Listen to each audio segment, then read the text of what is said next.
Commentary position on TalkSport, just to the right of the halfway line, but we must be a good 100 yards from the edge of the touchline, where Steve Bruce, the Newcastle manager, with his grey hair and his club tracksuit on, is standing as the bubbles continue to flow.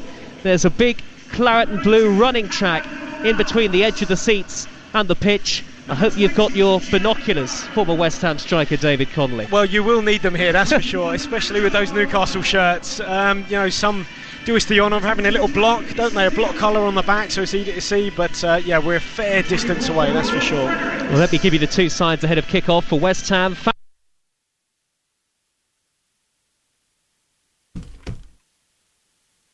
We seem to have lost Joe Shannon and David Connolly there at the London Stadium, just as the players are getting ready for kick-off here on TalkSport, Game Day exclusive. Our third commentary of the day. Earlier on we saw Arsenal beat Fulham 3-0, and then that absolute thriller at Anfield with Liverpool beating Leeds United 4-3. We're hoping that this third commentary game of Game Day is going to be just as exciting as those two, and we get just as many goals as well. We'll be back to our commentary team of Joe Shannon and David Connolly at the London Stadium as soon as we can. I'm just watching both managers, David Moyes and Steve Bruce, on the touchline just as the players stand around ready to take the knee. Oh, they've taken the knee already and it's kicked. The game has kicked off. No, they've forgotten. No, they forgot. That's very interesting. I've not seen that happen in the whole of lockdown. Usually the players remember to take the knee and then they take kick-off. They did it the other way round at the London Stadium, and this game has kicked off. We will be here for full commentary here on TalkSport, Game Day exclusive, as soon as we can. But we can go to Ian Abrahams, who's there reporting on the game. Ian, what can you tell us? The FA pitch side here at the London Stadium. Hopefully we'll be able to go back up to the commentary box in a second or two with Joe and David Connolly. West Ham have an injury already inside the opening 45 seconds of the game. It was actually... I'm not quite sure what happened at the beginning there. The referee blew the whistle for all the players to take a knee, and Callum Wilson just got the game underway and then realised that when a couple of players went to take the knee, that actually that shouldn't be the case, and in the end everyone took the knee and we restarted the game. West Ham are now back to their full complement. It was Mark Noble who'd gone down with a slight injury. He's now up, and West Ham have a free kick midway inside their own half to be taken by Lucas Fabianski, their goalkeeper this evening. The referee just waiting to Stuart Atwell's our referee tonight, waiting to get inside the Newcastle half before he blows the whistle, and Fabianski can now take this free kick long downfield. I think we can go back up to the commentary box now with Joe and David. Moose, thank you very much indeed. A minute and 30 seconds into the game. It's West Ham 0, Newcastle 0 in the third of our live and exclusive Premier League commentaries on Game Day, as Newcastle win a free kick deep inside their own half of the field. The Premier League is back well and truly, and no better place to hear it than on Game Day on TalkSport. We'll have brought you more than 10 hours of live football across the network once the evening is out. 10 goals in our live and exclusive top flight commentaries so far. And follow that, you say? Well, we'll do our best in East London tonight. Let me remind you of the two sides. West Ham, Fabianski in goal, Fredericks, Diop, Ogbonna and Cresswell, Souček and Rice holding, Bowen, Noble and Fornals behind Antonio. And for Newcastle United, Darlow is the goalkeeper, Manquillo, Fernandes, Lascelles and Lewis, Shelby, Hayden and Hendrick, Callum Wilson and Sam Maximan alongside Andy Carroll, the former West Ham player, up front. You're listening to TalkSport. It's 0-0. We've had 2.5 minutes of play under the dark East London skies with the floodlights on, and Newcastle have possession with Sam Maximan. The dreadlocks and the bright orange boots inside his own half, lip of the centre circle, and a first real touch as a Newcastle player for Jamal Lewis, the former Norwich left-back, signed for £15 million over the summer, and a summer, David Connolly, that has left Newcastle fans, I think, feeling a tad optimistic, dare I say. Yeah, rightly so, and just looking at how they're lining up here, it is a front two for Newcastle, so you've got Carroll alongside Wilson. You can see Shelby just dropping in really deep, trying to get on the ball. West Ham particularly worried about him. Whenever he looks like getting on the ball, either Antonio or Noble's up, just trying to press and get in his face. Up goes Carroll with Diop midway inside the West Ham half, and then Callum Wilson comes across and nudges it wide to Sam Maximan. Back in field to Isaac Hayden, who signed a new 6-year contract at Newcastle earlier this week. And now Hendrick, who is another of those Newcastle players making his debut tonight, the former Burnley man. Back to Lewis, 10 yards into West Ham territory. Still the score 0-0, and it's Shelvey with the shaven head at the lip of the centre circle. He looks up under the floodlights, forward towards Wilson, little ball back towards Hendrick, and now Shelvey again. And West Ham have 10 claret and blue shirts behind the ball as Manquillo crosses from the Newcastle right. It's over the head of Carroll. He left it for Sam Maximan, deep inside West Ham territory. Into the penalty area he goes, twisting and turning onto his right foot, sliding in with Souček. They've knocked it wide though to Lewis. Lewis with a first time cross, and the header wide at the near post from Callum Wilson, and it's a goal kick, and it's 0-0 after 4 minutes on Talk Sport. Well, it's a really good move from Newcastle. Worked the ball from right to left. Eventually with Sam Maximan, had space to run, got into the box, set it back for Jamal Lewis. First time cross onto the head of Callum Wilson, but couldn't quite direct it at goal. He actually just got too far across the near post. Very difficult once you're 5-6 yards past it to direct the ball back towards goal, but really good start here from the away team. That's the voice of the former West Ham striker David Connolly alongside me, Joe Shannon. If you've missed any of the action so far today across the network, we brought you Fulham 0, Arsenal 3 live on Talk Sport in the first Premier League game of the new season, and an absolute thriller at 5:30 as the champions of England edged out last year's Championship champions, but only just. Liverpool 4, Leeds 3, the final score at Anfield. A hat-trick for Mo Salah. Meanwhile on TalkSport 2 of the big games in the Championship. Birmingham beat Brentford and QPR beat Nottingham Forest. Elsewhere in the Championship, wins for Rotherham, Luton, Bournemouth, Bristol City and others. We'll get to all that as the evening goes on. But here come West Ham on the attack with Fredericks down the right, high ball forward, well intercepted by Fernandes, and Newcastle have it back with Shelvey midway inside his own half. Good ball down the right touchline for Wilson. Has he got the pace to get there in front of Ogbonna? He has done. He's right of centre, into the area, swings in the cross, and it's knocked behind by Diop, and it's a corner to Newcastle on the near side of the field, still goalless. Yeah, but again though, they've got something out of this. Newcastle, really good attack, lots of space in those areas in behind the West Ham fullbacks. Great run from Wilson, he did have the pace, streaked in behind, but he didn't really have anyone else in the box. Just Carroll just tries to help it across the 6-yard box, but West Ham just clear it for a corner.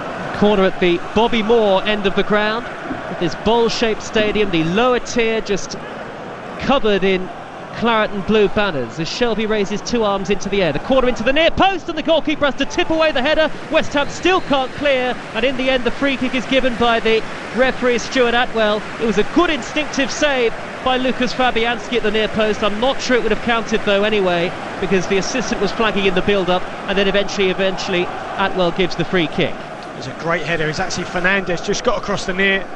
Wonderful delivery. There's Fernandes, just gets ahead of, I think it's Fredericks at the near post. Fabianski just palms it away. But it's a really, really good start here from Newcastle. On the front foot, very direct, very attack-minded. Yeah, they finished 13th in the Premier League last season, Newcastle United, 10 points above the relegation zone, but hopes are high that they'll do far better than that, or at least better than that this season. West Ham managing to survive relegation under David Moyes, 5 points above the drop. They finished in 16th. David Moyes finally getting a full season in charge, it would appear, at West Ham United. Both managers side by side on the near side touchline, which is a long way, 100 yards or so from our commentary position. Steve Bruce to the left and David Moyes just to his right in front of a big claret and blue running track, and there's a claret and blue crest of West Ham United just behind the two managers. West Ham in possession, 0-0 the score, lofted forward by Diop, little flick by Antonio, steered away by Jamal Lascelles at the heart of the Newcastle defence, and it's a throw to West Ham on the near side, level with the edge of the 18-yard box.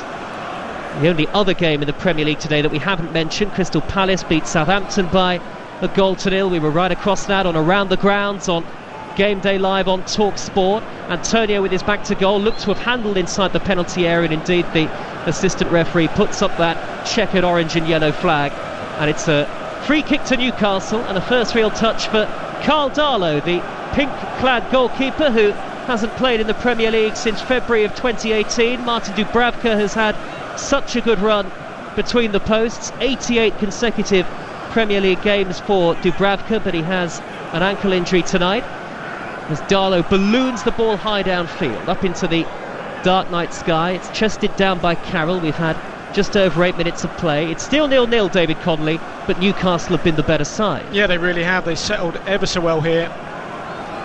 Really good in possession, fantastic football. What they have up top as well is that man Carroll. He's won another flicker. I mean, the ref's just given the foul against him.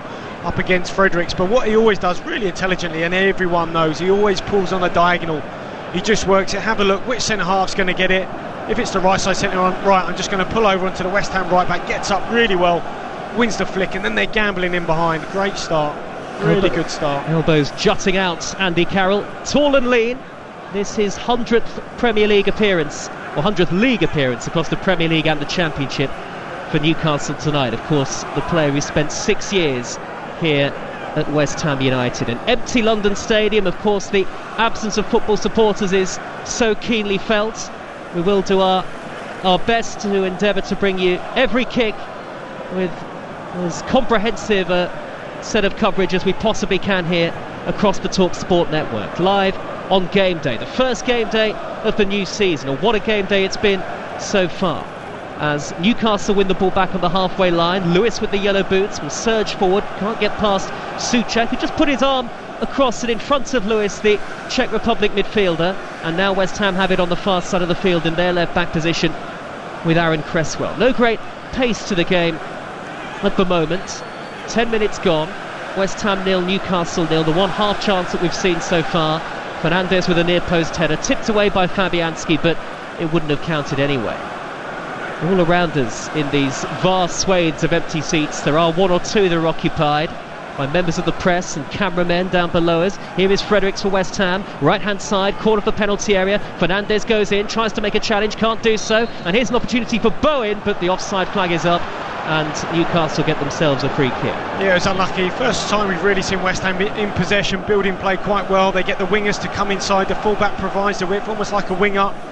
Weren't too sure who to mark there, Jamal Lewis, so in the end he had to go with Fredericks. Good first touch to take it inside, but in the end there was an offside. If you want to have your say in terms of what you've heard and what you've seen across the country this afternoon, and as I say, what you've heard on the TalkSport network, you can do from 10 o'clock tonight with Adam Cattrall and Gabiag Bon Lahore. 08717 223344, and the live football continues tomorrow on TalkSport 2 with commentary of Ipswich against Wigan Athletic in League One. Administration hit Wigan Athletic. The throw to Newcastle on the halfway line, and Lewis will take it.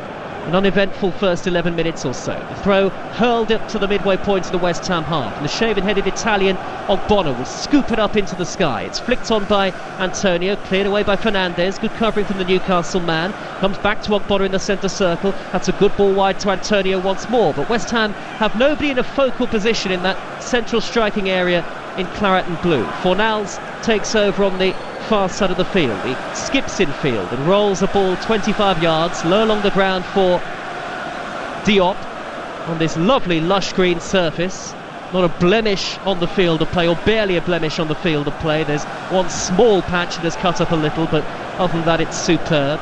And here is Saint-Maximin drifting over the halfway line, and he's fouled by Noble, and it's a free kick again to Newcastle. Yeah, well, Noble just tried to pick a way through there. I mean, they've got this block in front of them, West Ham, this back four, then another midfield four, then Carroll drops in, they leave Wilson up top on his own, just as that out ball. They've got the ball back, and it's been a good start. Actually, West Ham have settled down a little bit. You just mentioned it earlier in terms of Antonio winning the flick on, but then there's no one really as a focal point, no one else gambling in behind. That's the voice of the former West Ham striker David Connolly, part of our TalkSport commentary team tonight. Antonio with his back to goal, a long way from goal, midway inside the Newcastle half, and then two in black and white converge on Antonio. Hayden and Lascelles. Antonio's fouled, and it's a free kick to West Ham and a yellow card for Isaac Hayden. 0-0 the score on TalkSport. You're listening to West Ham against Newcastle on TalkSport with Now TV. Don't forget you can watch this game live right now with a Now TV Sky Sports Pass for just £9.99. Search Now TV. Well, Lascelles for me has got to get a lot tighter. He just stood off Antonio, and lovely little ball into him. He recognised Lascelles was about 5 yards off him, got it, was able to turn, no one around him, drew the foul. But for me, Lascelles, I'd want my centre half. They've only got one up top, you see, two centre halves, 2v1. Lascelles can afford to go and be brave and win that high up rather than sitting off and standing off Antonio. Floodlights shimmering up ahead in neat triangular patterns. There are two players over this free kick for West Ham, which is just a shade right of centre, barely a touch right of centre, and midway inside the Newcastle half. Noble will whip it high and deep into the penalty area, and the header is off the crossbar. Angelo Ogbonna darting forward from central defence, and it was looping. It beat Darlow, the goalkeeper, but it didn't beat the woodwork, and it's gone behind, and it's still 0-0. Yeah, terrific ball to the back post, lovely little pick out. Ogbonna got up ever so well. He's a long way out though, he had to generate a lot of power on that. In the end, he just went straight over the head of Darlow. I think he had it covered anyway. I mean, it is a blow, obviously without Dubravka, but such an important goalkeeper for them. I think he saved more shots or faced more shots than any other keeper in the division. I mean, that's it. I think as well, that's because Newcastle last season played so deep, absorbing pressure and playing on the counter.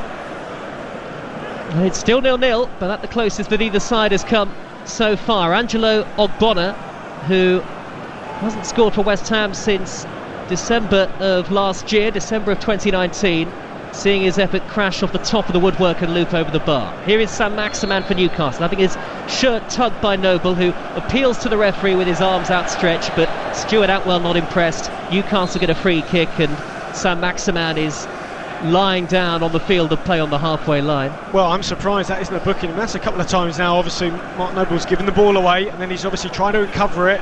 He's made a foul in the process of doing so, and probably a little bit fortunate he hasn't got a yellow. Mark Noble, whose tenacity on the field was matched by the passion that he showed off it, following the sale of Grady Diangana, as Shelvey hits the free kick high and diagonal deep into the Newcastle half. Good covering header from Ogbonna. Yes, that tweet that went viral on social media from Mark Noble decrying the West Ham board for the sale of Grady Diangana, but here come Newcastle with Wilson, right of centre, and now into the 18-yard box. He's got Ogbonna to beat, plays it across towards St Maximan. Good clearance by Fredericks at the far post for West Ham, up towards the halfway line. You're listening to Talk Sport. Earlier on game day, we brought you Arsenal's 3-0 victory over Fulham.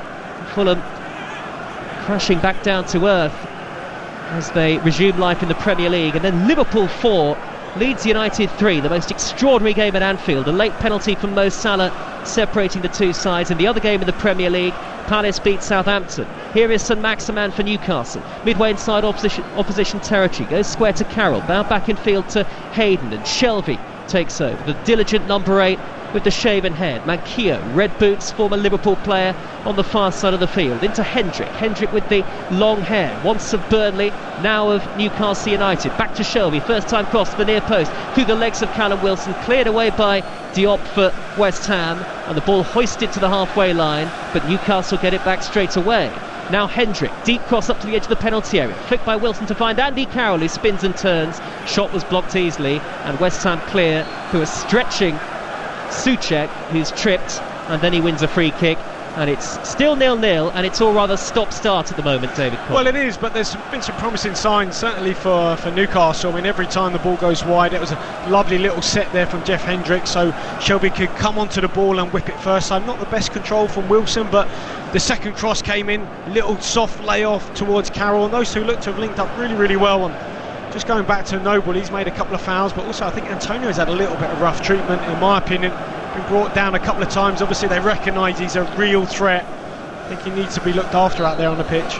We'll have little monitors in our press area here, the rows of press seats where we're all sat at a social distance, and Steve Bruce, cheeks puffed out, less than impressed by the decision to award West Ham a free kick, but the home team had possession. And Bowen, the former Hull City player, slender and a little diminutive with that long sleeve claret and blue shirt, drops into his own half of the field and looks a little frustrated because West Ham, certainly in open play, haven't created anything at all just yet. It's still scoreless. Here is Noble in the centre circle. Noble dropping deep, plays it square to Diop. Diop just shy of the halfway line, and now he crosses into Newcastle territory. It's wide with Ryan Fredericks. His first touch is poor, cleared away by Fernandez, and it's a West Ham United throw midway inside the Newcastle half. Newcastle know all about beating West Ham. They have a decent record against them down the years, and they won this fixture by 3-2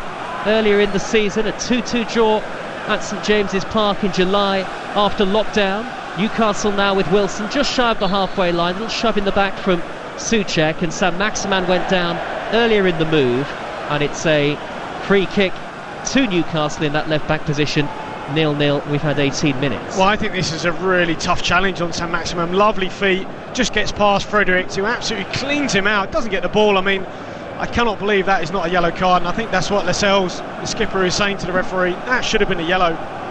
So it's scoreless, and for the latest odds, head to Betfair, the official betting partner of TalkSport's Premier League coverage, where right now you can get West Ham at 2.16, Newcastle at 4, the draw at 3.45, and that's all thanks to Betfair. More ways to bet, more ways to win. 18 plus. BeGambleAware.org. As Sam Maximan limps gingerly to his feet, and David Connolly's spotted something out on the field. Well, we just saw Stuart Atwell just saying to Ryan Frederick, maybe just next one you're going to get booked, but I think he's got away with that. That was a poor challenge on Sam Maximan. The free kick thundered high by Shelby. Dreadful from Shelby. More in hope than expectation, not befitting a player of his quality from set pieces, and it's straight through to Fabianski, all in green, the West Ham United goalkeeper. My, how they missed Lucas Fabianski when they didn't have him last season. West Ham, of the 13 Premier League games that he missed, West Ham lost 9 of them. I think it's fair to say that the likes of Roberto, who deputised the Spanish goalkeeper at times last season, was far from good enough. Well, West Ham have it though with Ogbonna. White boots as he motions towards the halfway line. Forward to Antonio, chests it down midway inside the Newcastle half, but was that handball by Antonio? Looked like it. Referee says free kick to Newcastle. Well, that's his evolution though, Antonio. I mean, I played with him at Southampton. He was a winger, but now he's a proper front man. Ball comes into him, makes it stick. That one might have had a little touch of his arm, but he's really grown into that role. Outstanding, wasn't he, back end of last season? 8 goals in his last 7 appearances coming into 2020-2021 for Mikel Antonio. Long ball from Darlow, the Newcastle goalkeeper, hoisted high downfield. Newcastle playing from right to left in the opening half, and a slightly risky back pass by Souček, and the clearance sent skywards by Fabianski up to the midway point of his own half of the field. It's another hurried clearance by Souček. 0-0 the score on Talk Sport, live and exclusive, and Newcastle have it back. Lewis down the near side of the field, low ball into the near post, and it's steered wide by Callum Wilson, just darting in front of his marker. The angle's slightly against him, and it's a goal kick to West Ham. Yeah, it's another good attack right down this left hand side. Sam Maximum on the inside, Jamal Lewis, that's the trigger, goes on the outside. Another first time delivery towards the near post. Not the best ball, a little bit behind Wilson. Aimed a little swing at it, couldn't direct it on target. A promising play there again from the away team. Remember, TalkSport 2 is your home of the EFL. We brought you 2 live and exclusive Championship commentaries today on game day. Birmingham beat Brentford in the early kick-off, and then QPR overcame Nottingham Forest at 3 o'clock. Elsewhere in the Championship, wins for Swansea, Norwich, Reading, Sheffield Wednesday, who are now up to -9. Bristol City, Bournemouth 3-2 over Blackburn. Luton beat Barnsley, and Wycombe's first game in the Championship ever ended in defeat at home to Rotherham United. It's been a very quiet first half of the first half at London Stadium. The only real clear-cut opportunity, and it wasn't even that clear-cut, Ogbonna's header off the top of the crossbar, and West Ham concede a free kick 5 yards from the edge of the 18-yard area, and this is within shooting range, David Connolly, for Newcastle United. Yeah, it certainly is. I mean, just a little foul given away there from Souček, about 25 yards out. So you've got a lot of talented players on the ball who would fancy this one. And John Joe Shelby will be up there amongst them, and he's placed the ball down. It's a little further back than we initially suggested, between 25 and 30 yards out, still a long way from goal. Shelby with tattoos down his arms and the shaven head. Fabianski just marshalling this 4-man West Ham wall on the opening day of the Premier League season. Live and exclusive on TalkSport. Shelby strikes it right-footed, it takes a deflection and goes into the gloves of Lucas Fabianski. I think the ball did its job well there. I mean, they didn't need to jump so far out, stood together, just took a little nick and safely into the arms of the keeper. What can West Ham do on the counter-attack? Cresswell on the halfway line. We'll go down to the touchline in just a few moments, and our reporter Ian Abrahams for TalkSport will tell us what's been going on between David Moyes and Steve Bruce, 2 of the Premier League's stalwarts in terms of games managed over so many years. And West Ham in possession with Diop just 10 yards shy of the halfway line. The score's still 0-0. Ogbonna trotting forward into Newcastle territory, very congested in the middle of midfield, very little space for West Ham to work with, and now Cresswell has given it away. and Newcastle have it back with Wilson. And here's Sam Maximan inside the centre circle, skipping forward. Such a tricky, creative player, unpredictable Sam Maximan, and he's got such a lovely touch and feel for the ball. He's nudged it wide left to Lewis, and now Sam Maximan gets the return. He's reached the midway point of the West Ham half, but once again the home team have a sea of claret and blue shirts in front of it. Shelvey pings it crossfield to Manquillo.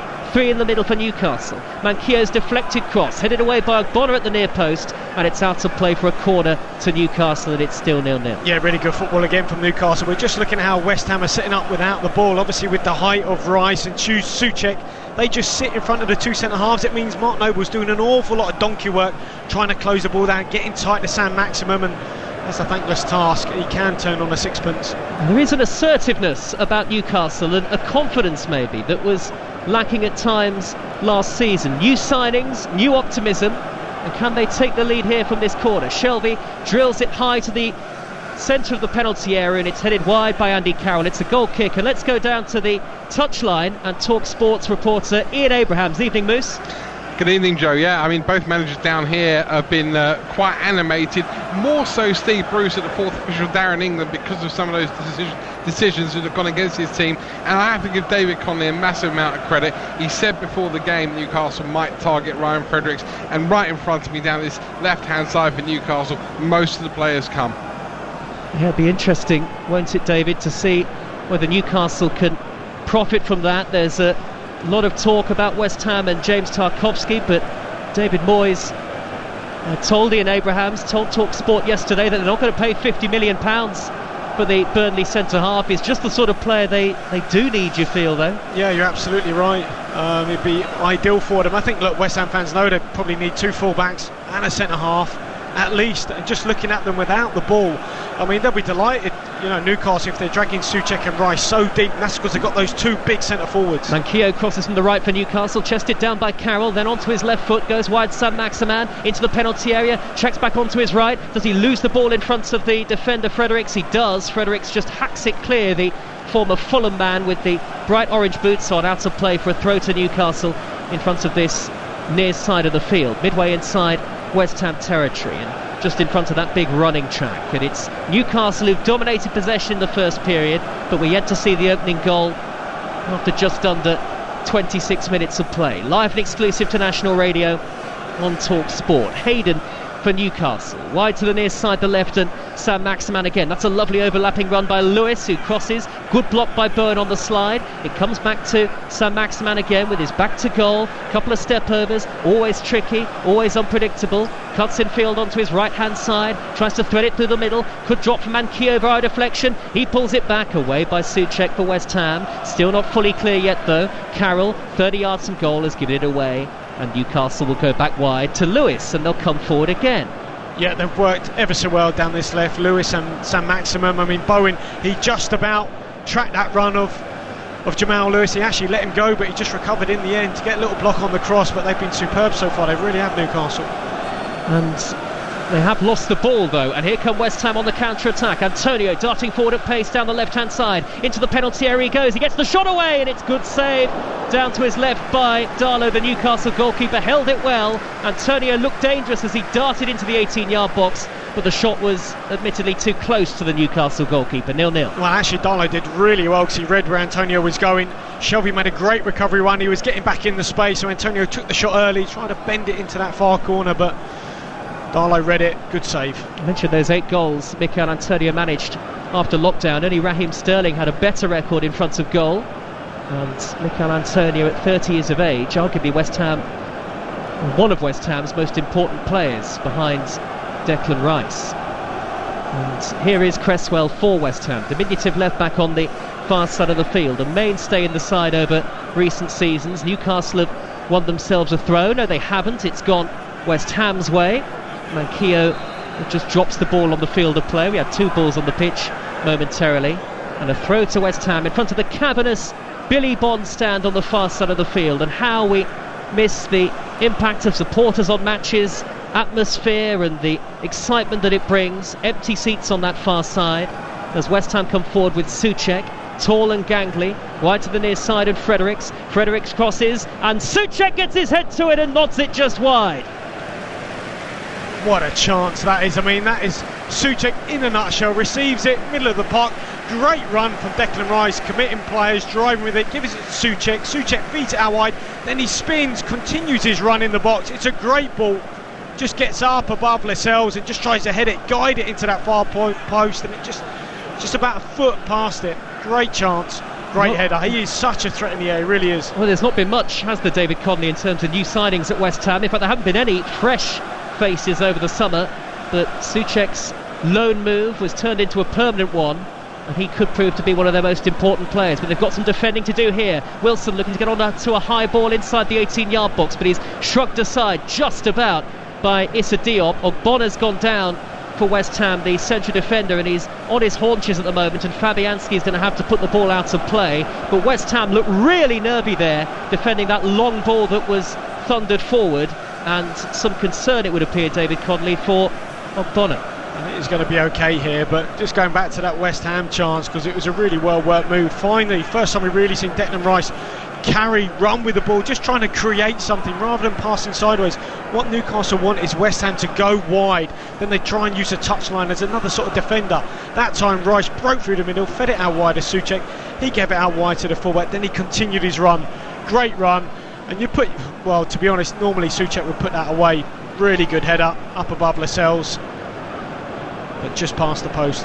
Half an hour gone on Talk Sport, the third of the 3 live and exclusive Premier League commentaries across game day.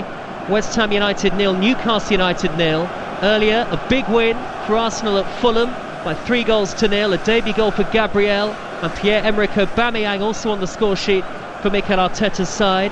And Liverpool beat Leeds 4-3 at Anfield. A hat-trick for Mo Salah, including 2 penalties. The other game in the Premier League saw a Wilfried Zaha goal, enough for Crystal Palace to see off Southampton. Still waiting for the first goal at London Stadium under the floodlights. Fornals, that's a neat ball into the area for Bowen. He pulls it back across. Can Antonio get there? Nudges it back to Souček. Edge of the D, shoots left-footed on his wrong side, blocked by Lascelles. Comes back to Declan Rice. Touch was really heavy, and Rice is dispossessed. And now Newcastle can counter-attack. It's 2 against 2. Wilson with Shelvey on his right-hand side. Carroll to his left. Wilson plays it wide to John Joe Shelvey, who lashes it wide into the side netting. And Steve Bruce had his head in his hands there, and as well he might, because Shelvey will feel he should have hit the target. It's still 0-0. Well, he should have done a little bit better. I mean, heavy touch from Declan Rice, and they're 2v2. Those fullbacks are so high, really exposed. Just Carroll and Wilson. Wilson's just waiting for support. He's got Shelvey on the outside, but do you know what? The pass is a little bit behind him. Shelvey wanted that in front so he could actually come onto it. He had to wait for the ball. Really difficult strike. Went first time, tried to lace through it, just came off the inside netting. Should have done a bit more with that Newcastle. It's just that final ball from Wilson. It had to be in front of Shelvey, and it wasn't. Newcastle's most prolific Premier League scorer last season, John Joe Shelvey, with just the 6 goals, which tells you everything as to why they've decided to bring in Callum Wilson over the summer. Newcastle, that deal was confirmed on Monday. Ryan Fraser, another new signing from Bournemouth for free, is on the bench. But the debutants have settled in well, haven't they, David Connolly? Yeah, they really have.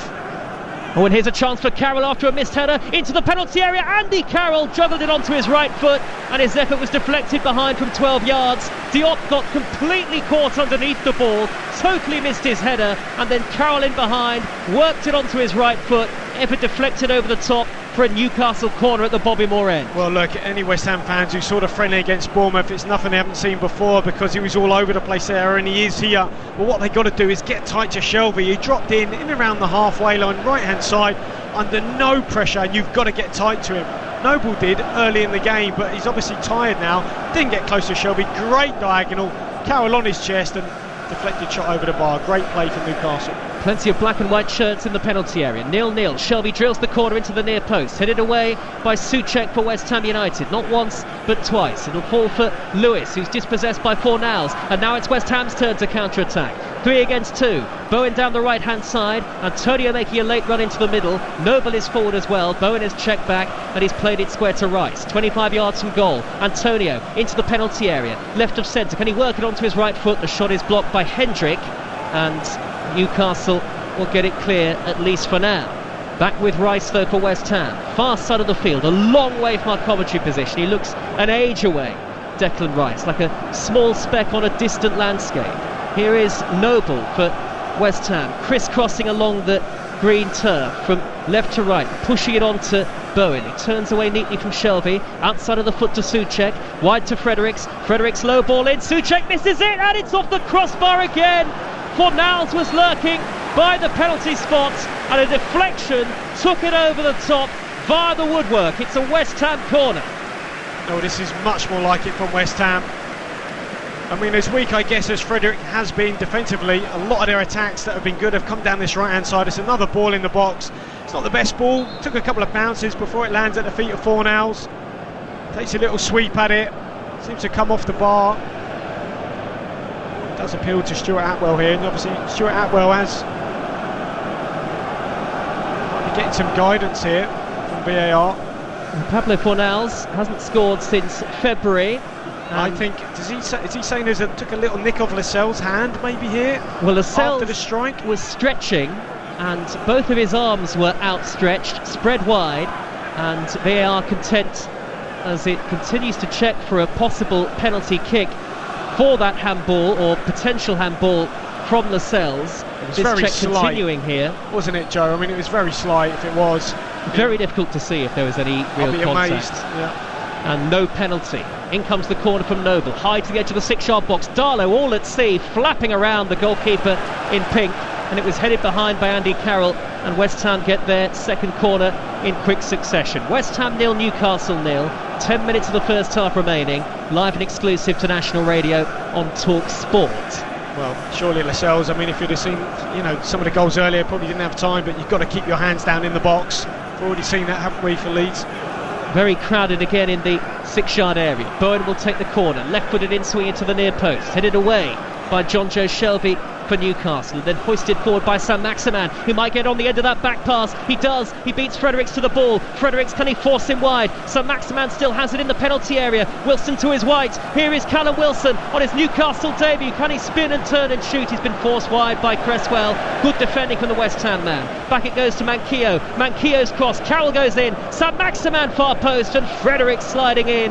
Desperate defending from West Ham United, and Fredericks has knocked it behind for a Newcastle United corner. And all of a sudden it's end-to-end on game day on Talk Sport. Well, it's another counter-attack. I mean, another giveaway from West Ham. Really poor pass, and then Sam Maximan's away. You just thought he might be able to get it better Fredericks, but in the end he recovered well and just closed out the danger on Callum Wilson. But I think there is a goal coming, Joe. Feels that way. Had Newcastle been a little more decisive there, they might have got it. They might yet still. West Ham have got everybody back. Shelvey pings in the corner, high to the edge of the 6-yard box, flicked up to the edge of the penalty area by a West Ham head. It'll come for Hendrick, and Hendrick sends it back over the halfway line, all the way to Darlow, the goalkeeper, standing alone inside his own half. He smacks the ball downfield. Carroll has kept himself on side, the far side, the right for Newcastle. Infield, and square with the pass to Hayden, back out wide to the far side of the field. Hendrick's balloon cross, well taken by Fabianski inside his 6-yard area, under no pressure, albeit.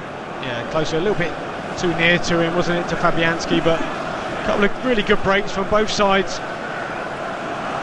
And certainly there's life in this game yet. 10 goals in the 2 preceding Premier League commentaries that we've brought you today on Talk Sport. 3 for Arsenal at Fulham, Liverpool 4-3 winners over Leeds in the 3 o'clock kickoff. Crystal Palace beat Southampton.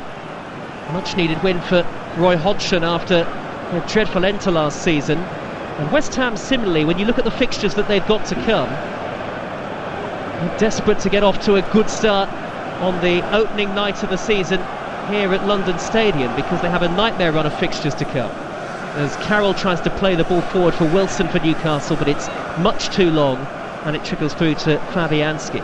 He's had a good game so far, hasn't he, Andy Carroll? I mean, when it's come up to him, he's been under immense pressure, but he's taken an awful lot on his chest, as he likes to do, and retained it well. Always looking for Wilson to run in behind. Just on West Ham's next 6 Premier League games, they're all against teams that finished in the top 8 last season, so a daunting start to the season for David Moyes. Here is Fornals for West Ham. Golden boots, diminutive Spaniard, midway inside opposition territory. Lovely ball by Rice for Fredericks. He pulls it back, and Bowen steers it over, and Bowen should have done better, and he knows it. It was way over the top and up into the lower tier of the Sir Trevor Brooking stand. Well, it's a wonderful ball, just a split pass there from Declan Rice in behind Sam Maximan, just switched off. Ryan Fredericks broke into the box, little cut back to Bowen, but again I just think that cross is slightly behind Bowen. He's disappointed, but it's a difficult finish. He actually wanted that ball a little bit more in front of him. David Conley, the former West Ham striker, knows this patch very well. Alongside me, Joe Shannon. We've had 38.5 minutes of play as I drove up, and as we all drove up as a team on Talk Sport as we all drove up separately to the ground earlier on. There were a number of West Ham supporters protesting against the club's ownership. 1 or 2 banners had been unfurled. There were about a dozen to 20 that I saw. Still the score 0-0 on the opening day. Here is Lewis though for Newcastle, edge of the penalty area, nudges it down the left towards Wilson, who's left with the edge of the 6-yard box. He's wide left on the near side for Newcastle, skips away from one challenge, drives in a curling effort just over the top. What a debut goal that would have been for Callum Wilson. Onto his right foot, whipped the ball towards the opposite corner, the top corner, and Fabianski almost statuesque as it curled just over. Oh, that was so close. Quality there from Callum Wilson.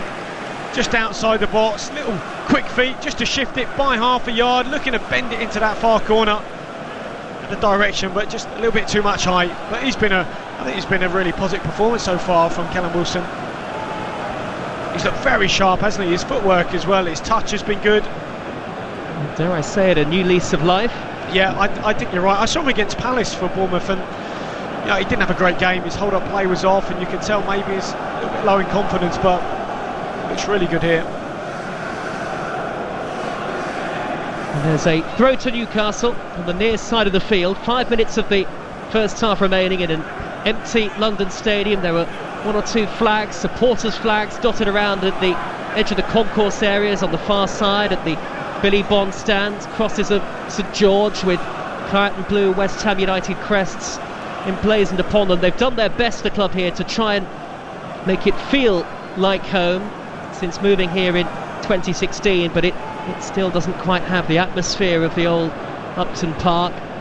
Less than 2.5 miles away, the site of the former ground, but it might as well be 25 miles away sometimes, you feel, for West Ham, who are on the back foot again here. Newcastle with Carroll, tries to nudge it up to the edge of the area, cleared skywards by Ogbonna. Dark night skies up ahead and the floodlights on in these triangular shapes as West Ham win a free kick, a foul by Wilson on Ogbonna, and they take it quickly up to Fornals on halfway, and the referee is going to be a little pedantic about it, and West Ham are going to have to take the free kick again. And what's he doing here, Stuart Atwell? He's having a word with Angelo Ogbonna, maybe for something the Italian had to say to him.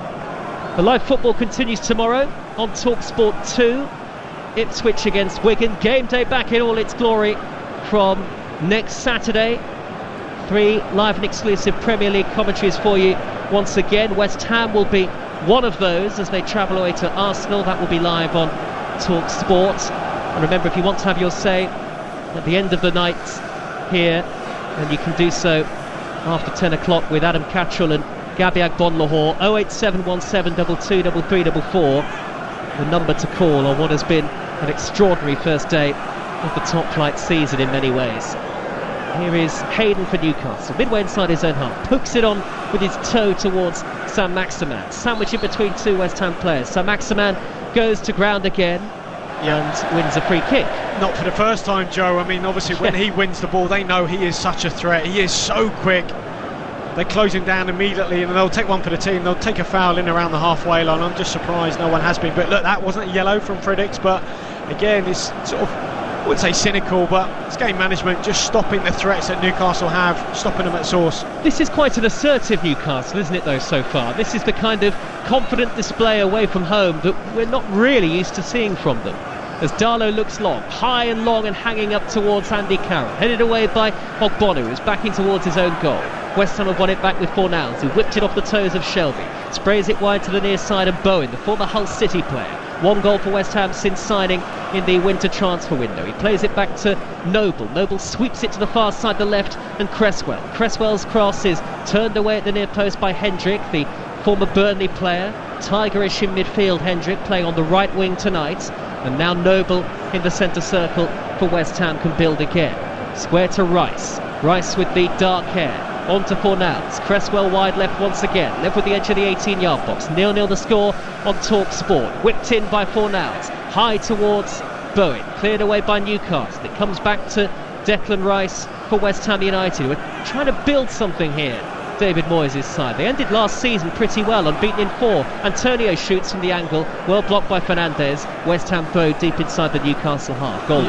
Well, when Antonio just drops off to get involved, that's a trigger for Souček to make a run into the box. And actually, I just think there they went to Antonio's feet, but they had Souček just at the back, just put the ball into him. But defensively, I think Hendrick's done really, really well for Newcastle. Closed down Creswell, prevented those balls coming into the box, but down this right-hand side, less so. Remember, West Ham have hit the woodwork twice already tonight.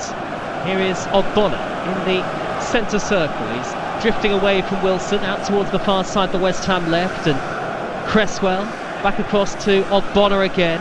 Ogbonna with no pressure on him whatsoever goes square to Diop, and we're into the last minute of normal time at the end of the first half. Still looking for the opening goal of the game. Steve Bruce standing just next to David Moyes, or 15 yards to his left. The two managers, both with dark tracksuits on, both with hands in pockets. Throw to West Ham again on that far side of the field, beneath the floodlights of the Billy Bond stand and the red orbit tower in the distance, spangled 114 metres high. And Cresswell will leave the throw for Antonio to take, and there'll be a minute of added time at the end of the first half, we're hearing. We're not quite into it just yet. Noble for West Ham, centre circle, a bit leaden-footed West Ham at the moment in possession. Can they find that extra bit of energy and dynamism in the final third? It's with Fredericks on this near side of the field, still 0-0. You feel they need the home crowd behind them, urging them forward by Noble, headed away by Lascelles at the heart of the Newcastle defence, and now Cresswell. It's all a bit predictable, isn't it, David Connolly, as we enter that 1 minute of stoppage time? Well, I think you've got to give credit to Newcastle here, in terms of their away performance, dropping back in, 2 banks of 4, obviously the front two very deep. I mean, there's about 30 yards from back to front. Very low block for West Ham to try and break down. That's what they're hoping for, a couple of giveaways. Given away by Diop, Newcastle given away themselves with Hendrick, and then it's one back by Hayden on the halfway line for Newcastle. 25-yard pass wide to the left and Saint-Maximin. Lewis is making the run forward on the overlap, the former Norwich player. Saint-Maximin infield to Shelby, 25 yards out onto his favoured right foot, goes to the far side of Manquillo, 20 forward for Newcastle in the 18-yard box. 0-0 the score on Talk Sport. Shelby pings the ball up into the area, won by Carroll, up goes Hendrick, edge of the box, smacked up into the air hurriedly on the volley. There was an air of panic about that clearance by Fornals as he knocked it high up towards the near side of the field, and we're just about done as far as the first half is concerned.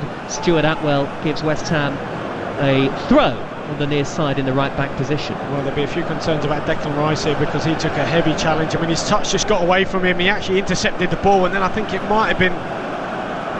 was it Hayden who just stepped in on him. He looks to be struggling. And it was a coming together at the lip of the centre circle. Hayden just stepped in neatly, and Declan Rice is bent double at the moment, and there may be trouble ahead for West Ham United as the half-time whistle goes. We've not seen the glut of goals that we've had across game day so far, but there may be yet plenty of them in the second half. West Ham have hit the woodwork twice, the crossbar on both occasions. Ogbonna with a header, Fornals off the bar too via a deflection off Jamal Lascelles. Souček's nodded wide from 6 yards. At the other end, Newcastle have looked the better team in possession. John Joe Shelby hitting the side netting, and Callum Wilson, who's looked lively on his debut, curling just over the top. Declan Rice trudging off, sandwiched in between two West Ham medical personnel. We'll see whether he'll reappear for the second half. At the break on Talk Sport, West Ham United 0, Newcastle United 0. Thank you, Joe. So 0-0 at the London Stadium, as Joe said there. Not the glut of goals that we've seen across game day here on Talk Sport. However, I'm optimistic they're going to come, because actually as 0-0s go, David Connolly, it was pretty lively. Yeah, it was entertaining. I think both teams have actually given it a really good go. You can see Newcastle, obviously with their front two, they've got that threat. They can always hit the ball up to Carroll, who'll make it stick. Wilson will run in behind. Saint-Maximin's been a real live wire. They've looked threatening on the counter.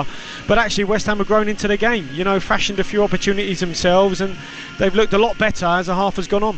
Which manager's going to be happier with that first half performance? Oh, I think Steve Bruce certainly, because, look, defensively, have dropped back in, tried to make things difficult for West Ham, and obviously they've had the threat on the counter. But you would say that an awful lot of attacks for West Ham come down this right hand side. I think Fredericks, defensively a little bit suspect, but going forward he's done really, really well. Put a couple of really good balls into the box, and it's finely balanced, evenly poised at the moment. Yeah, that's what West Ham needed to see from Ryan Fredericks last season. Obviously, he had a bit of injury trouble, but it's exactly what he did when he played for Fulham. So, no reason why he shouldn't do that for West Ham. Are we expecting any changes at the break? Well, I'd like to see West Ham be a little bit braver on the ball. We saw at times that, Fashion, some of their best opportunities was Souček's header when he got up above Lascelles, and that came from, Declan Rice driving with the ball, just trying to commit some players. We saw him split a ball in behind between Saint-Maximin and his fullback for, I think it might have been Fornals, or Bowen that just swept his shot over the bar. So, as they built play, and risk possession, they've looked good. But then, when they've given it away a couple of times, obviously that's the threat that Newcastle pose on the counter, running in behind. So, yeah, it's a little bit of a game of poker, a game of chess at the minute. Yeah, it's going to be interesting second half. We'll be back with you shortly. Thank you, David Connolly. But first, let's get the latest from Betfair, the official betting partner of TalkSport's Premier League coverage. Game day on TalkSport with Betfair. Place a £20 bet on the Premier League today and get a £20 free bet. Minimum odds 1.5. Free bet valid for 7 days. Excludes cash out. Terms and conditions apply. 18+. BeGambleAware.org. Hello, Barry Orr. How are we looking with our charity bets and in-game odds as well? Yeah, charity bet's struggling just a little bit at the moment, I think it's fair to say, Faye. But half-time betting on the Betfair exchange, 2.56. The Hammers to go on and claim all 3 points. That's 8-5. The draw currently trading at around a 3-1 chance. The Newcastle trading at 3-1. The draw currently trading as a 7-4 chance. In some sports books market, if you think it's going to stay 0-0, that's currently 11-4. A 1-0 win for the Hammers is a 4-1 chance, or a 1-0 win for the visitors is a 5-1 chance. In the overs unders, if you think there's going to be over 2.5 goals in it, that's 7-2, or over 1.5 goals is currently 21-20. Lovely stuff. Thank you, Barry. That odds update, all thanks to Betfair. You can bet £20 on today's Premier League and get a £20 free bet. Sportsbook exclusive. Terms and conditions apply. It's a minimum £20 sportsbook bet on EPL matches today only. Minimum odds 1-2 or 1.5. Free bet is valid for 7 days, awarded at bet settlement, and excludes cashed out bets. That's all thanks to Betfair. More ways to bet, more ways to win. 18+. BeGambleAware.org. Game day on TalkSport with Betfair. Place a £20 bet on the Premier League today and get a £20 free bet. Minimum odds 1.5. Free bet valid for 7 days. Excludes cash out. Terms and conditions apply. 18+. BeGambleAware.org. So Game Day is back on TalkSport. It's been a cracker so far, and we have more to come for you across the TalkSport network over the weekend. On Sunday, Darren Bent hosts a brand new show tomorrow from 5. It's called Darren Bent's Boot Room. Former teammate Darren Ambrose and football reporter Alex Crook will join him to review the return of the Premier League and discuss the boots that made Darren Bent's career, the thousands and thousands of them. You'll also hear an exclusive emotional voice note interview with former Manchester United striker Fraser Campbell. Find out about his tough season at Huddersfield and the boots that defined his career, as well as beating Darren Bent, beating each other at the credit card game. That is one to listen to, that's for sure. Darren Bent's Boot Room tomorrow from 5. Coming up here on TalkSport on Game Day exclusive, though, we'll have second half coverage of West Ham against Newcastle.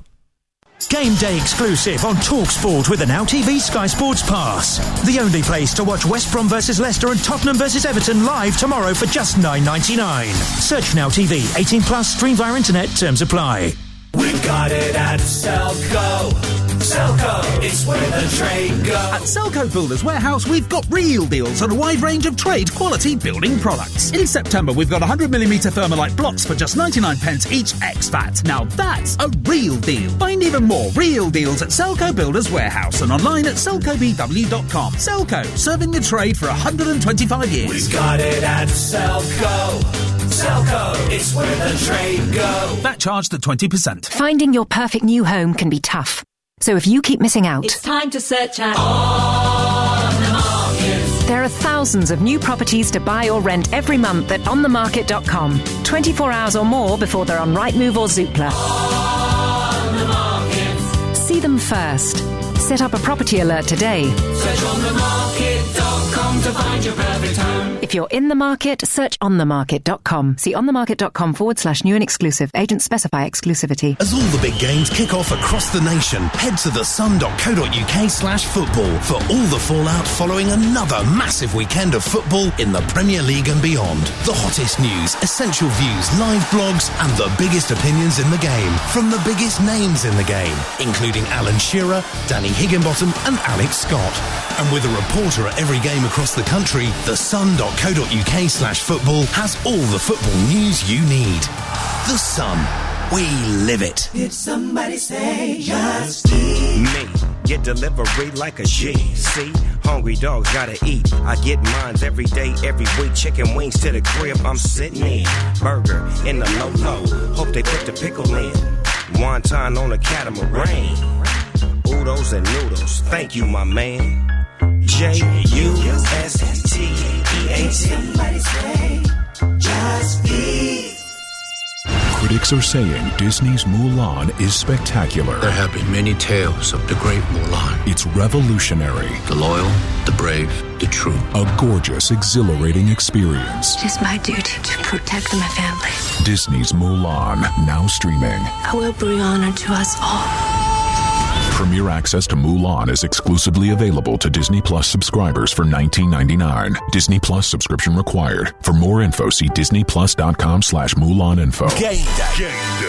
Saturdays redefined. Game Day exclusive on Talk Sport. 3 back-to-back live and exclusive Premier League fixtures. Football on the radio doesn't come any bigger than this. Listen to that! Game Day exclusive on Talk Sport. This is Game Day exclusive on TalkSport. I'm Faye Carruthers. Coming up, the second half of West Ham against Newcastle, finally poised at 0-0. Earlier, you heard Arsenal beat newly promoted Fulham 3-0 and Liverpool's thrilling 4-3 win over Leeds United. And we can hear from Liverpool manager Jurgen Klopp speaking to TalkSport's Sam Matterface. Well, I'm with Jurgen Klopp after probably the most thrilling opening day game I've watched in a while. I mean, it was brilliant for us to watch. What was it like for you to be involved in it? As well. I liked it as well. True, of course. So I love football, and if you love football, then it's a nice game to watch. And in the end, it's all about winning. We won the game. I think we deserved the 3 points as well. It was, of course, a little bit lucky when you score late. And Leeds played a sensational game. We played how I think a sensational game, to be honest. I know people will now say, yeah, Leeds was brilliant and Liverpool, how can that happen? But I couldn't care less, to be honest, because I knew how good they are.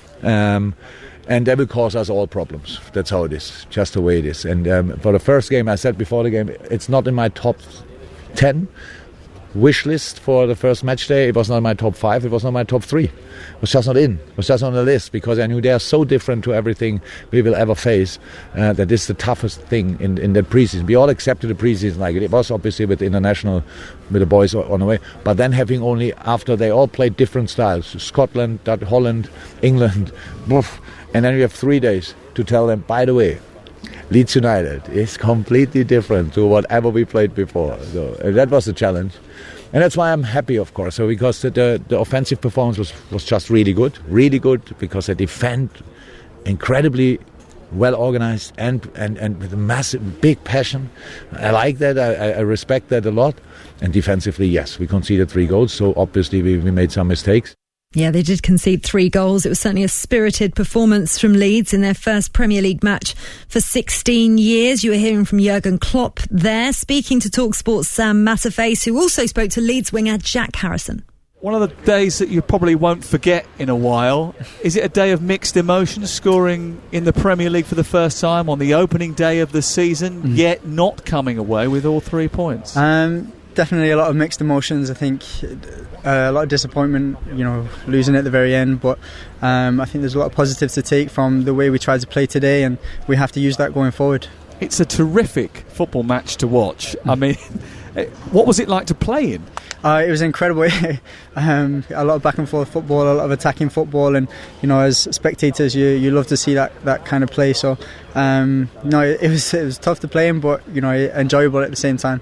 Did you spend any time looking at Liverpool's defensive vulnerabilities? They conceded quite a lot of goals at the end of the season, and did you try and attack those weaknesses? Yeah, definitely. I think with every game we always analyse each team and try and identify their weaknesses and, you know, find out ways that we can attack them, and we've been working on that all week. And we were able to score three goals against the top team last year, so it's definitely a positive for us. Well, there's more than a few positives for you, despite the fact that you've been beaten here today, and of course your goal is one of those. It was a terrific goal as well. What was it like scoring in front of the Kop? Thank you. No, it was an incredible feeling. I think it would have been a bit different if there was fans here, but no, definitely a very proud moment for myself and my family as well. It would have been a very, very different game with fans there, that's for sure. But it was still a cracker nonetheless here on game day on Talk Sport. Liverpool coming out as 4-3 winners against Leeds United. Liverpool and Leeds fans, if you want to have your say on today's action, you can give Adam Cattrall and Gabby Agbonlahor a call on the Sports Bar Weekender. That's straight after us, around about 10 o'clock after West Ham Newcastle. Get your calls in now though. 08717 223344 is the number to call to have your say. Right, David Connolly, former West Ham striker, part of our commentary team at the London Stadium. Just ahead of this second half, what do you think Steve Bruce in particular will have said to his players, bearing in mind how close they came to opening the scoring? Well, I think he'll be really pleased. I mean, there's a stat I just saw there, which I won't take credit for, but I think they had 9 attempts there, which is the most they've had in the first half, I think since October 2018. That says it all. Look, they've got their tactics spot on. I mean, Jack Harrison there just saying, you know, we looked at Liverpool weaknesses, which was obviously quick balls in behind the spaces, you know, whether over the fullbacks or, you know, the spaces they leave, and you can see that here. That's exactly what Newcastle are doing, you know, being deep, a deep block. Can West Ham break us down? If they don't, the fullbacks are so high, there's so much space for the likes of Wilson and Sam Maximin to run into, and look, you know, they've got it spot on so far. But, you know, West Ham have had quite a few chances, you've got to say. A lot of crosses come in from this right hand side, and you would say maybe they just, you know, could have taken one of them. I think the Souček header was probably the pick of the bunch. What do you think? Are we going to see Ryan Fraser feature in this second half? I think we will. Look, both teams have got actually really talented benches, a lot of ball players, talented players on them. So yes, I think we will see, you know, and you are going to see changes, and I think we will see goals. And I'd love to see Fraser out there. I really would. I think he's going to be a really good signing for Newcastle. Well, we've seen before what Fraser can do with Callum Wilson when they were both playing at Bournemouth, so that'll be really exciting to watch what they can do for Newcastle. Joe Linton must be sitting there on the bench thinking, oh dear.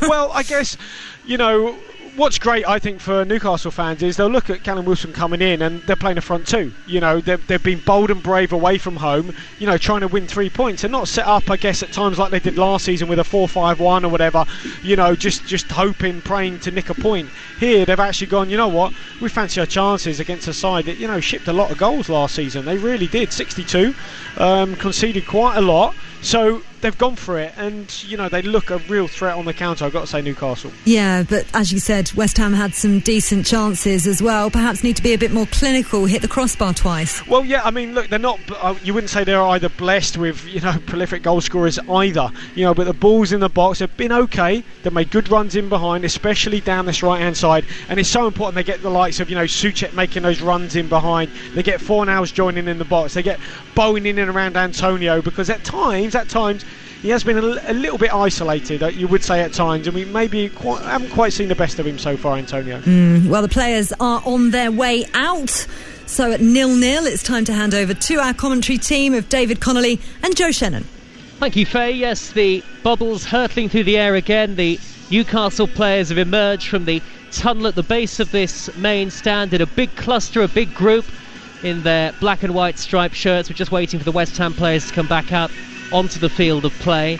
A lot of optimism about Newcastle United in the latter part of the summer, despite the takeover, or that proposed takeover, falling through. The new signings have brought a vigour to the side that has been on display in the first 45 minutes in East London, but West Ham, David Connolly, arguably had the 2 best chances, the 3 best chances actually, because if you look at the 2 that went off the woodwork and then the Souček header from 6 yards that should have hit the target, David Moyes might feel his side should be at least a goal to the good. Well, possibly. I mean, they have fashioned a few opportunities which have been hard trying to break down this Newcastle side, who do defend deep and obviously try to hit you on the counter.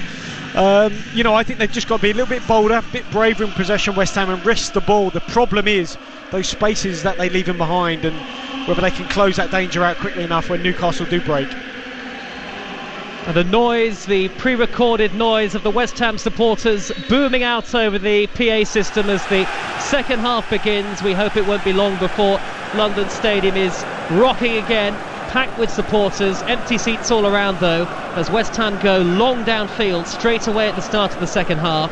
Live on Talk Sport, West Ham 0, Newcastle 0. Earlier we brought you Fulham 0, Arsenal 3 and Liverpool 4, Leeds United 3. It's been some opening day of the Premier League season. Game day will be with you every step of the way. Here come Newcastle. Shelvey, right hand side, cuts onto his left foot, swings in across. Carroll at the far post, it doesn't reach him. Fredericks chests it down rather riskily, the West Ham fullback, but he hooks it clear high up into the dark night sky, and Hayden regains possession for Newcastle straight away. So the two sides, no changes at the break. West Ham with Fabianski in goal. Fredericks, Diop, Ogbonna and Cresswell, Souček, Rice and Noble, Bowen and Fornals in support of Antonio. For Newcastle, Darlow is the goalkeeper, Manquillo, Fernandes, Lascelles and Lewis the back four, Shelvey and Hayden in the middle, Saint-Maximin and Hendrick wide, Wilson and Carroll up front. And Rice, Declan Rice on the ball for West Ham, having re-emerged for the second half. There was a slight injury scare right at the end of the first period. He went off, not helped off by two medical personnel, but they were standing next to him and watching his every move. But he's fit and he's back on for the second half, which is 90 seconds old, and it's goalless on Talk Sport. David Conley. Yeah, well, that's great news. Obviously West Ham fans listening in, because it was a heavy challenge from Hayden on him, but he looks okay. Some big tough fixtures to come for West Ham, including a trip to Arsenal next weekend, live on Talk Sport. Then it's Wolves, Leicester, Spurs, Manchester City and Liverpool to start the season for West Ham, who've given it away through Noble, straight to Hayden, a poor pass, a sloppy pass, and Callum Wilson in possession on his Newcastle debut in the centre circle. Newcastle finished 10 points clear of the drop zone last season, and are looking, you would sense, certainly there was an assertiveness about their first half display. I'm looking for an improvement on that again this season, an improvement on that 13th place finish. They finished 13th in each of the last two Premier League campaigns. Here is Manquillo for them. Early ball into the feet of Wilson. Wilson onto his right foot. He's got Manquillo further wide. Whips in the cross towards Carroll at the far post, and Fredericks darted in as well to knock it behind the West Ham defender, with Fabianski spreading himself at the feet of Andy Carroll, and the former West Ham striker very nearly had a clear sight of goal there. It's a Newcastle corner, 2.5 minutes into the second half, 0-0. Yeah, again, promising signs here. Wilson and Carroll linking up. I mean, Wilson, it was a heavy first touch, didn't really set himself for the cross, but took a little nick off Declan Rice. Looked like it was actually going into the path of Carroll, who missed it completely, but just came off the shin of Fredericks and out for a corner. And this is where, look, they've got really good height here, obviously with Carroll in the side, and that might be why he's in there, because West Ham are so big as well. Corner which Shelvey will drive in high up to the edge of the 6-yard box, headed away by Issa Diop for West Ham, and Hendrick with the long shaggy hair sends it back to Manquillo, who will roll it all the way back into his own half and to the feet of goalkeeper Carl Darlow, all in bright pink. Unfamiliar name in the Newcastle side tonight, his first Premier League appearance since February of 2018, though he did sign a 5-year new contract, Darlow, earlier this week. Very much a reserve goalkeeper at Newcastle, such has been the form of Martin Dubravka, who's out injured tonight. Newcastle throw down the right, Manquillo takes it, flicked by Wilson, headed away by Ogbonna for West Ham, and now Carroll wearing number 7 for Newcastle. He's put in a rather dominating display tonight, Andy Carroll. He's been linking play between the midfield and the forward line for Newcastle United. He's had a couple of half chances as well. Yeah. All that he feel will be missing, David Conley, and you'll know this is a former striker, is a goal. Yeah, I mean, I think the front two have done really well when they've had the ball. The problem is actually when one of them's linked it, when you look up in the box and the ball is wide, there's only really the other centre forward in there. They've really struggled to get players into the box, Newcastle, whereas West Ham have done it really, really well. Ball goes wide, you've got, you know, the winger, you've got the striker, you've got another midfielder, you've got then Souček as well. They do flood the box, West Ham. They've done it well. You're listening to West Ham 0, Newcastle 0 on Talk Sport with Now TV. Don't forget you can watch this game live right now with the Now TV Sky Sports Pass for just $9.99. Search Now TV. Antonio back to goal, and he's done enough to shrug aside Manquillo. Antonio, great technician, burly, and now he'll get the pass from Noble in the left wing position Antonio looks up, swings in across, deep to the far post. Souček was coming in, so too Jared Bowen. The touch was off the West Ham man, and Saint-Maximin will reach the ball for Newcastle in the left-back position and will maraud forward at pace up towards the halfway line, and the chance is gone for West Ham.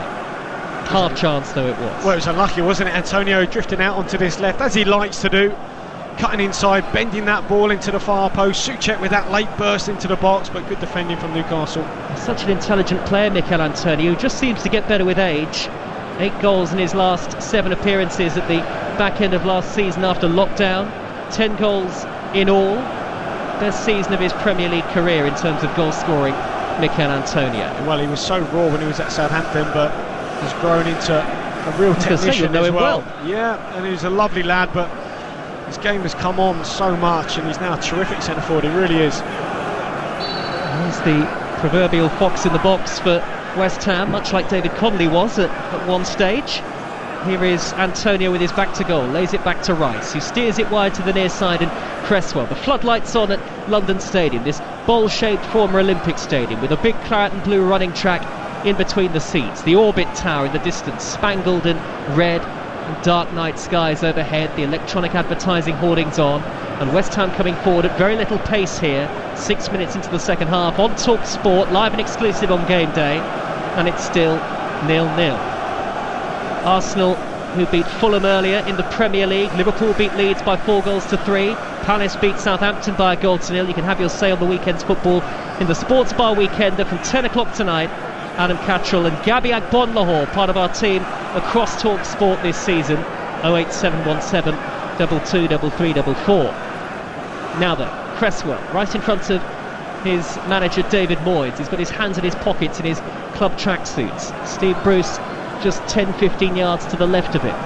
David Moyes looking a little irritable. West Ham not coming forward at any great pace. Bowen is back on the halfway line, which is not where they want him, and Ogbonna will angle the pass to Cresswell, who plays it back to Ogbonna 5 yards from halfway. Well, there's just a lack of invention at the moment. Well, they just need that creativity. Need to get the ball to Declan Rice, actually, because you have seen him so far, tonight play a couple of really clever passes, just splitting lines, getting the ball in behind, and he hasn't really been able to get on it here. I mean, look, they've kept it, retained it quite well, picked up the second balls, but now they need a forward pass. Rice, slip of the centre circle, curls the ball straight out of play, and it's there's the kiss of death.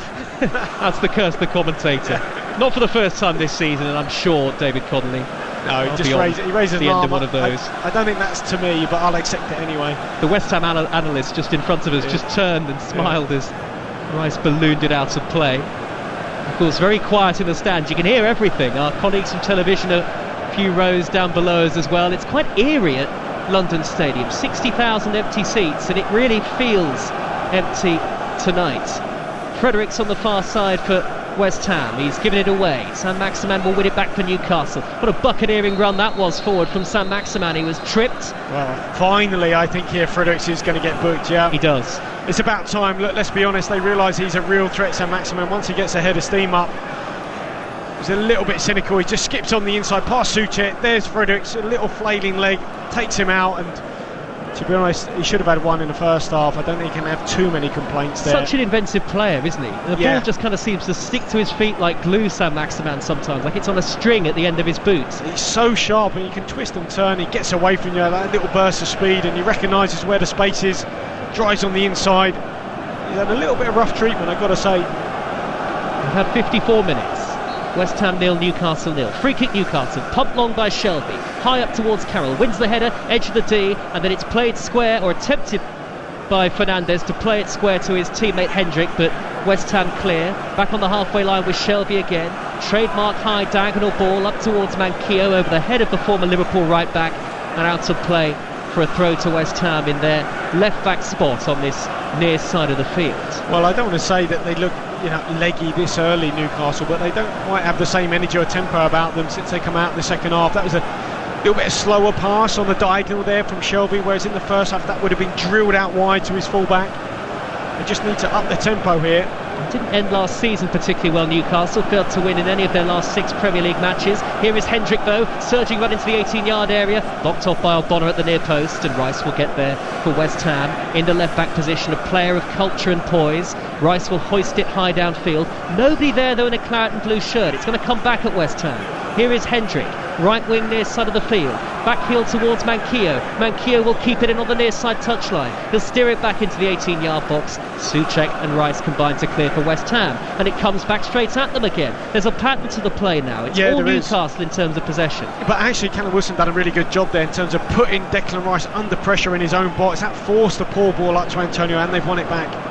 Saint-Maximin spraying it wide to Manquillo with the red boots, the long sleeve shirt, skips away from Fornals, deflected cross to the near post. Carroll flicks it on, and it's turned in by Callum Wilson. A debut goal for the £20 million man, and Newcastle United, this new look side, take the lead. 10.5 minutes into the second half, and what a moment under the London Stadium floodlights for Callum Wilson. His first Newcastle goal. It's West Ham 0, Newcastle 1. Well, Manquillo done really well out wide here, just to shift it past Fornals, delivers the ball into the box, takes a little nick off Fornals, then Carroll just gets in front of the goalkeeper, it's actually Hendrick, gets in front of Ogbonna, flicks it on. There's Callum Wilson, just tapped it home in front of Fabianski. He's about 2 yards out, absolutely delighted. And look, he's had a really good game, I think, Callum Wilson. He's looked so sharp. And sometimes when you work hard, we just spoke moments ago about putting Declan Rice under pressure in his own box, working tirelessly for his team. When you do that, sometimes as a striker, you get rewarded with a little tap in. That's exactly what he's got. And it's 1-0 to Newcastle, and a poacher's goal for Callum Wilson. Newcastle, who struggled for goals so desperately last season, that's exactly the sort of motion of movement they were missing. And here comes Wilson again, darting forward. Can he get away from Ogbonna? Flicks it up towards Carroll inside the penalty area, blocked off by Fredericks, and West Ham get it away. But they're in trouble here. Live and exclusive on Talk Sport. A goal down on the opening day of the Premier League season, and Callum Wilson has got a debut goal for Newcastle. Here's Fredericks at the other end though. That's a good cross towards Souček. It's headed away to Bowen. Bowen from the edge of the D, can't find a teammate. Manquillo with a good interception for Newcastle, and now the game is really stretched. Saint-Maximin pairing into opposition territory.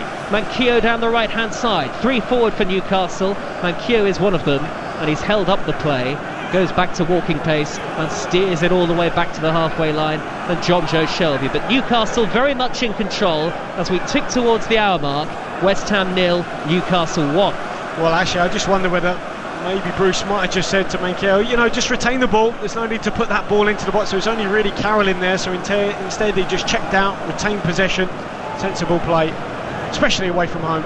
Good flick by Carroll, who's been so dominant, to find Saint-Maximin. Early cross whipped into the box at pace, in swinging, headed away by Ogbonna from the edge of the 6-yard area. There's a slightly resigned and dejected look about some of these West Ham United players. A shrug of the shoulders from Ogbonna, who's got his hands on his hips. And Newcastle have got their 6th corner of the game on the far side of the field, and they've got the lead. Live on Talk Sport. Well, actually, David Moyes just turned around, didn't he, and just threw his arms down. Obviously, sense of frustration here, because they had the better opportunities, didn't they, in the first half, didn't take them, and as is the case sometimes, the opponents get one decent chance, get 1-0 down. John Joe Shelby on the far side, golden boots, will take the corner, drives it high up towards the penalty spot, over the head of Jamal Lascelles, and there's a shove in the back from Lascelles on Antonio. West Ham have got a free kick, and they're in dire need of some inspiration here, West Ham United, trailing by a goal to 0 with just under an hour gone. And is there any sign of activity on the substitutes bench, Ian Abrahams? Yes, there is. David Moyes has asked Felipe Anderson and Andrei Yarmolenko to get warmed up.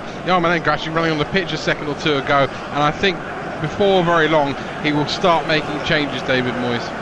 Thanks, Moose. Ian Abrahams live at pitchside for us on Talk Sport. Newcastle lead by a goal to 0. Here's Antonio surging towards the edge of the Newcastle penalty area, almost a one-man band, and he was blocked off by a combination of Hayden and Lascelles, and a long high clearance downfield by Manquillo up into West Ham territory. Look at Wilson again. I mean, he covers so much ground. He was miles away from Ogbonna actually getting on the ball there. Instead, put him under pressure, forced the ball back to Fabianski, and that's a top centre forward working really hard for the team. Newcastle fans would be delighted with that. Centre forward that worked so hard. Joel Linton, who came in for double the price last summer, is going to be thinking, how on earth am I going to get in the team? And he won't. The way that Wilson has started his Newcastle career, at least. He's definitely not going to get in the team. I mean, they've got a goal-scoring centre forward who works really hard. He's got good feet, can hold the ball up. He's a threat in the box, and he's settled in really, really well. New dynamic about Newcastle. Here come West Ham, a goal down at London Stadium, without their own fans to buoy them and push them on and cheer them on. They have to find that energy from somewhere themselves, as Fernandes comes across to head clear for Newcastle, who won here 3-2 last season, and it's a throw to West Ham deep inside opposition territory, right in front of one of those claret and blue banners in the lower tier of seats, which spells out pretty bubbles in the air. And Antonio is going to take this long throw. He walks towards the edge of that running track, that claret running track. There's a lot of space for him to hurl this in, and West Ham have sent Diop forward from central defence. Instead, the throw is short. He gets it back. Antonio drives towards the dead ball line. Shelby gets across. Ball goes out of play. West Ham corner far side. Well, that was clever though from Antonio, wasn't it? I mean, fake to deliver the ball long into the box. Then took it short, got it set back to him. Tried to take on Shelby, didn't get past him, but it did win a corner. And they have got good height, West Ham, as well. I mean, both sides are big. I think that's why Carroll's actually in the team as well today, to provide height, but obviously to play with a two, but they'll need him here.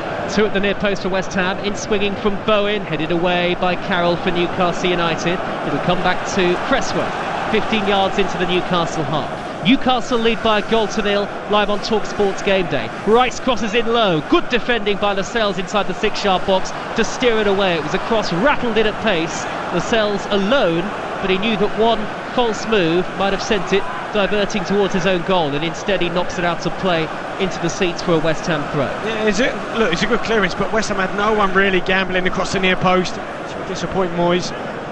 This one will go in long from Antonio. High towards Ogbonna at the near post. Souček's there as well for West Ham United. It's cleared away. Comes to Manquillo for Newcastle. Right back position. Squeezes it forward to Hendrick, who nudges it down the line and wins a throw. And Jeff Hendrick, industrious player, but very neat and tidy. Very good on the ball. Very clever player. You can already see he's making a difference for Newcastle as well, David. Absolutely, but I mean, the ball went out for a throw there. Callum Wilson got it and then just kicked it about 10 yards away, and David Moyes gave him a death stare.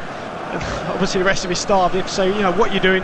Manquillo bending down, then doing his laces, so already little signs of game management here, winding the clock down, wasting vital seconds. Well, this won't please the West Ham hierarchy, nor of course the supporters. There were a dozen or so I saw protesting against the club's ownership when I arrived at the ground earlier. Hendrick down the right for Newcastle, who lead by a goal to nil. Plays it back to Manquillo, high looping cross up into the night sky, and Fabianski will just watch it drift over his bar for a goal kick. Well, just another example of Newcastle, you know, as great as they have done.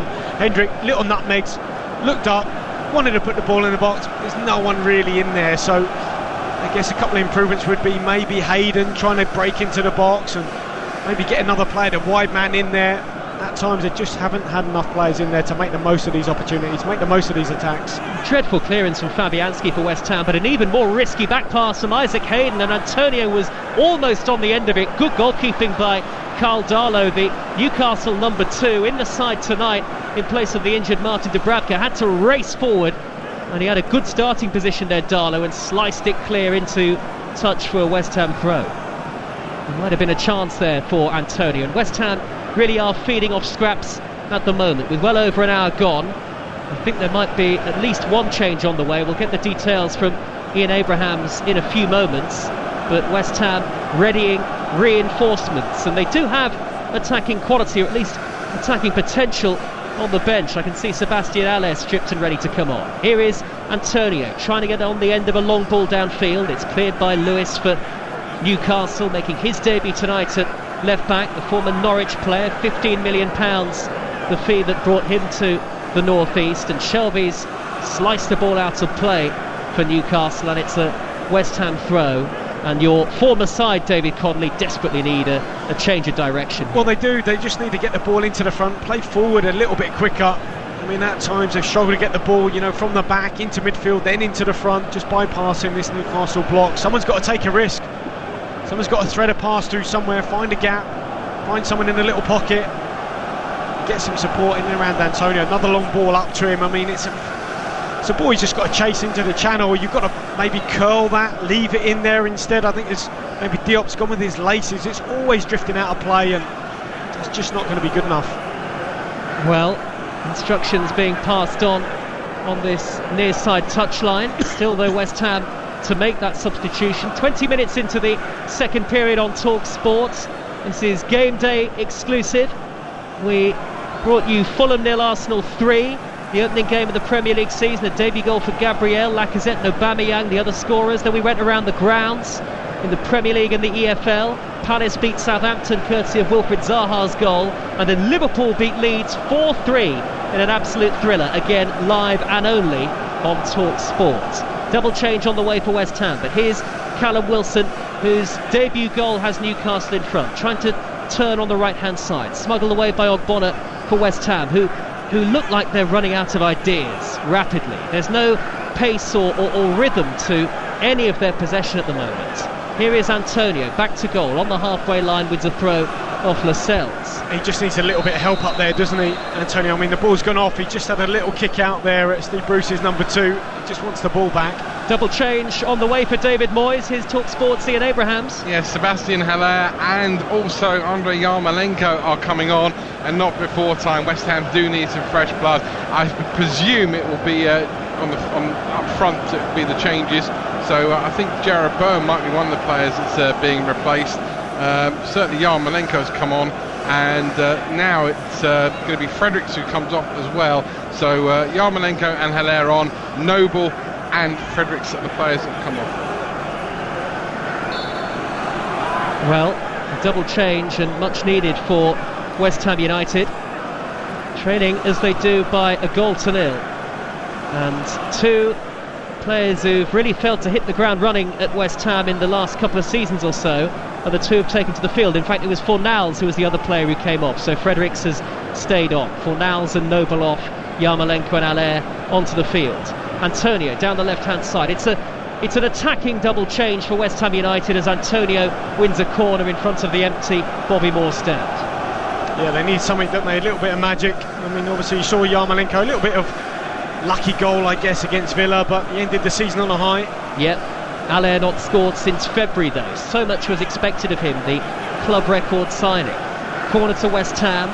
Cresswell will take it. Midway through the second half on Talk Sport, trailing by a 1-0. Cresswell, left-footed out-swinging delivery. Rice far post nods it down. It's flicked goalwards. Scramble inside the 6-yard box. Newcastle can't clear. Couple of great saves from Darlow, and Darlow manages to hang on. West Ham appealing desperately for a penalty. Haller was in there, having just come on. Darlow made a couple of great stops.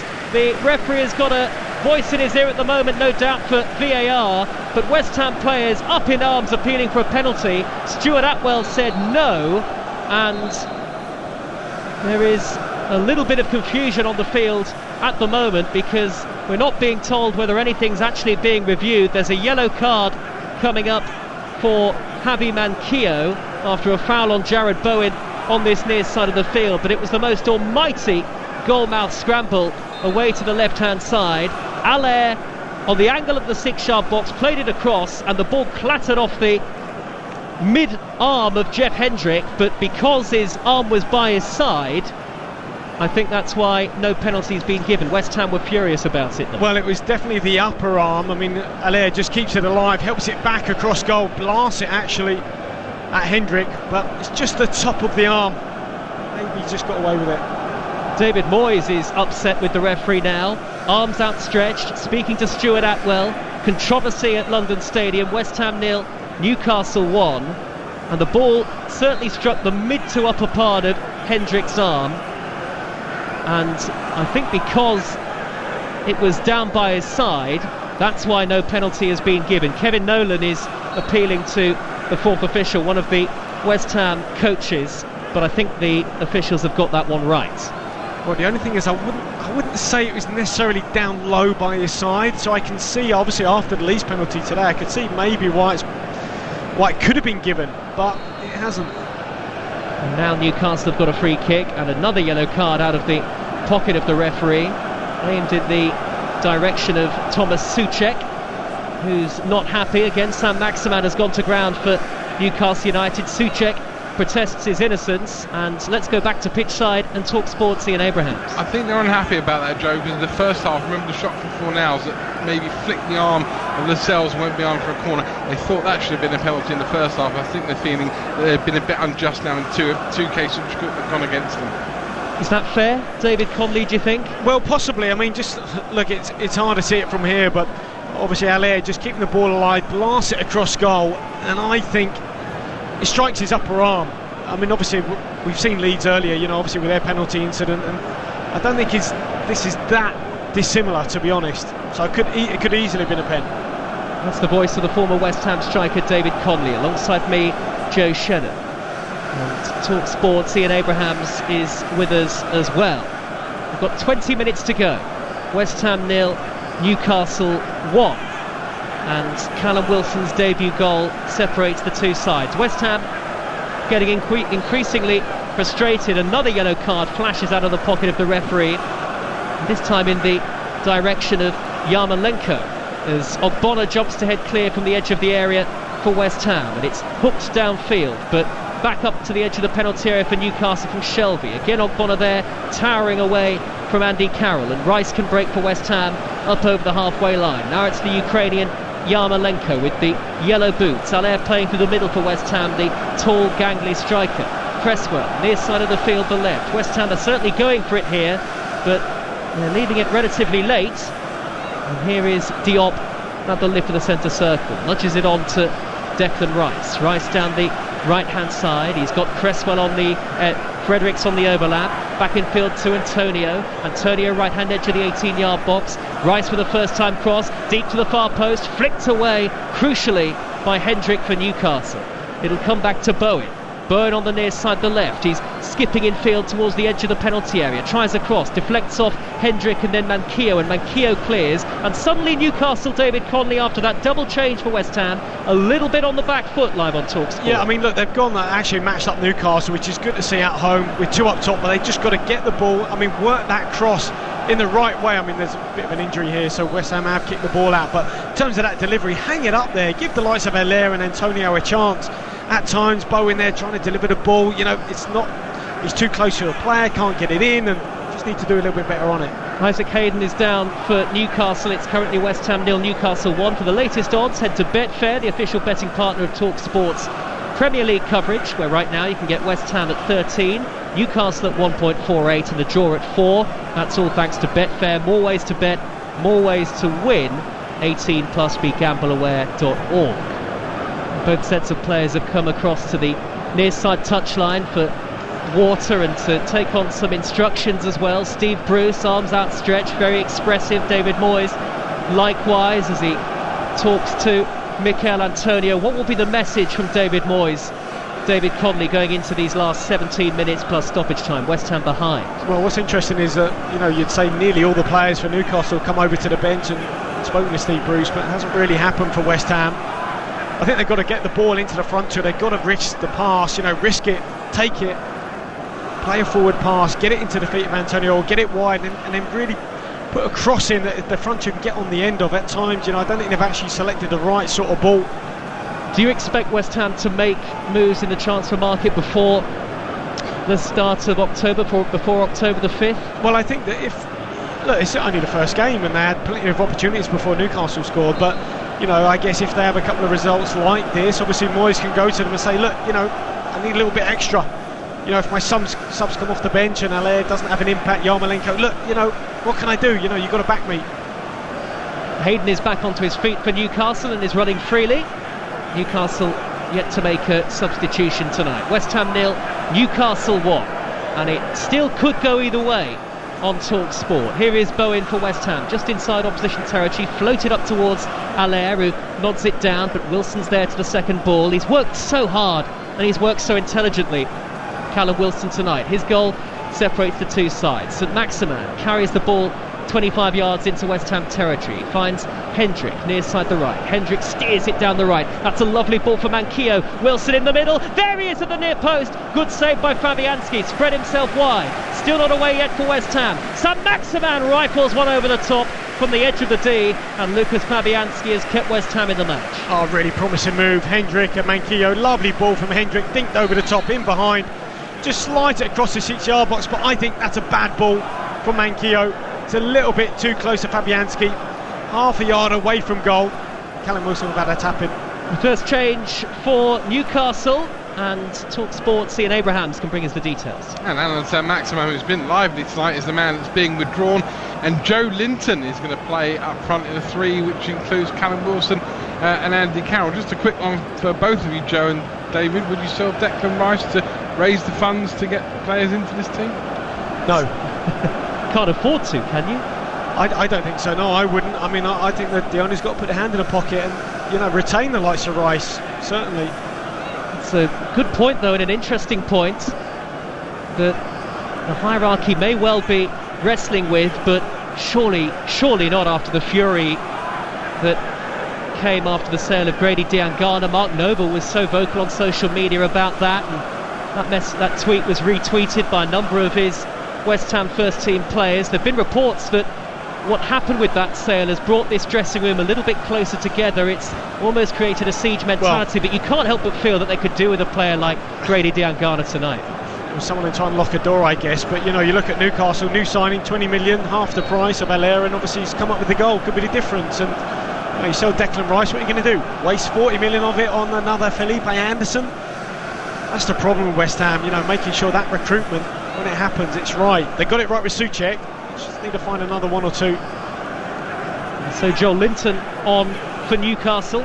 Just 2 Premier League goals last season. 40 million quid and 2 Premier League goals. On our monitor I can see a shot of the 2 co-chairmen at West Ham United, David Gold and David Sullivan, sat at a distance in the director's box, the leather claret seats, and Karen Brady is nearby too. Penny for their thoughts, of course. Well, also a penny for Mark Noble's thoughts. I mean, you don't think he's taken off because of what he said, do you? Or is it just purely football-y? You'd like to think not, but he spent an awful lot of time chasing the ball down when really, you know, he needed like the likes of Souček to get up to the ball. You know, he needed Declan Rice to get up to the ball. But I think David Moyes was so worried about the big front two. He had the big tall midfielders sitting in front of him, and it just meant Rice. I think Noble just had too much running to do. Talking of chasing the ball, David Moyes has just headed 20 yards down the touchline to retrieve the ball for a throw-in that West Ham have taken, but they're not coming forward at any great pace. It continues to be a little leaden-footed from West Ham. They need something from somewhere. A goal down on Talk Sport. 13 to go. Antonio's cross up towards Allaire, headed away by Lascelles from the centre of the penalty area for Newcastle, who look really dangerous on the counter-attack. Wilson to Andy Carroll on the centre spot almost, dispossessed, but it's nudged downfield by Hendrick. Joel Linton will chase. Golden boots, still got that famous Newcastle number 9 shirt, spiky hair, edge of the area. Joel Linton shoots, takes a deflection, comes back to Hendrick, inside the penalty area, towards the dead ball line. Can he put it back? He finds Joel Linton, edge of the box, he sets up Shelvey, good block by Ogbonna for West Ham. As Newcastle threaten to extend their lead, and West Ham have cleared through Yarmolenko, good ball to find Bowen, and now Cresswell 10 yards shy of halfway. And Newcastle were nearly in again there, and you wouldn't bet against them getting chances on the break before the night is over. On Talk Sport, here is Cresswell on the near side for West Ham. Early ball, high towards Allaire, chests it down. Souček with his back to goal, couldn't reach it. Shelvey gets a foot in on Bowen. Good defending from Newcastle United. Hendrick though misses his tackle. Rice is there for West Ham, charges into the 18-yard box, trying to smuggle his way through. Can't get past Lascelles. West Ham still on the attack. 1-0 down. Cresswell, near side, flighted cross, high to the far post, headed away by Newcastle. It was Lewis with the touch, and Wilson hooks the ball over his shoulder to the relative safety of halfway. It's been quite a few nearly moments for West Ham tonight. David Moyes will point to the 2 efforts off the woodwork in the first half, the header from Souček wide, the 2 penalty appeals they've had that were both turned down. But it's all going to count for nothing at the moment unless Yarmolenko can do something. Edge of the D, left-footed deflected shot, almost fell for Antonio, cleared away by Hendrick up to the halfway line again. Well, they're defending even deeper now, Newcastle. There's about 10 players just 5-10 yards outside their box. Very deep block that West Ham have got to break down. That's the challenge for them. Antonio hugging the near side touchline. Good ball up towards Allaire, cleared behind by Fernandez, and it's a West Ham United corner in front of the Bobby Moore end on the near side of the field. You've got to say they dealt with most threats that West Ham have thrown at them pretty well so far, Newcastle at the back, especially Fernandes. It's been fantastic there. I'll bring you some clarification on that Jeff Hendrick handball penalty appeal in just a few moments. It was as we expected, as Cresswell swings in the corner for West Ham, out swinging, headed away by Carroll for Newcastle, comes out to Yarmolenko, left-footed effort deflected behind. Yeah, he's such a threat, isn't he? Just sweeping up on the edge of the box for that second ball. Good first touch to kill it. He reads it's going to be cleared, just picks it up on the edge of the box on that hammer of a left foot, aims for the near post, but just a little nick wide. Yarmolenko will go across to take the corner. It'll swing in towards goal, left-footed, up to the edge of the 6-yard box. Newcastle clear it once more, this time through Carroll yet again. Up towards the lip of the centre circle. Fredericks will have all the time in the world to ping it cross field, and Cresswell caresses it onto his left boot, and then his second touch is dreadful. Well, and Keogh clears for a throw. I think he has a little bit of frustration here, obviously having a little bit of an argument with Antonio, thinking, well, you know, you should have been there, but to me that was a poor pass from Cresswell. Antonio saying, look, just give me the ball, let me launch this into the box. They've already got the centre-halves up there from the corner. Long throw coming up for West Ham United. The 18-yard box littered with claret and blue shirts, and Newcastle have got everybody back bar Callum Wilson. Long up towards Ogbonna in the penalty area. Headed away at the near post by Federico Fernandes. Picked up by Javi Manquillo for Newcastle. He balloons it high into the floodlit sky. It'll drop down for Antonio again for West Ham. 25 yards out, squeezed into the penalty area towards Bowen. Little ricochet and Newcastle clear once more. And now here's Shelvey inside the centre circle, up to the relative safety of halfway. And Wilson again. Wilson dispossessed by Cresswell. This is a good spell for West Ham. 9 minutes to go. West Ham 0, Newcastle 1. Live and exclusive on Talk Sport on a bumper, blockbuster opening day of the Premier League season that we brought you on game day. Here is Yarmolenko, far side the right. All left foot at the moment, Yarmolenko. He plays it further down the touchline to find Antonio. Antonio, though, shrugged aside by Jamal Lewis, the young Norwich debutant, defends diligently and hoists it clear over the halfway line again. Well, there's nobody up there, though, up top for Newcastle. Despite three centre-forwards being on the pitch, it's just, you know, wave after wave of West Ham attack at this moment in time. Wave after wave of claret and blue, but it's Rice who has to retrieve the ball on the halfway line. VAR at Stockley Park, led by Peter Banks, have clarified that, as we suspected, the penalty appeal against Jeff Hendrick wasn't given because his arms were by his side. So, no great surprise there. As Carroll tries to reach a hopeful ball downfield for Newcastle, easily intercepted by Ogbonna, and Diop will steer it back to Lucas Fabianski. Newcastle are going to make a change of their own in just a few moments, I think, as Souček nudges it forward to Yarmolenko, midway inside the Newcastle half, going forward at pace. Fredericks with the cross, up towards Antonio, cleared away at the near post once again, this time by Isaac Hayden. Little touch off Jamal Lewis though, and it's another West Ham United corner, and they're building up ahead of steam with 7.5 minutes to go, despite being a goal down. They are, but again, Newcastle just defend the cross well. I mean, look, Lewis swept it out for a corner, but every ball that's come into their box, the likes of Lascelles and Fernandes have done really well so far. Plenty forward for West Ham, everybody back for Newcastle. Corner's taken short, Fredericks, corner of the penalty area, right-footed delivery up towards Allaire, and the goalkeeper plucks it out of the air, Darlow, and the chance is gone. Oh, that's a good header. The cross actually falls short, but Allaire just gets across the near, good contact on it at the near post. It's just dropping under the bar, but fairly comfortable in the end for Darlow. Been relatively steady, the stand-in Newcastle goalkeeper.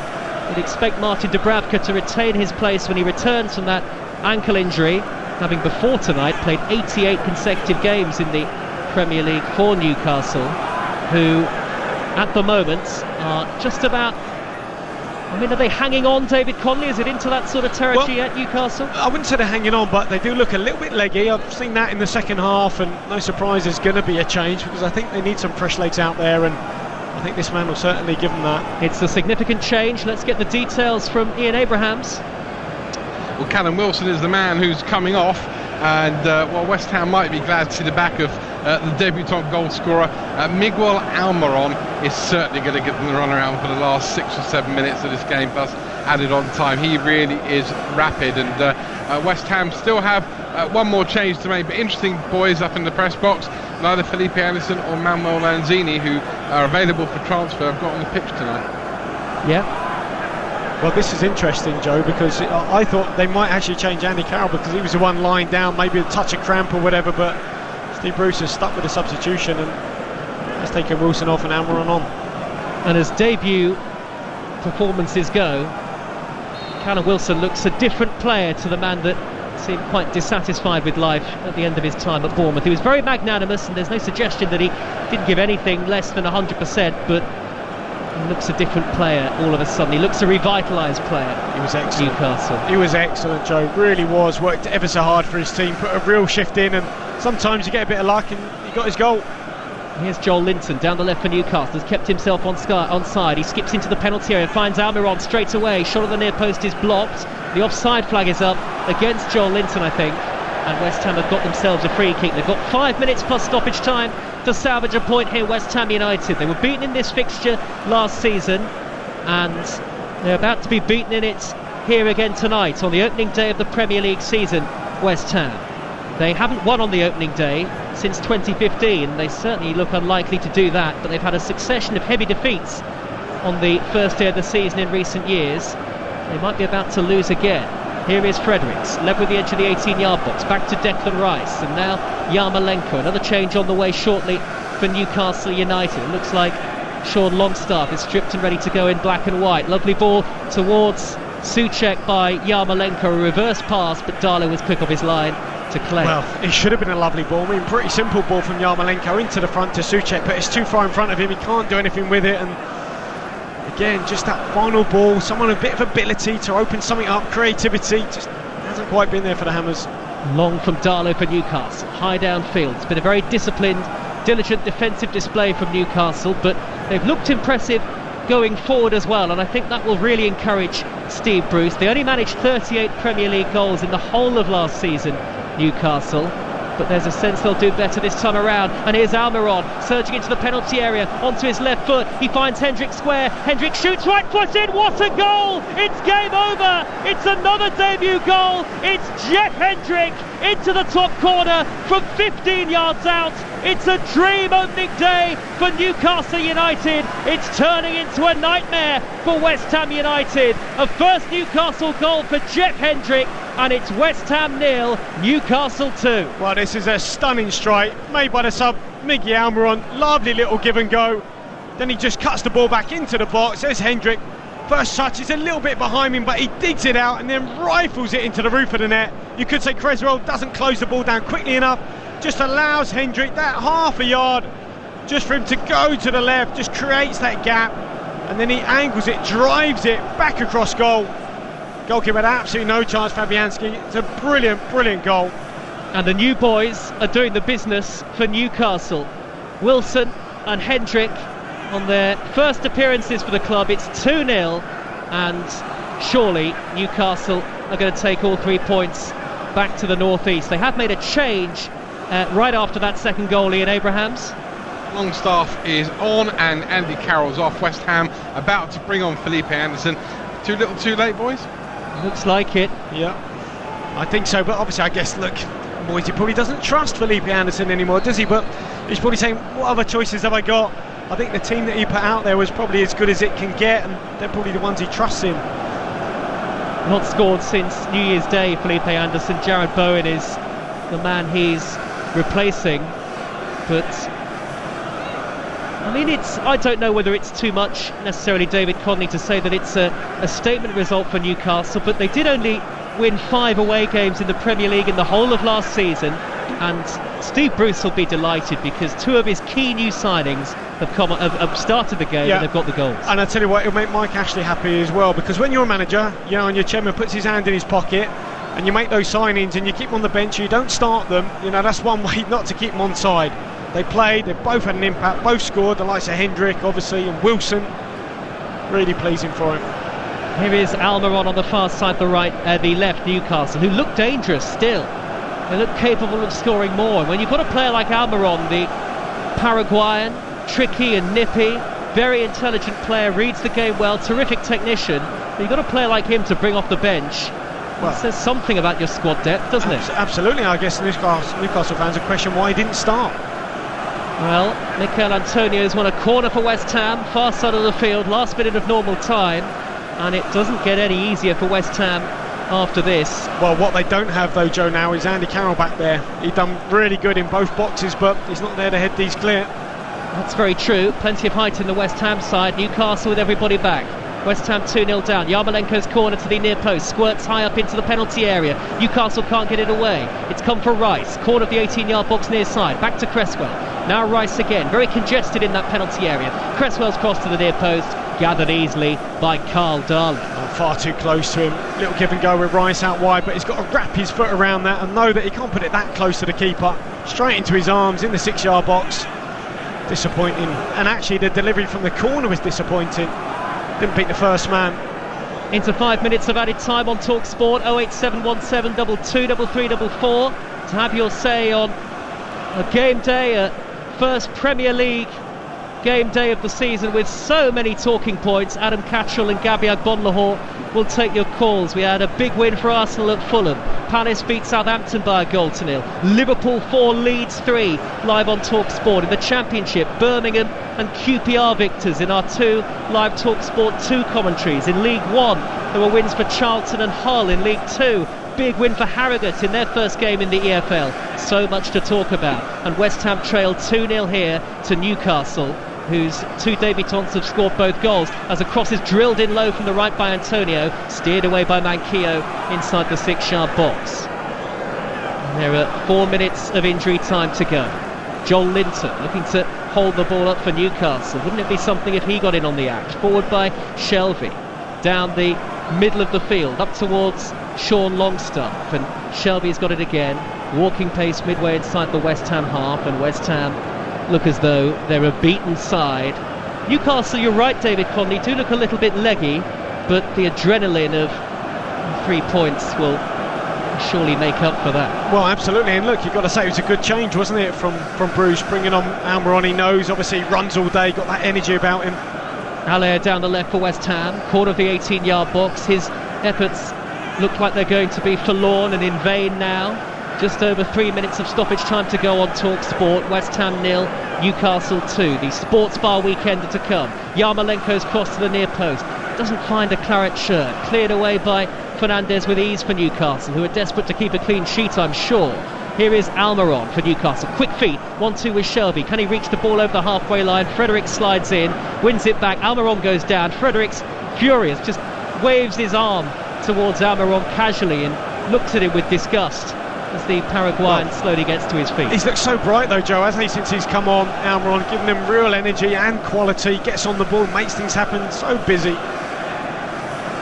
Here is Hendrick crossing halfway for Newcastle. He runs into Cresswell, and now Felipe Anderson. We've got 2.5 minutes of stoppage time to go. West Ham need to score twice.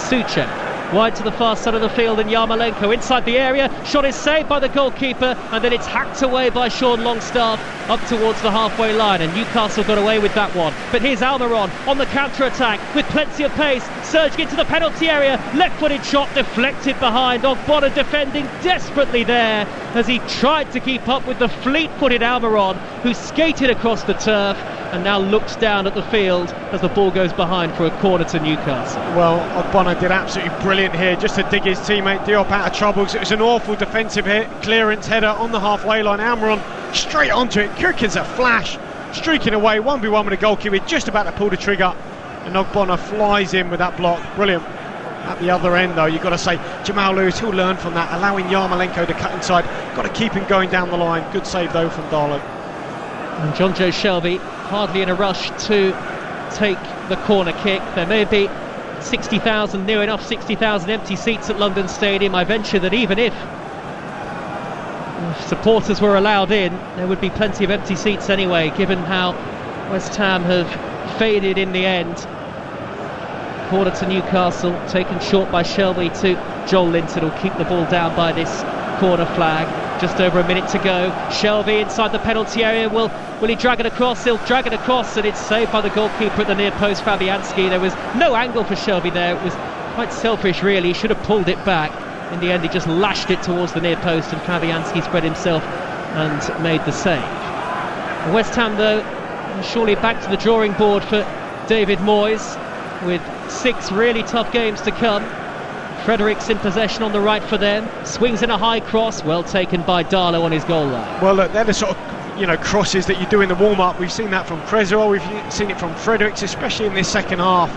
The balls into the box have just been awful, I got to say, catching practice. And when they've gone in the air, they've always gone to the goalkeeper, or they've been cleared easily on the deck. The quality hasn't been there either. Been drilled across, no one's really been picked out.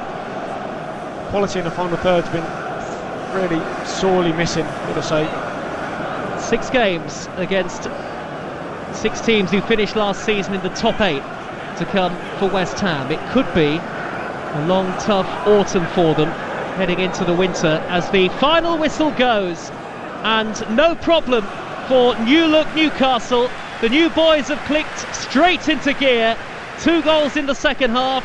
The first from Callum Wilson, the second from Jeff Hendrick, and it's a comprehensive away victory for Newcastle United, who impressed throughout. New season, new hope and new optimism in the North East, that's for sure. For West Ham United, it just felt like more of the same. Final score on Talk Sport: West Ham 0, Newcastle 2. Thank you, Joe. Even the sound effects put the boos in from the West Ham fans that weren't there.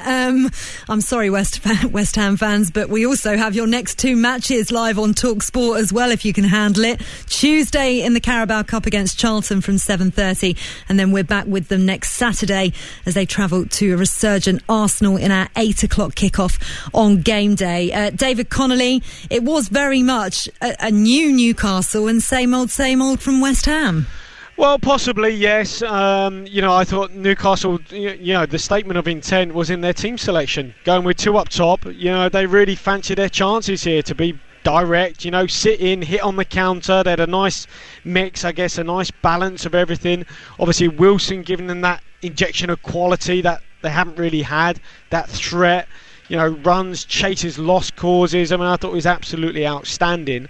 And credit for that, for a top away performance. It was superb, I think, from 1 to 11. Absolutely brilliant from Newcastle. And, both of their debutants on the score sheet as well. And they really made a difference. 8 goals in 9 games against West Ham. Callum Wilson now. Yeah. Obviously, 7 of those when he was playing for Bournemouth. But he certainly likes scoring against them. Yeah, he does. And, it looked like he liked actually having a target man up alongside him, or another, centre forward alongside him to relieve a little bit of the pressure. Someone to link with. I thought he'd done that ever so well. I thought his touch was terrific.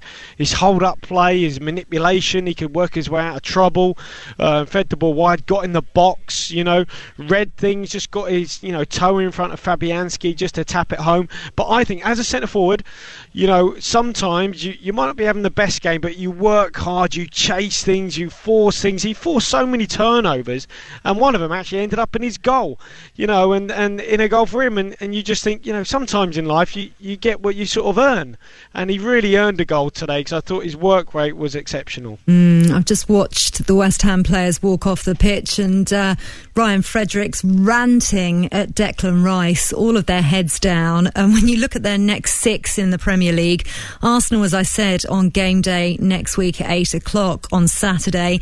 That's away from home. Then Wolves at home, Leicester away, Spurs away, Manchester City at home, and then Liverpool. This could be a horrible start for them. Yeah, and I think this is where, Moyes has got to be bold and brave, because obviously he's got the Charlton game, the Cup game, which I guess, he'll want to make changes for that, but he won't want to lose, because obviously he's got one eye on the game against Spurs. So it's a tough one. Look, they could have scored in the first half, but you would say that they never really looked a threat. They didn't seem to have the quality to break a side down. They didn't have anyone really to unlock a door. And when the ball went wide, the crosses at times in the first half were good, but in the second half they were atrocious. They was catching practice for Darlow, or it was the wrong selection. It was dinked when it should have been rolled on the ground. It went along the ground when it should have been cut back, etc.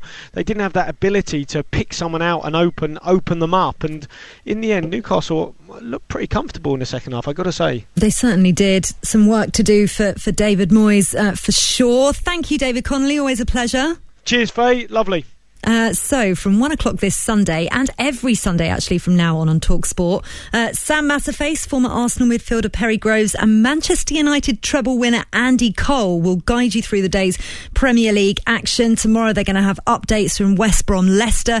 I'll be at Tottenham versus Everton, providing updates on that match as well. They'll also keep you in touch with all the other scores from the EFL and the WSL. By the way, one horrible score, another bad result for West Ham fans, I'm afraid, but the West Ham women were beaten 9-1 by Arsenal women in the FA WSL earlier on. But the team will also be picking their heroes and villains and winners and losers from a breathless opening game day here on TalkSport. It's been fantastic. You can have your say on the opening game day of the weekend on the Sports Bar Weekender with Adam Cattrall and Gabby Agbonlahor. That's up next here on TalkSport. Get involved. Give them a call. 08717 223344. 1976, April 76, before I was even born, the last time that Newcastle lost at home to Burnley in the league. They've played 7 times at St James's. What are your score predictions and why? Mark, I'll start with you. I know you loved this question when I asked you last week. Look, I'm hoping we're going to get goals. By the way, John and I are getting absolutely drowned here. I know we shouldn't complain. We're so lucky a bit of the football, but the heavens have opened and we are getting very wet, John. Thing is, Mark, there's not a hair on our heads to get wet, by the way. Yeah, well, cheers for. I thought I had at least 3. Anyway, moving on. Are you buying time before your answer here, Mark Wilson? No, I am going for goals. I'm confident we're going to get some goals. I'm going Newcastle 2, Burnley 1. I'm going to go the opposite to Mark. I actually look at these teams, and I think Burnley just looks slightly stronger. I think I like Westwood and Stevens. They defend really well. Tarkowski, Bardsley, experienced, good goalkeeper in Nick Pope, and they've got the 2 big lads up front. And as I said earlier on, I alluded to the fact you get balls in the box, and I just fancy Burnley. I think on paper they just look that little bit more stronger for me. We shall wait and see. Burnley last lost 3 straight games to start a season in 2003 in the Championship, and they picked up 10 points in their last 5 Premier League away games and scored in all of them, which possibly adds more to John's point. We shall see. Players just about to come out. I'll quickly remind you of some of our live sport coming across the TalkSport network. Of course, later on tonight, once we're done and dusted with the football, day 3 of the USPGA Tour's Sanderson Farms Championship Golf from Jackson, Mississippi. And then tomorrow at midday, TalkSport exclusive Leicester West Ham, TalkSport 2 Southampton against West Brom at the same time. 3 p.m. Gallagher Premiership on TalkSport 2 Saracens Bath on the final day of the regular Gallagher Premiership season. It's all followed from 5 with the NFL Red Zone. Brilliant coverage of all the touchdowns, extra points, you name it, with Nat Coombs and the team. And then the conclusion of the golf thereafter as well. We've got it all covered, but the football is our focus. The Premier League, St James's Park, Newcastle and Burnley. We hand you over to our match night commentator on TalkSport 2, Mark Wilson. Cheers, Russ. 2 teams out on the field in front of us, the black and white stripes of Newcastle, and it's the claret and blue of Burnley. And Burnley, who make 2 changes and 2 welcome ones as well. James Tarkowski, his first Premier League start of the season. Burnley not won any of their last 19 Premier League games when he hasn't featured. Sean Dyche will be delighted that he and Ashley Barnes are both in his starting lineup tonight. And 4 changes for Newcastle United. Had a couple of injury problems while Manquillo and Almiron dropped to the bench. The lineup send Darlow in goal. It's Kraft, Fernandez, Shah and Lewis at the back. Hayden, Shelby, Hendrick and Joe Linton across the middle. Callum Wilson supported by Alan Saint-Maximin. Burnley in goal, Nick Pope. It's Bardsley, Long, Tarkowski and Taylor at the back. Brownhill, Westwood, Stevens and McNeil in the middle. And Ashley Barnes plays his first game since New Year's Day as his first Premier League game since New Year's Day. He partners Chris Wood up top. John Hartson, former Wales striker, alongside us. John, wonderful ground. All right, it's wet, it's raining, but the players will be loping. The ball's going to zip around. The conditions, from their point of view, are pretty good. Yeah, every time I come to this ground, I got hairs on the back of my neck, and I'm very lucky to play at most of the grounds around Europe. But this is a fantastic place to play for. We'll listen to Going Home now. It's Mark Knopfler, isn't it, on the guitar? I love this. What a tune to come out to. If this can't raise, if this can't lift the players, I don't know what will. And of course, there's no supporters here tonight, but hopefully we get a good game in. Although the weather is absolutely atrocious here, it's bucketing down. It is indeed. What are you expecting? Obviously, Burnley, no wins in their opening 2 games, but they do welcome back Tarkowski and Barnes, and that does add to their strength. Yeah, it makes them a little bit stronger, tighter at the back, obviously, with Tarkowski. And Barnes, I mentioned earlier how much I like Barnes. He's old school, he's rugged, he gets right in amongst it. attacks, crosses. I'm expecting it to be, not a high-scoring affair personally, because I don't think either teams are renowned for their goal scoring. But I just got a little clutch for Burnley this year. They've got to respond, don't they, from losing their first 2 games. And of course, Dyche will be looking for a response tonight. They will. They've never lost their first 3 games in the Premier League era. Sean Dyche down below us. Steve Bruce just slightly away to our right-hand side as we await to get underway. Newcastle defending the Gallagher end away to our right-hand side. A bright pink kit for Carl Darlow. We won't lose him in the dark. Noel Green away to our left of England's Nick Pope as we are about to get underway here, and the players down below us take a knee on the field. Officials as well, and the 2 managers. Enjoy the game. We are about to get underway. We are underway here on TalkSport 2. Newcastle knocking the ball long. Joe Linton wins the header into the midfield, but it's cleared away. But here's Sir Maximan trying to get on the end of it. Bardsley just eases it down the sideline, and it's picked up here on the halfway line by Newcastle, who will go back to their goalkeeper. They don't eventually go all the way back. They're just playing in front of their own 18-yard box here, and they have it on this near side. Jamal Lewis looking to get the ball away. They're almost trying to draw Burnley out here, aren't they? Newcastle playing the ball around at the back. Yeah, they won't want to be doing that, too often this evening with Wood and Barnes, chasing them. You won't. Here is Sir Maximan, who's taken up residence on the left-hand side. Wilson is up top, and Joe Linton up in support of him, so maybe a little bit slightly different than we thought ahead of kick-off. Newcastle dominating the early proceedings here. They have it wide with Hendrick over on the far side, but Burnley finally picked the ball up. Here's McNeil down that left-hand side, and linesman on the far side said the ball had gone out, but all Newcastle early stages, John Hartson.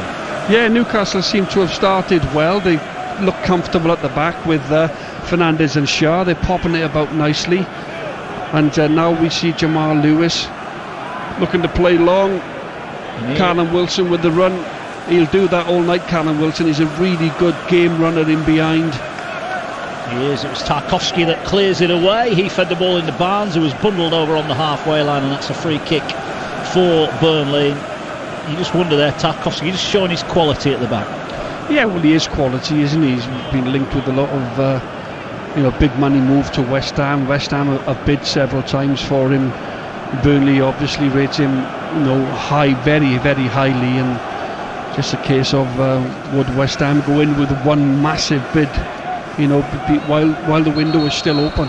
Well, we'll find out about that over the next few days. But here, Burnley have got a free kick just on the about 5-6 yards inside the Newcastle half. They're going to float the ball towards the edge of the box. Tarkowski is there, wins the header, loops up in the air. It's headed partially away by Newcastle, then cleared midway inside their own half. Brownhill hooked it over his shoulder, but it's picked up, and now Newcastle will drive forward from deep inside their own half. They're up to the halfway line. 0-0 if you've just joined us here.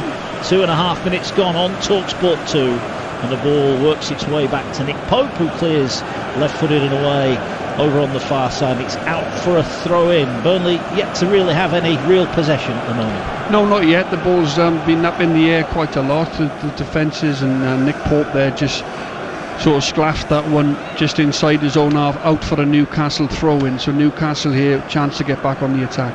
Yeah, they do indeed. Ball over on the far side.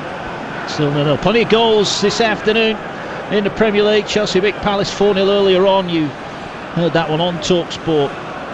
And then Everton 4-2 winners over Brighton. It's just finished. Leeds 1, Manchester City 1. Another good result for Leeds United. But here, goalless at the moment. Ball back to Pope on his 6-yard box, and Wilson's closing him down quickly, and the clearance bounces off the striker and goes behind for a goal kick. Well, Nick Pope there took an eternity, and Wilson racing across blocked it. It could have gone anywhere, John Hartson. He went wide. Nick Pope, very, very lucky man there. He just ambled. He got the touch.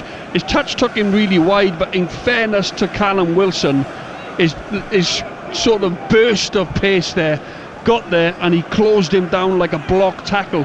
Could have ended up back in Nick Pope's net, that one. Yeah, Nick Pope it was, who relieved to see the ball go past his left-hand post. 0-0 here, as now it's Wood closing down at the other end, blocks it out for a throw-in over on the far side, and the two managers look on in the rain that continues to fall here. It's getting heavier around us here. You can probably actually hear it on the desks in front of us here. It's the first time I've ever been at a ground, John, where someone's come around with a squeegee to clear the desk ahead of kick-off.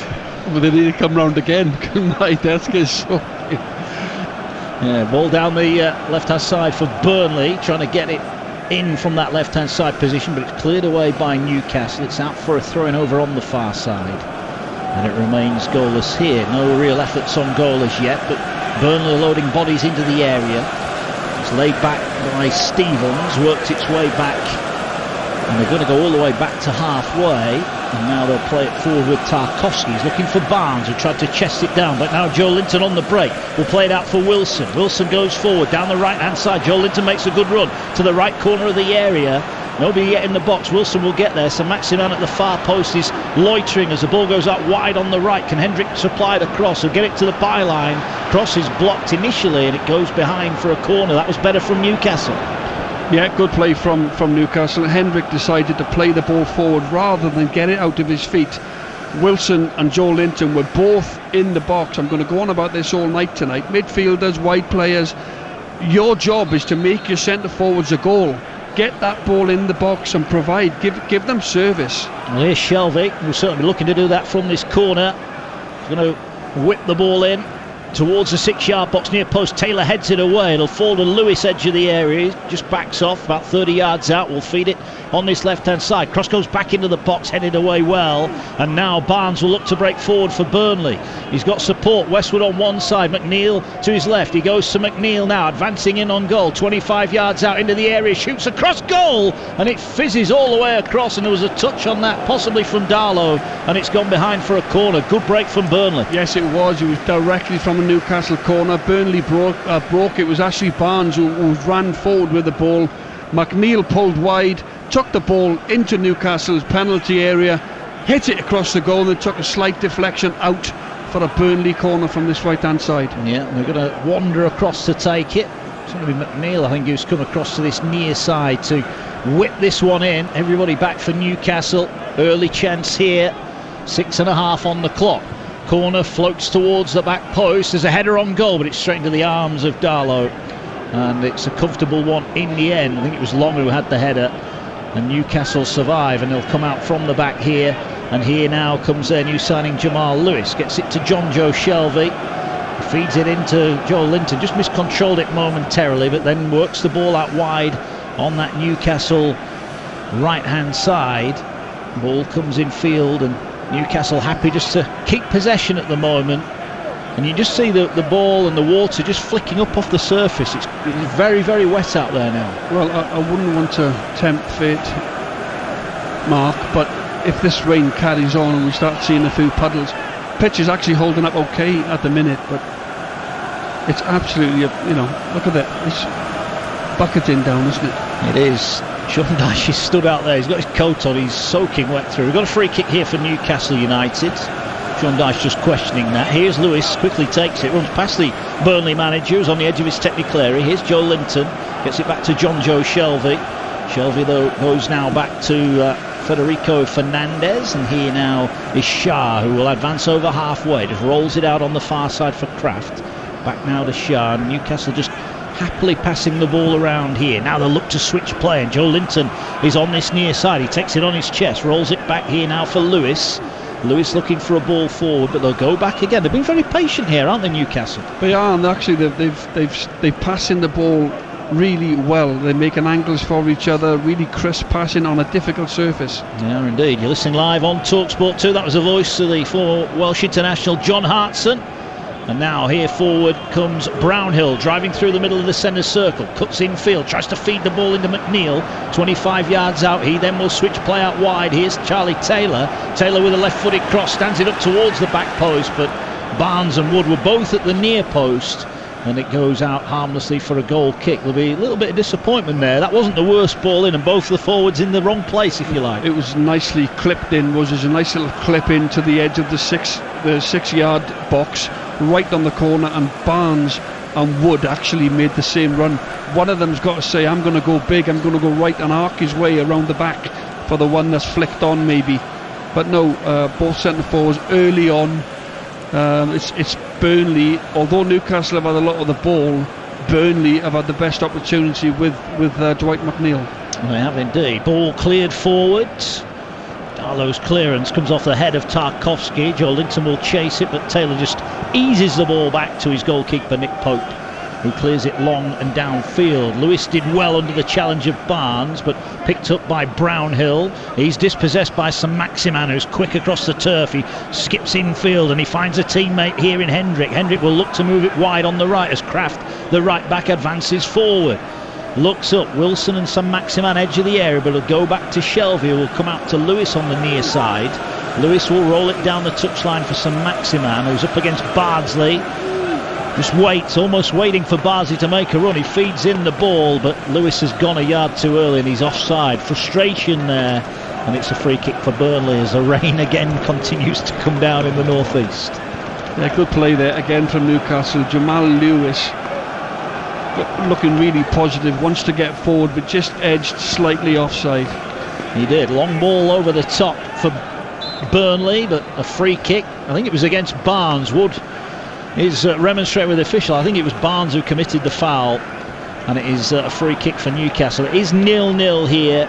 A reminder what we've got tomorrow, 12 o'clock start, Leicester West Ham. That's live and exclusive on Talk Sport. Here on Talk Sport 2 tomorrow lunchtime. Southampton looking to build on that win over Burnley last time out, take on West Brom. Ian Dancer and Alvin Martin, our commentary team for that one. That's followed up by the Rugby Union. Saracens against Bath tomorrow is live here on Talk Sport 2. Mark Wilson and John Hartson live at St James's Park. 11 gone in the rain. Newcastle 0, Burnley 0 as Darlow launches it towards Kraft on the far side. McNeil wins a header and it's out over on the far side for another free kick. Throw-in, sorry.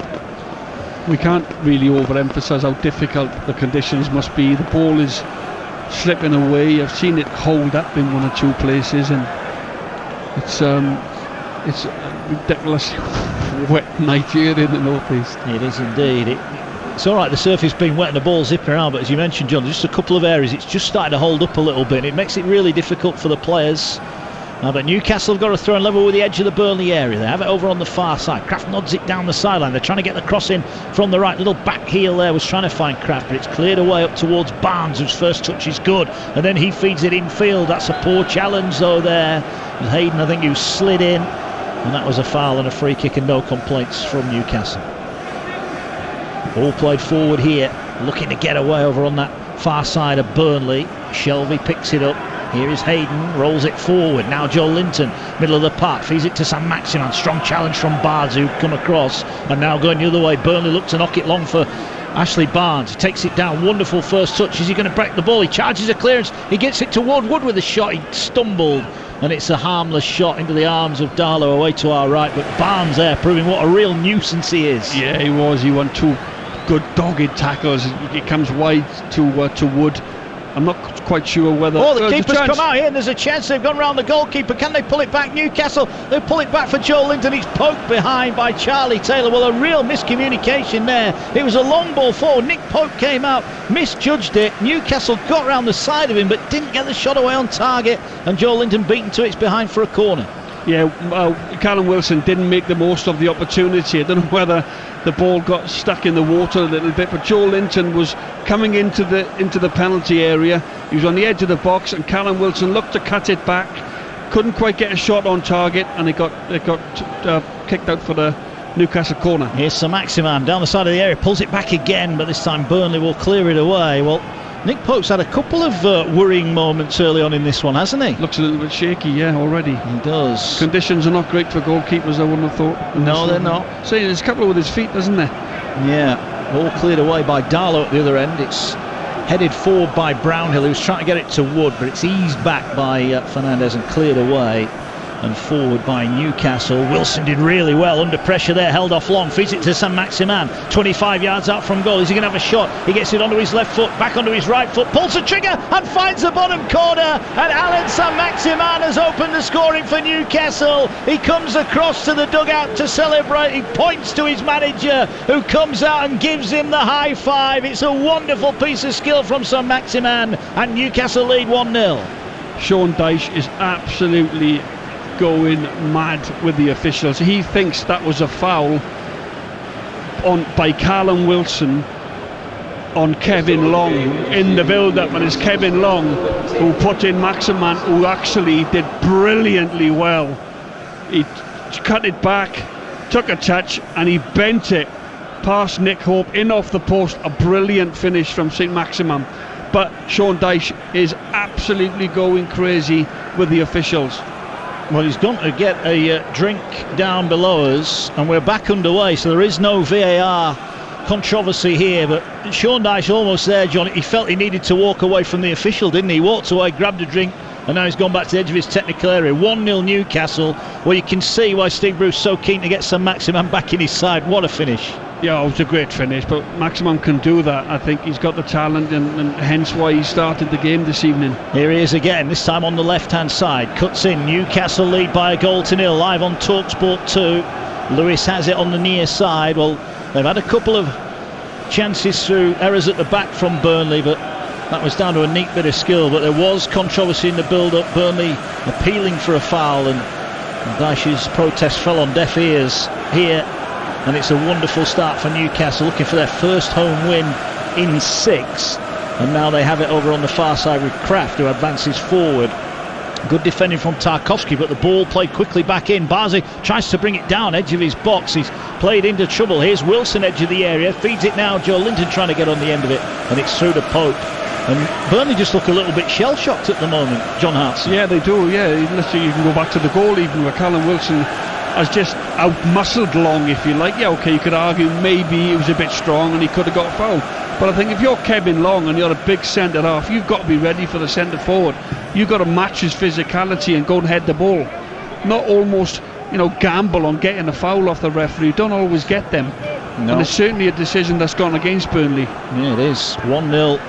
Is the scoreline as Joe Linton pops up again with the ball, feeds it to Jeff Hendrick. He looks around him, drives forward through the centre circle. He's 25 yards out, feeds the ball out wide to Kraft. There's plenty of black and white shirts forward here. Shelvey is one of them. He's got Hayden to his side, but he'll go instead to St Maximin on the near side. 2 Burnley players come across. He's right on the corner of the area, lays it back here to Hayden, back to St Maximin, and just there took his eye off the ball. It rolls straight under his boot and out for a throw in. Yeah, Burnley just need to settle for 5 minutes here. Newcastle, again, we said earlier that they're passing the ball ever so well. They're dealing with the conditions better, and now they've gone in front. It's up to Burnley now to respond. 1-0 if you've just joined us. Almost 17 on the clock. Free kick against Ashley Barnes here, and again Sean Dyche is remonstrating with the 4th official. He's getting more and more frustrated down below us. What he's saying is how on earth can that be a foul, and obviously the foul on Wilson on Long, how can that not be a foul? So we've started now to... Yeah, well, I must admit I'm surprised they didn't at least have a look at that one, but the official said not, and they moved on. David Cook, the man in the middle today. There's a ball forward for Hendrick. Won the header, but it's picked up by Dale Stevens in the midfield. One of the few players that Burnley have been able to bring in this window, and they'll go back with Long to Pope, who this time confidently clears right-footed downfield, and it remains 1-0. Barnes this time wins the free kick. You can see why Burnley have missed him. He's just a threat. I mean, I labelled him a nuisance. That's probably been a bit disrespectful. No, he's very good at his job. Not at all. It's okay. There's that's a word that's used quite often. You mean nuisance by he doesn't give the centre half a minute. He chases down every ball, and he's jumping, and he's physical, and he's very difficult to play against, is Ashley Barnes. He is, and he may just help Chris Wood up top, who last week failed to score for the first time in 5 successive Premier League games, but here now a free kick. It's fully 35 yards out, and it's centre of goal here. The Burnley players have split left and right. There's a line across the 18-yard box of Newcastle shirts. Darlow waits on the edge of his 6-yard box. Here comes the whistle, and they're going to float it towards the left-hand side. It's headed partially away. Barnes follows up, wins the header in the air, but it's headed away by Joe Linton. They need to try and clear it, but Charlie Taylor did really well. Left-hand side, pulls the cross back. Darlow beaten by Wood, but Wood has challenged the goalkeeper.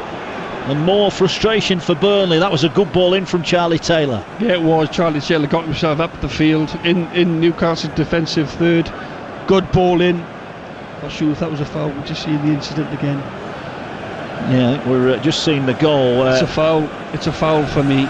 Wilson, he only backed into it long. Callum Wilson, I think he's fouled him. I think it's clear to see. I think he's shoved him about a second or two before the ball actually got to Wilson. There were 4 Burnley defenders in front of Saint-Maximin and goal. I think that would annoy Sean Dyche as well. I should be sticking up for the centre forward, really, Mark, but I think Callum Wilson's got away with one there. Well, now John Joe Shelvey has gone down in a heap in the centre circle. It is 1-0. If you've just joined us, Saint-Maximin on 14 minutes, a wonderful finish. Burnley appealing for a foul in the build-up. The whistle never came, and Saint-Maximin found the back of the net, right in the bottom corner, past Nick Pope, and it is 1-0 to Newcastle, who lead here, looking for a second league win of the season. Through to the quarter-finals of the League Cup, of course, Newcastle. So Maximin takes the ball on his chest. Wonderful first touch. Then he skips away, feeds the ball to Joe Linton. He now feeds it. Here's Jamal Lewis. He's into the edge of the area.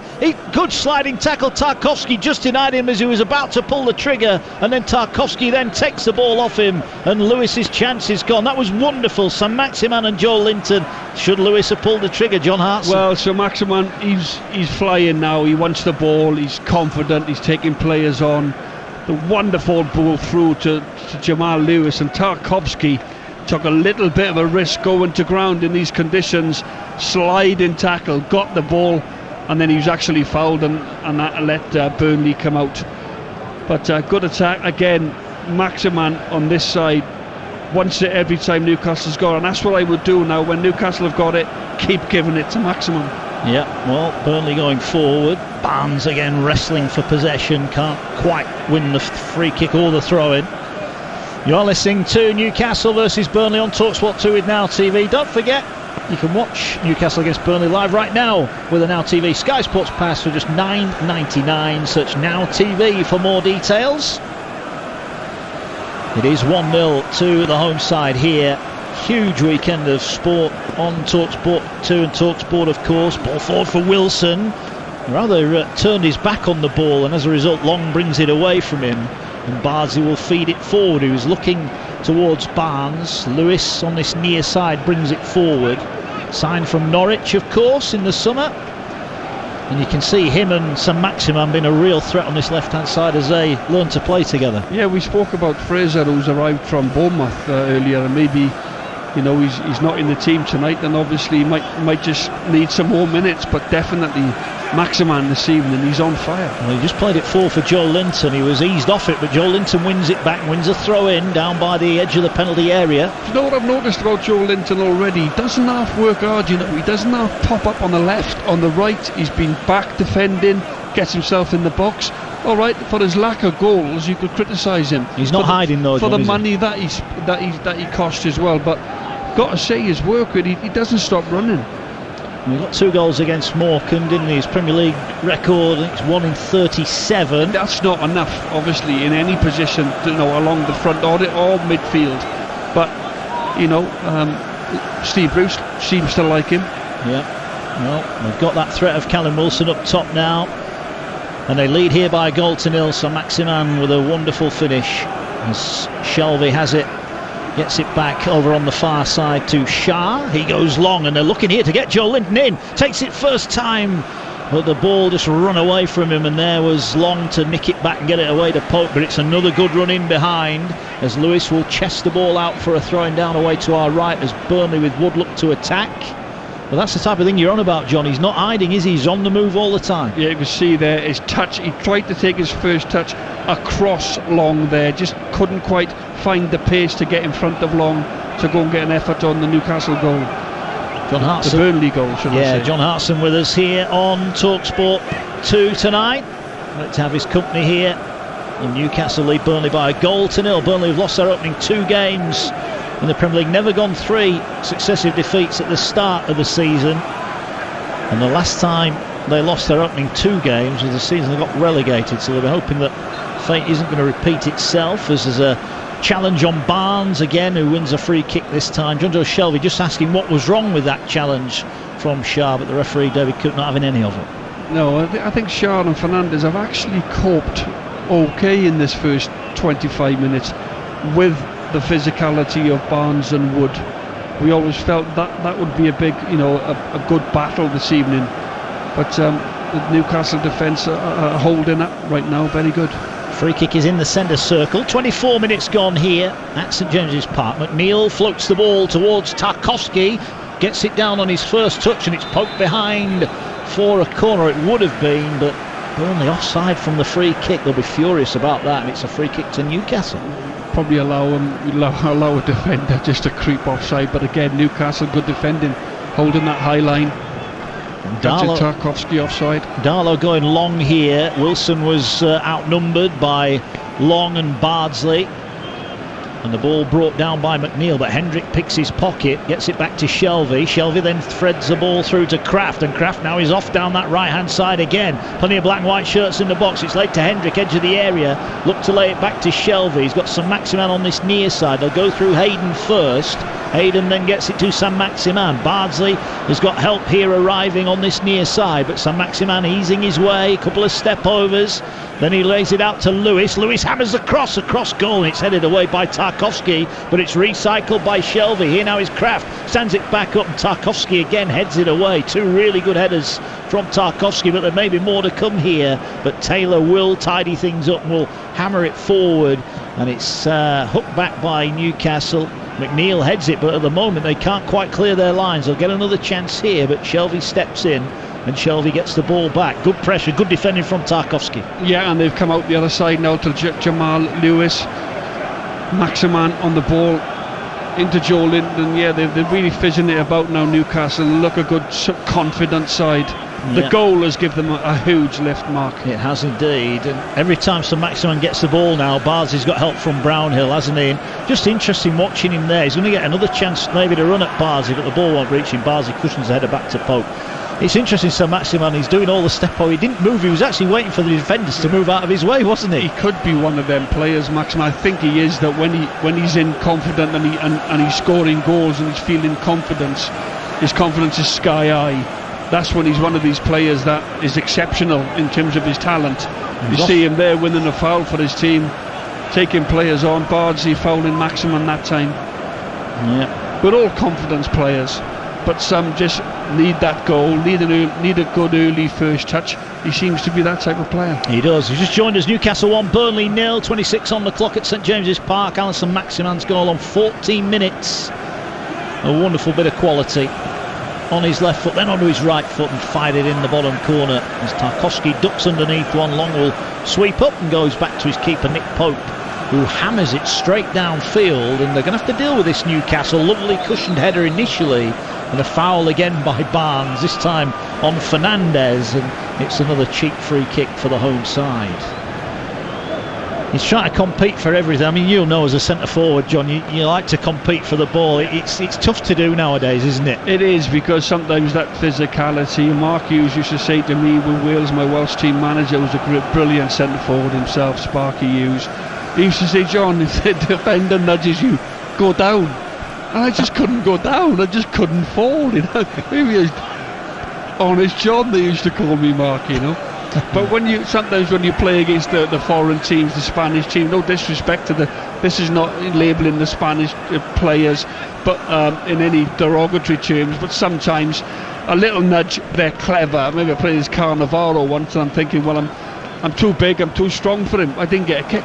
Every time I went near him, he went down. Yeah, it was clever from him, really, because he kept winning free kicks for his team. Yeah, we see it a lot now, don't we? When defenders are under pressure, they get a hand on the back, they fall over, they get free kicks. Fall over, and that's frustrating, for your manager. You say, John, stop fouling. You're hardly touching them, so you just got to be clever. 28 gone, 1-0. The voice of John Hartson, former West Ham, and we'll hear West Ham in action tomorrow against Leicester, live and exclusive on TalkSport tomorrow from 12. Mark Saggers, Joe Shannon and David Connolly, our commentary team there, and we've got Southampton West Brom live on TalkSport 2 as Newcastle clear the ball away. Here's St Maximin again his first touch. Bardsley just holds off, he doesn't want to commit to anything, and now he retreats back in his own half. Bardsley, St Maximin gives it to Shelvey, played it just behind Isaac Hayden, who will retreat into his own half and rolls the ball across the edge of his 18-yard box. You're listening to Newcastle against Burnley on TalkSport 2 with WeBuyAnyCar.com. Get a quote in 60 seconds at WeBuyAnyCar.com. Ball played forward by Newcastle, headed away by Long, picked up in the centre circle by Hayden. Feeds it to Joel Linton, who drives down this left-hand side, gets the ball back in field. Hayden will look to switch play. That's a good ball. Kraft, can he keep it in? He will, right on his instep. Drives towards the right corner of the area. Squares the ball off to Hendrick. He rolls it back to Shelvey. Again, plenty of Newcastle shirts in and around the edge of the box. Burnley with work to do here. Ball now with Shelvey, right on the corner of the area. Looks to get the cross in. Near post, headed down. And behind by Wilson. It was a good chance. Didn't quite get enough on the header. Good build-up play from Newcastle. It was Kraft who had several opportunities to put it in the box. Wilson and Joe Linton are in there. Shelby gets on the ball, shifts it to his right. Brilliant cross in. Callum Wilson gets above Tarkowski, I think it was. Couldn't quite direct the header on target. But that's what I'm saying. Shelby, he will put the ball in the box. He appreciates there's two big centre forwards in there that thrive on service in the air. And that's what he done. Whipped it in with quality. That's where you get goals, with that type of quality from your midfielders. Still 1-0. Burnley clear their lines with Pope. Ball bounces over Chris Wood. Brownhill will drive forward, picks it up though, feeds it into Barnes, edge of the area, just miscontrolled it right at the crucial time. Tarkowski wins a header, gets it wide to Charlie Taylor. Taylor gives it to McNeil and then goes off looking for an advanced pass, but has to check back.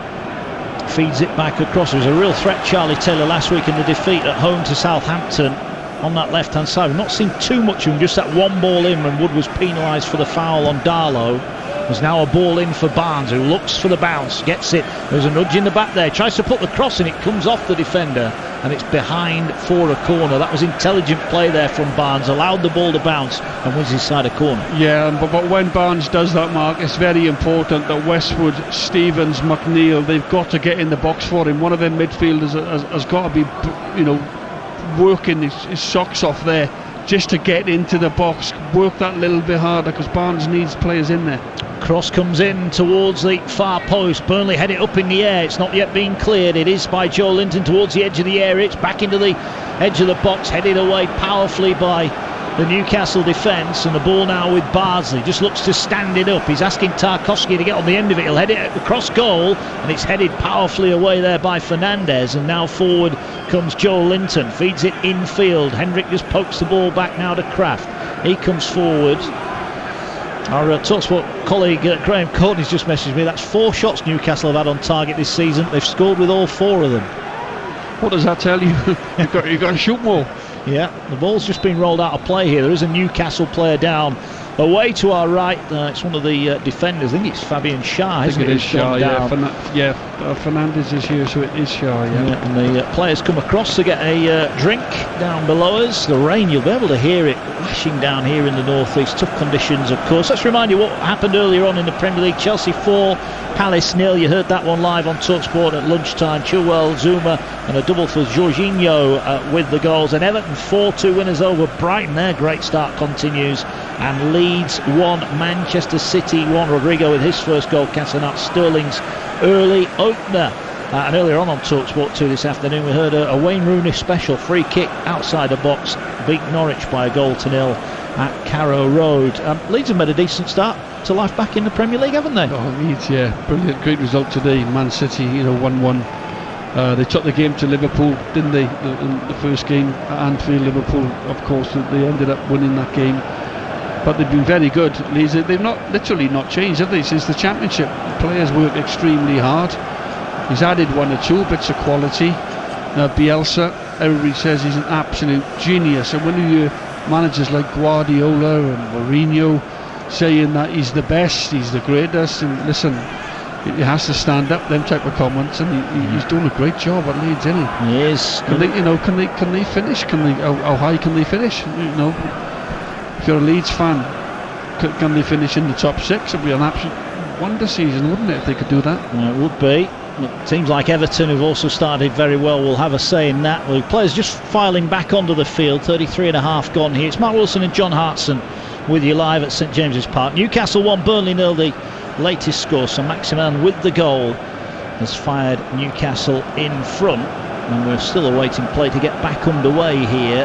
The one saving grace with this weather, it's not too cold up here in the northeast, and Burnley will roll the ball all the way through to Darlow, away to our right hand side, and I think Newcastle are going to make a change here. Steve Bruce has just signalled to his substitute, so this could be an interesting move.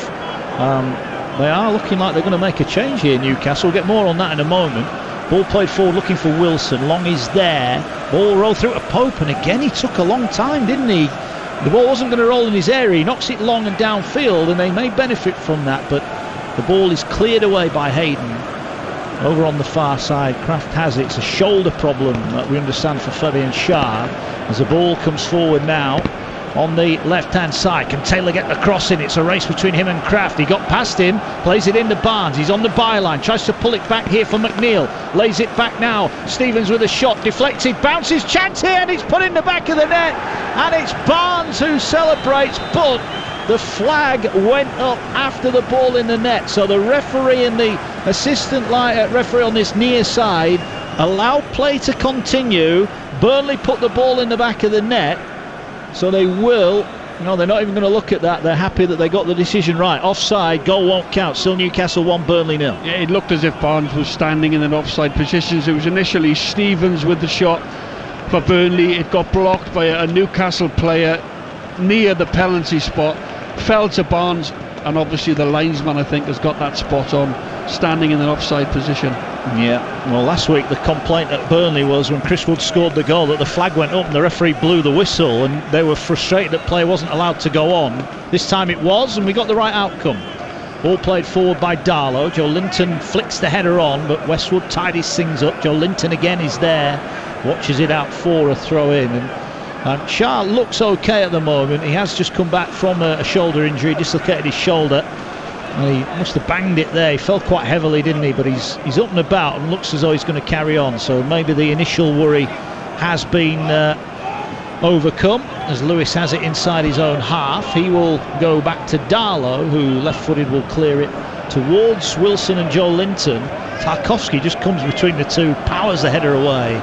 And it's a bit of head tennis going on at the moment. Can Wood bring the ball down? He can, and Westwood wins a free kick just inside the Newcastle half. And, well, Joe Linton's going to get booked there for bouncing the ball away in frustration. Well, he bounced it straight to a Burnley player, but the referee, regardless, has shown him the yellow card. Just daft. You can't do that. You can't just slam the ball down on the floor there, right in front of the referee. He's frustrated, of course, but it's just a yellow card. It is. Ball played towards the far post by Burnley, headed into the edge of the area, but again there's a free kick, this time against Tarkowski, and there's another player down injured, and there is more activity down on the Newcastle bench, and there's another player down injured on the edge of the 18-yard box. Just got a little bit stop-start at the moment, this. Newcastle leading by 1-0. John Hartson, your thoughts on the opening 37 minutes? Well, I think Newcastle took a huge lift from Maximan's goal. Since then, they've looked lively. Players want to get on the ball. Their passing has been good. Callum Wilson looks a threat. Joe Linton there just picked up a stupid booking. And Burnley have huffed and puffed, really, haven't they? You know, the endeavour is there. They're playing it forward into the two big centre forwards, trying to get Brownhill on the ball, Westwood on the ball. Not quite happened for Burnley, but Newcastle, again, Shelby will keep the ball all day and frustrate the Burnley players, but I think Newcastle just deserve their lead. Yeah. After what we got, 38 minutes almost. Yeah, Emil Kraft this time has picked up an injury, the Swedish international. See what Joe Linton did there, Mark? Martin O'Neill would have fined you for that, because Martin didn't mind you. Most managers don't mind you maybe getting booked if you just miss time a tackle. You know, when you go in physically, you just miss time one, but you genuinely want to go for the ball and you get booked. He'll accept that. But you know, Will, discipline and dissent. Yeah. Absolutely hated it. Yeah. Hated it. Picking Steve Bruce won't have been too happy either, as Charlie Taylor now goes down that left-hand touchline, feeds it back in. Can Burnley fashion an equaliser here at St James's Park? Good skill from McNeil, initially gets him away from his man, but then they'll roll it back to Tarkowski, who's deep in his own half here. What will the next 48, 72 hours hold for him? Will he still be a Burnley player? And again, you see the ball just holding up on the surface as Long and Tarkowski interchange passes, and he's lost it. Now here to Wilson. Wilson will come forward. He's looking for options. They're arriving late as Kraft gets forward down that right-hand side. He looks to put an early ball in towards Joe Linton with a header, and it's down towards the corner. And there was the keeper Pope to save it comfortably in the end, but he did the right thing there, Joe Linton. Headed back across goal, but not the power to beat Pope. Yeah, decent effort. Just couldn't quite generate the power on the header. He did pretty much what you would have wanted him to do. I'll probably imagine what you would have done in that situation. I think most centre forwards, if you can get on the shoulder of a defender that comes in from an angle, just head it back where it come from. Joe Linton did that. Yeah, it's a free. So it's a free kick and a booking for Ashley Barnes, and I understand that Sean Dyche has been sent packing by the fourth official here. I think just our producer Carl just said the fourth official said, "I'm not even bothered. I'm not even interested to have a conversation with you," down at the side of the pitch. So Sean Dyche growing increasingly frustrated, and I think the fourth official's had enough of him at the moment. He does get a bit irate, Sean Dyche, doesn't he, to say the least? Yeah, he does. He almost plays the game from the technical areas, heads every ball, and he's moving around, and I quite like that from the manager, showing that passion. Yeah, he's on the edge of the technical area now. Ball, he's with Hendrick going the other way though, gets it out to Kraft. Again, there are 2-3 black and white shirts waiting edge of the box, but there was Westwood to tidy things up. Signed a new contract, long-term contract with the Clarets about 10 days or so ago. And the ball now picked up in the heart of the midfield, and Burnley will move it with Long, and again the ball just holding up here, and it causes Barnsley problems, but Wilson tried to hit it against him. He just hits it out for a throw. It's becoming an issue now, John, isn't it? Yeah, conditions are getting really heavy now, and the ball seems to be holding up slightly. You've got to make sure now that when you are passing the ball, you really put a lot behind it. You pass it firm and crisp. Make sure it gets to the player that you're passing it to. 4 minutes to go in the first half. We'll have quite a bit of injury time. I've had a couple of injuries here to Newcastle players. It's Saint-Maximin's goal, the difference so here on TalkSport 2. Don't forget a double header tomorrow, Leicester West Ham on TalkSport at 12, and Southampton West Brom live and exclusive on TalkSport 2 as Barnes on the turn is beaten to it there. There's a foul against Hayden this time, and Barnes is saying, well, why have you not booked him, sir? And they'll get on with it, and they'll play from the free kick. But as we said before, when Barnes is in the team, he does make things happen, doesn't he? He does, but that won't be good in getting booked after 40 minutes. You know, he'll have to be careful now. One missed time challenge or any aerial threat, and his arms are up, maybe, you know, a yellow. Got to be careful. Here comes a cross aimed at Tarkowski. Again, he wins the header, but it loops into the area. Joe Linton allows it to bounce and then volleys it clear towards McNeil, who lets it bounce. Wilson is challenging him. Headers back to Taylor. Taylor back now into Westwood. He goes over the top. There are no runners on the end of it. Garlow's got all day to come out and collect it, and he will bowl it out instantly as Newcastle come forward. 3 to go to the break. Steve Bruce looks on. I think he's reasonably happy. His side have scored a good goal. Not had too many scares at the other end, as now here comes Hendrick. Good layoff again from Joe Linton. Hendrick is brought down. Referee lets play go on. Shelby picks up the ball in the heart of the midfield, and Newcastle have it at the back. Here now is Fernandez. He gets the ball away on this near side. Here's Saint-Maximin. Barnsley's straight into the back of him there, and Steve Bruce is a little bit more animated this time. You get the feeling Barnsley's been wanting to get that kind of challenging on Saint-Maximin all evening. One of them where Barnsley has got away with that. It wasn't too physical, it wasn't too cynical, if you like. He's just gone in the back of him, and maybe fortunate not to get a booking. You normally see a booking for that type of challenge.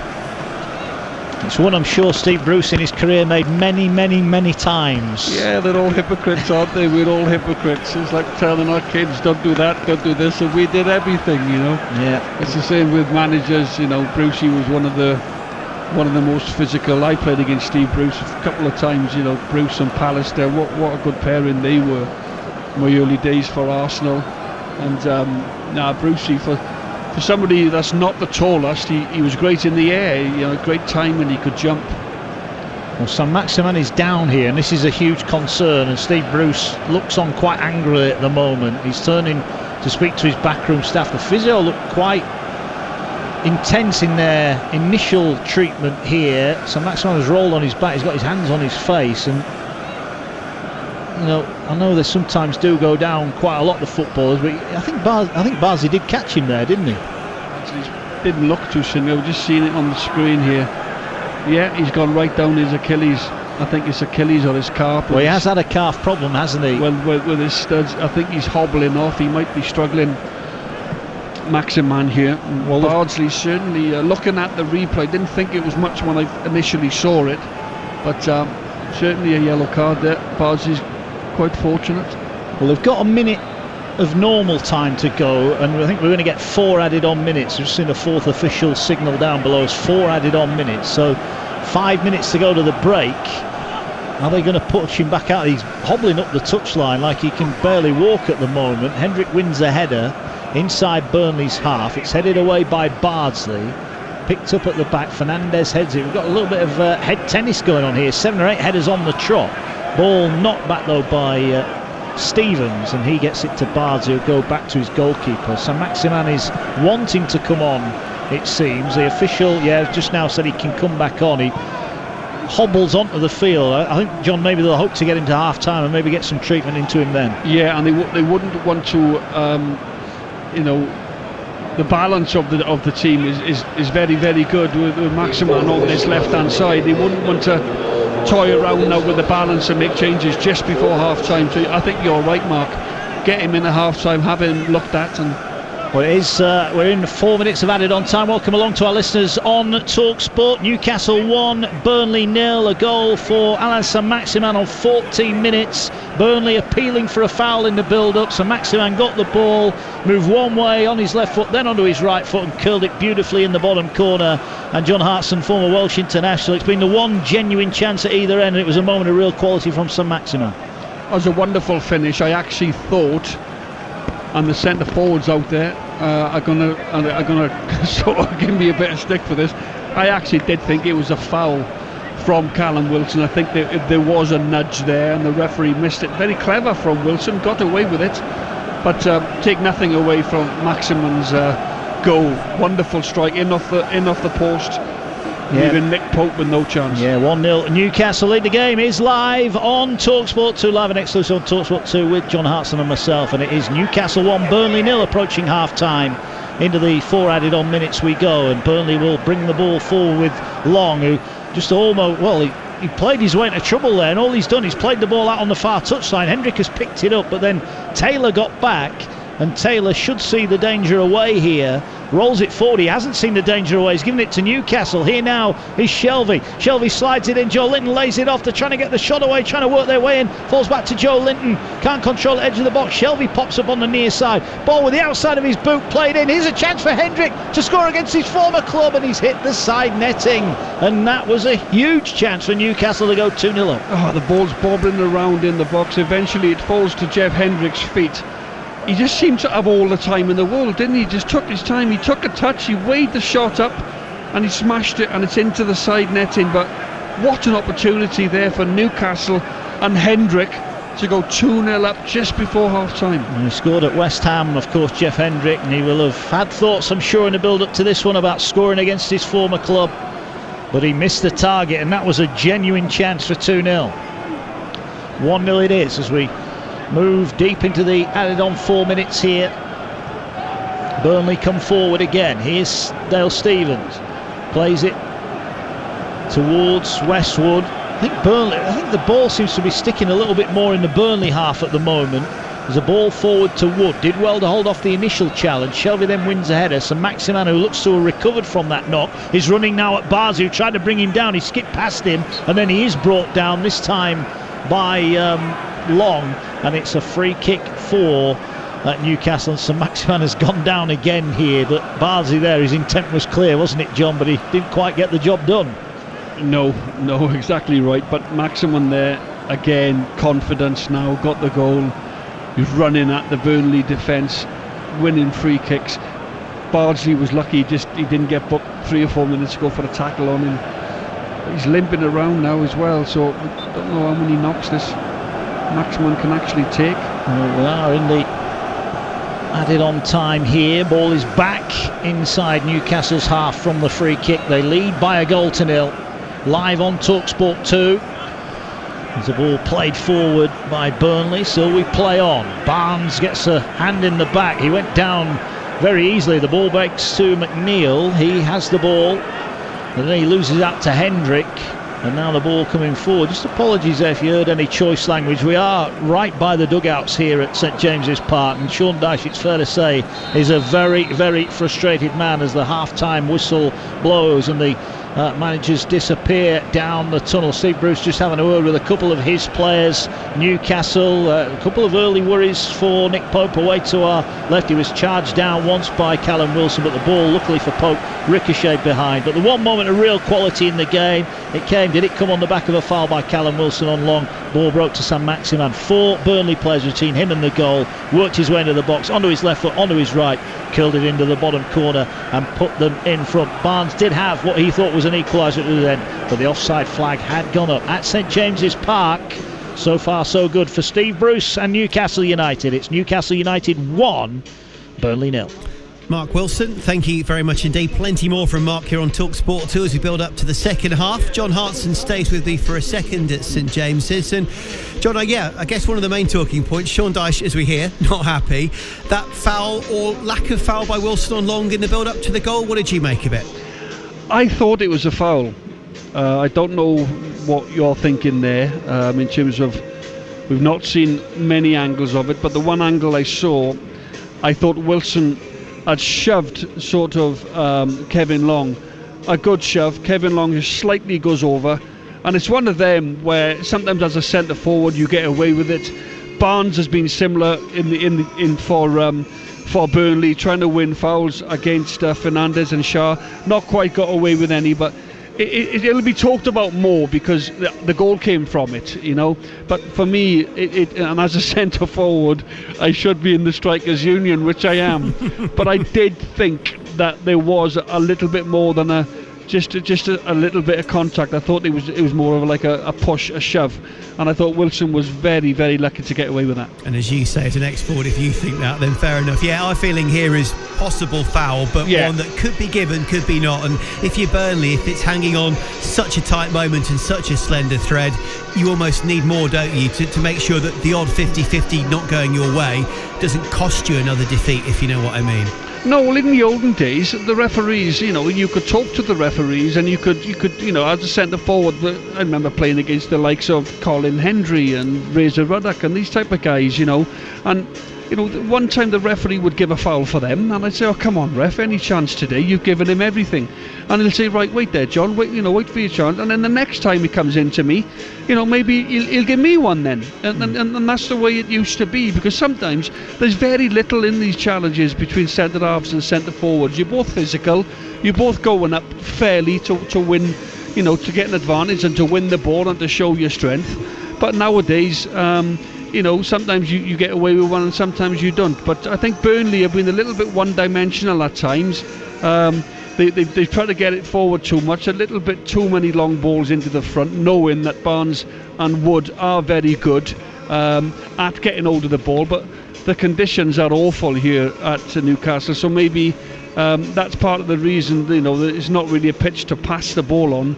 And that's why maybe they're going long too much, whereas with Newcastle they seem to have a bit more of a threat with Maximan cutting inside and joining in with Callum Wilson. And I think Joe Linton has actually looked very good tonight. The work he's got through has been very impressive. Must have heard you, mustn't he? And upped his work rate as a result. Just a quick word to finish off for now on Alan Saint-Maximin, the goal scorer. From your eye as an ex-player, do you think he'll shake this off and play on or not? Well, this is when the heart comes in, isn't it? This is when, if he's struggling, he's been out with is it a calf or an Achilles? And that's a tricky one, your Achilles, you know, it's quite pernickety, you know, in the back of your heel there. If he's took a knock on that, the sensible thing would be, you know, to come off, and then obviously don't keep him out for any longer than what he's been out. But also, if it's just a little knock on his ankle or on his calf, maybe he might just say to Steve Bruce, "Look, I'm confident, I've got the goal, we're 1-0 up, I want to come out this second half and be part of things." But listen, his injury might just, play a major part. I actually am going to say I think he'll come out for the second half. OK, we will wait and see. John, thank you very much indeed. That second half is about 10 minutes away with Newcastle a goal up against Burnley here on TalkSport 2. And just hearing, by the way, that the Leicester midfielder Adrien Silva, the Portuguese, has joined Sampdoria on a permanent basis, and Spurs close to loaning Ryan Sessegnon to the German side Hoffenheim. Don't forget, Monday, of course, is when the transfer window shuts in the Premier League. You're listening to TalkSport 2. In a couple of moments' time, we'll react on the 5:30 kickoff in the Premier League. Man City held 1-1 at Leeds. Game day exclusive on TalkSport 2 with WeBuyAnyCar.com. They settle any outstanding finance so you don't have to. As all the big games kick off across the nation, head to thesun.co.uk/football for all the fallout following another massive weekend of football in the Premier League and beyond. That is a fantastic goal! The hottest news, essential views, live blogs and the biggest opinions in the game from the biggest names in the game. They've done it! And with a reporter at every game across the country, thesun.co.uk/football has all the football news you need. The Sun. We live it. Finding your perfect new home can be tough. So if you keep missing out, it's time to search out On the Market. There are thousands of new properties to buy or rent every month at onthemarket.com. 24 hours or more before they're on Rightmove or Zoopla. On the Market. See them first. Set up a property alert today. Search onthemarket.com to find your perfect home. If you're in the market, search onthemarket.com. See onthemarket.com/new and exclusive. Agents specify exclusivity. Did somebody say just eat? Me, get delivery like a G. See, hungry dogs gotta eat. I get mines every day, every week. Chicken wings to the crib, I'm sitting in. Burger in the low. Hope they put the pickle in. Wonton on a catamaran. Oodles and noodles, thank you, my man. J-U-S-T-E-A-T. Somebody say, just eat. We got it at Selco. Selco, it's where the trade goes. At Selco Builders Warehouse, we've got real deals on a wide range of trade quality building products. In October, we've got 12.5mm fireboard plasterboard for just £7.49 each expat. Now that's a real deal. Find even more real deals at Selco Builders Warehouse and online at selcobw.com. Selco, serving the trade for 125 years. We've got it at Selco. Selco, it's where the trade goes. VAT charged at 20%. Impress your friends and seriously irritate your competitors with a hard-working, cost-effective custom ad campaign on TalkSport. Find out what we can do for you at advertiseontalksport.com. Game day exclusive on TalkSport 2 with the Now TV Sky Sports Pass. Only pay for the games that matter to you from just $9.99. Search Now TV. 18+. Stream via internet. Terms apply. On DAB+, online, via the TalkSport app and on your smart speaker. Game day exclusive on TalkSport 2.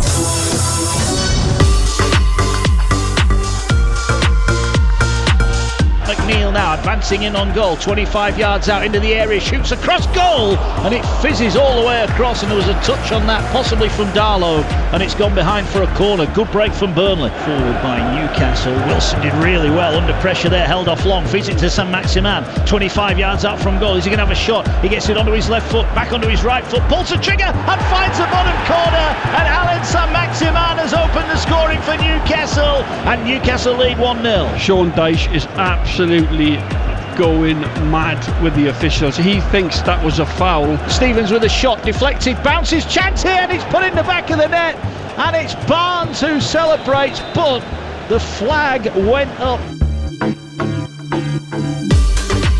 Dulcet tones of Mark Wilson there, and at half-time it is Newcastle leading Burnley by a goal to nil here on TalkSport 2. Let's get the half-time odds then with 888 Sport. So full-time, Newcastle to win, 5-2 on. So looking pretty good for the Magpies, according to our betting partners at 888 Sport. Burnley slipping to 19-2 to get the job done. The draw is 29-10. And in terms of the next goal scorer, Newcastle 6-4. Burnley not far behind, to be fair, at 11-8. That one is pretty tight. And the draw is 14-5. Who's going to get the job done, I wonder? Those are the latest odds with our colleagues at 888 Sport. Play responsibly. 18+. Be gamble aware. theair.org. Then it's the fourth of 4 Premier League games, as we well know today. We've seen Chelsea stick 4 past Crystal Palace and Everton get a 4-2 victory against Brighton to go back top of the table until tomorrow at least. And in the 5:30 kickoff on TalkSport, Leeds continuing their impressive return to the top tier after that 16-year absence. The newly promoted club coming from behind to draw 1-1 at home to the might of Manchester City. Again, that one live on TalkSport exclusively as part of Game Day.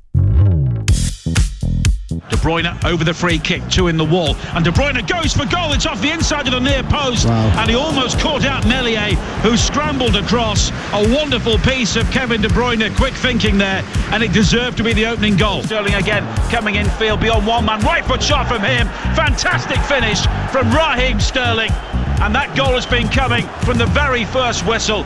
Leeds United have not been able to live with Manchester City so far, and Raheem Sterling finally gets the goal they deserve. Phillips with the corner, high into the penalty. Ederson comes and flaps, and Rodrigo has scored the equaliser. His first goal for Leeds United, and it comes against Manchester City. Ederson with a hapless flap at the ball, and it was Rodrigo who was quickest to react, and Leeds are level. It is Leeds United 1, Manchester City 1, and Mike Dean has blown the full-time whistle. Honour satisfied between Bielsa and Guardiola.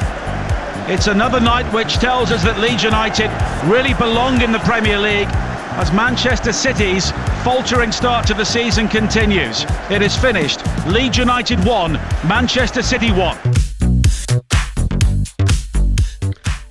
Former Manchester City winger Trevor Sinclair alongside that man Nigel Adderley on commentary duty on TalkSport a little earlier.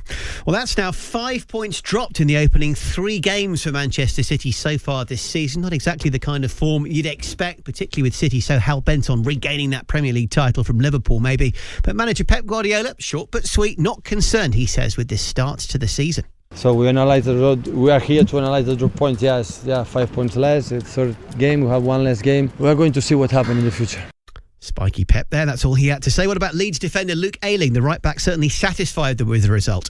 I think after the first 25 minutes, I think we really come into it. 20 minutes maybe. Then I think we made a real fist of it. To go down so early, but to stay in the game and then make many chances ourselves and.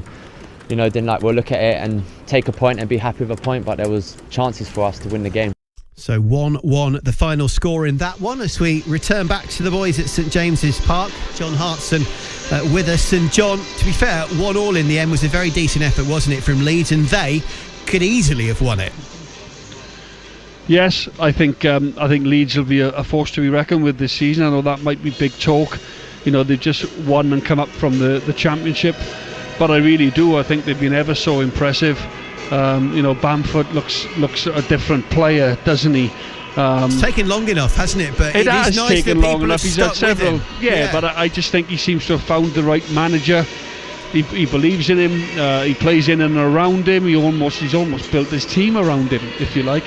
And I genuinely think they'll have a really good season. I really do. I think they've shown early signs of not changed an awful lot. Their work rate is incredible, and as I said on air in the commentary with Mark, I think Bielsa, he's at a platform now, the Premier League, to show how good he is, although people knew how good he was anyway, listening to Guardiola and the top coaches saying how fantastic he was, and they respect him so much. But now he's got the Premier League platform to really show what he can do against the world's best coaches. And a quick word on Man City. They've chucked a bit of cash at the problem again, haven't they? But they're not where they want to be, it would seem. Yeah, Man City, they've got issues, they've got problems there, haven't they? To concede 5 against Leicester, the discipline wasn't quite there on that particular day. They've missed Aguero, even last season in the Champions League. They miss his goals.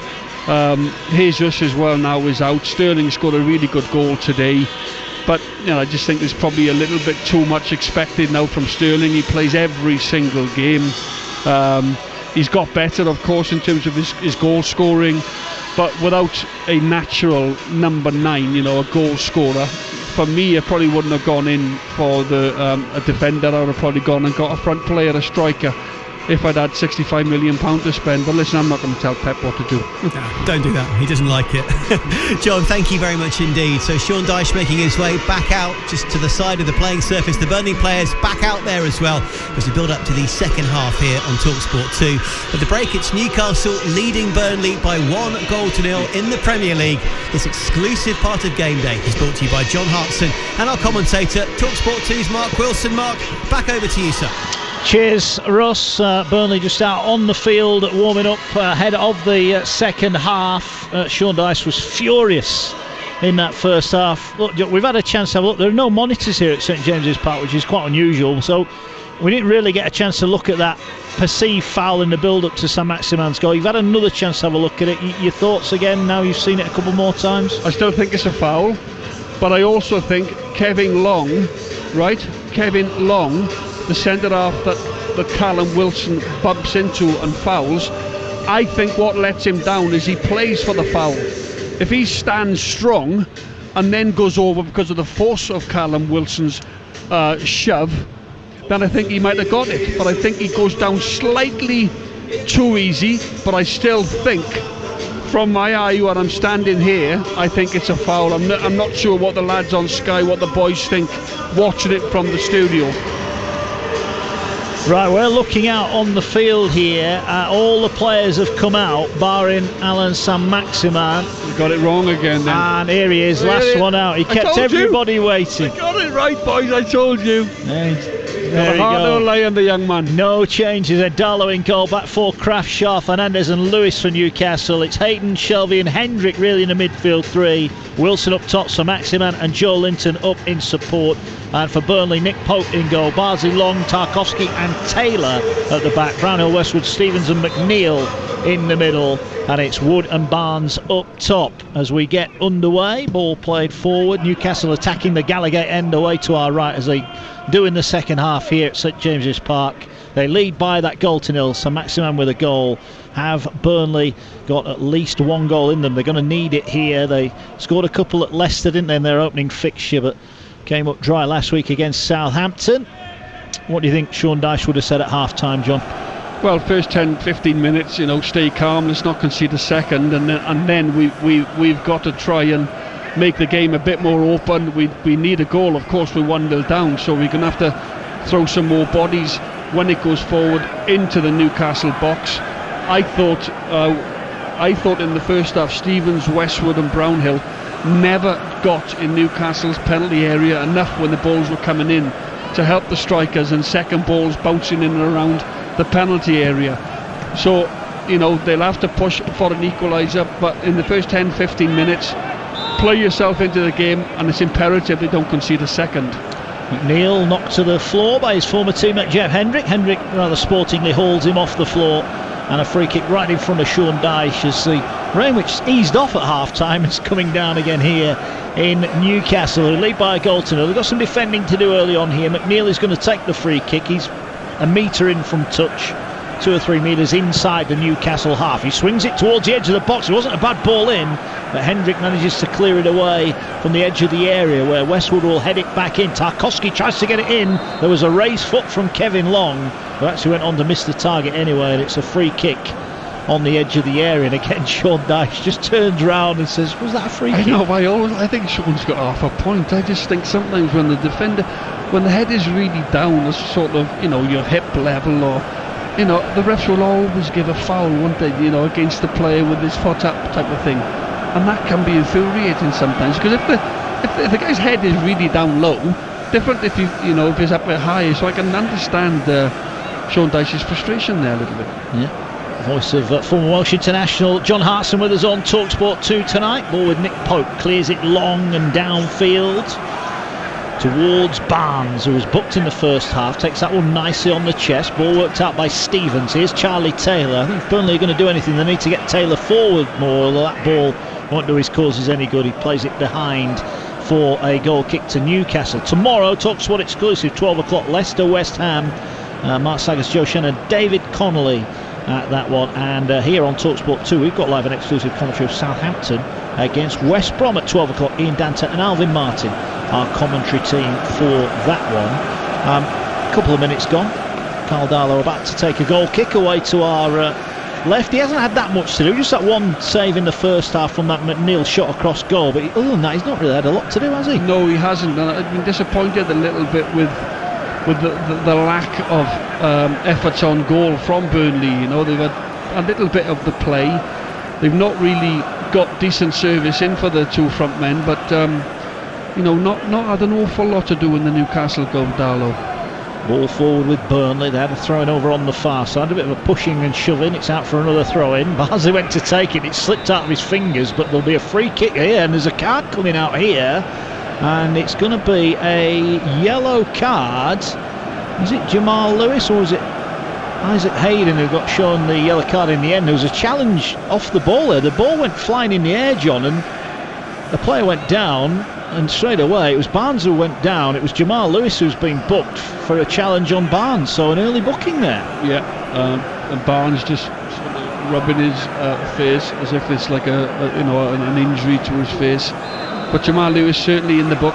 Yeah, it's his third booking of the season. In comes a free kick, but it's too deep. Darlow spills it. He was running back towards his back post and he dropped it on the goal line. It was cleared away by Newcastle. Ball back into the area. Here's Barnes. Shot initially blocked. Trying to get another shot away. John Joe Shelvey somehow hooks it away. And the ball back in there and Shelvey clears it away. So two good blocks there.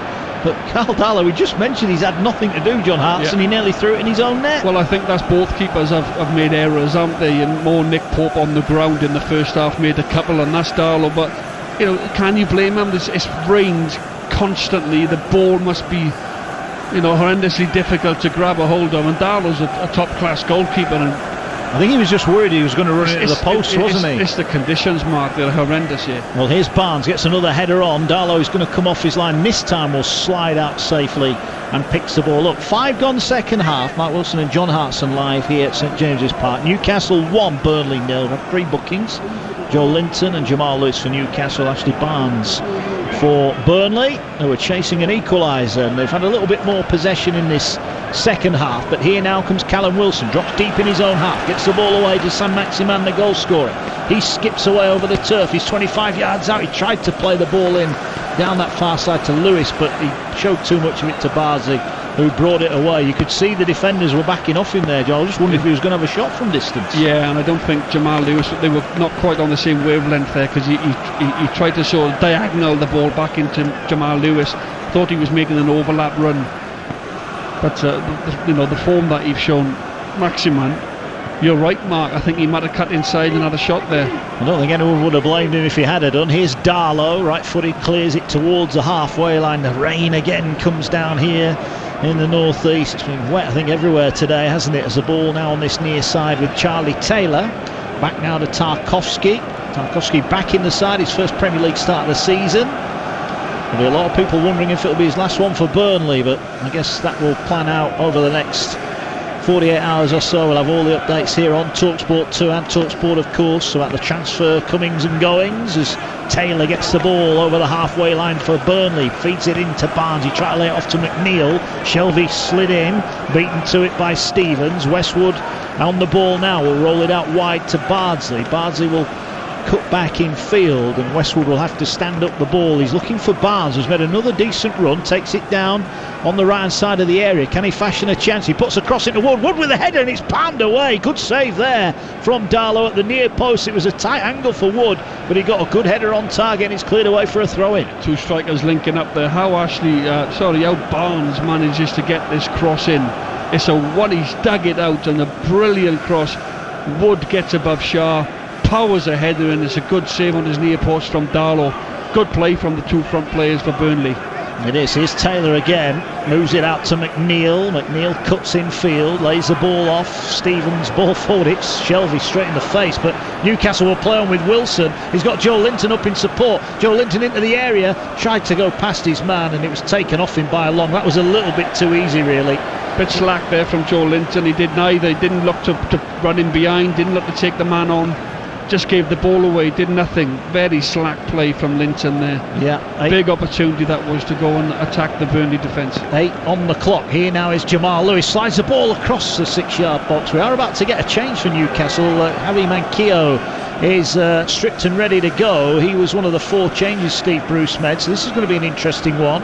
As the ball now goes forward here with Burnley. McNeil in the centre circle, looks for support, finds Charlie Taylor, former Leeds man, not scored for Burnley but creates quite a few chances down that left hand side. Here now is Stevens, ball with McNeil, and Shelvey again turns him back inside. Ball low breaks for Brownhill. Brownhill to Taylor, did well under pressure. Ball back on the halfway line with Stevens. Newcastle waiting to make a change. Ball over the top, Wood heads it down. No one near enough to him to pick up on the pieces, and it's cleared away. Chris Wood just signs he's getting a little bit frustrated. There's a ball played into Barnes. He may need to get back on side here, Wood. Barnes has it, he feeds it into Chris Wood. On the turn, goes past his man, and it's poked away from him right at the last minute. And behind for a corner, I think it was Emil Kraft who just got his toe in the nick of time. Chris Wood there, John Hartson about to pull the trigger. And Fabian Schär at his who goes off. He had that shoulder problem first half. He will make way, and on comes Javi Manquillo. Yeah, really good play there from Chris Wood. He showed good feet for a big man. Sort of got inside, took it away from Fernandez, and it was Schär that came across. That's all. I think it was Kraft. Just got in and intercepted right in the nick of time. That was a good challenge, a perfectly timed one. Fabian Schär, who's making his first Premier League appearance of the season, comes trudging off. Looks disappointing, doesn't he? He's had injury problems. It looks like he's got another one now. Yeah, I think he must be struggling, because actually played very well up against Barnes and Wood. You know, he gave as good as he got, didn't he? Aerial challenges, won a few, lost a few. Yeah, well, he's gone off now, so the first change made by Steve Bruce. Kraft will go in alongside Fernandez now, won't he? Yeah, he will come out on the right hand side. He will. That's exactly right. There's the voice there of John Hartson. 10 gone second half, and Burnley, they're certainly having more of the ball and having it higher up the field here. They're starting to enjoy a bit of possession. They need to turn that into chances. You saw Wood denied as the ball cleared away, and here now forward comes Newcastle. Shelvey has it, gets the ball away over on the far side to Saint-Maximin. He skips forward down that left hand side. Brownhill goes to close him down, as to be fair he's done pretty much every time he's had it. And the ball with Isaac Hayden. Hayden gets it back, and Newcastle will build from the back again. And here is Kraft now playing at centre half, gets it to Manquillo, did well, feeds Hendrick down the right hand side, and now Manquillo's continued his run. Tarkowski should cut things off here, eases it back to Nick Pope on his left foot, who rather spoons the clearance towards halfway. Hendrick heads it, and it's out for a throw-in on this near side. Steve Bruce getting a little bit more animated. His side, John, not having as much of the ball as they did first half. No, well, in all fairness, you'd expect a little response from Burnley, wouldn't you? Burnley are the team that's chasing the game. You would expect Burnley to up it a little bit, up the tempo, and get the ball forward and get more midfielders up supporting Wood and Barnes. Well, sorry, John, here's Barnsley making a run down that right-hand side. He's got about 60 yards. He'll cut back in field. He'll find Westwood. Puts in the cross. Barnes is in on goal, but just couldn't get his leap right. It was just a little bit too deep. And Darlow came and collected it, and Barnes fell into Darlow. Darlow just has a smile, and they get on with things. But that was better, a little bit more direct from Burnley on that occasion. It was, yeah. A little bit more desire to get the balls into the Newcastle box, and they cause him problems. Yeah, that's what Steve Bruce is just getting a little bit hot under the collar here on the touchline. Yeah, Westwood again it was from that right hand side. Here now is Taylor on the left. He's going to look to put the ball in as well. One at the near post, cleared edge of the area. Here now is Westwood. Will roll it out on that far side. Are they going to put the cross in again? No, they'll feed it to Brownhill. Lays off the ball. Here now it's moved out wide by Bardsley to Charlie Taylor. Taylor level with the left-handed side of the penalty area. Away to our left here. Burnley trailing by a goal, but Taylor breaks into the box, puts in the cross. It's headed away 6 yards out by Newcastle. Joe Linton takes it on his chest. Stevens tried to ease him off the ball, but there was John Joe Shelvey, just brought it down casually. Feeds it now to Wilson. He turns it to Joe Linton. Linton, if he looks up, has got Saint-Maximin over on the left, and he feeds it into Saint-Maximin. His touch just takes him away from the penalty area, but he's in the area now. On the left-hand side, little step over, drives into the area, wants to get it on his right foot. He's gone down, and that's good defending in the end from Kevin Long. And the ball brought away, and here now is Chris Wood, brings it down on his chest. Game just opening up a little bit there as Burnley commit more bodies forward, but against Saint-Maximin there, John, I think we're all waiting for him to pull the trigger like he did in the first half. Yeah, we was. It was really exciting the way Newcastle broke there, wasn't it? It was Linton into Maximan. In the end, it came to nothing. It did. Still 1-0 Newcastle lead. 13 gone on TalkSport 2. Mark Wilson and John Hartson live at St James's Park.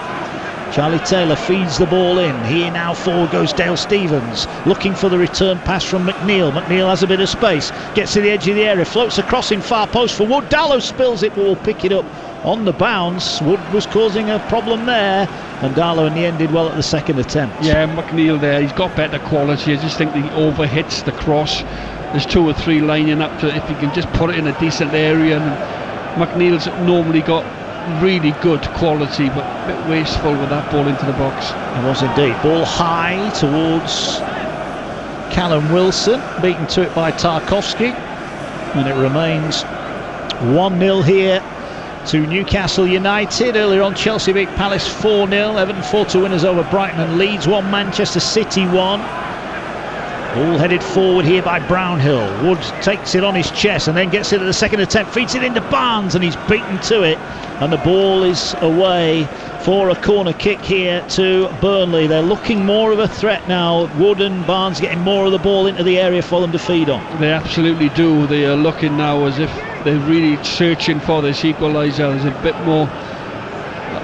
more tempo to their play, more direct. Their passing is good, it's crisp. They look very dangerous. They certainly look like the team that look more capable of scoring the next goal. Well, here's a corner whipped into the near post. Joe Litton's headed it straight up in the air. Darlow's going to have to touch that behind. He couldn't risk catching that right under the crossbar. No chance. He's already dropped one. He's got Joe Linton. Sorry, he's got Barnes and he's got Wood. So he had to tip that one over, did Darlow. He did. Another corner here on the near side. The referee's seen Ashley Barnes, who was doing a little bit of stand-up wrestling with some of the defenders in the box, and he just goes and says, look, I've seen it, fellas, let's cut that out and get on with it. He's speaking to the Newcastle defenders now and saying he's got an eye on them as well. David Coote, the man in the middle tonight. And we're going to get the corner on the near side for Burnley, looking to level things up. They trail by a goal to 0. An hour gone at St James's Park. Corner is deep. Darlow tries to come, gets a punch on it, punches it down into the floor. Here's Bardsley, miscontrols it, but it falls to Brownhill. Right hand corner of the box, gets it to Bardsley, stands up the cross, big chances, comes off the top of the head, following in, chance on the shot, and it's blasted in by Westwood on the volley from the edge of the area, and Burnley have got their equaliser. What a finish from Westwood, edge of the area. Darlow no chance. It's Newcastle 1, Burnley 1. That's great technique from Westwood. We did say it, didn't we? Newcastle were getting more camped in their own 18-yard box. Burnley, corner on the right, then a corner on the left, comes out, the ball goes in, is headed out, and Westwood has great technique. He's hit it on the volley, through a load of bodies across the goal. Darlow's side netting, great finish from Ashley Westwood. 1-1 here, but Burnley looked like scoring. They were well on top for that 10 minutes. They were indeed, and the chance came, and that is a wonderful finish, John. We were right behind that. As soon as he hit it, you knew that was going in the bottom corner, and it's 1-1 here at St James's Park, and a wonderful finish from Westwood. Got a new contract recently as well, and that is a great strike. Burnley have equalised here. I wonder what Steve Bruce is thinking now here. Now we're all level as he looks on from pitch side. Ball played forward. Again the rain continues to fall here in the northeast. The conditions brutal at the moment, but it's 1-1. Ball down at the back with Darlow, who will clear the ball forward. Just wonder, Mark, with Shah going off, just that little change to the Newcastle back four. The ball came in the box and it's come out. It's not really got a lot of power behind the header defensively from Newcastle, and you just wondered if Shah was in there, they might have just dealt with it a bit differently, Yeah, possibly. Let's check the latest odds with 888 Sport then. Newcastle 13-5, the draw is 41-50, and Burnley 16-5. We'll get back to that in a moment, because Burnley on the attack again here. McNeil, edge of the area, will lay it back to Westwood, feeds the ball in, it's not dealt with. They're trying to feed it through to Chris Wood. It was Barnes whose pass was intercepted, and Newcastle coming forward again here. down this near side. Hendrick, the man with the ball, he will wait. He goes back to Kraft, who's under pressure, but Shelvey did really well. Sean Dyche is encouraging his players to close the ball down as they go back to Darlow. So the Lady Stods with 88 Sport. Newcastle 13-5. The draw 41-50. Burnley 16-5. Those are the Lady Stods from 88 Sport. 18 plus, please. Gamble responsibly as Newcastle now come forward. And here's Saint-Maximin. He's got Hendrick with him. Drives forward into the edge of the area, feeds it out now to Manquillo. Manquillo pulls it back. Here's a chance for Shelvey to hit one from 20 yards out. Feeds it back to Saint-Maximin on the right hand side. Can he stand up the ball to the far post? He will. It's just over Wilson and skims off a Burnley defender. And away over on the far side for Joe Linton, who keeps it in down the left. He tried to play the ball in and he's given it away, and Burnley will clear their lines. Well, they had bodies in the area there, but they didn't get a shot on target. No, he just couldn't quite pick Wilson out on the back post, could he, Maximin? Welcome along to our listeners on Talk Sport here. We are live on Talk Sport 2 at St James's Park, where it is Newcastle 1, Burnley 1. The goal in the first half from Saint-Maximin had Newcastle in front at half-time, but we've just seen Ashley Westwood with a lovely volley from the edge of the area after back-to-back corners. Newcastle didn't clear their lines. Westwood with a shot right in the bottom corner. John Hartson, part of our commentary team on Talk Sport 2. It was a wonderful finish. Great volley from Ashley Westwood, really was. And it's a good response from Burnley. They come out in the second half. They look the more likely team to get the equaliser, and they've got that. And now they look a threat. They look like maybe they could go on and nick this game away from home today against Newcastle. Yeah, the full game is live on TalkSport 2. Newcastle looking for a response. Here's Saint-Maximin into the area, squares it across, chance, and it's a goal. Callum Wilson tucks the ball in right in the 6-yard box. Steve Bruce applauds. His new big money signing scores his third Premier League goal of the season. The response was instant. Newcastle 2, Burnley 1. Commentators curse that Burnley could go on and get the winner. Brilliant again from Maximin. Down the right hand side, he plays a ball across the face of the 6-yard box, and it's Callum Wilson on the end of the cross. Good striker's goal with a tap in, but the weight of the cross is magnificent. Maximin skips past the Burnley defender, and it's a great ball right across the face. The goalkeeper doesn't know whether to come for it. Nick Pope, defenders are struggling to defend that one. It's a brilliant ball, and Callum Wilson's got the simple tap in. 2-1 Newcastle. Newcastle back in front. Callum Wilson's third goal of the season. The game live and exclusive on TalkSport 2. Newcastle 2, Burnley 1. What about that pass, Mark? Oh, wonderful. Striker's dream. Yeah. Brilliant again from Maximin. Delighted he came out for the second half, eh? Yeah, so is Steve Bruce, I think, as well. He was clapping his hands. It was a bit of magic again, but, well, you mentioned it. Callum Wilson there, he dreams about balls into the box. He couldn't miss, could he? That's where you get your goal tally up. You get 6 or 7 of them this season. Little tap-ins. All the strikers do. It's not all 20-yarders and great headers. You've got to get your tap-ins. Here come Burnley then. Charlie Taylor going forward, lays it back to McNeil. That's a good ball in. Here's Chris Wood with a header, loops over the top. Sean Dyche in agony down below as he thought that was a good chance for Wood, but he couldn't direct it on target. Well, so long here, you know, they've longed for a striker who puts the ball in the net regularly, John, and Callum Wilson, 3 goals now in 4 games. That's some start for him, isn't it?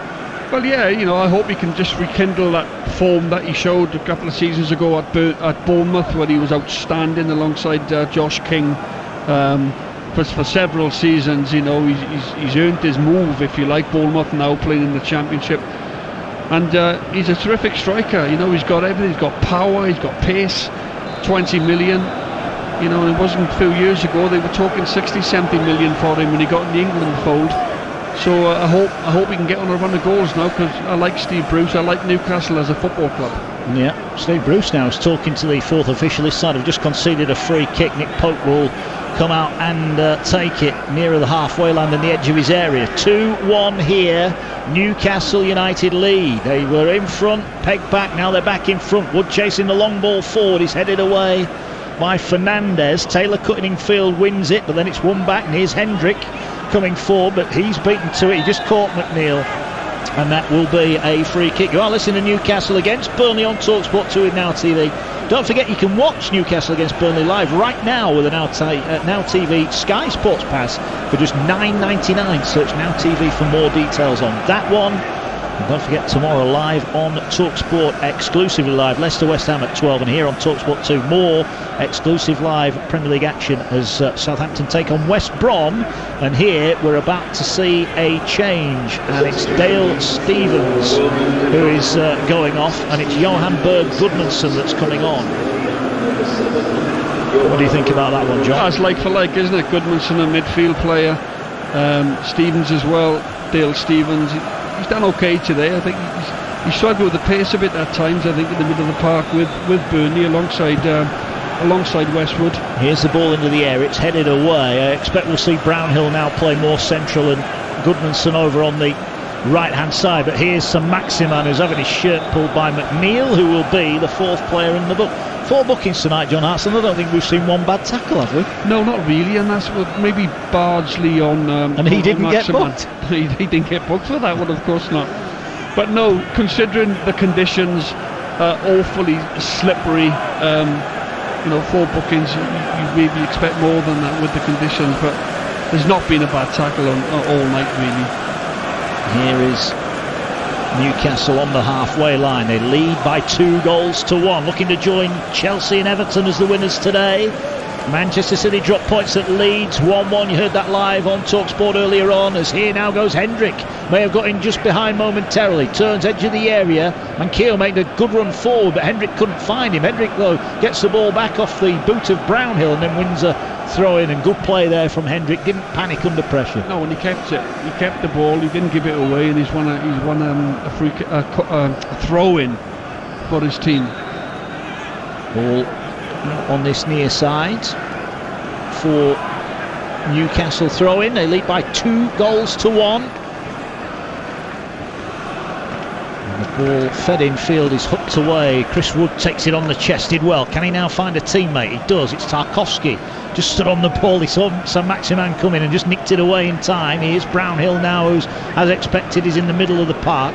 Signed from Bristol City last season, gets the ball away. Here now is Westwood, whose goal got things level here at St James's Park, but it was only momentarily as Barzi puts in a great ball for Wood, headed away by Fernandez at the near post. Did that an arm on the way down? Sean Dyche, I think, is just, that's the question. Referee says play on. Here forward now goes Wilson. He's got nobody near him, and Bardsley's brought him down. There were 6 Burnley players around Wilson, and Bardsley fouled him. Good play though from Wilson, good front play, winning the free kick on the halfway line for your team. Takes the pressure off.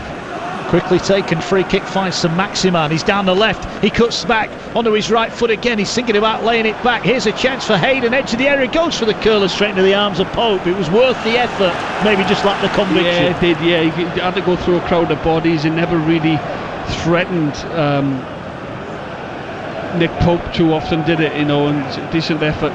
Yeah, straight at the keeper. Still 2-1, 20 minutes left. Plenty of time left for Sean Dyche, who points Charlie Taylor down the sideline. Get forward, he says. He comes back in field here to Westwood. Back to Brownhill. Brownhill looks up and gets it away here now to Gudmundsson, who just came in field looking for a touch. And now back to Tarkowski, plays it out wide. McNeil over on that far side has picked the ball up, did well to hold on to it. Plays in the cross, it's over Wood, he's having to race out of the area, hits him on the back, brings it down, finds Charlie Taylor. Taylor down the left will swing the ball back in. Darlow, good hands in the 6-yard box there. He was positive and got up high to take the ball. Good goalkeeping. Yeah, it was. It's got to be a better ball in from Taylor. In terms of it's got to be away from Darlow. Ashley Barnes, Westwood, trying to fill up Newcastle's penalty area to get this equaliser. Here they go forward again. We're going to knock the ball out. We've got a man down, and it is Alan St Maximin, who for the 3rd time this evening has gone down. Westwood hauls him to his feet just as the physio comes on, but it looks like we are going to get a change here.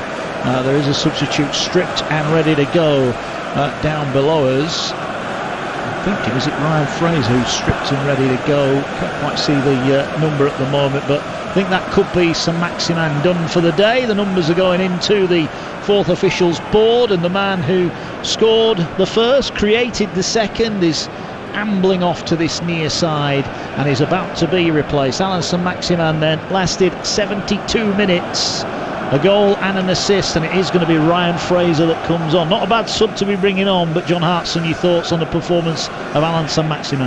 Absolutely outstanding. I thought he was brilliant in the first half.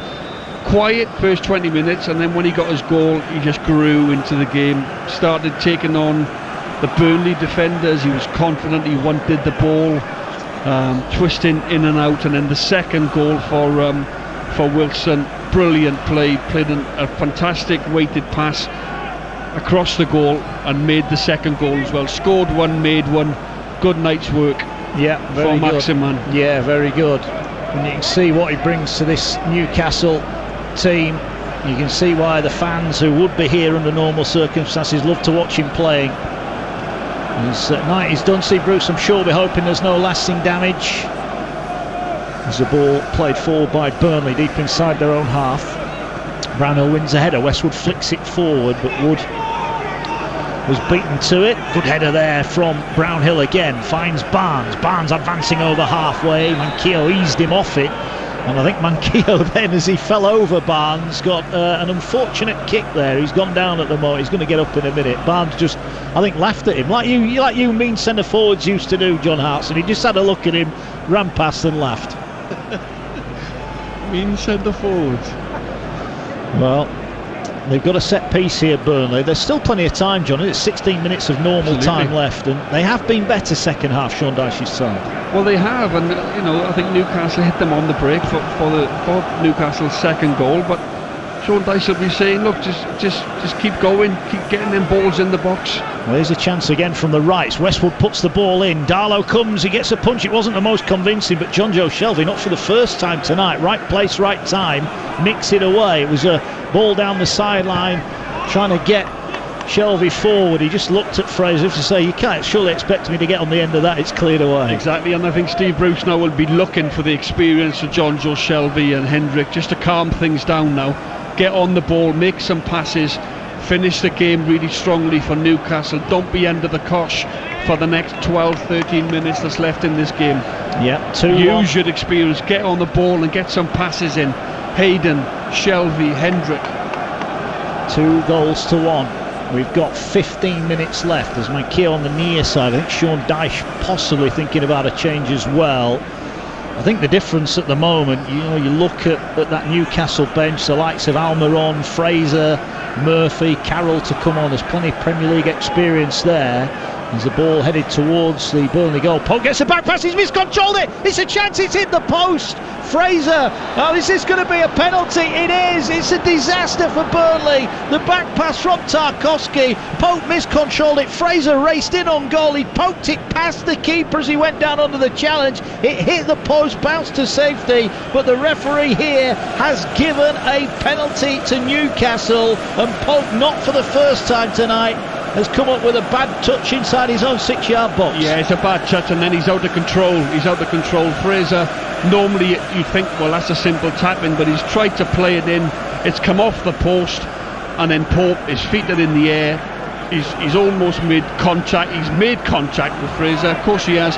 And the referee had no hesitation in giving the penalty. And it's Callum Wilson who will step up. He scored that all-important penalty last weekend at Spurs to wrap up a point, and he waits in front of the Gallagher end here. It's him against Pope, two England teammates. As the whistle goes, here he comes, right-footed, and just dinks it down the middle. That's a striker full of confidence, and Callum Wilson has his second and may well be taking the points. It's Newcastle 3, Burnley 1. Great penalty. It's a poor touch from Nick Pope, and then he's out of control. He just takes Ryan Fraser out. Yeah, perfect decision from the referee. Wilson with a double. It's 3-1 here. You join us live on TalkSport 2 here. Welcome to our listeners on TalkSport. Newcastle have just scored a third goal. Tarkowski's back pass to Nick Pope. Well, the England backup goalkeeper miscontrolled it inside his 6-yard box. Ryan Fraser advanced on goal, nicked it past the keeper, hit the post, but he went down under the challenge. Referee had no hesitation in awarding a penalty, and Callum Wilson, the coolest of finishes, his second of the afternoon. John Hartson, surely this is game over. Well, 3-1, you'd think so. Sean Dyche just made a change. He's just brought Vidra on. Surprised he's took Barnes off, mind you. You know, we thought he might have kept another striker up there.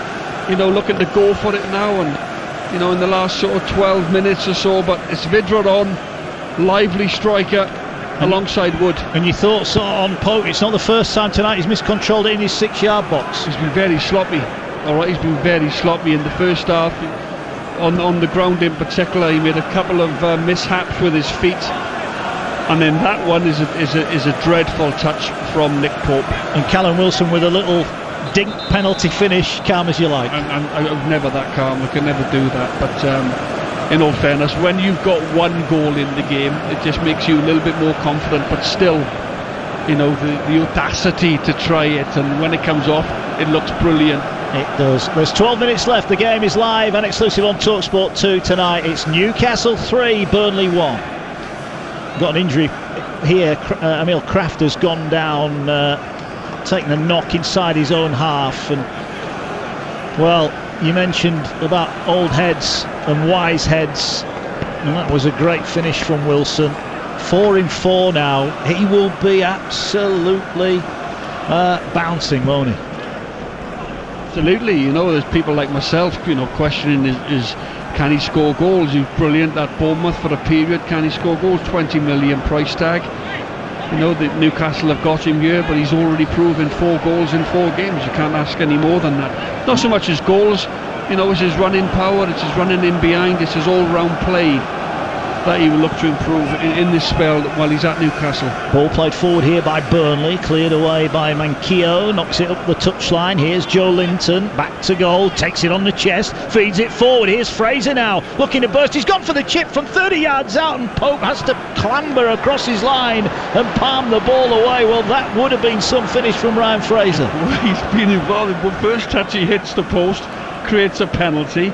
His second touch he tries to lob Pope from about 30-40 yards. I actually don't think this is going on target, but Pope doesn't think so. He obviously does, because he rushes back and pushes it out for a Newcastle corner About to be taken. What an impact from Ryan Fraser. Well, we mentioned it, about the strength of the bench that Steve Bruce has got now. Here is Fraser on the right, puts the cross in, it's blocked. You are listening to Newcastle versus Burnley on TalkSport 2 with WeBuyAnyCar.com. Get a quote in 60 seconds at WeBuyAnyCar.com. 3-1 Newcastle lead, 10 left here. A double for Callum Wilson, so Maximan with the opening goal. Westwood, remember, equalised on the hour mark. It looked at that point that Burnley were on top, but Newcastle have responded with that Wilson double. The first to tap in after Sam Maximan's cross, and the second of his goals, the third Newcastle goal, a penalty. Wonderful finish, just a little chip finish, and now a free kick given against Brownhill, down about 6 yards away from the corner flag, and could be more treatment needed here for Newcastle United. It's Manquillo, I think, who's gone down. Steve Bruce will be pretty happy, well, he'll be very happy with the response having gone 1-1. Yeah, other than the probably 15-20 minute spell in the second half where Burnley came out, got the equaliser, I think Newcastle have probably been the better team. I think they passed it better. They've looked more of a threat. Certainly, I thought when Burnley equalised, just before the Newcastle's penalty, that Burnley looked more likely to go and get the second goal. It's been that type of game, really. Here is Shelby with a free kick, rolls it short to Fraser, he'll square it off. Here's Manquillo, he's going to float the ball to the far post. It's not the best cross. Wilson will sprint away and he will kick this in. He then goes down and he's won another free kick, and Burnley at the moment just giving away too many silly fouls. Yeah, again the conditions are atrocious, but going back to Steve Bruce, he'll be absolutely delighted with 3 points. And when Newcastle and Burnley, when they look at the fixtures, Mark, they think to themselves they're not going to finish in the top 6 this season. So from Newcastle's point of view, they look... Sorry John, here was a chance, ball fizzed in, and there was Hendrick, just couldn't get a touch on it. That could have been 4. Couldn't quite get a touch, but Newcastle would target Burnley as a potential win, you know, and the same for Burnley against Newcastle. So that's how they look, the managers, because they know that, you know, they're not going to be top 6 this season.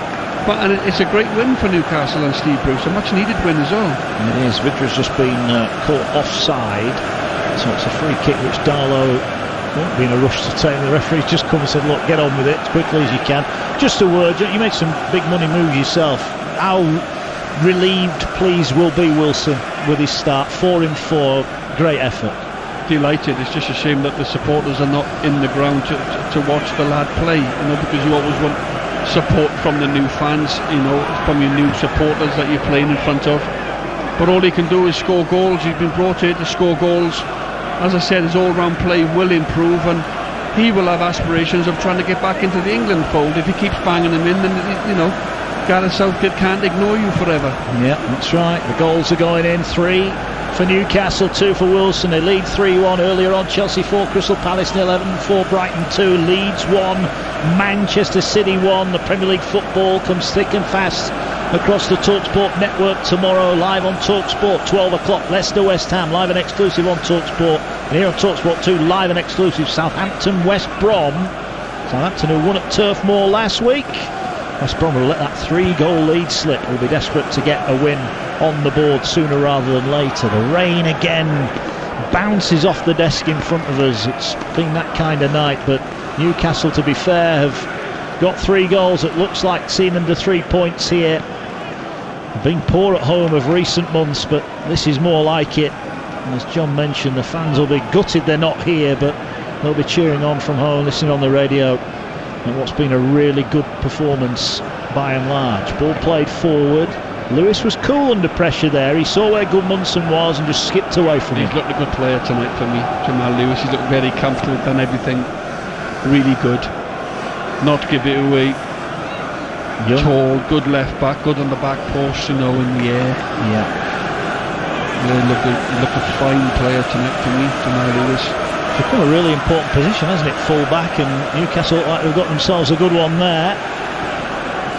They're just under a little bit of pressure here at the back, but Kraft, showing his quality, plays it forward. As I say that, he then hits it straight to Westwood, but then manages to poke it clear. It's headed back in, and here now is Manquillo driving forward. He's up to the halfway line. He feeds Joe Linton. He's got Fraser out to his left-hand side. He's coming back in. He's seen the run of Wilson. He tried to get it to his teammate, and maybe that wasn't the best pass at the time, as it's cleared away by Burnley, who trail here by 3-1. Here's Shelvey, gets it to Isaac Hayden to Hendrick now rolls it across to Lewis. Lewis goes out wide to Fraser just rolls the ball into Joe Linton. He gets it back to Fraser just popping the pass off. There's no rush now, John. 5 minutes to go. Newcastle feel fully in control of this game. Yeah, they're just passing it around now.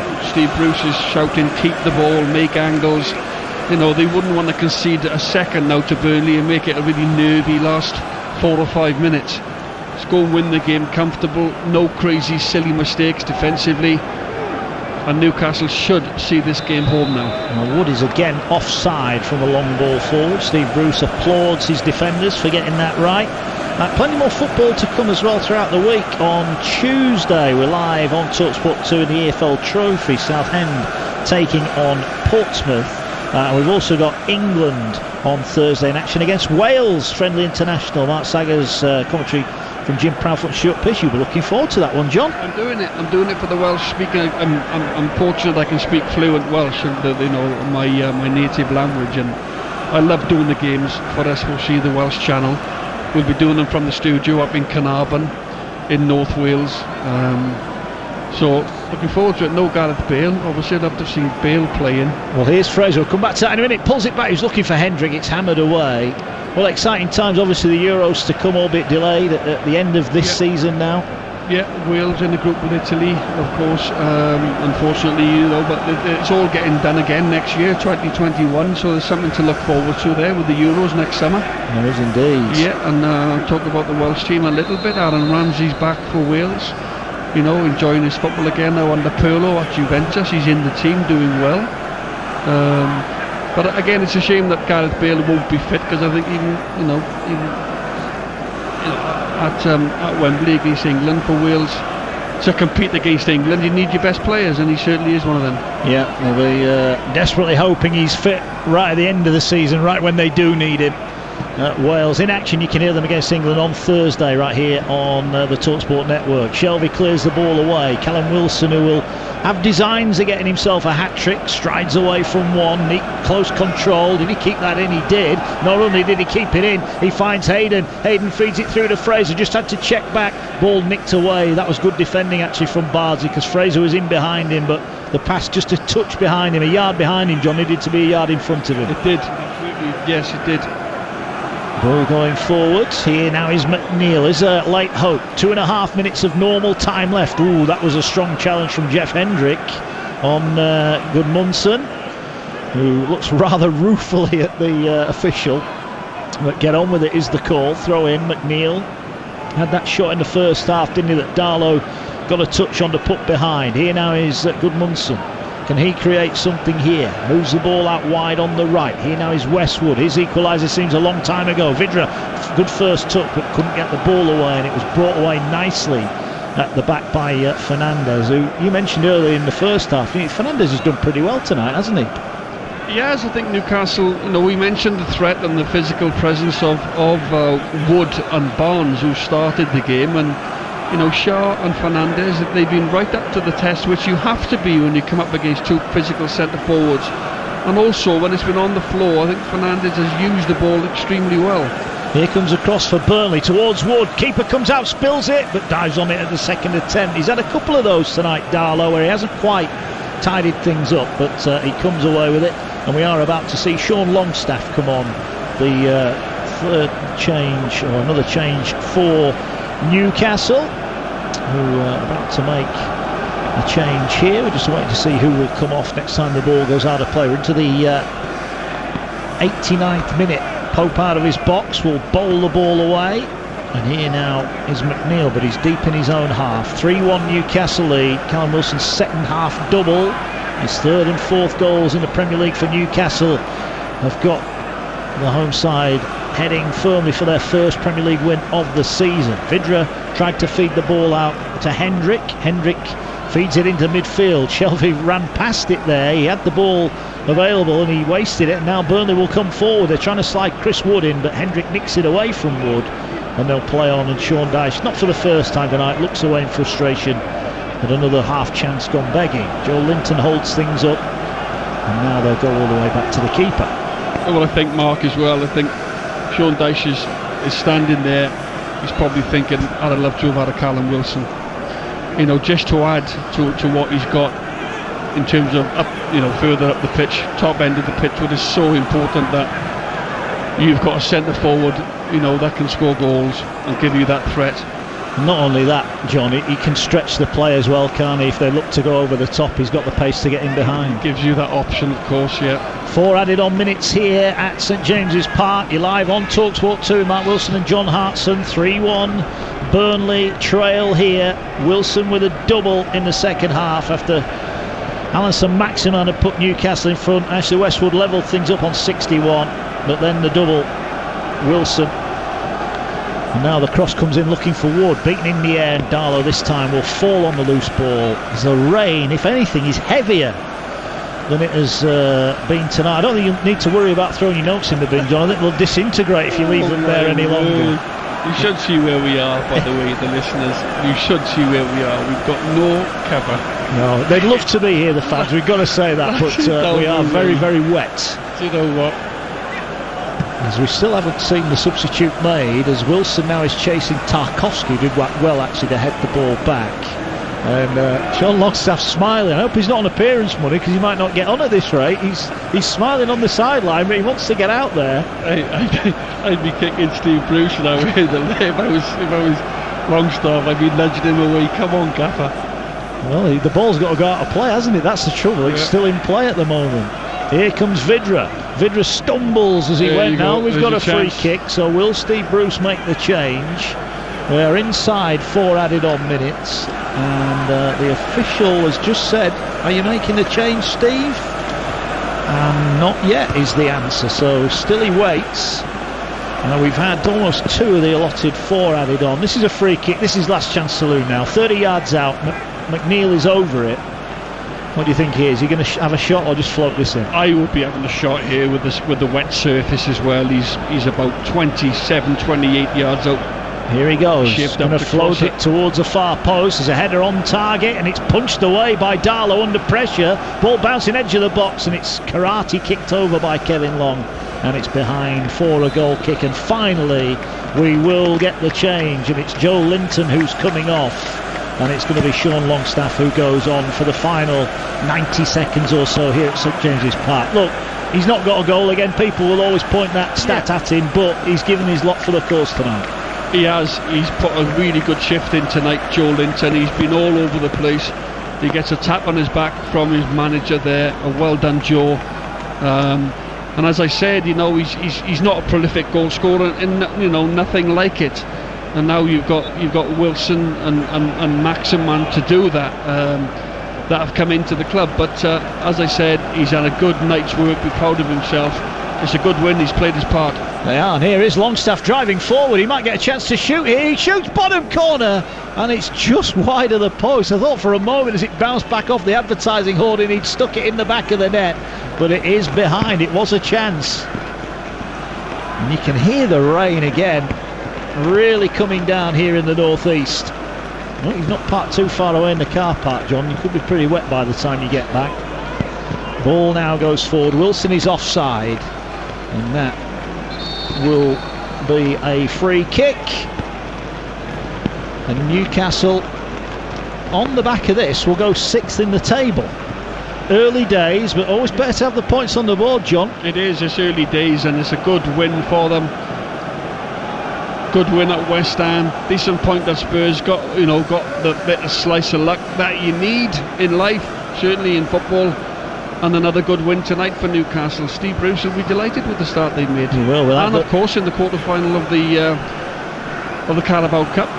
Good draw, Brentford. Yeah. Ball played forward, and there goes the full-time whistle. Sean Dyche goes to shake hands with his Newcastle counterpart Steve Bruce. A game that was in the balance after the hour, but Alan Saint-Maximin's goal had Newcastle in front on 14. Lovely skill edge of the box, fired the right foot shot into the bottom corner, but Westwood with a lovely volleyed goal after a couple of back-to-back corners for Burnley weren't cleared. He volleyed in from the edge of the area to level it up. With half an hour left, it was firmly in the balance. But 2 goals for Callum Wilson. The first put on a plate by Alan Saint-Maximin, who got down the right-hand side, crossed across goal, and there was Wilson to tap the ball in at the far post. And then after Nick Pope miscontrolled in the area, Fraser burst in on goal, hit the post, was brought down while he got his shot away. Referee gave the penalty, and Wilson was there to chip the ball confidently in for his 4th goal of the season. It's all smiles for Newcastle United. 6. It might be early days, but they'd rather be up there than down at the bottom. Still no win for Burnley,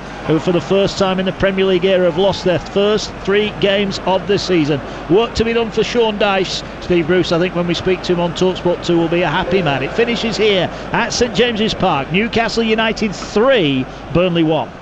This is 5 Live for the BBC and BBC Sounds. We are live this Friday evening at Selhurst Park, where it's cold, and Newcastle have made the trip down from the northeast and hoping to get back in form. There's been quite a bit of criticism for Steve Bruce and his lineup, and there's a jiggle tonight. It looks like they're going to start with a flat back 4. Kieran Clark alongside Federico Fernandez. Jamal Lascelles is not involved for Newcastle. He came off at half-time against Chelsea on Saturday with a sore thigh, so perhaps been forced into this change a little bit. And for Crystal Palace's point of view, they've been really short on central defenders all season. Cheick Kouyaté has played centre-half for most of the campaign, but Gary Cahill is back tonight, and indeed James Tompkins is back on the bench. He hasn't played since February. So slowly but surely those defenders are coming back for Crystal Palace, and maybe we are yet to see the best of Roy Hodgson's side. As the players ahead of kick-off take a knee at Selhurst Park, the message is there's no room for racism. Roy Hodgson, who is at 73, not only the oldest manager in the Premier League, he's the oldest manager in all top 4 divisions of English football. As we get underway, Crystal Palace playing from right to left as we look down, and the oldest manager tonight names the oldest team we've seen in the Premier League this season. Gary Cahill, who turns 35 next month, is dragging up the average age. Palace already had been the oldest average age through the campaign, but the starting 11 are the oldest starting 11. Mind you, when Roy looks at them, he probably feels they're all, fresh, young things. But certainly when you're 73, you probably look at someone who's 28 and think, whoa, I'd love to be back at that condition again. I'm sure he is, yeah. I mean, there's no doubt about it. When I was at Fulham under Roy, it was the same then. You looked at him as a very much a fatherly figure. For some of the boys, it was like a grandfather to them. So, yeah, definitely. So Newcastle with possession on the halfway line with Javier Manquillo, who's wearing the gloves tonight, and as he tries to play it forward, it's straight into the face of Ebrici Eze, who just feels the sting of that, and he's rubbing his head, a little smile afterwards. That's talk about welcome to the game. Get a ball lashed at you straight into the face. As it is, the ball ends up in the arms of Vicente Guaita, the Spanish goalkeeper. 4th time he's played against Newcastle in his career. He's only conceded 1 goal in the 3 games against them in the past. To give you a full rundown of the teams in just a moment, as Jordan Ayew plays the ball out of play on the far side. That's going to be a throw into Newcastle. So Guaita, Palace goalkeeper, back 4 tonight. Klein, Cahill, Dan and Van Aanholt. Van Aanholt, who had a loan spell at Newcastle over a decade ago. In midfield, James MacArthur with Cheick Kouyaté, and then Andros Townsend, Jeffrey Schlupp and Ebrici Eze in support of Jordan Ayew, who's the striker. Cross into the penalty area for Newcastle from the left-hand side, trying to pick out Callum Wilson, who'd made a surge into the 6-yard box, and Palace relieved to get it away. That's been the first chance of the game so far. Newcastle come again. Lewis crosses from the left-hand side, this time looking for Joe Linton. Came off the side of his head, and it's easily gathered by Guaita, but that's a positive start for the visitors, Mark. 0-0. Yeah, very positive. Joe Linton down the left-hand side, really good run, and he looks to whip the ball into the near post really early, just a fraction too early for Callum Wilson to get across, and it was in the end a last-ditch sort of defensive tackle that cleared the danger. But very positive so far for Newcastle. The Newcastle team, Carl Darlow is their goalkeeper. He started every Premier League game this season. Back 4, Manquillo, Fernandes, Clark and Lewis, Shelvey and Longstaff, Sean Longstaff in the middle of the field, then Hendrick pushing forward, Almiron, Joe Linton sitting in behind Callum Wilson, and no Alan San-Maximin tonight. There is the official word is that he's injured. His recent performances have not been of his highest standard, and there had been deep suggestion he was going to be dropped anyway, but he's not involved tonight. A little bit like Zaha. You look at recent performances from Newcastle, they haven't won many when Maximin's not been in the team since he's been at the club. Strong play here by Kouyaté, and as much as anything, I mentioned that Kouyaté's been filling in at centre-half. Palace have missed his bite in midfield, and that should give them a stronger platform in the middle tonight. Yeah, definitely. Gary Cahill coming in at centre-half is, I think, a positive for Crystal Palace, and which enables then Kouyaté, like you're saying, going into that midfield role, which is, for me, definitely his stronger position. Since the start of last season, Newcastle have won just 1 of the 13 Premier League games they've played without Alan San-Maximin. Which is interesting, because he does get his criticism, but he can spark things too. Crystal Palace 0, Newcastle 0 here on 5 Live. Don't forget you can listen to the BBC Sounds app, which is well worth downloading, not just for the live football, but for the various podcasts and all the other BBC content you can get on there. As Callum Wilson attacks down the right-hand side, chance to look up for Newcastle, at 3 waiting in the middle, but he's well closed down by Patrick Van Aanholt, and the ball goes out of play for a throw-in to Newcastle down the right-hand side. Mark, I want to ask you a question about the goalkeeper Carl Darlow. You get all these stats, and there's so many of them, you try and make sense of it. Carl Darlow has made more saves than any other Premier League goalkeeper this season. Is that a good thing or a bad thing?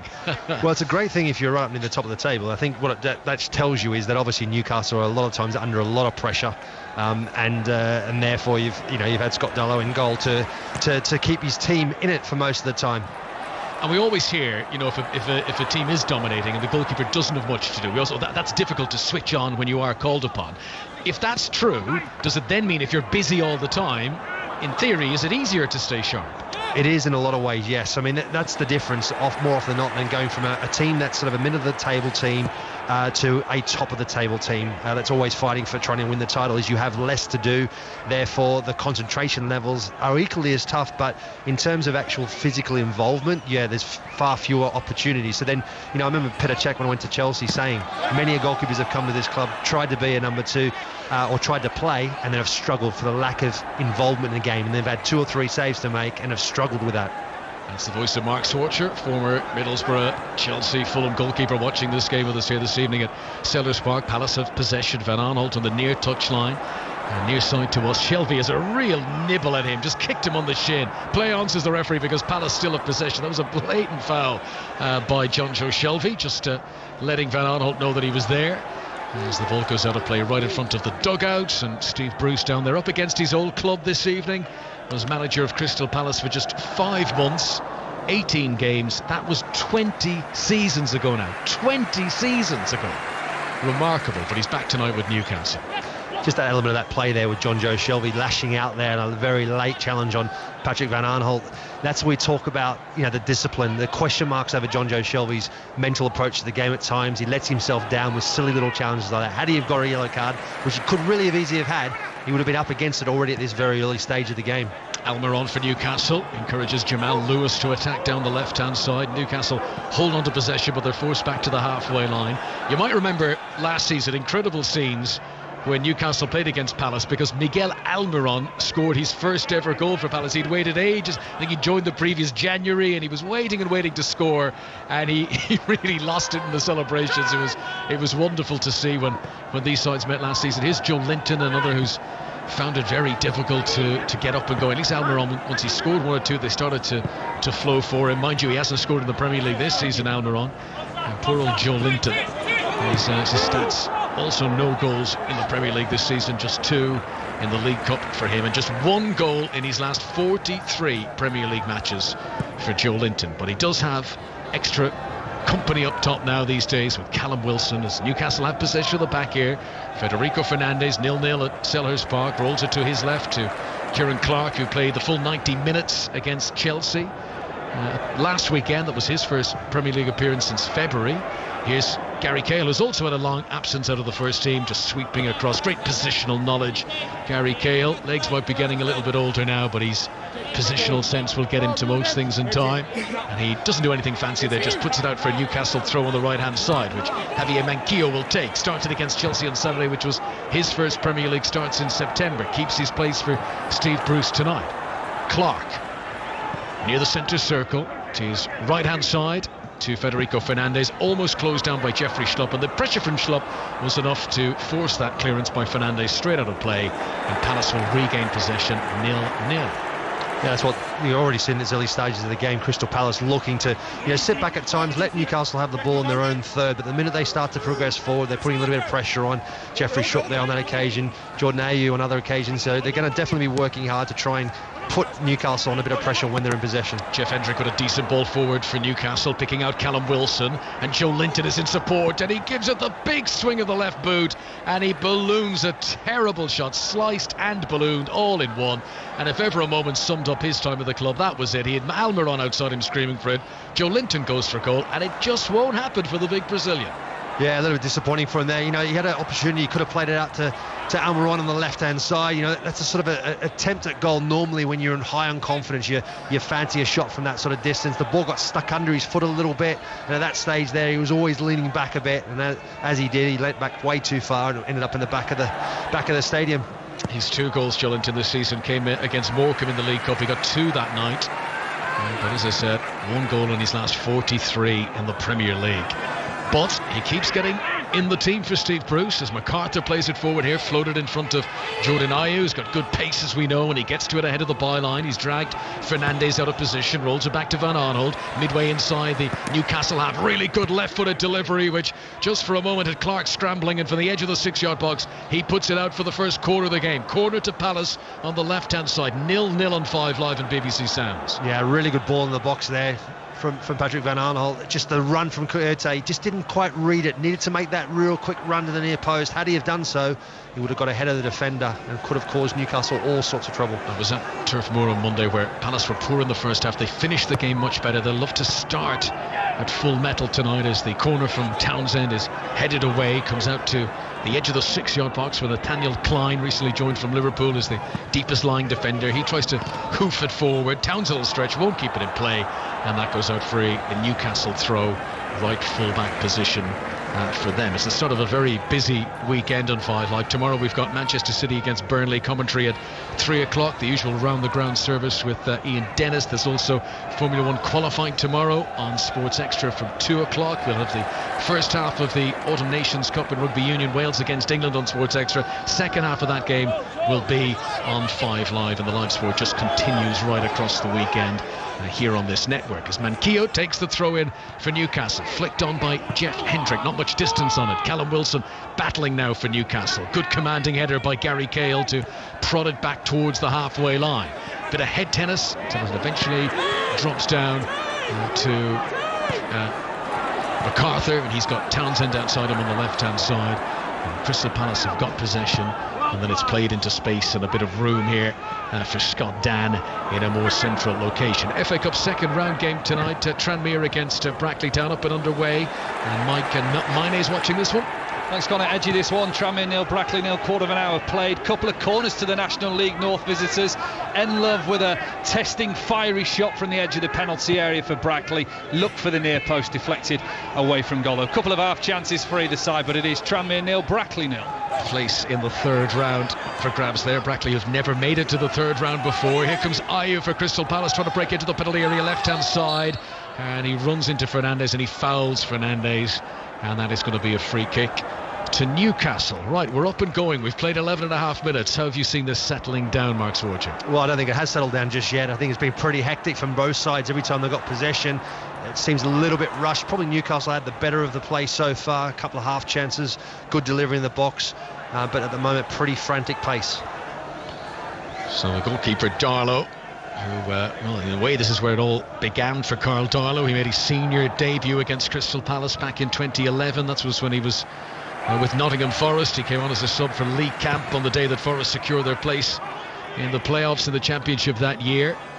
Here he is in the Premier League wearing a very bright, luminous pink shirt. You are not going to run him over in the dark. He absolutely stands out tonight, Carl Darlow, away to our left-hand side. That theory, I guess, Mark, that when strikers are coming through, if you're wearing a really bright colour, the ball is attracted. You attract their eye and they hit it towards you. Do you give any credence to that? Or it gives the opportunity for the striker to make sure he doesn't miss you. Yeah. And therefore he's able to place the ball easily in the corner. He can identify where he doesn't want to put it. Exactly, right, yeah. Gotcha. Yeah.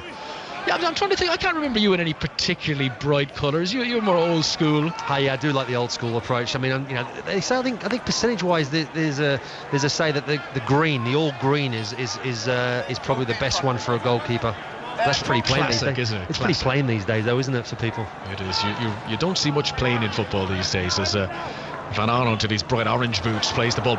Poor pass, actually, almost gave it to Wilson on the edge of the penalty area. Wilson couldn't control, and Goit is able to clear the ball away. Good touch by Kouyaté, but in slides Longstaff on him. It's quite feisty in the midfield here in the early stages, as Mark's been saying. Hasn't really settled down so far. Crystal Palace 0, Newcastle United 0. MacArthur will play a decent ball over the halfway line to Ayew. Shelvey comes back and leans into him, but it's further forward to Schlupp. Back to Ayew, slightly behind him though, so he won't control it. And Fernandes will clear away, and Ayew's up for this, and he barges all the way to the sideline and slides in and blocks the attempted clearance.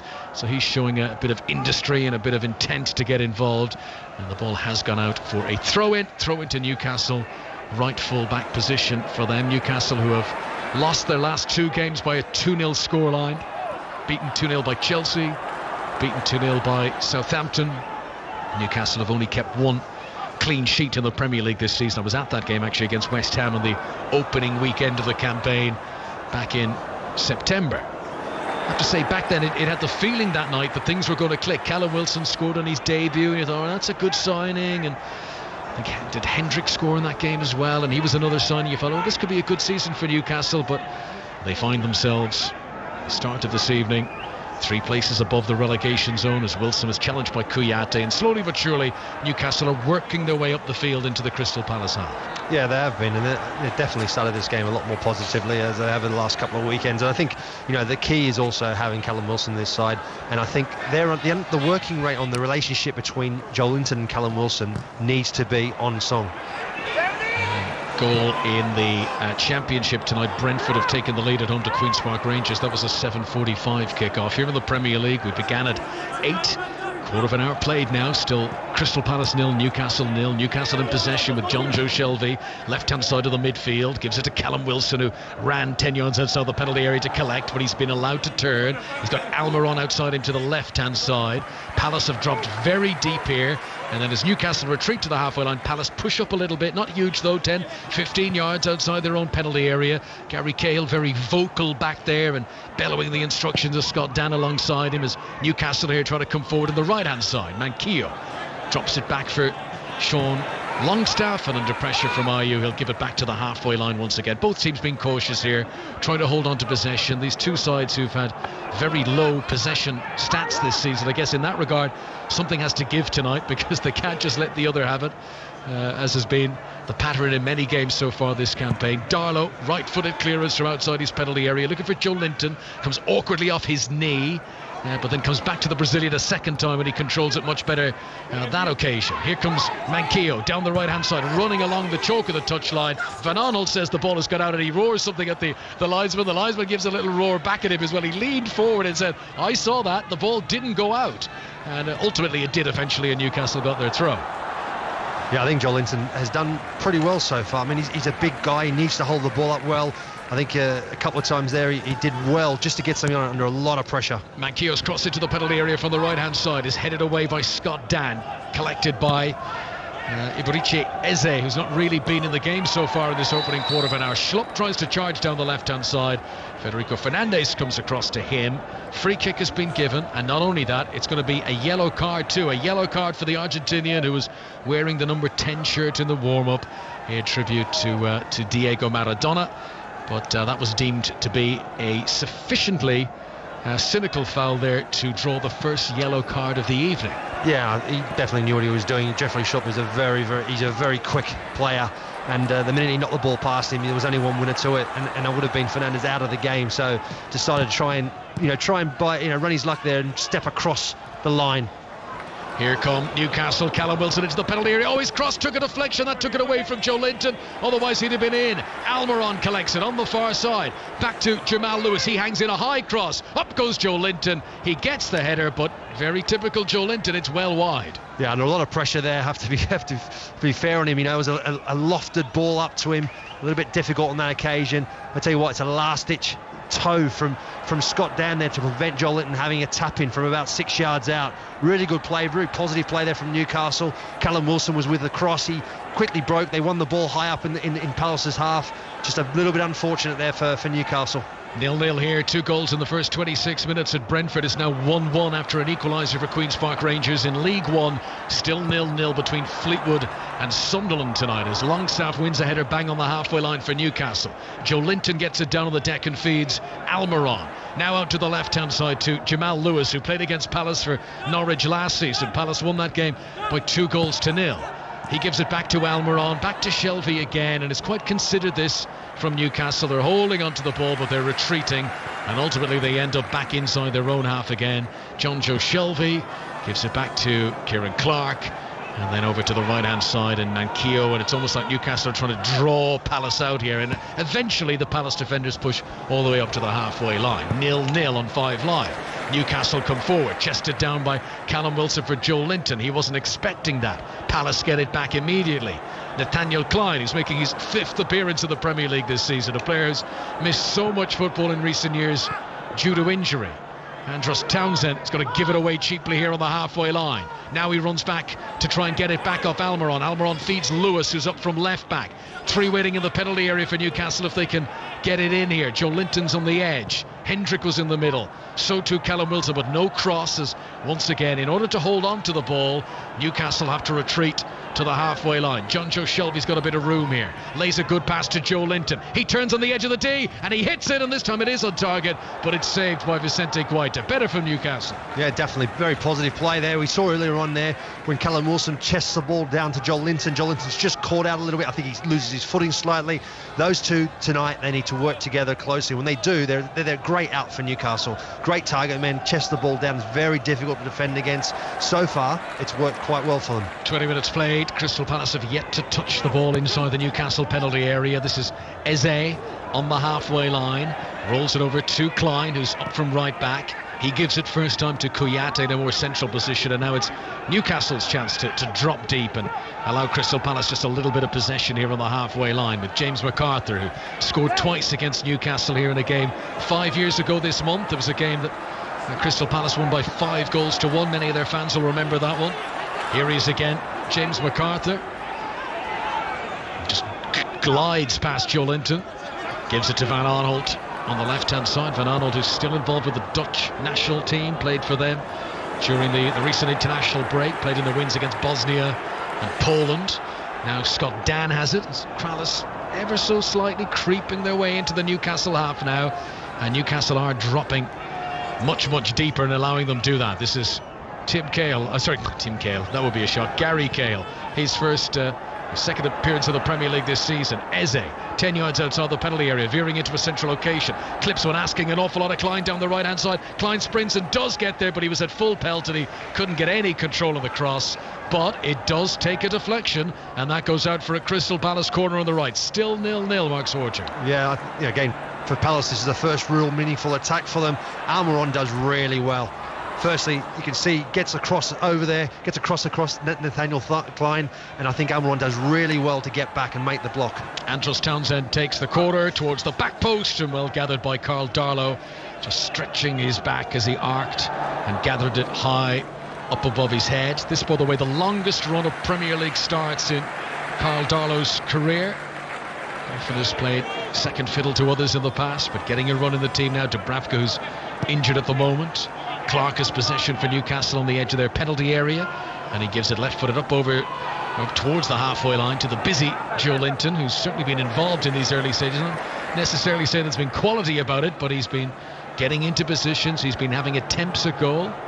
Here is Kouyaté for Palace in the bright orange boots, and he rolls it into some space for Gary Cahill on the left-hand side. No high press from Newcastle here, allowing the Crystal Palace defenders to have it. Kouyaté to Dan. Now Joelinton runs to put a bit of pressure on him. It's played forward towards Jeffrey Schlupp. Heavy first touch.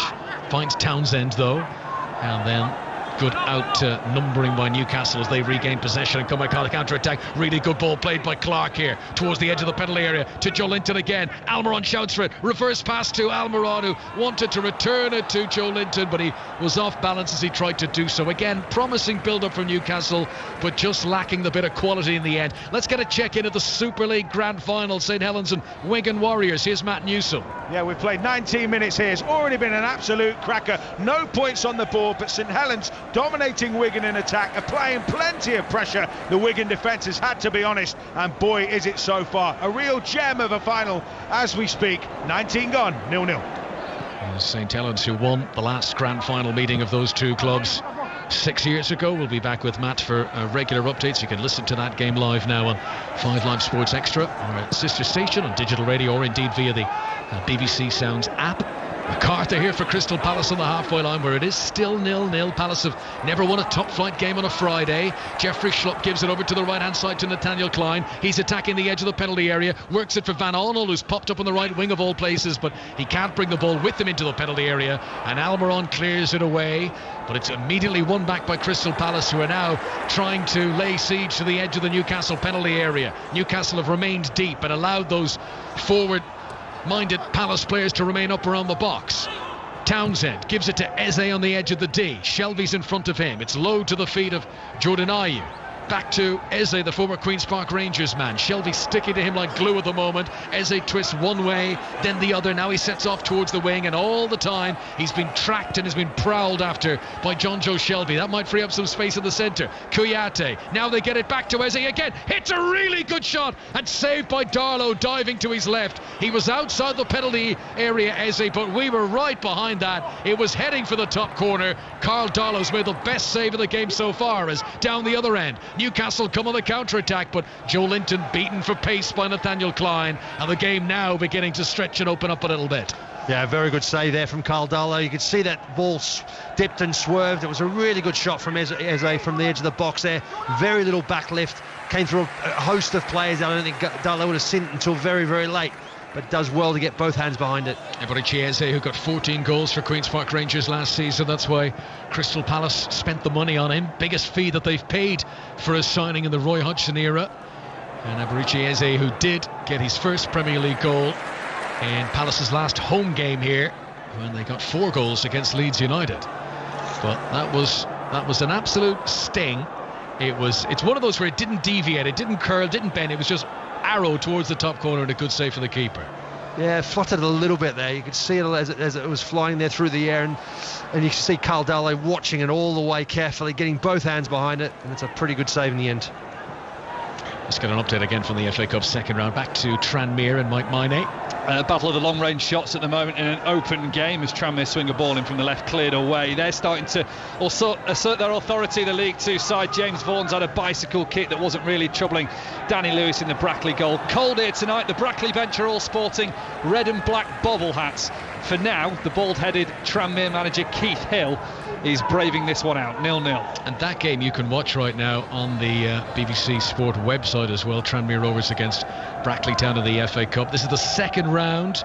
After this, it's when the big boys join in. And the third round of the FA Cup. We're not missing any action here. There's been a delay for an injury treatment. Several of the players have come over to have a drink, and play will resume. Far side of the pitch from us, Newcastle's left. Jamal Lewis wanted to take the throw in a bit quickly for the referee's liking there. Graham Scott, by the way, who's the referee, and he just tells them to take it again, and from only 2 balls to the pitch. But we are now back underway. Kouyaté for Crystal Palace, playing from right to left as we look down. To his left is Gary Cahill, over the halfway line to Van Arnold, 30 years of age now. Scored the winning goal against Newcastle in this game last season. That was back in February. Hasn't scored since. Van Arnold, who, as defenders go, does get a lot of goals. Palace attacking down the right-hand side here with Andros Townsend. Pressure being applied onto him, though, to try and force him back. And Jamal Lewis does order Palace to retreat, and they must do so, and eventually all the way back to Guaita, away to our right. His clearance is high and hopeful, and just giving possession back to Newcastle. Manquillo's head comes down to the halfway line, controlled by Eze. Eze, who's played in all but one of Crystal Palace's Premier League games so far this season. Tonight his 5th start, which means he's now started more games than he's been a sub in, but you can definitely see he's got something about him. 22 years of age, and just that little fizz of electricity whenever he's on the ball. Cahill again, no urgency, unruffled, rolls it to his right-hand side to Scott Dan. Dan, who has scored a goal against Newcastle in the past, back in his Coventry City days, much earlier in his career. He also scored for Newcastle when he was a Blackburn player, Scott Dan. This is MacArthur, and back again to the edge of the penalty area, and just the game's gone a little bit flat again. There was a brief moment there around the chance of that Eze shot where things livened up, but now it's gone slow again. Yeah, very little movement in front for Crystal Palace there. You can see that's why they're finding it difficult to get out at the moment. Newcastle, they've got their 2 banks are full, they're shuffling across, they're working quite hard up front. Jolinton, Callum Wilson, they're making it more difficult for Palace to get out. 0-0, 5 live for this Friday night. As Ayew, 10 yards inside the Newcastle half, left of centre, receives possession, manages to turn around and face the direction that Palace are playing in. Eze now on the left wing, and not much movement ahead of him as he looks up and tries to see what options are available. Again, Eze on the ball, head was up, couldn't see anything, so turns and rolls it back to Gary Cahill. Palace will come forward down the right-hand side now as Dan clips it into the centre circle, and too close to Longstaff, but Longstaff's not dealt with it well. Chance for Schlupp here, attacking the penalty area, sits up on his left boot, good shot, good save again.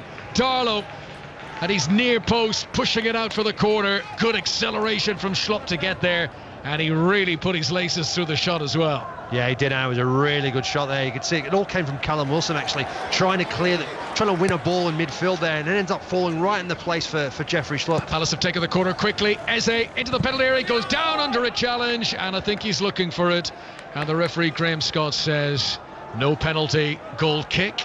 I'm saying looking for it, I mean maybe he's just lost his footing there, but he seemed to dramatically go down. There wasn't a foul. Let's see.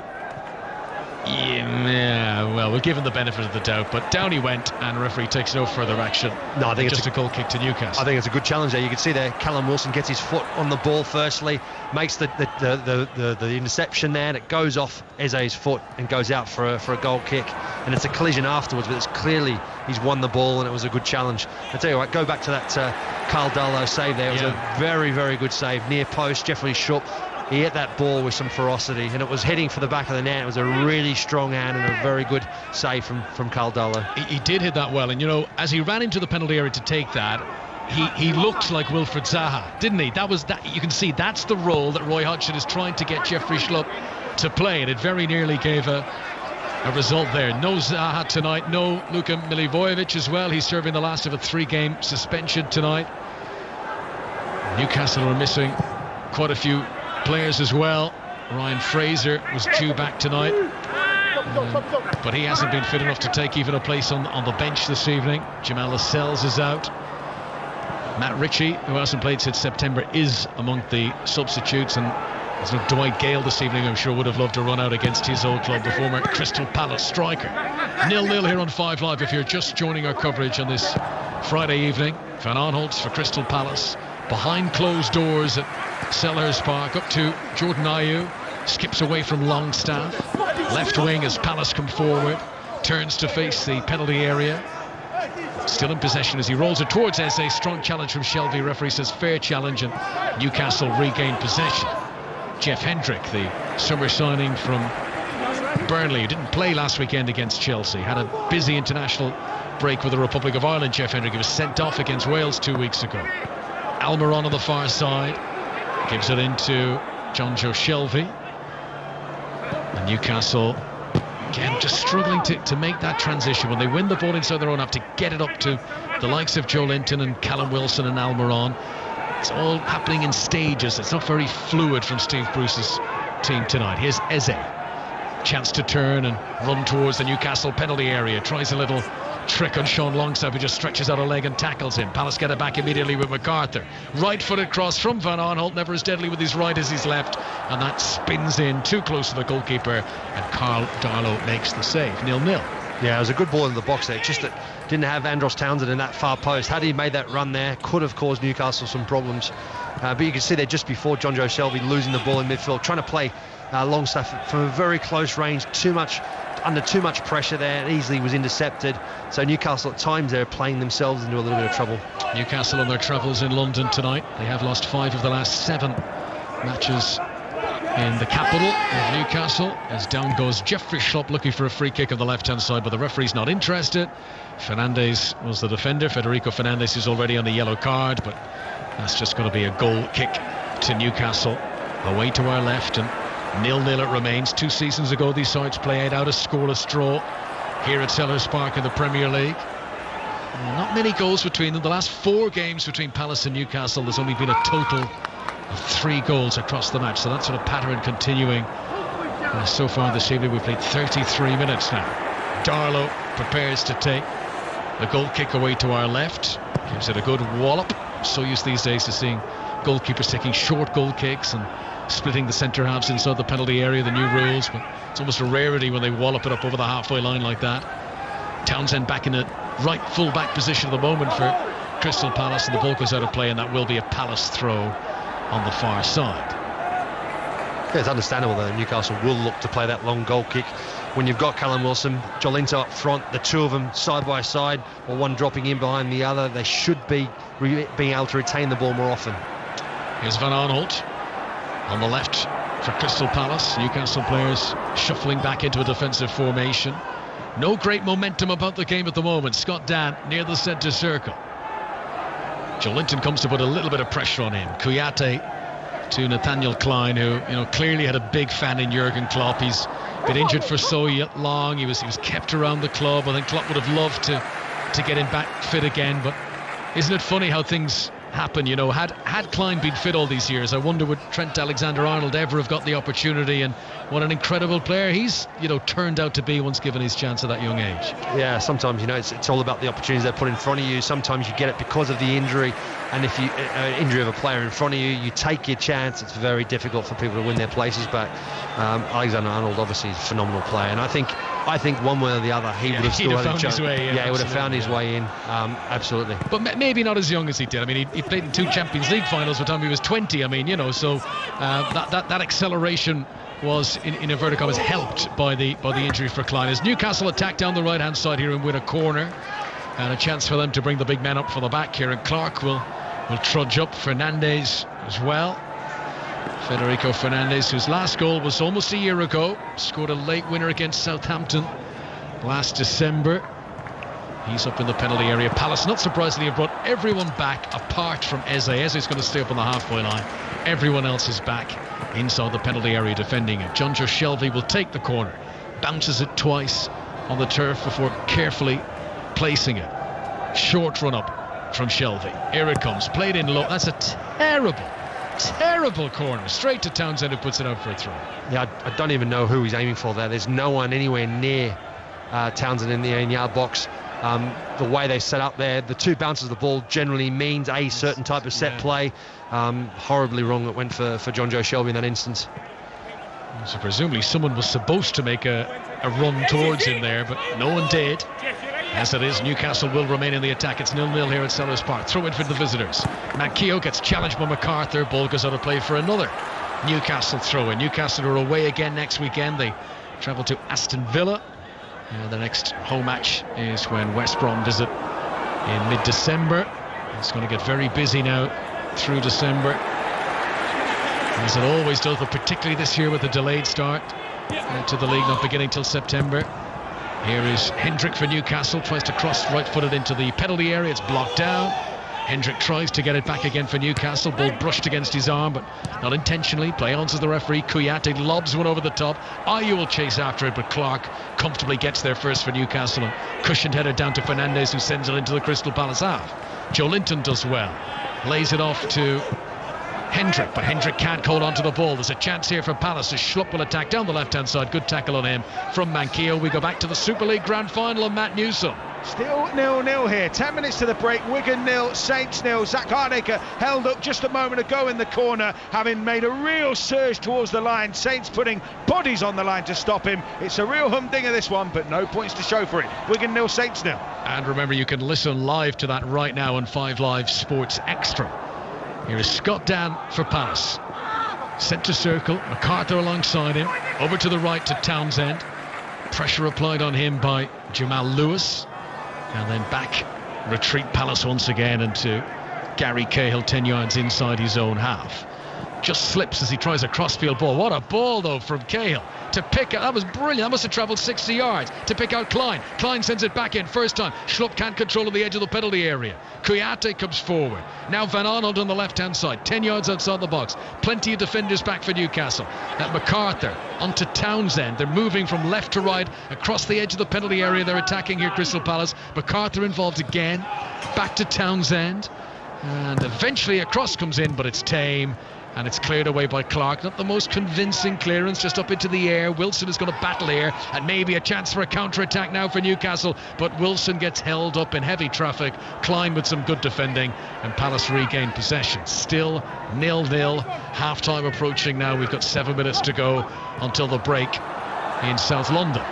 Klein onto Townsend on that right-hand side for Crystal Palace. They're trying to inject a bit of pace into the game, but it's just not happening. This is Eze now, after another good crossfield ball, stretching things just a little bit. Eze attacking the left-hand corner angle of the penalty area as Newcastle defend. He's got Van Arnold outside him. Ball is played into the penalty area. Schlupp won't control. Shelvey nicks in. Newcastle have regained the ball, and they'll give it away cheaply again on the halfway. That's been the pattern of the game. Teams winning it, but then giving it away quickly. Let's see what Longstaff could do here. Plays it over into space for Almiron on the left. Jamal Lewis has made a strong run outside him, but it comes infield to Joe Linton, and he gives it away cheaply. Very straightforward, not disguised ball forward, which Dan was able to nip in and cut out at source. 0-0 it remains. Yeah, just lack of care on the ball there a couple of times there from John Joe Shelvey. Then obviously up front there for Joelinton. Just get hold of the ball, get your foot on it. If you have to turn around, look for support. Instead, they try to force the pass more often than not, and it gets cut out, and it's pretty easy defending for Crystal Palace in the end. Crystal Palace have only had one draw in the Premier League this season. That was when it was 1-1 against Brighton last month. But 0-0 here for now. And flurry of early chances from Newcastle. Joelinton had a succession of opportunities off target. But it's been a while now since either goalkeeper's been tested. Darla down the other end has made 2 very good saves, denying Eze and denying Schlupp. And Keogh has the ball on the halfway line with the grey boots. Just drags it under his studs. New contract recently for Javier Manquillo. Back to Fernandes behind him and over into space for Kieran Clark. Slow build-up again for Newcastle. Long pass then played by Shelvey, and Almiron was on his wavelength. He's done well to scamper onto it. This is an opportunity. Swings it across from the left-hand side. It was behind Hendrick. Palace haven't fully cleared it yet, but Kouyaté has nudged it away. Falls for Lewis outside the box. Onto his right boot. Hits it quite well, Jamal Lewis, but it's his weaker foot, and Guaita gets down to save on the left-hand side. Jamal Lewis, who's only ever scored 1 Premier League goal. I remember being at the game at Carrow Road last season. It was a winner against Leicester last February, but he didn't get the power on his right foot there. And we're going to have a delay because Kouyaté fell awkwardly when he tried to head the ball away in the edge of his own penalty area, and the referee was just making sure that he's okay, but he's back up on his feet. Yeah, it's better play from Newcastle again, this time down the left-hand side there. Almiron makes a really good run down the side there. John Joe Shelvey, fantastic ball over the top, and he whips in a really good ball, just unfortunately gets behind Jeff Hendricks a little bit and unable to get a header on it. But it was, again, positive signs from Newcastle.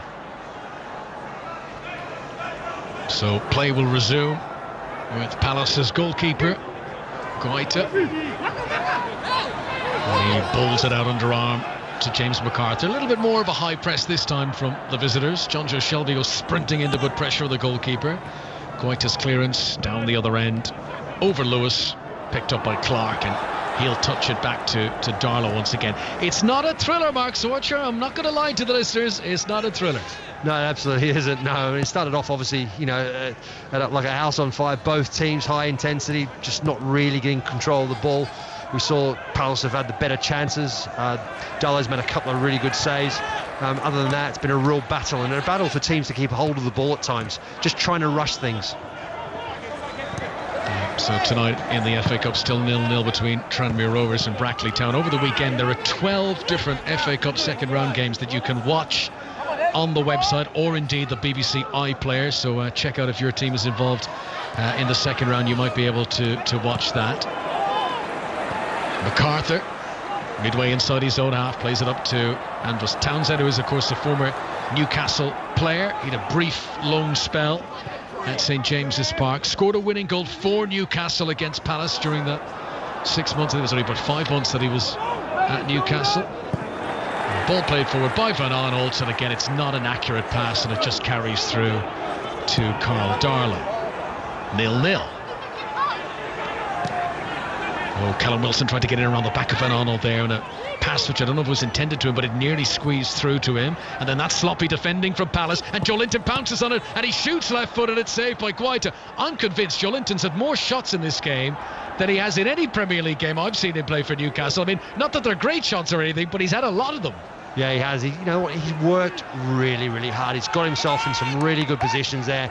I mean, he's under a lot of pressure from James McCarthy. He just sort of gets off a shot, but it takes a bit of a bobble, and he doesn't quite collect it as well as he can. But the signs are there. The work rate is there. The positional play is very positive. Just got to keep going at it. Klein for Palace. Good ball into the penalty area to Jeffrey Schlupp, who receives it with his back to goal. He's been veered out of the box on the right hand side, but he's still going here, Schlupp. He still has possession, and he's given it back to Andros Townsend. And here comes the cross now, looking for Eze. He controls on the edge of the box. Very good footwork. Kouyaté is with him in support on the left hand side. Palace though can't pick out that killer ball that might create a shooting opportunity. They still plug away. Kouyaté crosses from the left. Header from Schlupp is away off target, but it's not too bad. That's better. That's more inspiring from Palace, but it remains 0-0. Yeah, it was a decent chance there for Palace. Jeffrey Schlupp on the end of it, not really his strongest part of his game, trying to head the ball, but it's a really positive play. It's the danger there. You get the right delivery, get the runners in there, you can cause some problems. Back to Tranmere, half-time now in the FA Cup. Mike Miney. The National League North side so far, Brackley holding their own, have had the occasional spell going forward, playing attractive football and defending solidly for the most part. Since you were last with me, Tranmere have finally registered a shot on target. Liam Feeney just short of 18 yards on the half volley, but that was straight at the goalkeeper. It's nicely poised. The League Two side have asserted their authority at times. Brackley have never made the third round. They'll be happy with the score at the break. Tranmere 0, Brackley 0. Thanks, Mike. Back for more FA Cup updates in the second half. We kicked off a bit later at 8 o'clock here in the Premier League at Selhurst Park, so not quite half time yet, but any moment. And referee's whistle is blown for a foul on Eze. And we'll soon be moving into stoppages, as my television monitor in front of me showing Christian Benteke down there, who still gets his game for Belgium. Christian Benteke, he's not scored in the Premier League this season, but he keeps getting called up by Roberto Martinez. I mean, there's no shortage of talented attackers in the Belgian national squad, but Benteke still get his place there. He has scored more goals in recent times for Belgium than he has for Palace, as Federico Fernandez comes across and heads the ball out of play, and that is a throw-in, and we've moved into just the 1 minute being added on for stoppages at the end of this first half. I think this is a game we want to turn it off and turn it on again. I think the 15-minute break might be the best thing for it, Mark Swarcher. 0-0. Yeah, it could well do, and I think both sides, I think both managers would be reasonably pleased to be at 0-0. Certainly Steve Bruce, but they're definitely positive for both sides, and also things to work on. Is that the problem tonight? Is the problem that both of them are kind of happy with 0-0? I don't think so, no. I particularly, Palace at home, Newcastle not particularly in a great run. You would think Palace would be fancying themselves to pick up 3 points. For Newcastle, there's an opportunity to try and be a bit more positive on the front foot, and they have shown signs so far tonight. I mentioned earlier on I was at Turf Moor on Monday, and Palace were much better in the second half. That has been the pattern this season. Palace have scored twice as many goals in the second half of games in the Premier League as they had in the first, so their fans will hope for better. There is the whistle for the break. Darren, there's no point summing it up. It wasn't great. 0-0.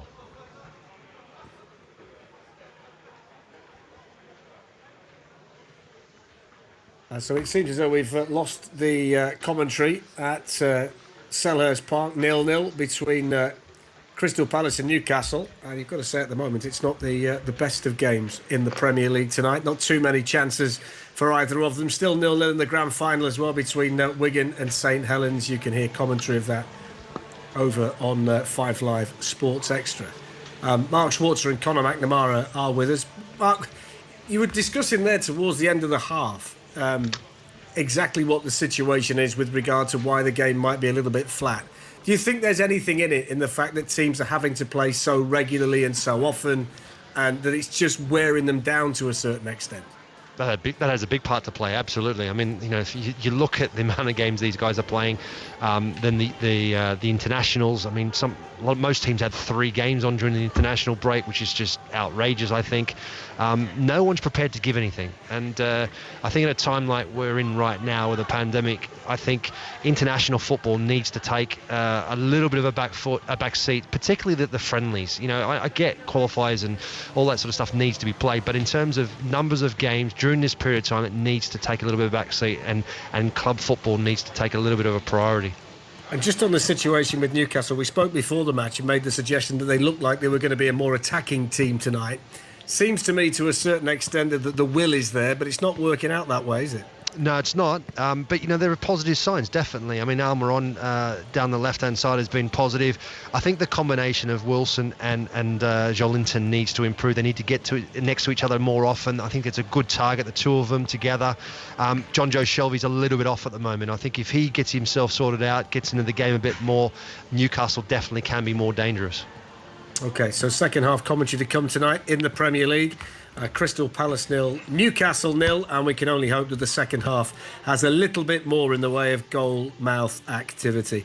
OK, we're going to talk about fans being allowed back into the stadiums at half-time. Jermaine's going to rejoin us for that part. There is going to be a situation in the not-too-distant future where supporters are going to be back in, albeit in a limited capacity. We'll have a chat about that after the latest 5 Live news from Shojo Saka.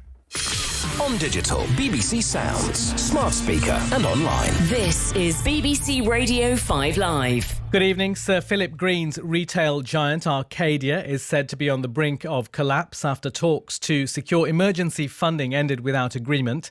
Administrators could be called in as early as Monday, with 13,000 jobs at risk across the group, which owns Topshop, Burton and Dorothy Perkins. Official estimates suggest the R number for coronavirus in the UK has fallen to between 0.9 and 1 for the first time since August. The R rate represents how many other people each infected person passes the virus on to. Boris Johnson has indicated that some areas of England which have been placed in Tier 2 or 3 under the new system of restrictions could move to a lower level before Christmas. The Prime Minister acknowledged the frustration of businesses and many within his own party, whilst insisting the rules were necessary to provide clarity. And Wales is to impose new national coronavirus restrictions next week, with details being worked out over the weekend. The Welsh Government said gains made during the recent firebreak lockdown had been eroded when the controls were relaxed. Available now on BBC Sounds. Welcome to The Players, the podcast that flips the script on how we talk football. I know in my mind, and I'm very clear what do I have to do. I've experienced a lot of stuff that no one should ever experience. I'm passing the mic to those who know it best, the players themselves. We are expected to win. Our federation, our country expects that from us. What really goes on and off the pitch. Why did I put the cowboy hat on? I'm Beck Smith, and this is The Players. Subscribe on BBC Sounds. This is 5 Live Sport, Friday Night Football Social, with Darren Fletcher and Jermaine Genus. So half-time in the commentary match, 0-0. Elsewhere in the Football League tonight, Brentford are being held 1-1 at home to QPR in the Championship. Fleetwood Town versus Sunderland is currently goalless in League One. And in the National League, Notts County lead Wealdstone 2-0. In the Women's European Championship qualifiers, Scotland are losing away to Portugal by 1-0, while Northern Ireland are beating Belarus 3-2. They're in the closing stages of both games. In the cricket, Johnny Bairstow made the highest T20 international score as England beat South Africa by 5 wickets in the series opener in Cape Town. In Rugby Union's Gallagher Premiership tonight, Newcastle 10, Sale Sharks 0. And in the Super League Grand Final, half-time in that game as well. And that's 0-0 also, which you might not have expected for a Super League Grand Final. Bit of half-time social. Suleiman says, I won't be surprised if this ends goalless with 2 very good goalkeepers on both sides. Willem says, Eze sloppily losing the ball a few times already. I think both Batshuayi and Benteke would be better options. And Rich, as a Newcastle fan, said, how can an entire professional football team constantly pass to where the recipient is rather than where they will be when the pass gets there? It's painful to watch. Not a great deal happening so far in the first half, Jermaine, in the commentary match. Yeah, I mean, I'll be honest with you, I've not been watching it. But it's just one of those games, isn't it? I think if you look at, you know, what I suppose Palace bring to the table without Zaha and Newcastle's form, it was pretty nailed on to be a pretty poor start to the game. I'm sure both fans will be hoping it opens up a little bit in the second half. Well, as I say, we are hoping for better. We'll rejoin Connor and Mark for the second half. Now, the first Premier League fixture to welcome back fans once lockdown ends could be West Ham against Manchester United on the 5th of December. As it stands, from December the 2nd, half of the Premier League clubs will be allowed up to 2,000 fans. The other half in Tier 3 won't. So the clubs with fans will be Arsenal, Brighton, Chelsea, Crystal Palace, Everton, Fulham, Liverpool, Southampton, Tottenham and West Ham. And the teams who've got to play without fans in their home stadium: Aston Villa, Burnley, Leeds, Leicester, Manchester City, Manchester United, Newcastle, Sheffield United, West Brom and Wolves. So an example, Jermaine, would be Fulham in a relegation battle can get fans in. Sheffield United and West Brom, who are down there with them, can't. It kind of got me thinking today, and I know that a lot of people are having this discussion with themselves to a large extent, whether it's right or whether it's wrong. And I'm coming at this from a point where I'm desperate to see supporters back in stadiums because the game is crying out for that. We need it. And I can see it further down the pyramid. National League, League Two, League One. Teams that need to get supporters through the gates for revenue. But I'm looking at the Premier League and I'm just wondering what this is going to do for the competitive balance element of the league. And I don't quite know where I sit with the notion that some clubs can have fans and some clubs can't. What do you think? I think that we shifted heavily on the I suppose the fair nature of the competition last year when I suppose there was 3 teams that got relegated, Norwich, Bournemouth and Watford, that would have maybe had a better fighting chance to stay in the league had their fans been allowed in the stadium. Granted that during that occasion it was the same for everybody, but it still had an impact on the fair nature of the competition due to the fact that earlier on in the season, when they would have played away at certain fixtures, they would have been up against opposing fans, and then when that return fixture came home, they didn't have that support. So the fairness thing, in my opinion, kind of went out the window a little bit. And I think we spoke about this a couple of, I think it was last week, in terms of the moving nature and the way that decisions need to be made. And in my opinion, I look at it from 2 points of view. First and foremost, as a former footballer, I would love to hear that fans are coming back into the stadium, whether I had fans in my home stadium or whether I was going to play in a stadium where I knew there was going to be 4,000 fans. That would excite me after not being with fans for so long. And then obviously the other side of the coin is the not that, I don't know if needs the right word, but fans are so desperate just to get back into football stadiums, and I know it's going to be a small amount, but it's something for them. And obviously there will be a number of fans that will be bitterly disappointed, due to the tiers that they have been placed in. But something is better than nothing in this occasion. On this occasion, in my opinion. But I can only speak, from a footballer's point of view, really. I suppose in terms of, honestly, if I couldn't have home fans and I was going to play at a ground where I knew there was going to be 4,000, Liverpool fans against me, I'd rather that than nothing. As a player, I really would. And I'm sure you'll mention that it's just maybe it's not Liverpool that will be affected. It may be some other situations, but it's a tricky one, and I get. There's going to be a lot of opinions on it, but I just want to see some fans get back in, and I think they deserve it. I really do, yeah. Okay, well, let's get Jurgen Klopp's take on the situation. We are all really waiting for little steps in the right direction, not only in football, in all parts of life. So I'm happy, obviously, that we can bring in 2,000 people. Nobody knows how long we can do that, but I don't even know in a moment for which game it would be the first time and all these kind of things. I just think we should discuss this not on the basis of an advantage or a disadvantage for this or that team. See, I think this is why we're going to get this difference of opinion, and you can see it from both sides. Jurgen Klopp saying something very similar to what you said there, Jermaine, but then there's some quotes this afternoon from Marcelo Bielsa, the Leeds manager, who says clubs not able to have fans back are being penalised. It shouldn't be about the category or the consequences of being in a category. It should be about trying to maintain the competition as equal as possible with things that are controllable. And people are going to see this from both sides, aren't they? I think people will see it from both sides, and understandably so.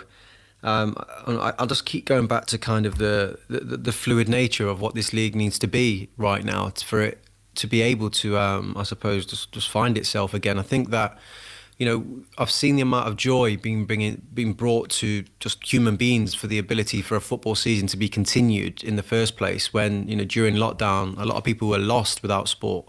To the point where when even the German league came back, the excitement that there was some form of live sport and in particular football on the TV. And now that's been knocked on a level where certain, obviously, groups of people in different tiers have the ability to go and watch their teams. It's unfair to those that can't, and I feel really, bad for those fans. But I feel that we still need to keep knocking the can down the road a little bit in terms of get fans in stadiums, and just for the good feeling of people of the country, really, more than anything. Well, this has just been announced this evening from the ticket office at West Ham, who we mentioned might well be the first club to be involved in doing this. So this has just been announced. So no fans are allowed into the stadium from Tier 3 areas. They've got to arrive supporters at least 30 minutes before the kickoff. There'll be limited food and drink, no alcohol and no programmes. There'll be a ballot for season ticket holders, and those who are successful can't go again until all season ticket holders who want to go to a game have been to one. So the reality is here that between now and the end of the season, if you're a Newcastle, or rather a Liverpool season ticket holder, likelihood is you're probably going to, unless this changes, and you would think it would at some stage, we hope it will anyway. But the possibility is that you would only be able to probably attend one game anyway. It's one game though, Fletch. You know, I mean, obviously I'm in a very fortunate position, as are you, and I know that I don't go to as many live games as you do, because you do commentary every single week. And even when I walked into St James's Park last week, it just put a smile on my face, just seeing a pitch, you know, in a stadium. And you know, I don't think we can underestimate those minute moments for people right now. You know, whether it's one game or whether it's 45 minutes, I think they can have a huge impact on people's lives. So I think it's really important that where we can, we do that.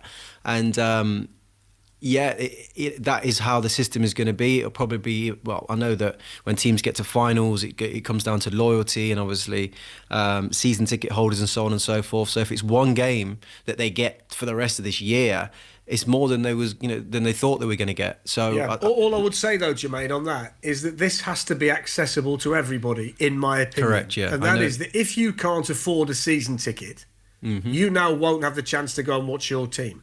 Now that can't be right either, because that's I agree. That's creating a divide that shouldn't be there.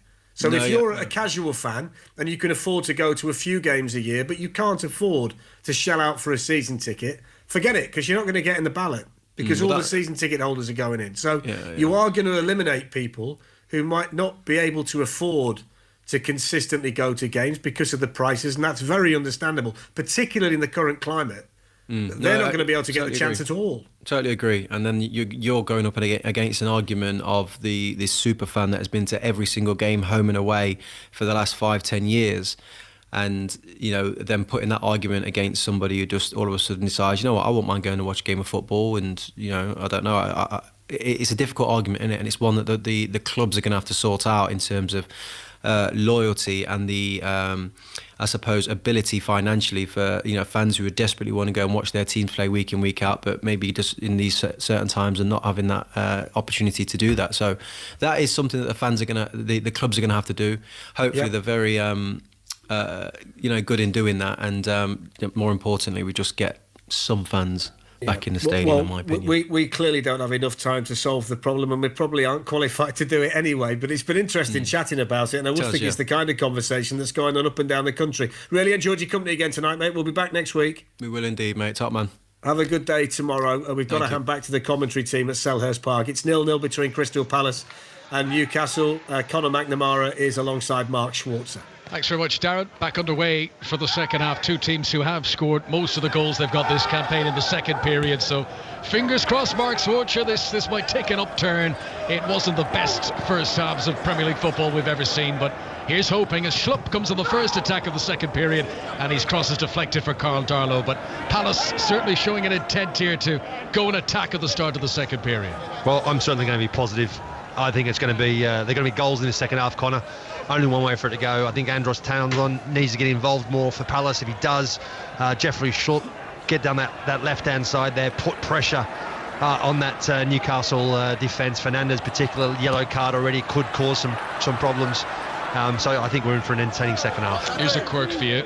Any points that Palace have got this season, they've been leading in half-time in those games. Any game that they've been drawing at half-time or losing, they've ended up empty-handed. Interesting to see how this will develop. 0-0 at Selhurst Park as Clark plays it forward. Good ball, picking out Almiron. 10 yards outside the Crystal Palace penalty area. He's got Lewis outside him, but between them they can't control it. And the ball goes out for a throw-in. Throw-in to Crystal Palace on the right-hand side. No changes in personnel over the break. We'll give you a full rundown of the teams again. Guaita in goal for Palace. Back forward tonight. Klein, Cahill, Dan and Van Arnold. In midfield, MacArthur with Kouyaté. Kouyaté, who has been playing centre-back a lot lately, but with the return of Cahill, he's been released back into the midfield. Then Townsend and Eze have been on the flanks. Schlupp has almost got a free roll in behind Jordan Ayew. And the best opportunities of that first half for Palace came for Eze and for Schlupp, who had shots on target that were saved by Carl Darlow, who is the Newcastle goalkeeper. They've got a back forward tonight, which is a change in tactic from Steve Bruce. Manquillo, Fernandes, Clark and Lewis. And the midfield, Shelvey's alongside Longstaff.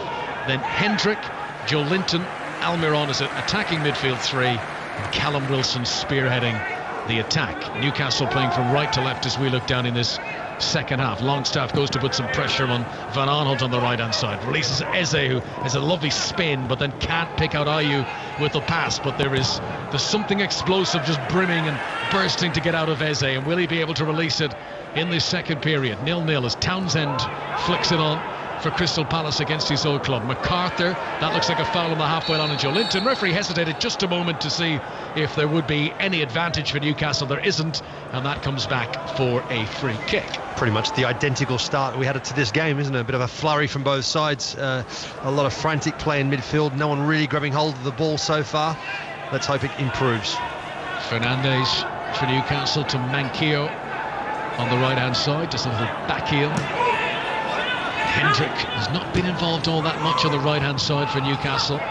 Plays a pass into the centre and it breaks down, and Palace regain it, and then that quality control. Van Aanholt, who's normally such an accurate passer of the ball, gives a dreadful ball way behind Ayew, and it goes out for a throw-in to Newcastle. I think pretty much for the whole game so far, both sides at times, or for the vast majority of the time, tried to force things rather than actually getting hold of the ball, looking up, keeping a calm head. It's been too frantic at times, so they just need to calm down a little bit, get control of the ball, and let it play out in front of them. Steve Bruce, who's been getting a bit of stick lately, but if you compare the table right now to where they were this time last year, Newcastle are 3 points better off at the moment. Forward, it's played. Long searching ball from Kieran Clark, but can't get in around the back of that Palace defence. He was looking for Callum Wilson. Palace mop it up and they give it to Van Aanholt on the far side. He gives it back to Gary Cahill inside the penalty area, clears up towards the halfway line. Almiron stretches and gets a touch. Hendrick back into Longstaff, now to the feet of Joe Linton. Better neat passing this from Newcastle. It does break down as Van Aanholt nips in, but it was a good interception. He's been caught and he's hurt and he goes down, and Van Aanholt may need a bit of treatment here. Early stages in the second half at Sellers Park. Steve Bruce, who doesn't have a great record against Roy Hodgson as a manager in the Premier League, has only had one win against him in the past. It's the 10th time they've met in the top flight. That one win was last season at St James's Park. Van Aanholt's okay, back up on his feet, wants to continue. Free kick to Palace. Thumbs up from Van Aanholt. Gary Cahill, back of the Crystal Palace team, takes the free kick. Deep into the Newcastle half. Fernandes gets up, wins the header and puts it out of play. Throw into Palace on the left. Van Aanholt will be the man to take the throw-in. Busy weekend of football coming on 5 Live tomorrow. We've got Manchester City against Burnley at 3 o'clock. It's our Premier League commentary. We've got 3 commentaries on Sunday on 5 Live, starting with Southampton against Manchester United at 2. A big game at 4:30. Chelsea against Tottenham.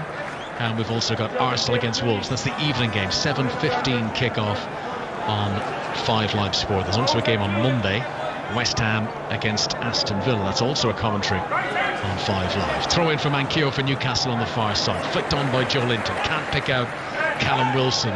He's been very involved tonight, Joe Linton, but he's not had too many passes that he's been able to feed Callum Wilson. Here comes Schlupp down the other end. Good close touch control to get into the penalty area. Sells a dummy which Fernandes buys, and he goes around him, but then when Schlupp tries to release the pass, Clark is on hand to clear it away for Newcastle. His header falls for Van Aanholt. Palace have it on the left hand side. MacArthur back to Van Aanholt, pushes it to the byline. Schlupp tries to get there. Federico Fernandes goes with him, and that goes out for a Crystal Palace corner. Yeah, good play down the left hand side from Jeffrey Schlupp. Really good run, good dummy, sells the dummy to Fernandes, goes to ground. His ball into the box is a good ball, but Kieran Clark just reads it well. Right, no time to waste for Andros Townsend. He places the ball for the corner. Here it comes, left-footed and out swinging, and a header that's up and over the top from Gary Cahill, who's never scored for Crystal Palace. Got a lot of goals in his Chelsea days, but that was never really threatening to go under the crossbar, sails over the top. Yeah, it was a decent chance there from Gary Cahill, but you could see there Czech Kyoto he's turned to the referee to complain about a foul, pushing on his back, and it turns out it was Gary Cahill, his teammate, over the back of him. The referee did have a bit of a laugh. Gary Cahill's last goal was for England when he scored against Nigeria, and that's 2.5 years ago now. Hasn't scored in club football since. That's his first opportunity of tonight as Clark plays it forward for Newcastle. Callum Wilson gets a touch and has been allowed to turn here. Oh, but again, how many times has that happened today? Someone does a decent bit of skill, but plays a pass behind a teammate and it goes out for a throw-in. It's just absolutely killing the momentum out of the game time and time again as Klein goes down and he's claiming he's been fouled. And the referee was quite a way away from that, Graham Scott. But they just give a free kick to Palace in right full-back position for them. Still 0-0 here on 5 Live and BBC Sounds. Guaita's got to come out of his penalty area to take this free kick. It's in the right full-back position. Palace send everyone up over the halfway line to wait for it. Jordan Ayew, who is the main central striker but hasn't had a proper shot at goal himself so far tonight. Schlupp has. Threw a good save out of Darlow. That's a good ball, and Ayew's onto it, into the box, but he was stretching all the time, and it sort of came off his shin and wide of the target. But good pace from Ayew, and that was unlucky for Palace. Yeah, he tries to just toe poke the ball past Darlow in goal there, and I think they just got very lucky there. I'm not sure if it was Jeffrey Schlupp who actually toe pokes the ball through, or if it was the defender from Newcastle. Either way, Ayew has a good chance there, just a little bit too far in front of him.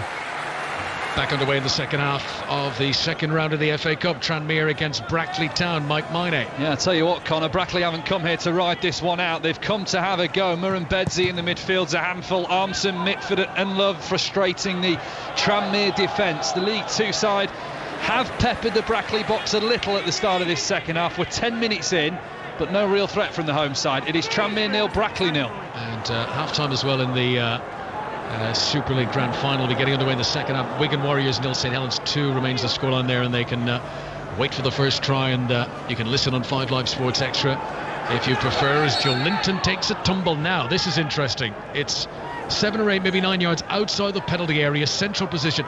This is a shooting distance, and it's really the first time in the game that either team has been given a free kick in a shooting distance, and immediately John Joe Shelby is over and he wants the ball, and I would be very surprised if he doesn't have a crack at goal from here. Yeah, definitely in the range of having a shot directly on goal there. I thought the referee was a little bit quick at blowing his whistle. It looked like Newcastle had a bit of an overload on the right hand side. I think Palace are pretty happy that he blew his whistle.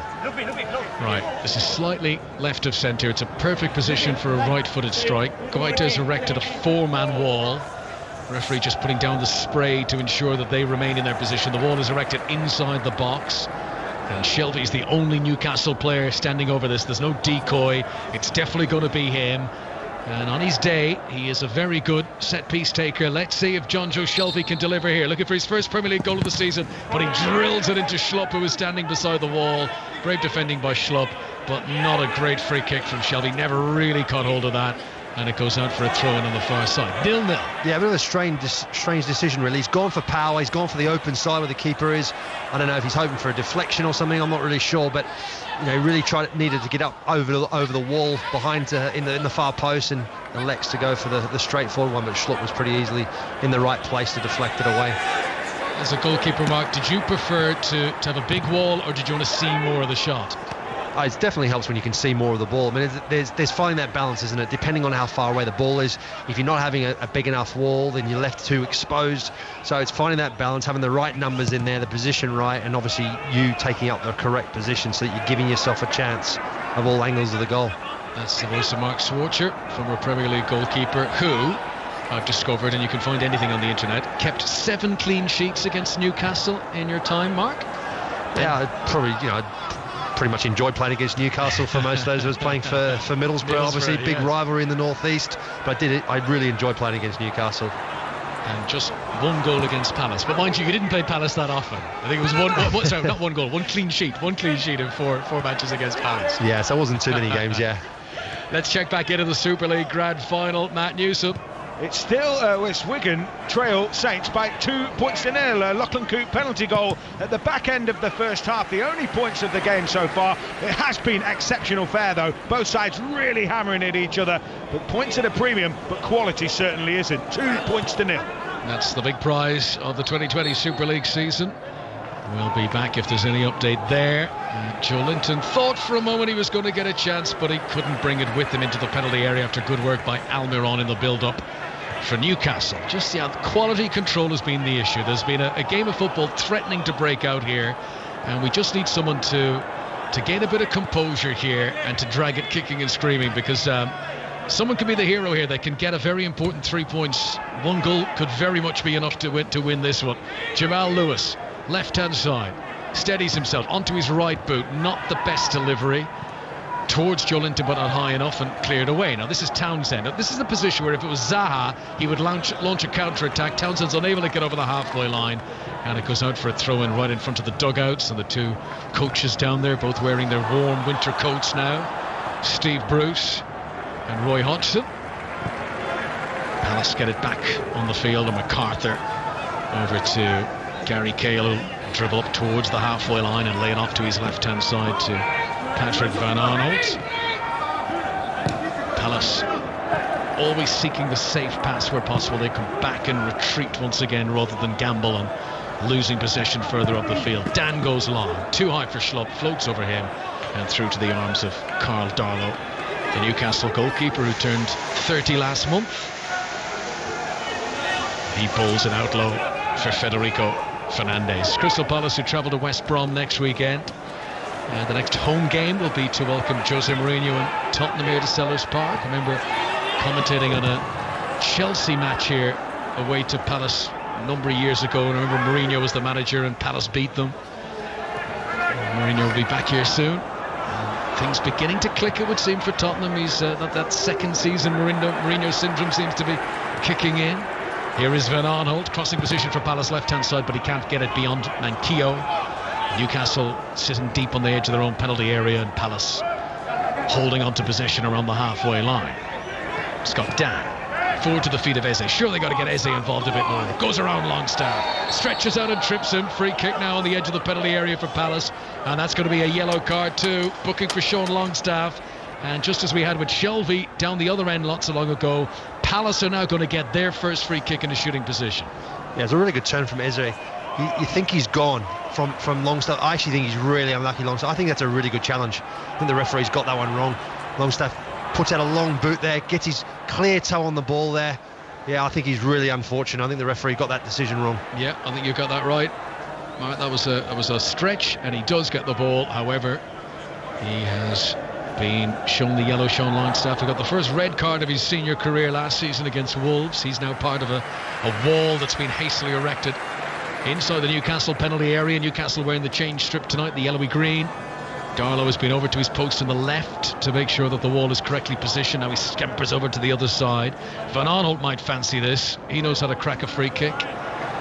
Eze standing over it too. Not surprisingly, Newcastle have brought all 11 players back into the penalty area to defend this. Patrick Van Aanholt has scored the most goals in the Premier League from a defender over the last 5 years. So can he hit the target here? It looks an inviting angle for him. It's a good distance to it. It's far enough out to get over the wall and get a bit of dip back on it again. Here he comes, Van Aanholt, and it's so poor. It's into the wall, it hits the knees of the player in the wall.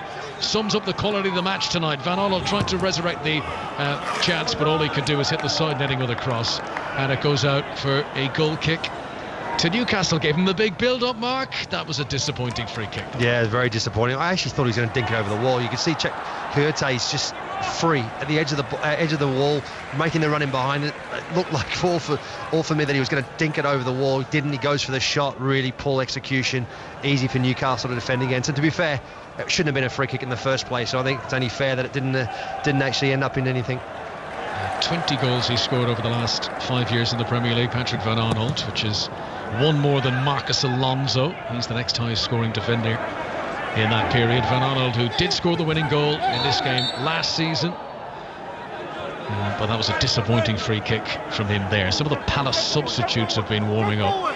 Riedewald is amongst them, the Dutchman, but no indication that any change is going to happen just yet. Free kick for Palace taken by Scott Dan towards the edge of the penalty area. Kouyaté tries to flick it on. He got it in between the two central defenders, but out came Carl Darlow, and sliding on his knees, he's able to gather the ball into his chest. Crystal Palace 0, Newcastle 0. We've played over an hour now. If you're just joining our coverage on 5 Live, a couple of decent chances in the first half. Eze had a shot saved by Darlow.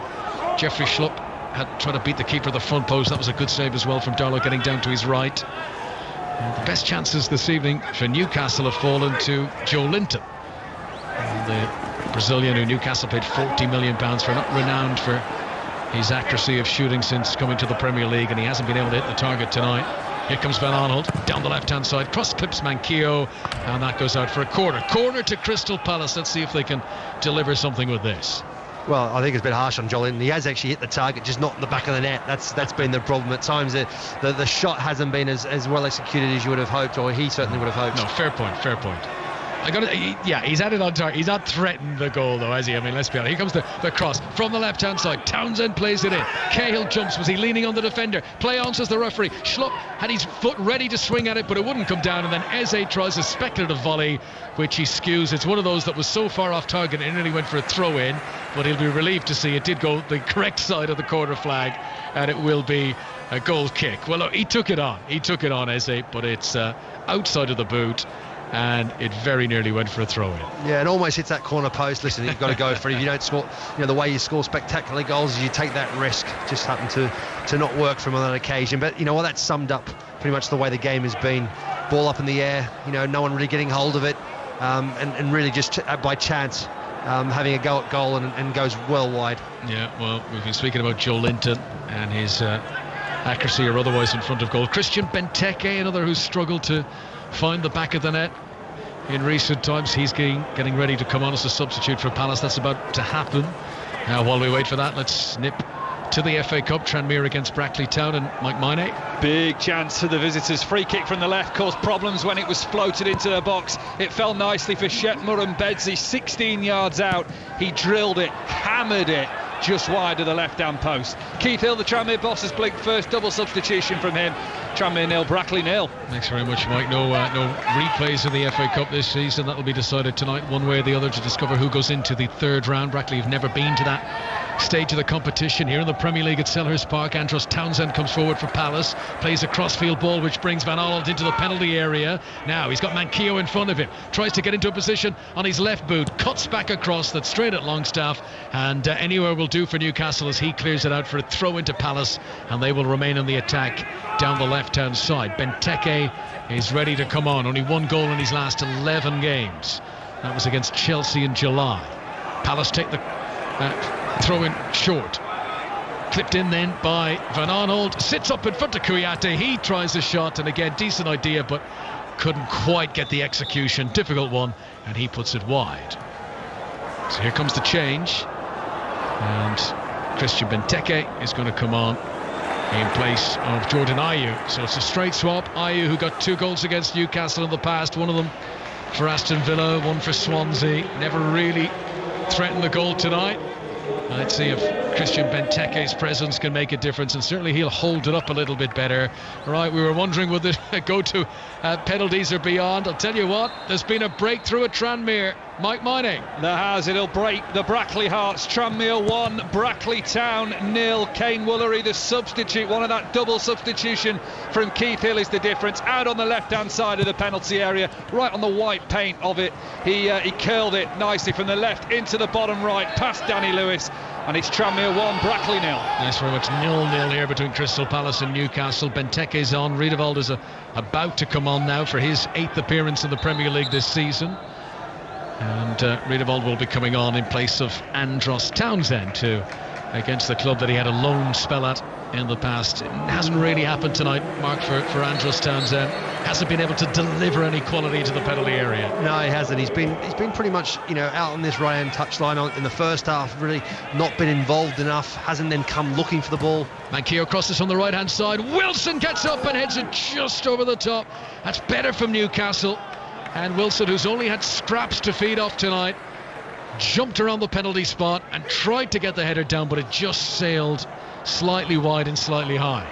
Yeah, the chance comes about because of the early delivery in the box. Manquillo on the right-hand side whips in a cross, and it's Wilson who makes the delayed run, gets up above everyone else, and it just goes over the crossbar. I mean, I think Guaita would have probably saved it, but it's the fact that he looked to whip that early cross in, that caused the problems for Crystal Palace. Steve Bruce has just made his first change. He's taken off Almiron. He brings on Matt Ritchie, who's been out with a shoulder injury he picked up against Tottenham in September. This is just his 2nd appearance in the Premier League this season, so he'll come on to bring some fresh legs to that wide area on the left-hand side where Almiron was playing. Steve Bruce gave a big thumping pat on the back to Almiron there. I think he wanted to let him know that he's not disappointed with his performance, but just wants the fresh legs on there. So Matt Ritchie, whose last cap for Scotland was 2.5 years ago, he might regret retiring from international football now, given the excitement that they've had in more recent times, and the Euros coming up next summer. MacArthur stretches and clears away for Palace up towards Benteke, and brave defending by Fernandes to stoop in and put his head in danger. I think he might have got a little kick there, but he's back up to his feet, Fernandes, and it's going to be a throw-in right on the halfway line, a throw-in for Palace, wearing their blue and red stripes, playing from left to right as we look down on this Friday night in the Premier League. Don't forget, match of the day tomorrow, 10:25 on BBC One. You'll see the highlights of this. Hopefully there'll be a stunning goal to watch tomorrow between now and the 90 minutes. And of course all the goals from tomorrow in the Premier League as well. That's 10:25 BBC One tomorrow. Riedewald has come on now. His passing stats are up there with some of the best in the Premier League, so let's see if he can start pulling the strings. There's Benteke. That's what's about holding it up. He chests it down for himself and lays it out to Van Arnold on the left hand side, just outside the penalty area, into the feet of Benteke. I think he was trying to leave it for Eze. Eze wasn't expecting it, and Newcastle were able to get it away. So slightly new focus now for Palace. And it's obviously, you look at the moments, like they've 4 players up front all in a line. I think Roy Hodgson's going for this now. He thinks, well, come on, let's see if we can get a winner here at home. And they scored 4 times in their last home game here against Leeds. Van Arnold, crossing position on the left-hand side, plays it in. MacArthur flicks it on, and then a header from Benteke that he can't keep down. But that is better for Palace. At least they're trying to create something here. Yeah, another good ball in the box. Yeah, got a little bit of a fortunate flick on. I think it was from Jeffrey Schlupp there. You can see actually from McCarthy. Tell you what, Jamal Lewis does well for Newcastle, just to put Benteke off enough that he can't get really any control on the header.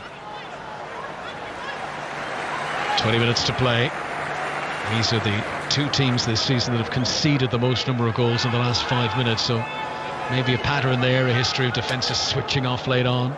Can either side capitalise against the other in that regard? 0-0 for now. Darlow rattles his studs against the post and then takes the goal kick, right-footed, up over the halfway line. One in the air by Kouyaté for Palace. Longstaff nods it on to Joe Linton. Newcastle have possession now with Jonjo Shelvey, and that's a good bit of vision from Shelvey to spot Manquillo on the right-hand side of the midfield. Eze tracking him, injection of pace by Manquillo to run towards the penalty area, runs into Van Arnold, who's done well to keep it alive, pinned in close to the corner flag that Palace are defending. He's got Eze with him, up towards Benteke, firm chest to the ball. And then he gives it to Kouyaté in the midfield, and Palace are working it up towards the halfway line here. And they're trying to, you can see they're trying to inject a bit of pace here, both teams now, but will we get a winner from either side? Let's go for an update to the Super League Grand Final, Matt Newsom. Still Wigan Warriors 0, St Helens 2. It's a proper arm wrestle of a game. Saints have had a try chalked off. Zebtaya was offside when he took a kick and grounded it in the in goal. So no points there, but both teams are giving absolutely everything. No points to follow that. Wigan 0, Saints 2. Thanks very much. Here on the Premier League, 0-0 between Crystal Palace and Newcastle. By the way, I just want to give a nod to the new podcast, The Players, which is presented by former Kiwi captain Bex Smith. It's a pod that gives fans the opportunity to hear from some of the biggest names in women's football, and there's new episodes out every Wednesday. You can download the BBC Sounds app, you can subscribe to them, and then every week that new episode will pop in to your device as Newcastle cross from the right hand side towards Gary Cahill on the edge of the box, but he clears it away straight to Jeff Hendrick. I've already mentioned Hendrick's name in this second half. Ritchie will try to cross from the left. That's a really good delivery, and so close for Joe Linton, but he can't put his forehead on it. That skimmed his fringe. It was so close, and maybe you got to start putting these away. Another chance for Newcastle's Joe Linton, but it remains 0-0. Yeah, I think he just gets a little bit of a touch on it. It's slightly over him, you know. He's really stretching. He's almost actually no. It's actually gone through him almost. I don't know how he's missed that. Steve Bruce can't understand. It's a sitter. Yeah, he can't believe he's missed that. And for a moment, I thought it was Callum Wilson. I mean, there's similar interference. I thought that was Callum Wilson, and you know what? Wilson would have scored it. Well, at the very least, got it on target. And then Wilson was at the far post, and just because he was also so surprised that Joelinton misses it, that he also misses the ball. Callum Wilson, who is Newcastle's top scorer in the Premier League this season. Here's Benteke down the other end, controls it well in the box, gets a scuffed shot come cross that just fizzes around the 6-yard box and eventually goes out for a throw-in. Benteke's made an impact, though, a little bit more presence since he's come on up front for Palace. I think he's been very good since he's come on. His touch has been very good, very, very clean. He's laid off, kept it simple. He's had a couple of half chances, got on the end of the ball. The intensity of which he's been playing at has actually lifted the players around him as well. Ritchie, good header into Longstaff. Will this game stretch a little bit now as the clock ticks on? We've still got 17 minutes or so to play. Van Aanholt makes an interception, another careless pass for Newcastle. Manquillo and then Longstaff both work hard to try and win it back again, but Palace have possession at the back with Cahill. He's played it very far forward. Schlupp will gamely sprint after it, but there's a big head start there for Clark, who was able to comfortably get there first and help it back to the goalkeeper Darlow. No goals at Selhurst Park. Shelvey tries to dig one out and send it forward. Too high for Joe Linton. Headed down by Cahill. And then Eze picks it up for Palace on the halfway line on the left-hand side and gives it up to the feet of Benteke, who turns. Benteke wearing the short sleeves and the gloves. Did a little nutmeg there, I think, on Jeff Hedrick. He'll have enjoyed that. Eze back to Riedewald. Palace seeing more of the possession now. Newcastle's back four, holding a line 10 yards outside their own penalty area. Temperatures dropping at Selhurst Park as the evening continues. 9:30 now. Here is MacArthur into the penalty area, does a little step over, tries to go around Fernandes. Fernandes stuck to him like glue. Good defending. Corner to Crystal Palace. Yeah, it was important from Fernandes to get that challenge in, stay on his feet as long as he possibly could, and does so. It was vital. Because you see Benteke, Jeffrey Schlupp, they were lining up for the cross. Fernandes, who wore a blue shirt in the warm-up with number 10 on the back of it, tribute to his fellow Argentinian Diego Maradona. And this is a corner to Palace on the left-hand side. BBC Television earlier on, they showed the full 90 minutes of that famous Argentina-England game at Mexico 86. Still finished the same scoreline. Here comes the corner, delivered into the centre. Clark does well for Newcastle, gets up and wins a header, and this is a chance of a counter-attack. Jamal Lewis is stopped by Riedewald. What an important tackle that was, because it would have been 2-on-1 if Riedewald had allowed Lewis to escape. Wilson was up with him as well, and that was a very important challenge. Yeah, brilliant challenge from Riedewald. Tell you what, that was a game-changing challenge. Does really well, wins the ball cleanly as well, keeps possession. Unfortunately, they lose it very quickly. And you can see there, Kyoto gives away the free kick as a foul on Ritchie. Palace 0, Newcastle 0. Darlow prepares to take the free kick. Left full-back position for Newcastle. He kicks it up over the halfway line. Joe Linton will jump, flicks it on, but straight to Cahill. Mopped up by MacArthur and then Klein, and Palace come back into the Newcastle half once again. Header won by Kieran Clark, and then he gets possession of the ball. It comes over the halfway line with Ritchie available on the left-hand side. Newcastle's number 11. Klein is backing away off him, so Ritchie keeps going forward. Now he's got Joe Linton with him. 3 in the box. Here's the cross, looking for Wilson. Good defending, good positioning again from Gary Cahill on his return to the Crystal Palace team. He's done well there to keep close to Callum Wilson. And now there's a bit of room for Eze as he comes over the halfway line for Palace. Gives it to the feet of Jeffrey Schlupp, midway inside the Newcastle half. Back to Riedewald. Van Aanholt makes himself available on the left-hand side. Benteke waiting patiently in the penalty area. That ball was intended for him, but he doesn't run onto it, and harmlessly through to Darlow once again. Mark Swartz. Yeah, you know, both sides are really looking like they're trying to get forward, trying to cause each other problems, getting balls into the box there. You could see with Newcastle, on that occasion, was Joelinton with a really good delivery into the box. The centre-halves from both sides have defended really, really well. Hendrick chests it down for himself for Newcastle near the centre circle. Jamal Lewis, the Northern Irish left back, onto Ritchie, who's challenged by MacArthur, but Jamal Lewis was on hand for Newcastle to ensure that MacArthur wouldn't get away down that right-hand side. Lewis plays it up over the halfway line. Joe Linton scampers after it, but comfortably beaten to the ball by Scott Dan. The clock ticks on, 14 minutes to go now. Riedewald, low to the feet of Benteke, midway inside the Newcastle half. Shelvey picks his pocket immediately. Longstaff now with an injection of pace over the halfway line. Benteke's trying to keep up with him and he can't. Longstaff gets to the D of the penalty area, goes down inside the D of the box, and it's a free kick, and the referee's going to have to show a card here as well. and it is a yellow card for Scott Dann. And Longstaff, who began that run on the halfway line, nearly broke into the Palace half. That's much. Where's that been all game? Someone just taking the game by the scruff of the neck. I think just the way the game's gone on, players have dropped off a little bit, a couple of tired legs out there, allowed some space.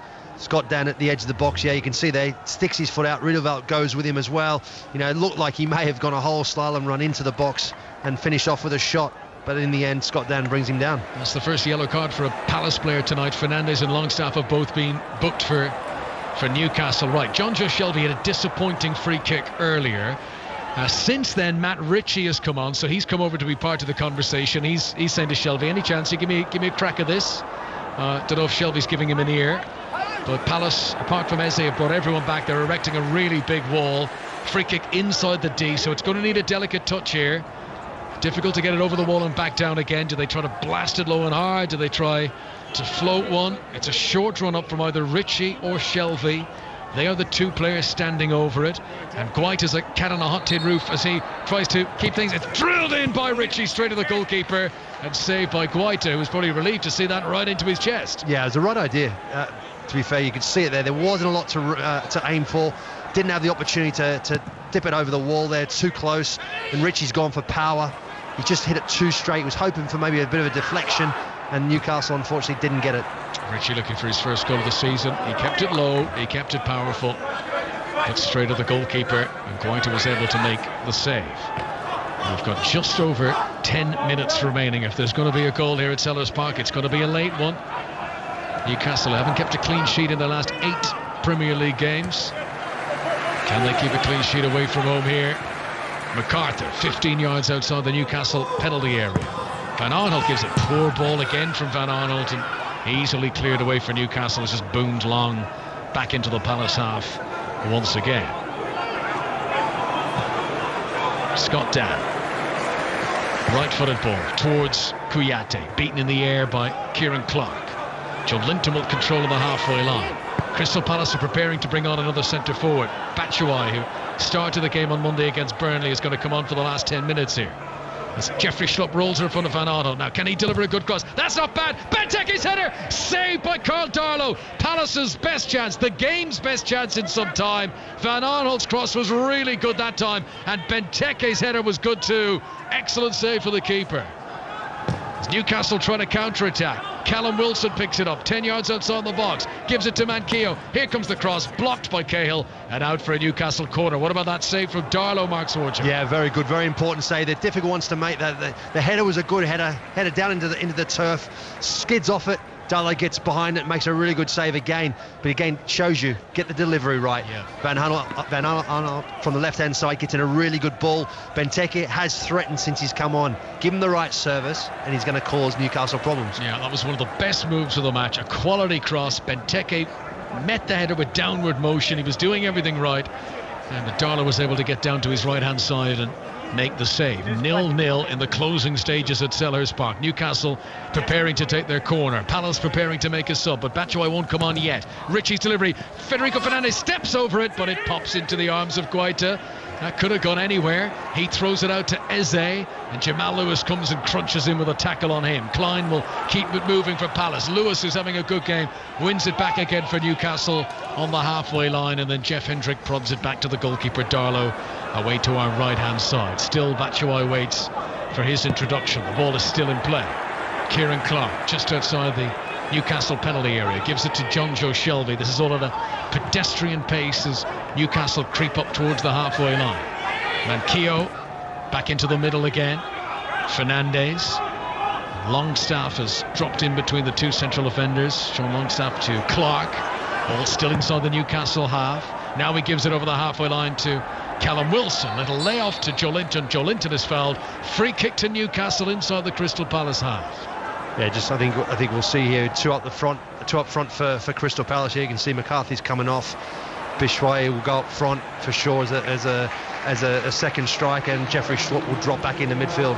Commentary of the Super League Grand Final is live right now in Sports Extra. Matt Newsom's got the latest. Wigan have just taken the lead for the first time in the game. Wigan 4, St Helens 2. A beautiful move out to the right side. Bevan French's pass to Jake Bibby saw him coast to the line. Zach Hardaker missed the kick just to keep up the jeopardy here. Wigan 4, Saints 2, 12 to play. Thanks, Matt. We'll go for an update in the FA Cup in just a moment, but Newcastle have got this attacking free kick here. Matt Ritchie is standing over it midway inside the Crystal Palace half. Batshuayi has come on in place of MacArthur for Palace. Ritchie takes the free kick short. I'm not sure if that was the best idea. And then it's third time lucky. He does manage to deliver into the penalty area. Joe Linton stretches, no room to shoot. Longstaff shoots, comes off the leg of a defender, and Palace are relieved to see that one away. This could still go either way, as both teams threatening to get a late winner here.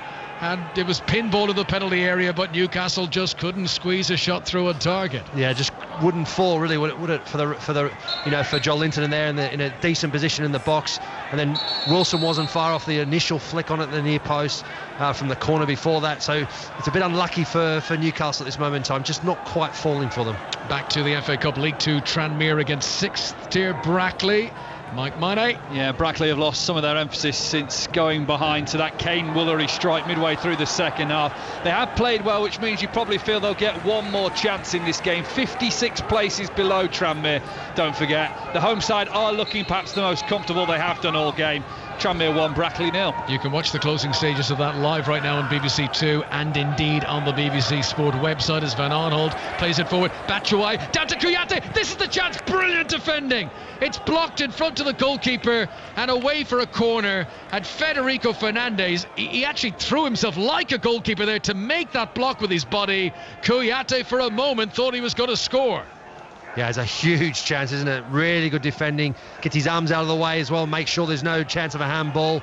And it was a great chest down from Batshuayi. That's a good point about the hands. Here comes the corner. Played into a busy penalty area. Newcastle repel it away. Jamal Lewis's header is soft though, and Riedewald will allow it out for a throw-in, knowing that it'll allow Palace stay on the attack. Fernandez threw his body in the air but tucked his arms right in and made an excellent block. That was one of the better chances of the match. Here's Schlupp in the penalty area, runs into Ritchie. Hendrick gets it back for Newcastle. Anywhere will do as he clears it away down the field, and Newcastle are digging in a little bit here. They're under pressure. Eze forward to the edge of the penalty area, picks out Benteke just inside the box. He's got Shelvey to deal with, two former Liverpool players. Now Schlupp takes it off Benteke, and he has got Eze with him, and still they come, and this is Van Aanholt. Oh, and it was almost turned in.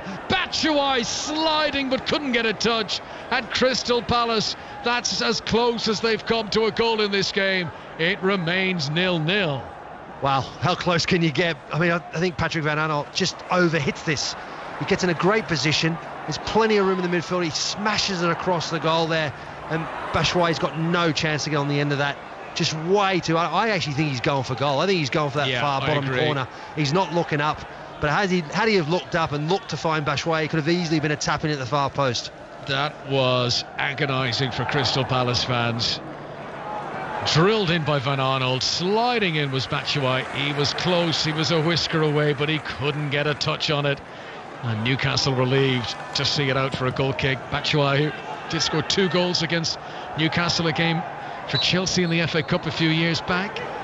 Referee gives a free kick here for a foul by Joe Linton on Scott Dan, and the clock ticks on, and we've got fewer than 5 minutes to go now.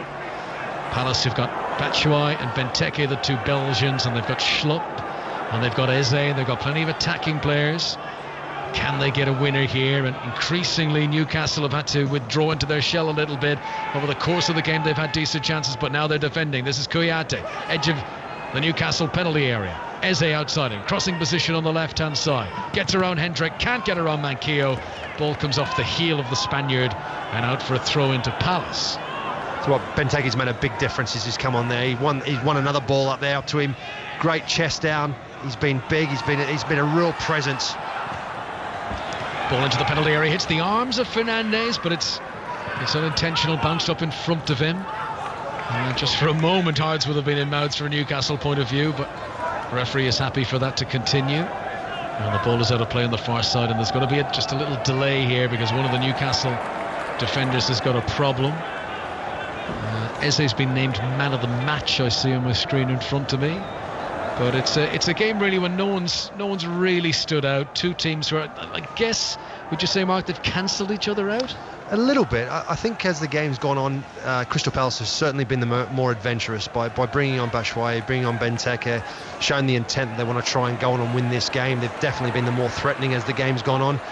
Newcastle have just sort of been holding on at times, and just through poor decisions. And I think it's pretty much been the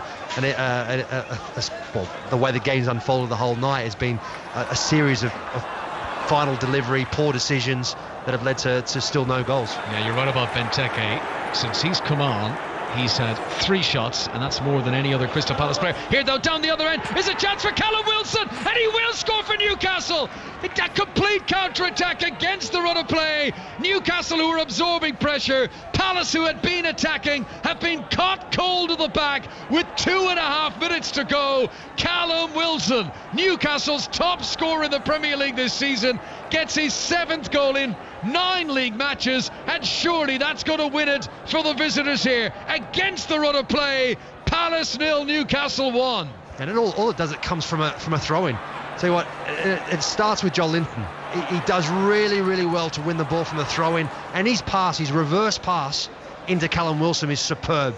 And Callum Wilson obviously then one-on-one with Gaeta, then plays it almost through him. But tell you what, you can't underestimate how important the play was from Joe Linton just there. Callum Wilson, who'd never scored against Crystal Palace in his career before tonight. That's the first proper chance, proper clear-cut opportunity he's been given. And one-on-one with a goalkeeper. He tucks it away confidently. Steve Bruce will be absolutely loving this, because this was a game that seemed destined to be a share of the spoils. Suddenly, it looks set to become 3 points for Newcastle that'll move them, propel them up the table. They're going to go above Leeds, Man City, Arsenal, Palace. They're going to go up above Manchester United and up level with West Ham and Wolves. This could be a huge 3 points if Newcastle can hang on. Shelby will bring it out of defence. There was a bit of, mass crusader there as they came forward, and hang on, they might build on it. Here comes Joe Linton, bearing down on the penalty area, gets into the box, left-footed shot by Joe Linton, and it takes a deflection and it's in! He will claim it, the big Brazilian, but a wicked deflection has helped. And what about this for a late slam from Newcastle? They've scored 2 goals in a minute, and Palace don't know what has happened. A game that they looked the likely team to get a late goal in. Suddenly they've conceded twice in the closing minutes, and it's definitely going to be a Newcastle win now. Yeah, absolutely. And you know what? They've taken their chances. They've been presented with a couple of good ones there, and they've taken it. It's about Palace getting forward, trying to put pressure on Newcastle to get a goal back into this game. Instead, Newcastle break. And I tell you what, Jolin, he deserves it. Gary Cahill with the final touch. Ball is on target though, but he's worked really hard. And it's great to see him hit the back of the net, albeit through a big deflection. Yeah, it clips the heels definitely of Cahill on the way through, but I'll tell you, you would not be able to wrestle that goal away from Joe Linton. He will insist that it's for him. The shot was good on target anyway. The deflection helps it beyond the goalkeeper. And what a last few minutes he's had, Joe Linton. He assisted the goal for Callum Wilson. He has scored the second for Newcastle. And quite remarkably, a game that was so low in incident and low in goal-scoring opportunities produces 2 late goals, and they've done it again, Palace. They score late goals, and Newcastle have done it again in regards that the other way around. Newcastle have scored the late goal. Palace have conceded the late goal here twice in the closing stages. And Roy Hodgson, I think back to Batshuayi sliding in a moment ago, we thought that could have won it down the other end. Suddenly, Newcastle have scored twice, and Crystal Palace, this is going to hurt them in the dressing room after this. Yeah, it certainly will. You can see, with the substitutions, Palace looked more likely. The impact that Benteke had when he came on. Batshuayi, like you said, was on the end of, or very close to being on an end to a cross-field pass in the 6-yard box. But then what Newcastle didn't do was they didn't switch off. They didn't resign to the fact of trying to hold on to a 0-0. They had the threat going forward in Joe Linton and Callum Wilson, and they made the most of their chances. We're in the 3 minutes that have been added on for stoppages. Crystal Palace 0, Newcastle 2. Wilson and Joe Linton, the goal scorers for Steve Bruce's side. They have both come so late in the match. Wilson's goal was the 88th minute. Joe Linton's goal was the 89th. And it's only the 3rd time that Joe Linton has scored a goal in the Premier League, and it'll be a long journey back up to the northeast, but a journey that Newcastle are going to thoroughly enjoy now with the 3 points surely in the bag. Yeah, you can't see it going any other way now. I mean, you can see Jeffrey Schlupp there fouling Callum Wilson as he has a shot on goal and gives away a free kick, and this will just wind the clock down a little bit more. You can see John Joe Shelby running over to the ball because he wants to have that last opportunity to get a strike on goal. So Newcastle are going to run the clock down. Joe Linton's going to come off. He'll get the hero's reception in the technical area. A goal and an assist for the Brazilian, who gets an awful lot of stick, but he will be so pleased with that tonight. A game in which he's continually made himself available. He's continually ended up with chances, and he's been able to tuck one away late on. And Fabian Schär will come on as the late replacement, so a defender on for a striker. Steve Bruce wants to shut up at shop of the back. All over the FA Cup, Brackley Town are out. They won't be going to the third round for the first time in their history. Tranmere have beaten them by a 0-0. Tranmere into the hat for the third round of the FA Cup.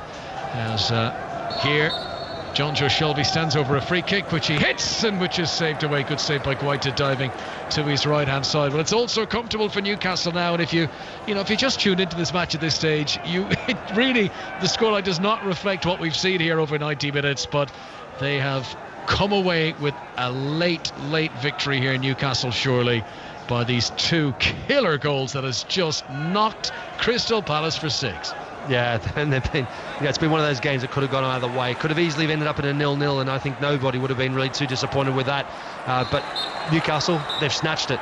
They hadn't scored in the 2 games before tonight. They have scored twice here. There is the full-time whistle all over. There'll be a big post-mortem of this in the Crystal Palace dressing room. They've let it all slip late on. 2 goals in the last 2 minutes from Wilson, from Joe Linton. It finishes Crystal Palace 0, Newcastle United 2. Let's go straight to the Super League Grand Final. Newcastle fans, Dion, will expect to see them going at West Brom here. This isn't a game to be set up tight and keep your shape and this, that and the other. If you're a Newcastle fan, OK, right, we accept you have to play certain ways sometimes, but not at home to West Brom. That's what they will say. No, they've got to be at it today. They've got to go for the throat, so to speak. I think Newcastle are at home. They have to make it very uncomfortable for West Brom. West Brom will be thinking, right, we've got a chance here as well, but this is St James's.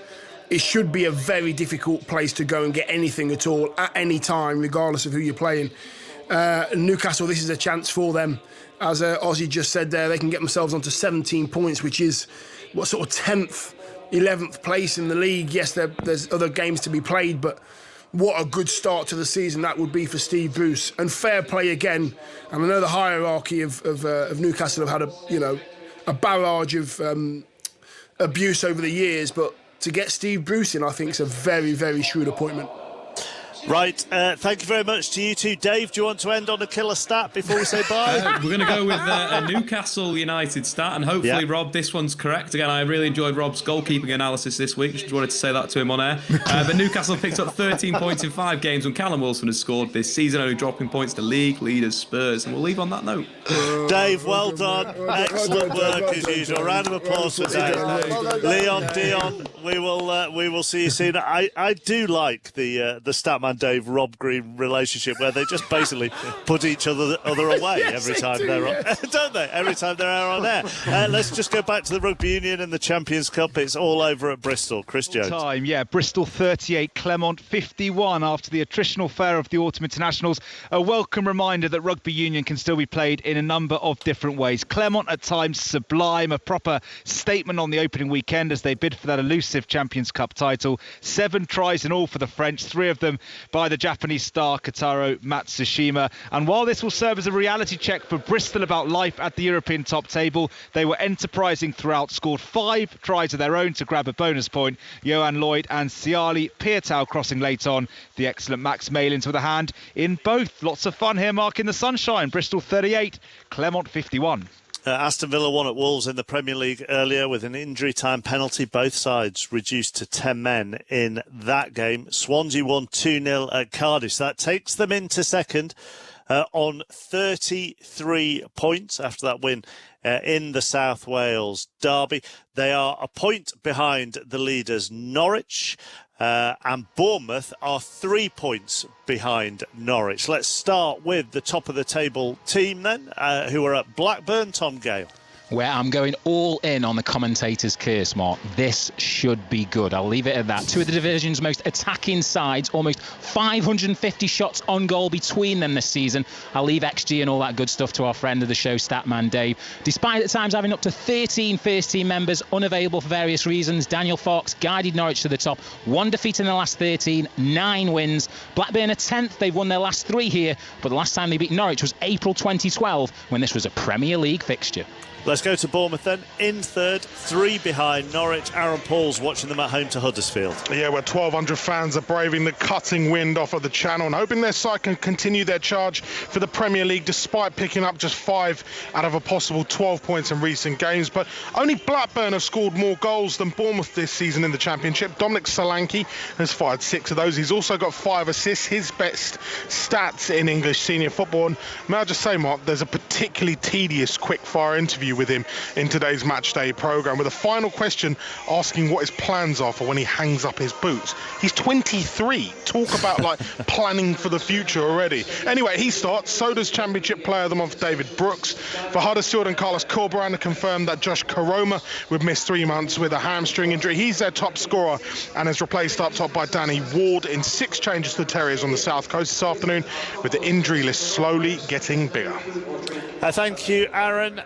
Now, Birmingham have had back-to-back away wins, but they're at St Andrews this afternoon, where they've taken just 1 point from their last 4 at home. Watford are their visitors, Sahel side. Yes, they are, Mark, and they're up against a Watford side who, despite winning once on the road and scoring a measly 3 goals in 8 games, find themselves in 4th with a chance to go second if they can make it win number 2 away from Vicarage Road. Birmingham, they're enjoying life away from home, as you mentioned, Mark, and so much so that when they played Coventry here as the away side, they nicked a point. Figure that out. And they'll be missing their captain, Harley Dean, who was sent off in the midweek win away to Reading with 2-goal John Torrell on the bench. And I hope you don't mind, Mark, if I give a radio thank you to Aaron Paul today. He helped me all the way from junction 2 on the M40 to junction 15.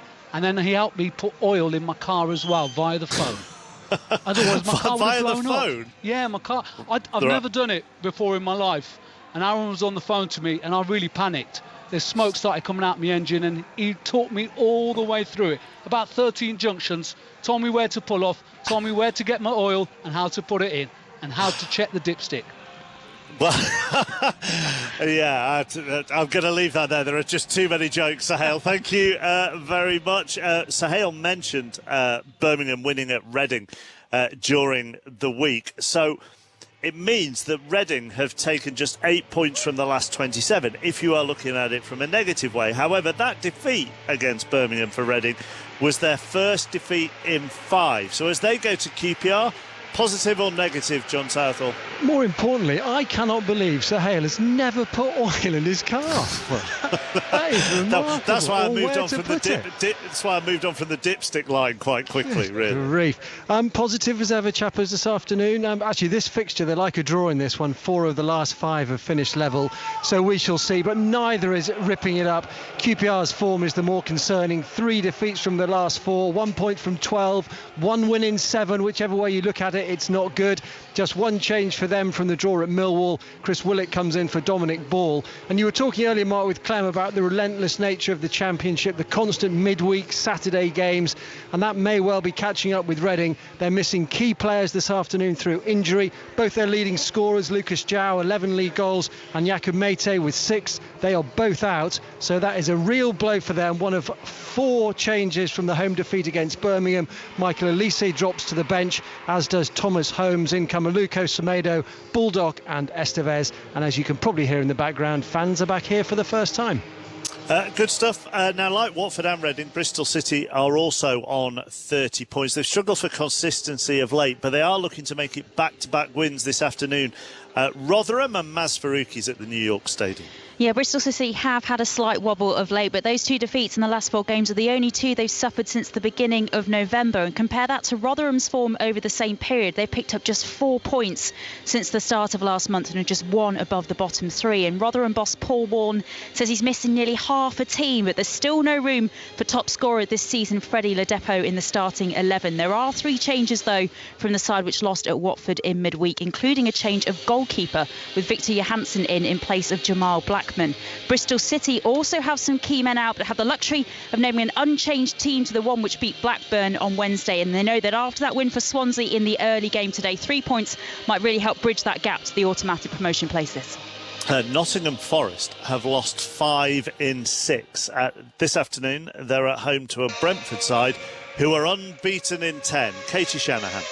Yeah, afternoon, chappers. Nottingham Forest boss Chris Hughton says, we can't deny we're on a bad run of results. They sit 1 point above the relegation zone after a miserable start, like you say, to the campaign. They've only won 3 games in all competitions, but Forest are good at home, having only lost 1 in their last 6 at the City Ground. Brentford, though, as you say, are on fire. They're 6 points off leaders Norwich, and Thomas Frank's side will be looking to extend their impressive unbeaten run, which stretches back to before Halloween. 3 changes for Brentford. Captain Pontus Jansson is out, so Henrik Dalsgaard will skip at the side. 1 change for Forest. Ryan Yates returns to the squad after serving his ban for a red card. Lots of stats being thrown around the press box today, chappers. You'll like this one. If Brentford win today, it'll be their 100th away league win in the second tier. Thank you very much, Katie. Derby a point behind Forest, 3rd from bottom, but they're unbeaten in their last 4. Stoke visit them today, but the home side without their captain, Pat Murphy. Yes, Curtis Davis, or as you and I know him, Mark, 5 lives, Curtis Davis, one of our many doyens. He's got an Achilles problem, going for a scan. Derby worried. Stabilised at Rooney, yes. Is it enough, though, to get him the job? 6 points out of 4. Jury's out. As for Stoke, they're also missing a key player. Tyrese Campbell, 20 years of age. I think he's a very promising player. Got a knee problem. He misses out. Fletcher, the experienced Fletcher, comes in for him. Now, next to bottom, Wycombe welcome a Coventry side who are looking to extend their unbeaten league run to 7 matches. Emma Saunders is watching this one. Yep, I'm in good company as well. 2,000 home fans returning to Adams Park today, watching Wycombe in championship action for the first time ever.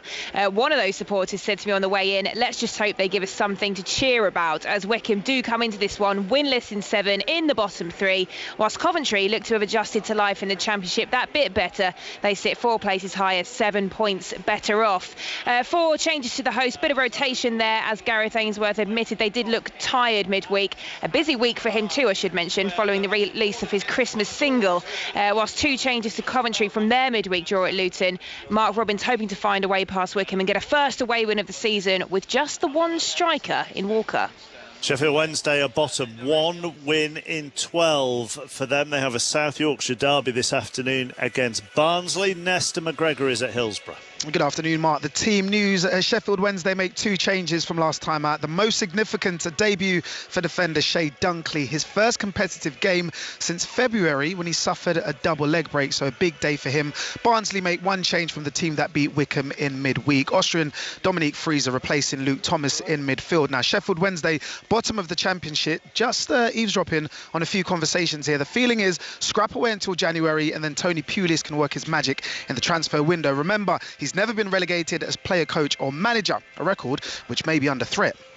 Also in the Championship today, Luton against Preston, Middlesbrough against Millwall. When the goals go in, you'll hear them with Ian Dennis and Rob Green, who are at St James's Park for Newcastle against West Brom. We'll be there shortly. Let's go into League One. Leaders Hull are at home to next to bottom Shrewsbury. The first of our 2 feature matches comes from Sinsel Bank. Second place Lincoln at home to Sunderland. Nikesh Ragani. Yes, Lincoln City unbeaten in their last 5 league games and could go top of League One with a win today if Hull also lose to Shrewsbury. Michael Appleson's side welcome a Sunderland side. A bad run of form, although a win would see them remain in and around the playoff places. New manager Lee Johnson, though, has still got big injury problems with Jordan Willis and Lyndon Gooch still missing. As for Lincoln, Lewis Monsma and Tayo Idun are both back after injury. Sunderland have only won 1 of their last meetings with Lincoln. Mind you, they've only ever played each other 4 times in total, and Sunderland's win was in their most recent meeting in January. They'll have their work cut out today, though, against a very strong Lincoln side. Kick off in around 3 minutes' time. Ipswich Portsmouth is 3rd against 4th. Mark Webber. Ipswich expect 2,000 tractor boys back at Portman Road today, here to see a side that struggled to beat those teams around them chasing that League One promotion. These two teams have already had a game with Needle in this season, Portsmouth knocking Ipswich out of the first round of the FA Cup with a controversial extra time goal. One change for Town, Andre Dozel replacing Brett McGavin. Portsmouth unchanged, both sides seeing this as a big game. Difficult games for the top two in League Two. Newport, who are 4 points clear, are at Leyton Orient. Cheltenham in second are at Salford. Third place Forest Green Rovers are at home to Cambridge, who are seventh. Hamish Marshall. Afternoon, Mark. Forest Green are unbeaten in 4, but their away form is actually better than the results here. Just as well, they can have fans back in for the first time this afternoon this season. They've been among the front runners all season, and they faced Cambridge, who've actually never won here in 11 previous attempts. The visitors were top earlier in the season, but 2 points from their last 12 has seen them slip off the pace. They do have the EFL's eco-top scorer in Paul Mullen. He's got 14 in the league and 2 more in cups. Southend have won just one of 20 games this season in all competitions, which was against Walsall in the middle of November. They're 7 points adrift at the bottom of the table. They're at home to Scunthorpe this afternoon. If any goals go in there, we'll bring them to you here on 5 Live Sport. In the Scottish Premiership, Rangers are at Dundee United tomorrow before Celtic host Kilmarnock. So this afternoon, Hibs will go above Celtic into second if they win at Hamilton. Also, Aberdeen against Ross County, Motherwell versus St Mirren, and St Johnstone against Livingston. Wherever the goals go in, you will hear them first this afternoon here on 5 Live Sport. Later on, it's the Manchester derby. John Murray there for us. Everton-Chelsea is at 8 o'clock. But our base now, Newcastle against West Brom with Rob Green and, first of all, Ian Dennis. Thank you, Mark. We're about to get underway here at St James's Park, where the rain has just started to fall, and even darker, threatening skies hover over the Gallowgate end away towards our right-hand side here at St James's Park, where a Newcastle United side returned to action after their last game against Crystal Palace, which was a victory. And certainly as far as Slaven Bilic is concerned, he's looking for a response from his team, because he said their last game against Palace was unacceptable. So the two sets of players have just taken the knee. The game is underway with Newcastle defending the Gallowgate end away towards our right-hand side. Black and white striped shirts and black shorts against a West Bromwich Albion side in their green and yellow striped shirts and green shorts. And already Wilson coming forward for Newcastle United. And there's an opportunity for Joel Linton, who's played it to Almiron, and Almiron has scored. What a start that was from Newcastle United. I reckon it was about 20 seconds, and Almiron, left-footed, has made the most perfect start for Newcastle, and West Bromwich Albion are left looking at themselves. They're shell-shocked. What an incredible start then. It's come from West Brom's kickoff. They've lost the ball, gone forward early, and Newcastle have broken, and it's the physical nature of Callum Wilson. We talked about Joel Linton enjoying himself up front more with Callum Wilson than when he's on his own, and he brushes Ivanovic off the ball. And then they would play a combination around the edge of the box and slide it through to Almiron, who tucks it home so neatly and as coolly as you like. It's an incredible start. What a start West Brom would have been hoping to keep it tight, keep themselves in the game for as long as possible. Well, they've given it enough time for themselves to get back in it. It's amazing, actually, how many of the West Bromwich Albion players, but they're checking a goal for possible handball, so VAR is now intervened. They're checking that, but a lot of the players are looking up at they won't get a good view of it because the giant screen is on the side of the Leazes end away towards our left-hand side. We don't actually have any monitors today because of the safety aspect here, because we're in the rain.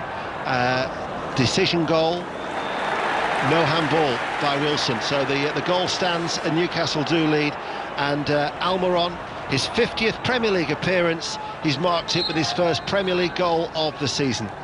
And what a start. Slaven Bilic had said that Newcastle would come out of the traps quickly. Steve Bruce had said yesterday he was having to keep them reined in a little bit after their return to training during the week, but I don't think anybody expected a start like that. Right, it's an amazing start for them, something that they would have always wanted. And you look at the way Newcastle play, the way that they sit, they're so comfortable now. They will soak up the pressure and say, we rely on the defence, we rely on resoluteness, and come and break us down. I was actually surprised that it was 20 seconds. It felt so much quicker, and I was thinking, I mean, Shane Long's got the quickest goal in the Premier League, hasn't it? What is it, 7.69 seconds? But I'm thinking, and I look down, and to see 20 seconds, I mean, that still is a hell of a start for Newcastle. Well, it's a hell of an effort from West Brom to have kick-off and concede within 20 seconds. I mean, you think and you prep and you plan as a manager and you do all this stuff, and one of the things is kick-off. You plan this kick-off, and they set off with their planned kick-off. That's what they did. But they just lost the ball. Ivanovic went to challenge with Callum Wilson, just got shrugged off it really, and stumbled and fell, and they were through. But Slaven Bilic saying he wants the performance against Palace was unacceptable. He wants to see a big response. The last thing you want as a manager who's under pressure, and he is under pressure, the last thing you want then is to then concede a goal as quickly as they have. Well, there's some things that are out of your control, and that's certainly one. You can kick off, they set it up, and they went long early, and they had 3-4 players on one side, went that way, and just lost it. Let's go racing. It's the international hurdle. It's at Cheltenham. Here's John Hunt. Yes, and they're just to the top of the hill now, coming down it with only one flight of hurdles to jump here, Ian, because the final flight is omitted because of the low sun is directly in their eyes. And all eyes here at Cheltenham on Goshen, the favourite for this afternoon's international hurdle. He's in third place, but the worrying thing for him is that he pulled very hard in the early stages. Exactly how much energy has he got left here for the thrust home? He's coming back now to dispute the lead with Ballyandy. Song for Someone's right there on the outside as they take what is now the last flight of hurdles. They take it safely. Goshen's going to have to dig deep. Silver Streak's in behind him, looking menacing. Verdana Blue, Chittibello as well, as also towards the inside. So Royal tries to improve. This develops into a flat race, a sprint for home, and so far Goshen is not passing his test. Goshen, in fact, stopping very, very quickly indeed. Drops back to last. The favourite is beaten. He cannot avenge last year's misfortune in the Triumph Hurdle, and he's looking so weary that Goshen might even be pulled up. What a shame here for this high-profile horse. That bubble appears to be burst, so now it's up for grabs. A furlong left to go. Song for Someone, Ballyandy, followed then by So Royal, also Silver Streak, Chittibello and Somerville Boy. This is developing into a 5-furlong sprint, and it's Song for Someone, tackled now by Silver Streak, the popular grey, who was second 2 years ago. Song for Someone, maybe just, but it's a tight photo. Song for Someone and Silver Streak, they were clear of Ballyandy and Somerville Boy. The dream looks over for Goshen, who before today was fourth favourite, Ian, for the champion hurdle. He's run really, really poorly, but it looks as though Song for Someone has won the international hurdle in a driving photo finish with Silver Streak. Ian will be back to confirm that shortly. Thank you, John. Meanwhile, Crewe 0, Northampton 1. Sheffield Wednesday lead Barnsley by a goal to 0 and will stay in South Yorkshire. A goal at Rotherham, Maz Faruqi. Yeah, Tommy Rowe has given Rotherham an early lead from here. A header from a Dan Barr laser free kick at the right-hand corner of the Bristol City box. It was a needless foul given away by Bristol City, and an early sucker punch here for Rotherham. Rotherham 1, Bristol City 0. 6 minutes played here at St James's Park. Newcastle United, who made a rapid-fire start, still lead by a goal to 0, but they've got to defend a free kick. I told you that Sheffield Wednesday, bottom of the Championship, were leading. We'll get news of that goal in a moment after this free kick, because Newcastle United, defending the Gallagate end away towards our right, in their black and white striped shirts, have got to try and deal with this free kick that is midway through their own half. It's going to be played in now by Phillips. Didn't beat the first man. Comes off the head of a freshly shaved Sean Longstaff out towards that far side. Cross is hoisted in from the left. Darlow gets a punch on that. Came a long way out. Fired back in by Gallagher. Blocked by Shelby. Krovinovic goes all the way back to Sawyers, and in the green and yellow stripes, West Bromwich Albion keep the ball, but they're being forced away. We welcome listeners to the BBC World Service, wherever you are in the world. Good afternoon from a very grey and dark and wet St James's Park in the northeast of England, here on Tyneside, where Newcastle United threw that very early goal from Almiron, lead by a goal to 0. However, It's West Bromwich Albion with Robinson to Gallagher just outside the penalty area. The interception from Hayden, who's playing at the back. I actually haven't even read through the two teams. Such was the nature of Newcastle's blistering start to this game.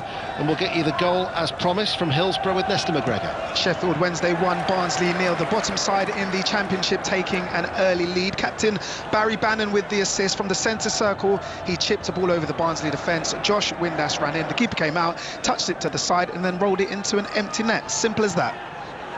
Opt to have clocked that Almiron goal at 19 seconds. It was Newcastle United's 1300th goal in the Premier League. Liam O'Brien scored their first one back in 93-94, and John Hunt can tidy up the finish of that photo at Cheltenham. Confirmation the winner was Song for Someone, trained in Herefordshire by Tom Simmons, his biggest ever success. The victory ridden by Aidan Coleman, a nose in front of Silver Streak in second place. Ballyandy was third. The favourite Goshen finishes last at 6-4. Richie's going to take a free kick for Newcastle. Peterborough lead Rochdale by 1-0. Aberdeen 1, Ross County 0. Richie with a free kick, curls it deep, headed away at that far side by West Bromwich Albion. Goal at Bournemouth now in the Championship. Aaron Paul. Bournemouth 1, Huddersfield 0. Dominic Solanke with his 7th of the season, played in down the middle by David Brooks and just dinked the ball over the goalkeeper. Bournemouth 1, Huddersfield 0. When I heard John Hunt say sunshine, I thought, what's that? I was on drive yesterday and I said to Tony Livesey, I said, the forecast is good for the northeast because we've got this new feature on drive with Anna and Tony, and it's his basically what it is, it's his fact of the day. And if you get the opportunity to use or refuse, and if you get it right, I thought I'll be a rebel, I'll refuse it. However, as the ball is played forward, play is just being intercepted, this little tail. Just hold that thought as Wilson manages to get away in towards the penalty area and Ajayi takes it away from him. Anyway, I won, basically. John Murray's bottom of the league tables. I won this little fact. I guessed correctly of the three options. So I thought, I'm going to be a rebel. I'm not going to tell this story, because you need a little bit of jeopardy in any quiz, don't you?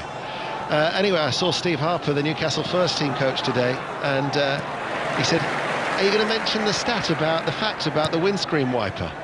So I felt compelled to say that then, because it was basically invented by a guy called Gladstone Adams, who on the way back from the 1908 Cup final designed the windscreen wiper. I never knew, and I said to Tony, I said, don't worry, we won't need that on the way to Newcastle today. Boy, we do. Anyway, Tony has since received, this is the power of radio for you, just been listening to Tony's, this was an email he received yesterday, just been listening to Tony's Football City Facts feature. I'm a friend of Roland Adams, a native of Whitley Bay. Roland is the grandson of Gladstone Adams, the windscreen wiper inventor. Gladstone hailed from Whitley Bay and was an avid Newcastle fan. I've just emailed Roland now, who lives in Canada, to tell him his granddad has been mentioned on national radio. Gladstone was a notable local photographer. Great, that was from Dave Hall in Wallsend. The power of radio. It's you will need your windscreen wipers if you are listening, Dave, out in your car today in Wallsend, because it's tipping it down. Does his family still get royalties? It's a good question.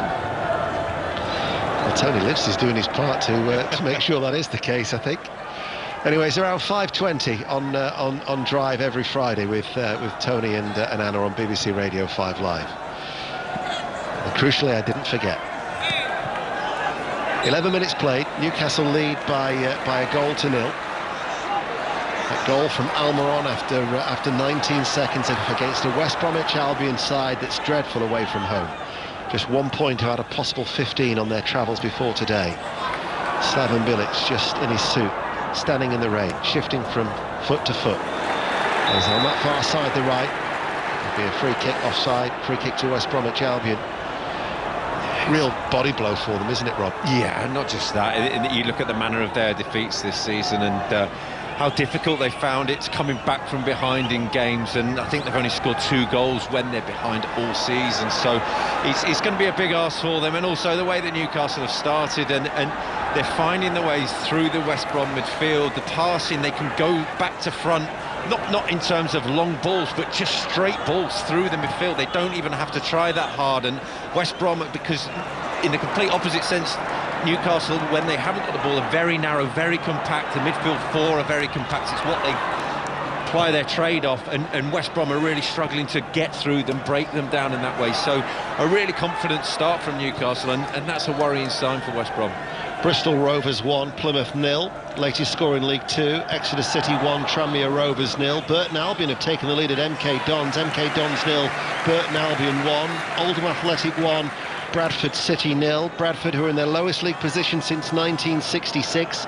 They've lost their last 5 as Gallagher chips the ball and it's caught by Darlow, and Stuart McCall's side could be heading for a 6th straight defeat there. Carlisle leads Stevenage by a goal to 0, and it's Peterborough 1, Rochdale 1. Rochdale have equalised at London Road, but Peterborough now back in front, 2-1. Peterborough lead, and Hamilton 0, Hibs 1 in the Scottish Premiership. And whilst we've been rattling through those goals, there's been another goal elsewhere. And it's at Bournemouth. Aaron Paul. It's a second for Bournemouth, it's a second for Dominic Solanke. Jefferson Lerman on the edge of the area, picking up a loose pass from Naby Sarr. Solanke screaming for it to be played into his feet. It was duly done so, and there was Solanke just to tap it past the goalkeeper. Bournemouth in control here. They lead Huddersfield Town by 2-0. Here Newcastle United leading by a goal to 0, but they're on the defensive. Phillips far side, plays it back. O'Shea rolls it forward. Sawyer's now in the centre of midfield. I did a Q&A for some students at Huddersfield University during the week about the art of commentary, and I said at the very start, get your basics done, set the scene, provide the colour, and try and get the teams done as early as possible. Whilst we were away to Aaron Paul, Rob's just leaned across and he's just said, we've still got to do the teams.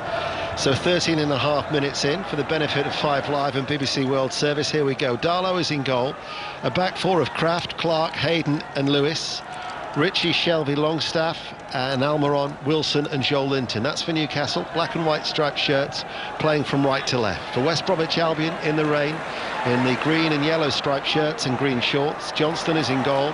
It's a back 3 of Ajayi, Ivanovic and O'Shea. Furlong and Phillips are the wing-backs, right and left respectively. Krovinovic, Gallagher, Sawyers, Robinson and Carlon Grant up front. And thank you for the reminder, Mr. Green.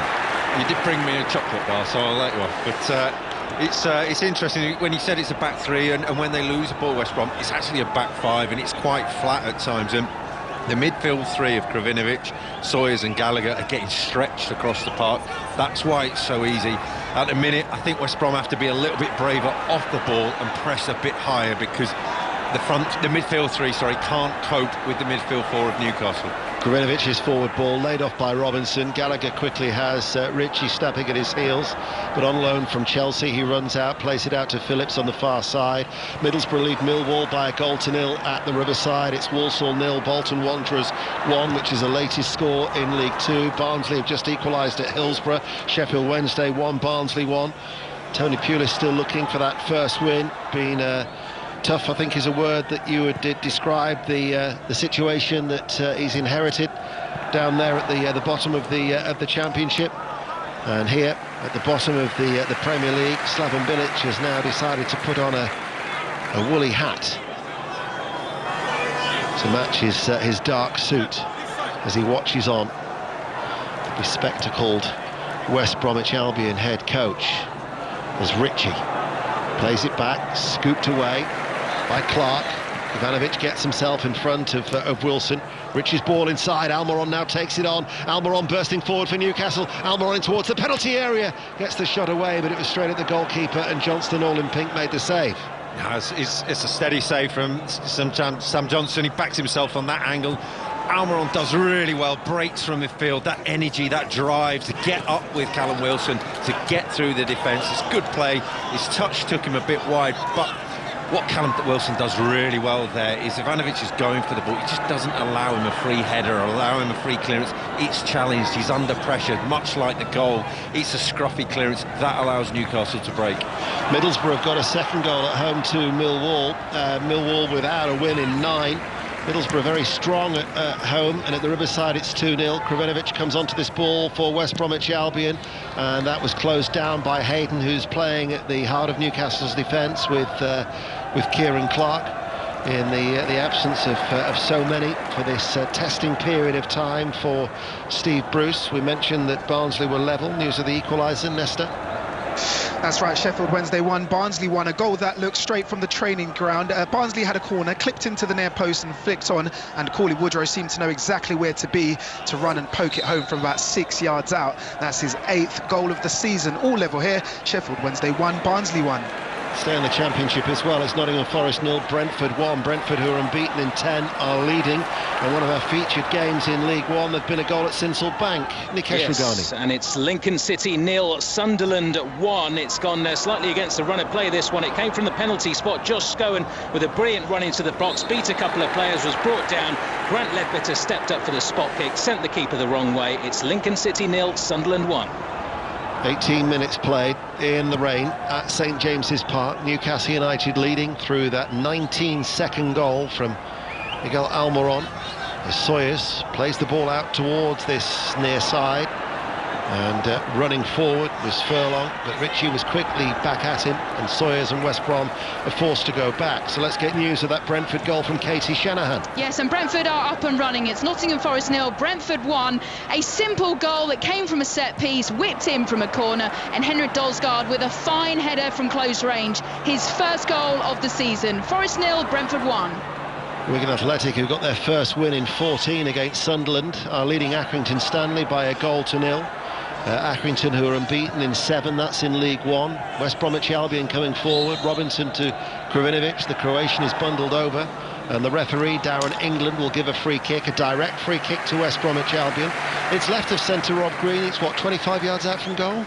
Yeah, it's one of them ones. You're looking at it and you're thinking, oh, he's not going to shoot from there. As a keeper, you're lining up. You're like thinking, how many am I going to get in the wall? You look at the players over the ball. Looking at the West Brom players now, they're looking in the box. I don't think they'll shoot. Carl Darlow won't want to take a chance, but it's better from West Brom. West Bromwich Albion then have this free kick. Newcastle have everybody back. They've got the wall just outside the penalty area. It's the end in front of it's the Gallagate end of St James's Park, for those of you who've been to this terrific stadium right in the heart of the city of Newcastle. And West Bromwich Albion with this set piece. Carl Darlow just trying to peer over the wall. Darren England making sure that everybody's back the full 10 yards. It's not going to be Phillips in the end. I think it was Grant who got the shot away. Into the wall it goes and deflected behind for a corner kick. That's the wrong choice. Wrong choice. He not only did he hit it into the wall, Carl Darlow had it covered. He knew when the shot was coming, it was fairly comfortable. He went wide in the end, but at the far post, 2 West Brom players free and unmarked. Carlisle 2, Stevenage 0, the latest score in League 2. Stevenage, who are yet to win away this season. Corner kick for West Bromwich Albion, left-hand side curled in. Little flick by Ajayi, didn't quite come off, blocked, cleared then by Almiron, drops on the edge of the area. Lewis with the back header away, almost gets in Ritchie, still trying to get there, and they do break. Joe Linton lifts it forward. Wilson's going to continue the run, but O'Shea is covering, but also with his anticipation was Sam Johnston, who's clattered that ball away downfield, and then there was a foul there by Carlon Grant on Kraft, and that will be a free kick to Newcastle United. Let's get an update from Queen's Park Rangers, John Southall. QPR 0, Reading 0, but great chance for Reading. Corner on the left-hand side. There was Michael Morrison, unmarked, 6 yards out of the far post, but he headed wide. Sonny Luco's also just smashed a shot wide, and then a great noise inside Loftus Road. QPR 0, Reading 0. Yes, we're still behind closed doors here because Newcastle is in Tier 3. The fear for West Bromwich Albion is that they could be in Tier 2 next season. That's what they're trying to avoid. Another goal at Bournemouth, Aaron Paul. Bournemouth 3, Huddersfield 0. What a goal. David Brooks, player of the month for November, has taken the ball inside the D and just curled the most delicious strike past Ben Hamer. Bournemouth, they are, they're motoring in front if we're going with the car theme here. Ian, Bournemouth 3, Huddersfield 0. Phillips has just let one fly from midway through the Newcastle half, a long way out, must be at least 35 yards out, right-footed over the top, as Newport County, the leaders of League Two, are leading at Leyton Orient by a goal to nil. But there are signs, Rob, that West Bromwich Albion are coming back into it. Yeah, they've been on top for the last 5 minutes. They've kept the ball, but as we've seen with this Newcastle team time and time again, when they're set narrow, they defend the goal so well. Ajayi there broke down the right, the centre-half overlapping Darnell Furlong down the right wing, got a crossing, but he's still got all four defenders in the middle of the goal. They're all still waiting for that cross. It's so well organised. Middlesbrough 3, Millwall 0, 3 goals in the opening 20 minutes, and also in the Championship, Luton Town lead Preston North End by a goal to nil. Luton just one win in 7. West Bromwich Albion coming forward. Gallagher on that left-hand side, plays it in field. Kravinovic, the Croatian, then they go back. There's been a goal at Ewood Park. Tom Gale. The leaders are ahead, Ian. Blackburn 0, Norwich 1. Timu Pukki on his 100th appearance for the club, unmarked inside the 6-yard box, back to goal, finds the bottom corner. Blackburn 0, Norwich 1. Norwich had their lead at the top, cut to just a point after Swansea City's victory in the South Wales derby, beating Cardiff by 2 goals to nil earlier. But West Brom are seeing a lot of the ball. Yeah, the manager of West Brom is getting so frustrated with Kravinovic. He's getting in advance of areas, and Slaven Bilic wants him to play forward. He wants him to take a chance. He wants him to take those risks, because that's the only thing that are going to break Newcastle down. He keeps getting the ball and turning back, and he's losing his mind here on the touchline. Wigan 2, Accrington Stanley 0 is the latest score in League One. BBC Radio 5 Live. We've got the big fight for you tonight. Anthony Joshua against the Bulgarian Kubrat Pulev. Mike Costello and Steve Bunce amongst the commentary team there. Build-up will start from 10 o'clock on BBC Radio 5 Live. But should you want to hear from Joshua himself and get a flavour of all the big match build-up, of course, you've got the Boxing Podcast. Bunce and Costello available through BBC Sounds, the app that, of course, you might well be listening to 5 Live Sport this very afternoon. As West Bromwich Albion, Ajayi, 6'4", very tall and lean, plays it forward, cut out though by Lewis. 24 minutes played. Peterborough United 3, Rochdale 1. Crawley Town are leading Barrow by a goal to nil in League 2. Barrow, who without a win in 8. And they are behind at Crawley as the throw on the right-hand side. Played back, Furlong stretching, when he presents it to Ritchie. And Ritchie, as he looks up, wanting to hit it long, just bounced away off his foot and gently rolled out of play for a West Bromwich Albion throw. Taken on still on this near side. Furlong quickly closed down by 2 players, and Ritchie then will hook it away up towards Wilson. It's gone out of play, I think. It'll be another throw. West Bromwich Albion have penned Newcastle back in their own half, haven't they? Yeah, and I think you're looking at it, and I'm watching the benches here, and Steve Bruce is, I think, judges by his body language, his lack of movement and motion towards the players, he's fairly comfortable with this. He knows that, looking at his back four, they're all set, they're all okay, they're not being caused many problems. Yes, West Brom can have the ball, they can play, they can do what they want. We'll be okay as long as we defend that goal fine, and so far they have. Furlong unable to control the ball around knee height on this near side, the right. It rolls out of play for a Newcastle throw. Newcastle still lead by a goal to nil. Certainly Alan Shearer in the build-up to this game, very at the start of today's programme with Mark, was full of praise for Steve Bruce and the attitude of the Newcastle players, because the message clearly has been there are no excuses, despite the fact that they haven't been able to train for 10-11 days, as Almiron latches onto that with his pace and his endeavour, and he holds on to it, and he's going to shoot. Bounces just in front of Johnston, and it was a comfortable save for the West Bromwich Albion goalkeeper. Another goal at Sinsel Bank, Nikesh Ragani. Yes, and it's now Lincoln City 0, Sunderland 2. Charlie Wyke with a neat finish. It was a cross that came into the right, a good layoff right into his path in the 6-yard box, just flicked it into the back of the net, and it's now Sunderland who are 2-0 up. Lincoln City 0, Sunderland 2. Lincoln, who had won their last 3 in League One. Ajayi plays it forward. That was cut out by Lewis. Lewis now will run forward. His forward ball finds Wilson, controls it in the centre circle, gets a nudge in the back from Ivanovic, lays it off towards Almiron, running forward. Wilson's gone out towards the right-hand side. Wilson now waits. Kraft also coming up on the overlap slowly. Here he is, level with the penalty area as Newcastle play from right to left. Kraft delivers the cross and it sails behind, hits the top of the roof of the net, and out for a goal kick. Rob? Yeah, it's interesting watching how the two teams are defending, but also how they're approaching it. Moments ago, John Joe Shelby got the ball, saw where the space was over the top, and just shelled it. He just booted it. He knew where the space was. Just get it over the top. West Brom are playing a lot of neat, intricate passes. It's taking them maybe 20 passes to get to the edge of Newcastle's box. Newcastle is taking them 2 or 3. They're not protecting the back three. Those centre halves, the midfield can't protect them. So it's just one pass into the centre forward, and they're away. Lewis forward for Newcastle United, still leading through that Almiron goal. Lewis then goes back. West Brom working hard, but Newcastle playing it patiently from the back, using Sean Longstaff, and then out towards Kraft on that far side. Hull City, the leaders of League One, are behind. Shrewsbury Town lead by a 0-0. Ball lifted over the top on the right-hand side. Almiron, the goal scorer, latches onto it, right corner of the area. He sends over the cross. Ritchie was there, back in the side after injury. He's missed the last 7 with a shoulder injury. Was a substitute against Crystal Palace before the enforced break.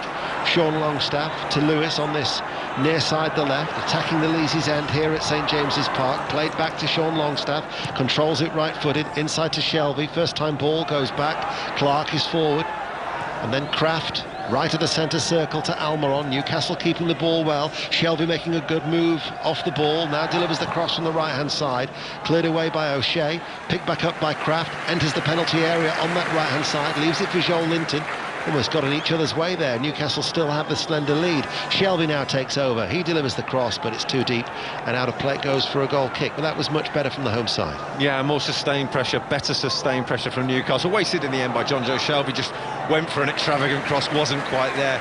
But when they're at breaking forwards, or when they've got committing players forwards, it's interesting at the back. They still hold 3, 4, 5 players behind the ball. They're still well organised. And when John Joe Shelby did go, Longstaff straight back in front of the centre halves, protect them against the counter-attack.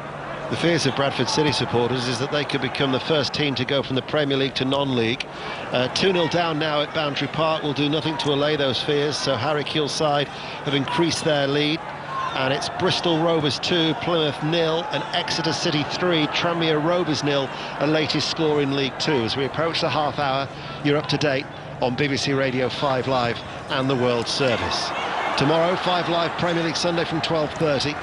Crystal Palace Tottenham at 2:15, followed by Fulham Liverpool at 4:30, Leicester against Brighton at 7:15. And then we've got the Monday Night Club from 7 o'clock with Mark Chapman on Monday evening. Newcastle still lead here by 1-0. Darlow yet to be tested, really, half an hour in. Rugby, the European Champions Cup, Bath Scarlets, Alfie Reynolds. Approaching 10 minutes played, it's Bath 3, Scarlets 7. First try of the game scored by Gareth Davies. That responded to Ben Spencer's earlier penalty for the hosts. It's Bath 3, Scarlets 7. Almiron, forward ball, Callum Wilson lays it off. Kraft joins the attack, right-hand side, delivers the ball, and it's headed behind, and it had to be headed behind. It was by, I think, O'Shea away towards our left-hand side because Joel Linton was lurking. Corner kick to Newcastle. Joel Linton and Wilson, and Callum, he's causing them all sorts of problems. Just the clever way he wins the ball gives them problems. Ajayi went to get the ball, thought he had it, just a little nudge, just gave him a little nudge, and he went flying, and Callum Wilson was away, and Newcastle away. The energy of Almiron down the right as well is causing them problems. There's things that West Brom need to look at here because they're getting through them far too easy. That's Rob Green, former England international goalkeeper, with us here on BBC Radio 5 Live. Newcastle lead by 1-0. Corner on this near side, the left, taken by Shelby. Joel Linton's header, repelled away then by the head of Ivanovic. The acrobatics didn't quite come off, and then Ivanovic will clatter that ball away, left-footed. Doncaster Rovers lead Gillingham by 1-0 in League One. But because every yellow and green striped shirt was back in the end away towards our left-hand side, it was easily tidied up back towards Carl Darlow.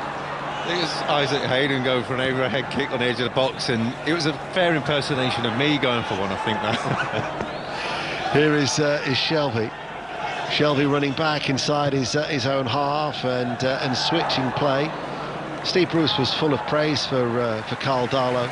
away towards our right-hand side. He's had to wait patiently for his opportunity in the because of Dubravka's injury. Dubravka, though, is working his way back to fitness, and Steve Bruce was saying he's going to have to make a difficult decision very, very soon, but one of those nice decisions that managers have to make.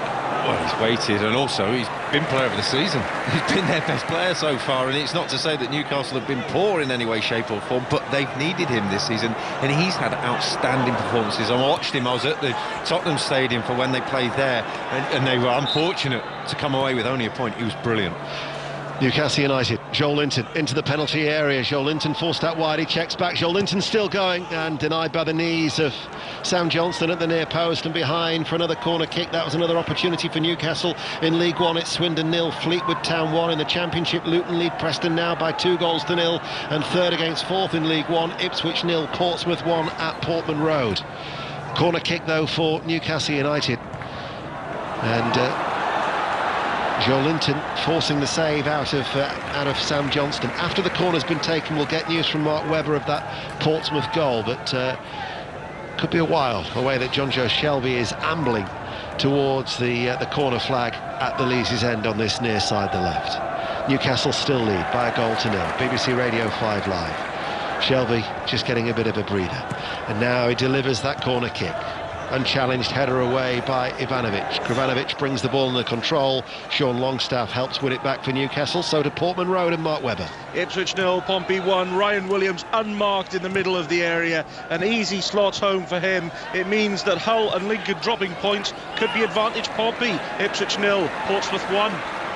Robinson, forward ball. Gallagher quickly releases it forward. Kravanovic turns forward of the centre circle in the Newcastle half, playing from left to right. Back it goes to the Croatian. He was on loan last season as well in the Championship. He plays it out towards Phillips on the left-hand side. Into the penalty area it goes.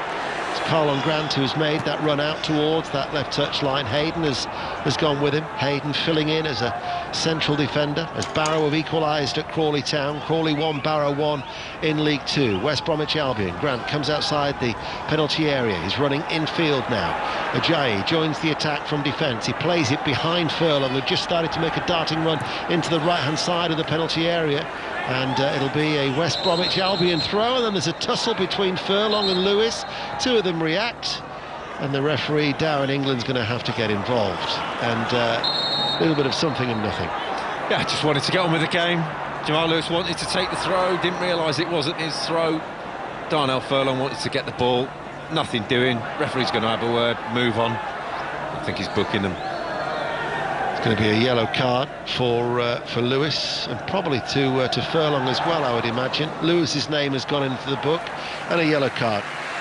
So Darren England quickly taking decisive action there, and both players are booked.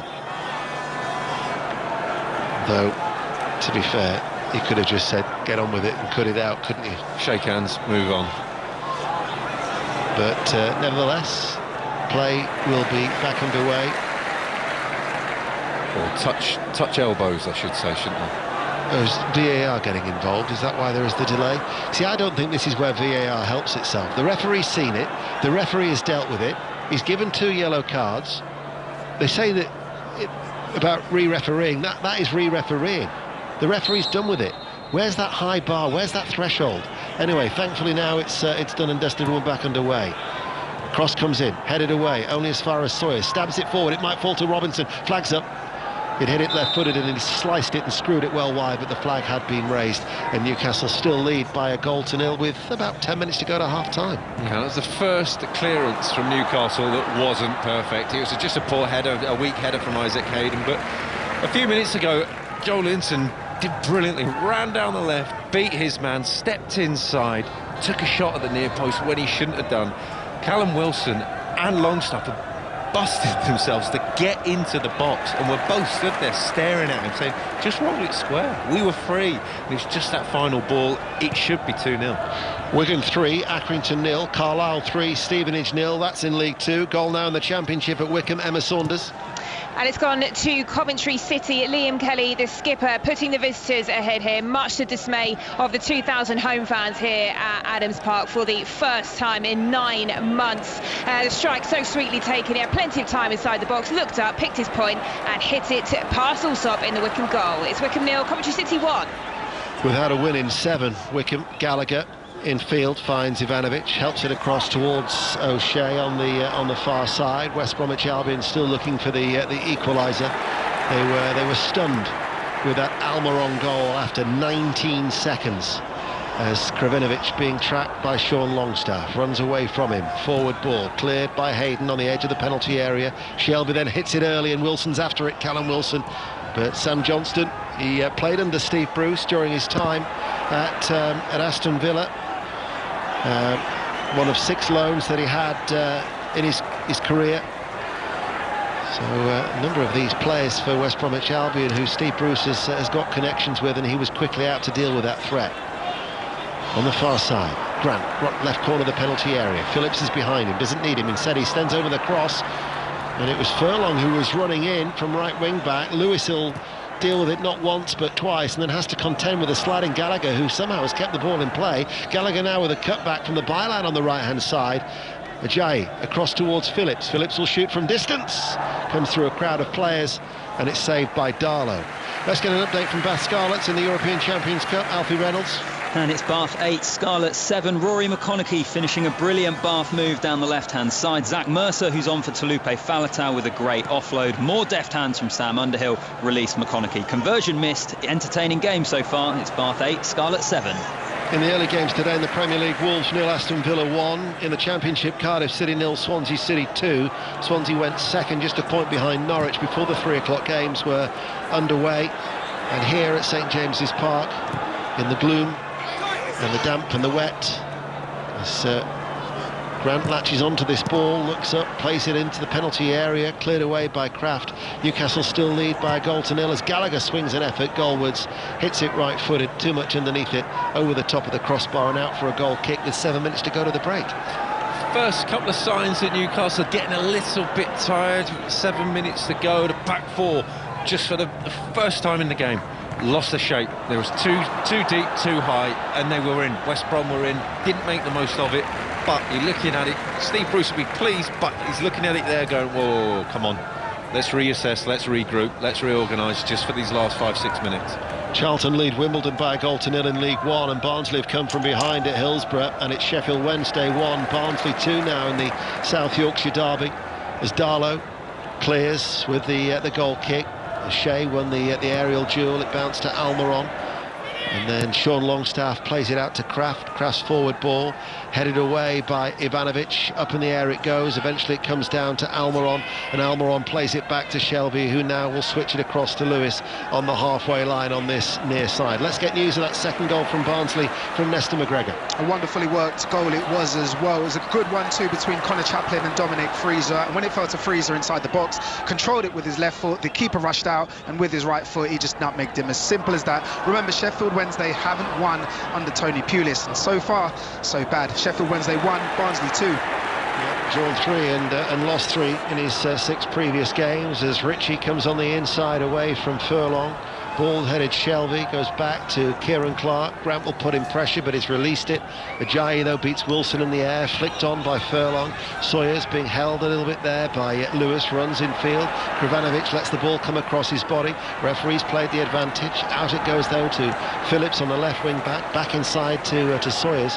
And West Bromwich Albion, they've got the ball, Rob, but they're not really hurting Newcastle at this stage. No, they've got to do something different, and Newcastle are well drilled. We know that. I've talked about that already. When someone steps out of their position, someone feels it. If it's not in the midfield, it's Joe Linton stepping back. If it's not at the full-back, Joe Shelby steps back into full-back. It's someone somewhere. They've just got to try something different to upset Newcastle's shape.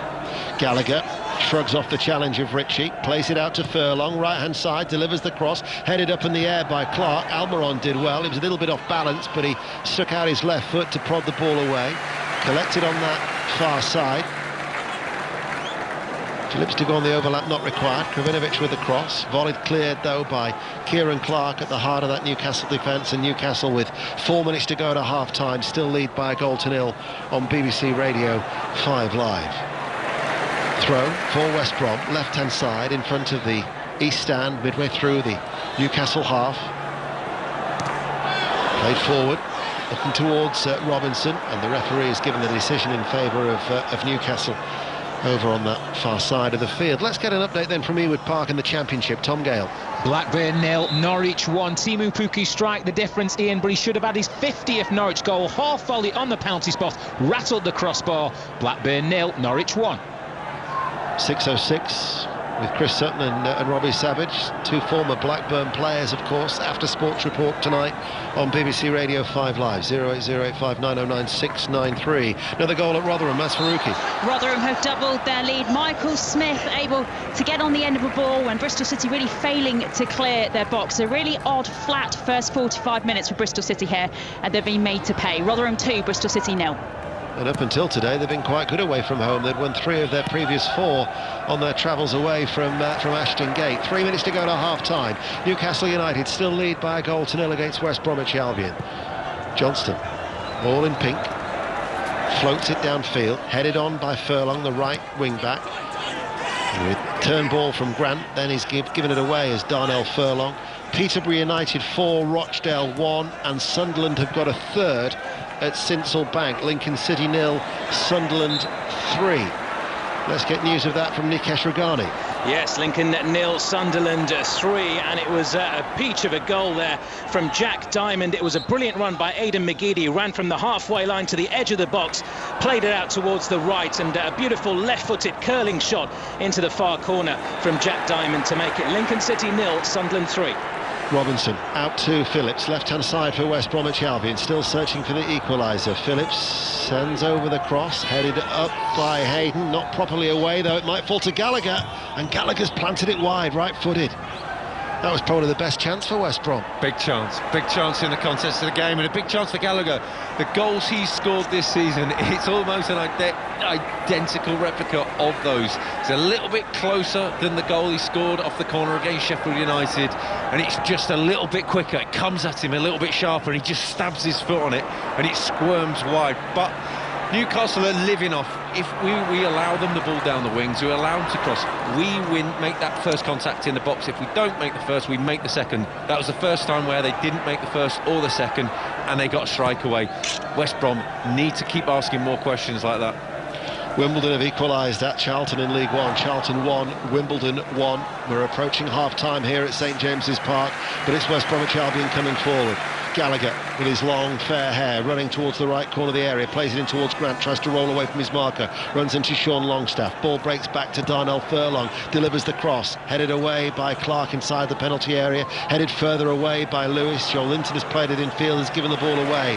Callum Robinson plays it back, Ivanovic right side of the centre circle out towards O'Shea, the Irish international. Kravinovic in field, Gallagher. Newcastle United at the minute just can't get hold of the ball. It's all West Bromwich Albion as they look for the equaliser. Out to Darnell Furlong once again on this near side. Plays it in field. The return from Robinson slips as he tries to deliver the cross. And Sean Longstaff will clear to Joel Linton, who this time lays it off towards Ritchie. And Ritchie on this near side will look for the outlet for Callum Wilson. Cut out though by Ivanovic, who's the central figure of that 3-man defence for West Bromwich Albion. Kravinovic now for West Brom, plays it forward, Callum Robinson, Gallagher's making the run, he spins, does he get the shot away? It was blocked by Lewis and goes behind for a corner kick as West Brom now are just starting to put Newcastle's defence under a lot more pressure. Yeah, they got two things right. It's much better from West Brom. The first thing they got right is runners off the ball. They've got more runners off the ball going in different directions. Also, when Newcastle did win it, the 3 centre-halves were around Callum Wilson and surrounded him. He couldn't get near the ball, and all of a sudden they got the ball back and came back him again. 60 seconds of additional time, which we're now into. Newcastle still leading through that Almiron goal after 19 seconds as Walsall have equalised at home to Bolton Wanderers. That's in League Two.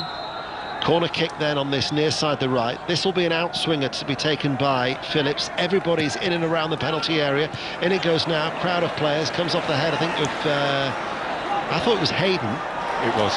But the referee said a goal kick. Well, if we're stopping for VAR for everything, then that's blatantly something that can be looked at, because it's a corner just before half-time. It's a big moment. Well, it was. I'm glad I wasn't alone. All the West Bromwich Albion fans agreed with the two of us as well, Rob.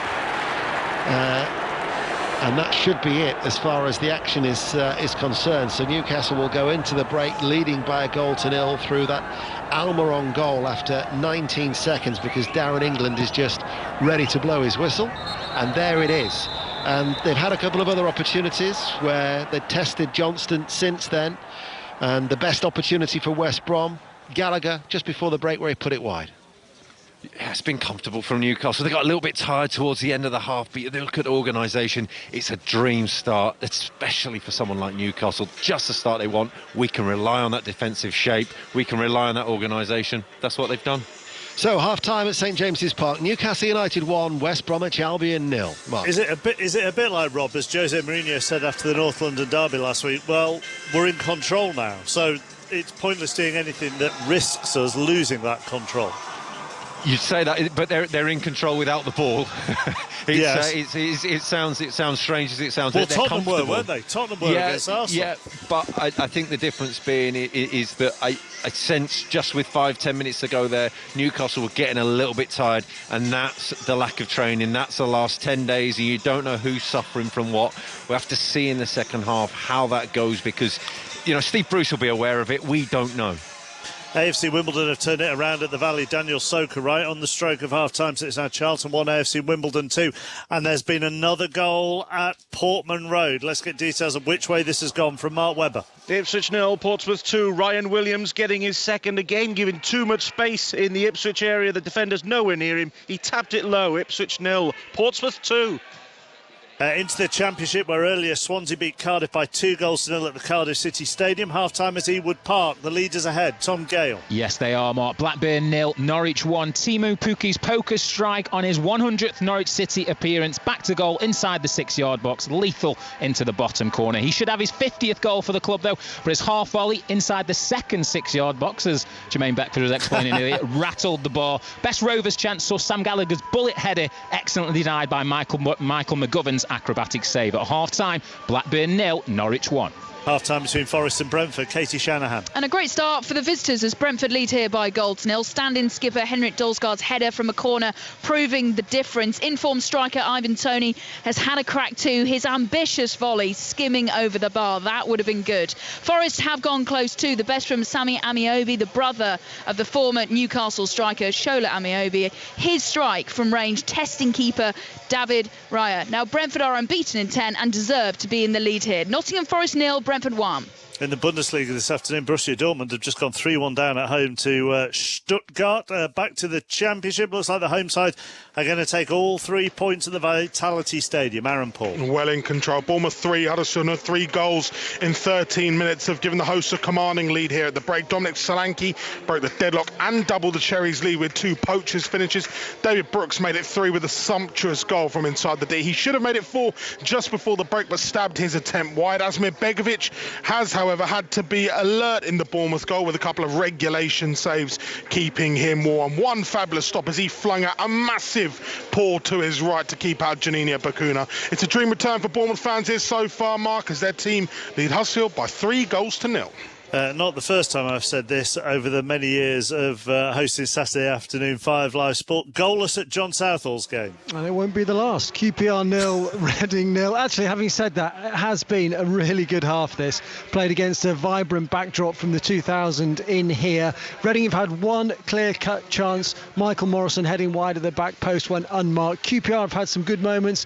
Elias Chair made room for himself on the edge of the area. Good strike palmed away by the goalkeeper Raphael, who also denied Desire Samuel via a deflection. QPR finished the half the better side. Osman Kakai got it all wrong 4 yards out when he was well placed. QPR 0, Reading 0. Goalless there, goalless at St Andrews as well. Sahel Sahi. Yeah, not as entertaining as John's Mark. Niggly and feisty, and not much else during a forgettable first half. Closest we've come to a goal 9 minutes before the break. Birmingham with the corner driven in. Mikel San Jose with a flick of his right leg diverted his effort onto the post. We're just chugging along here at St Andrews. Half-time, Birmingham 0, Watford 0. Good first half for Rotherham this afternoon. Masfariki can tell you why. It definitely is. They're still leading 2-0 against Bristol City here. 2 goals, one at the start, one at the end of this half. Very, very different. One a great header from Matt Crooks after a Dan Laser free kick. The other was a poke, an opportune goal really for Michael Smith after City failed to clear their area. It's been an oddly flat 45 minutes for City, who have tried really to overcomplicate things at times, but Rotherham showing that sometimes the direct approach can work, and at the moment it's they who lead 2-0 at the break. Coventry have just doubled their lead at Wickham as well. Liam Kelly's second of the afternoon. It's come in the 4th minute of stoppage time. We'll get details from Emma shortly. Goalless at Derby, Pat Murphy. Derby much the better side. After half an hour, they had 81% of the possession. They should have been ahead. Bursic, fine tip over from Lawrence, and then brilliant defending by Chester to fold Kazim Richards after he'd rounded the keeper, cleared off the line. At the other end, Fletcher, better control, might have scored. Derby 0, Stoke 0. Let's get details of that second Coventry goal from Emma Saunders. And it's Liam Kelly again finding the back of the net for the visitors' Chappers. He opened up scoring with a 20-yard strike. This time it was just prodded home from a set piece. His second goal this afternoon, and may I mention, he hasn't scored prior to this game since April 2018 when Coventry City was still in League Two. So things very much going the right direction for them. But such a shame for Wycombe Wanderers, I should say. They'd started this game so brightly. I think really benefiting from having 12th man, the 2,000 supporters here inside the stadium. They were pressing from the front, but just unable to control anything inside the box at the other end when it's fallen to the attacking players. Perhaps a bit of nerves and adrenaline to blame for that, because remember, this is a big game towards the lower reaches of the Championship. 2 promoted sides still finding their feet in this league, and at the break it is Coventry with the advantage here. They lead Wycombe by 2-0. It's Luton 2, Preston 0 at half-time. James Collins has got both of those, 8 for the season. They've won just one of their last 7 of Luton. It's been a very comfortable first half for Middlesbrough at the Riverside. They lead out of form Millwall by 3-0. 2 of those goals for Duncan Watmore, Marcus Tavernier with the third for Neil Warnock's side. To Hillsborough next, where the visitors have turned it around. Nesta McGregor. Yeah, Sheffield Wednesday 1, Barnsley 2 going into the break. The home side took the lead after just 4 minutes when Josh Windass kept his cool and rounded the keeper. 10 minutes later, Cauley Woodrow evened things up, poking home from 6 yards. It was a nicely worked corner routine as well. And then a lovely 1-2 between Connor Chaplin and Dominic Freezer ended with Freezer nutmegging the Wednesday keeper. Remember, the home side, 1 win in 12. Bottom of the Championship, Tony Pulis will not be happy. Remember, he's never been relegated as player, coach or manager, but that record is looking under threat. Borussia Dortmund look like they're heading for their 4th defeat in 11 games in the Bundesliga this season. They've conceded a 4th at home to Stuttgart. So it's Borussia Dortmund 1, Stuttgart 4 in the Bundesliga. Leipzig lead the Bundesliga and they're 2-0 up at home to Werder Bremen. At the moment, into League One, and we will start at Sinsel Bank. Lincoln against Sunderland. Nikesh Regani. And it's Lincoln City 0, Sunderland 3 at half-time. Lincoln started the brighter of the two sides here. Could have had 2 goals in the first 12 minutes. Both times Brennan Johnson was through one-on-one with keeper Lee Burge, but couldn't find the target either time. After that, it was all Sunderland. Grant Ledbetter put them in front with a penalty after a foul on Josh Scowen. And shortly after, Charlie Wyke poked home from 6 yards out. And the third was a real thing of beauty. Aidan McGeady ran with the ball for 40 yards before laying off to his right. And Jack Diamond unleashed a wonderful 20-yard curling shot with his left foot into the far corner. Sunderland could have had a couple of more, to be honest. They're looking for their first win in 5. Well on course for that here, and a first win for manager Lee Johnson also on the cards in the league as well, against a very strong Lincoln side who came into the match second in League One. But it's Sunderland doing all the bossing at the moment. It's Lincoln City 0, Sunderland 3. Elsewhere in League One, it's Blackpool 0, Oxford 0. Paul Tisdale's Bristol Rovers lead Plymouth by 2-0. They could be heading for their 5th straight defeat in the league, could Plymouth there. Charlton had taken the lead home to AFC Wimbledon through Connor Washington's 6th of the season. Joe Pigott equalised his 11th of the season, and then AFC Wimbledon scored on the stroke of half-time, as we were telling you. So it's Charlton 1, AFC Wimbledon 2. Crewe 0, Northampton 1. Rhys James has given Doncaster the lead at home to Gillingham. Might be a surprise at the KCOM. The leaders, Hull, are behind to Shrewsbury. Hull 0, Shrewsbury 1. As we heard from Mark Webber, Ipswich 0, Portsmouth 2. You've heard Lincoln 0, Sunderland 3, MK Dons 0, Burton 1. Peterborough lead Rochdale by 4-1. Johnson Clark-Harris hit a 22-minute hat-trick for Peterborough. He's now got 11 for the season. Swindon 0, Fleetwood 1. Paddy Madden with the goal there. And Wigan lead Accrington Stanley, who are unbeaten in 7 by 3-0. Into League 2, Hamish Marshall watching Forest Green Rovers Cambridge. No goals at the break. Home supporters back here. They've enjoyed seeing their side having plenty of the ball, but few real chances. Odin Bailey forcing the only save from either keeper. Cambridge's dangerman Paul Mullen was denied his 17th goal of the season by the bar in his side's only attack of consequence. Forest Green Rovers 0, Cambridge 0. Elsewhere, Carlisle have won 6 out of 7 at home this season in the league, are very comfortable at Brunton Park. They lead Stevenage by 3-0. Crawley 1, Barrow 1. Max Waters 13th of the season, putting the home side ahead. Josh Kay's 4th, equalising for David Dunn's side. Exeter 3, Tranmere 0. At half-time, the 5th in League 2 are Exeter. Ryan Bowman's got 2 of those goals, 8 for the season for him. Matt Jay's 11th of the season came from the penalty spot. It's goalless between Grimsby and Mansfield. Leaders Newport are a goal up at Leyton Orient. Morecambe 0, Harrogate 0. Harry Kewell's Oldham have won 3 of their last 4 in the league. Have had a good first half again. They lead in trouble Bradford by 2-0. Goalless between Port Vale and Colchester, and Salford and Cheltenham, and Southend and Scunthorpe. Bolton took the lead at Walsall through Owen Doyle's 8th of the season. Elijah Adebayo's 6th of the season has equalised for Darrell Clark's men. So it's Walsall 1, Bolton 1. In the National League, Borehamwood 2, Aldershot 1, Chesterfield 1, Barnet 0, Dagenham and Redbridge 0, Altrincham 1, Kings Lynn 0, Torquay 0, Wealdstone 1, Weymouth 1, and Woking 2, Hartlepool 0. In the Scottish Premiership this afternoon, both Rangers and Celtic play tomorrow. Aberdeen lead Ross County by 1-0. Hamilton 0, Hibs 2, Motherwell 0, St Mirren 1, and it's goalless between St Johnstone and Livingston. In the Championship, Arbroath 0, Alloa 0, Dunfermline 0, Morton 1, Hearts 2, Queen of the South 0, Inverness 0, Dundee 1. In League 1, goalless between Adrionians and Montrose. Falkirk are a goal up at Clyde. Dumbarton Cove Rangers and Forfar Partick are both goalless, and it's Peterhead 1, East Fife 1.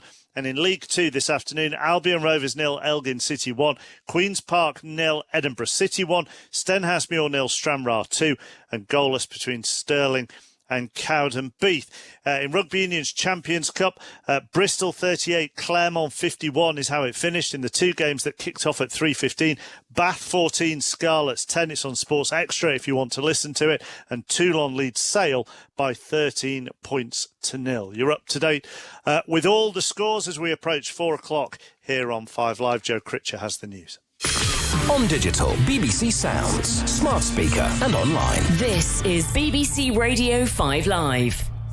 The SNP is accusing the government of gunboat diplomacy. It's after the Ministry of Defence said 4 Royal Navy patrol ships were ready to defend British fishing waters if there's a no-deal Brexit.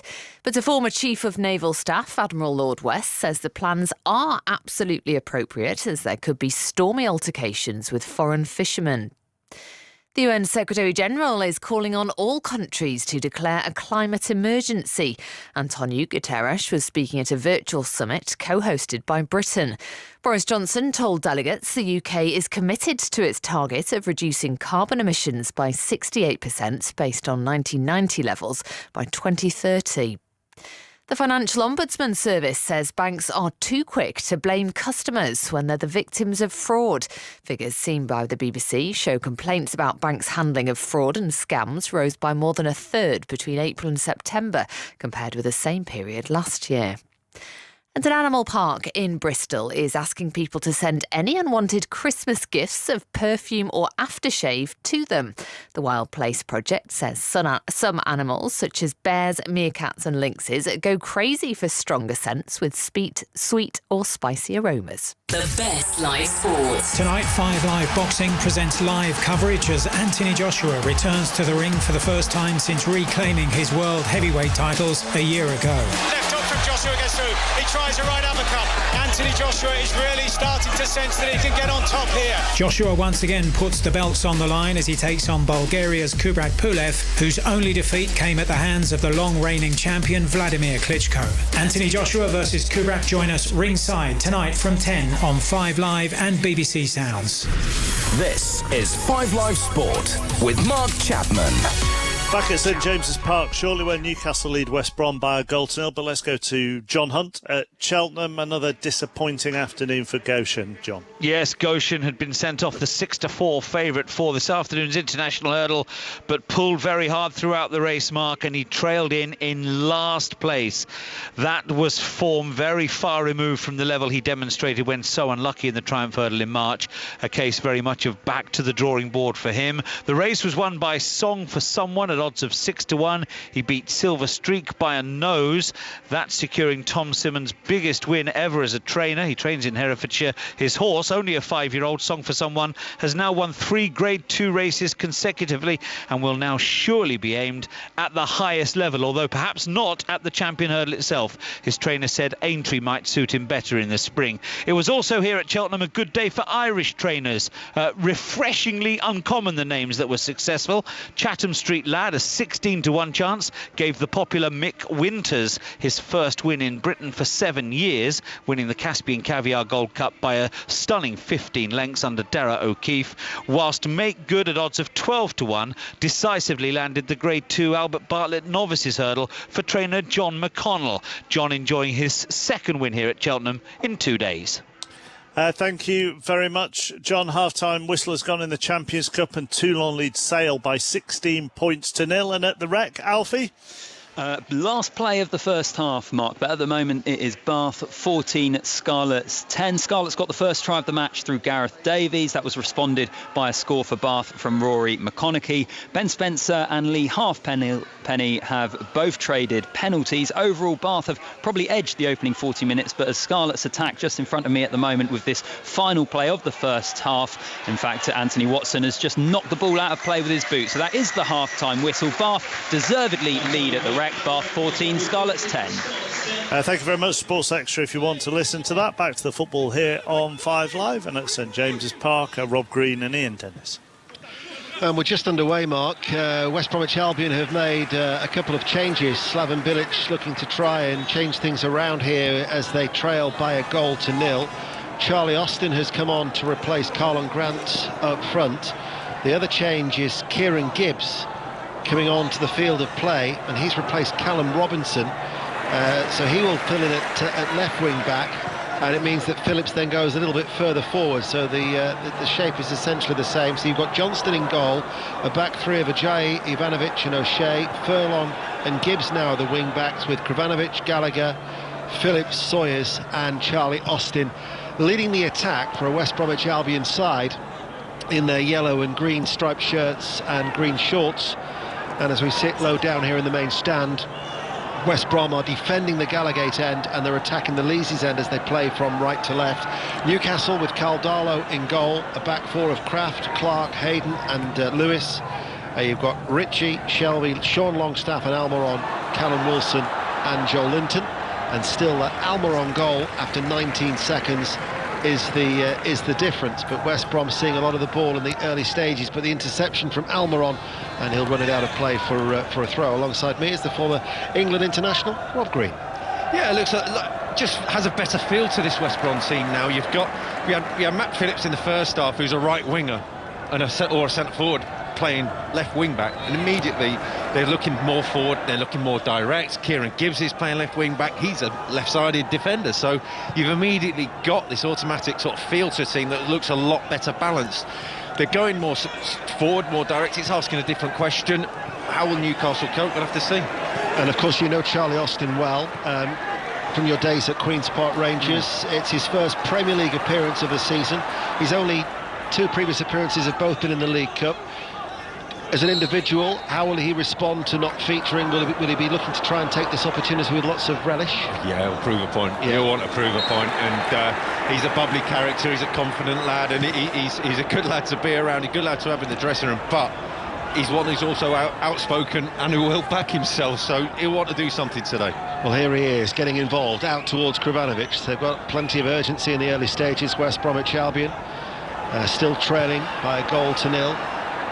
Ball played out wide towards that far side, the right, hit by Ajayi, but hit too long and hit too hard, and a couple of bounces And despite Slaven Bilic applauding, he watches the ball go out of play for a goal kick.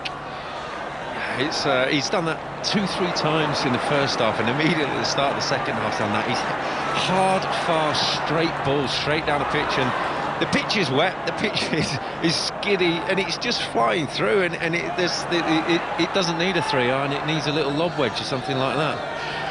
Well, the rain thankfully has stopped, but the surface is still very, very wet for the amount of rain that has fallen in the northeast at McDermott Park in the Scottish Premiership. St Johnstone 0, Livingston 1 is the latest score. Sean Longstaff enjoying his best spell in the Newcastle first team. Sends a sliding challenge and a forward ball that Wilson is adjudged to a foul, O'Shea, and that'll be a free kick to West Bromwich Albion, who have conceded the most goals in the top flight this season. That one to Almiron so early on in this game takes their tally to 24.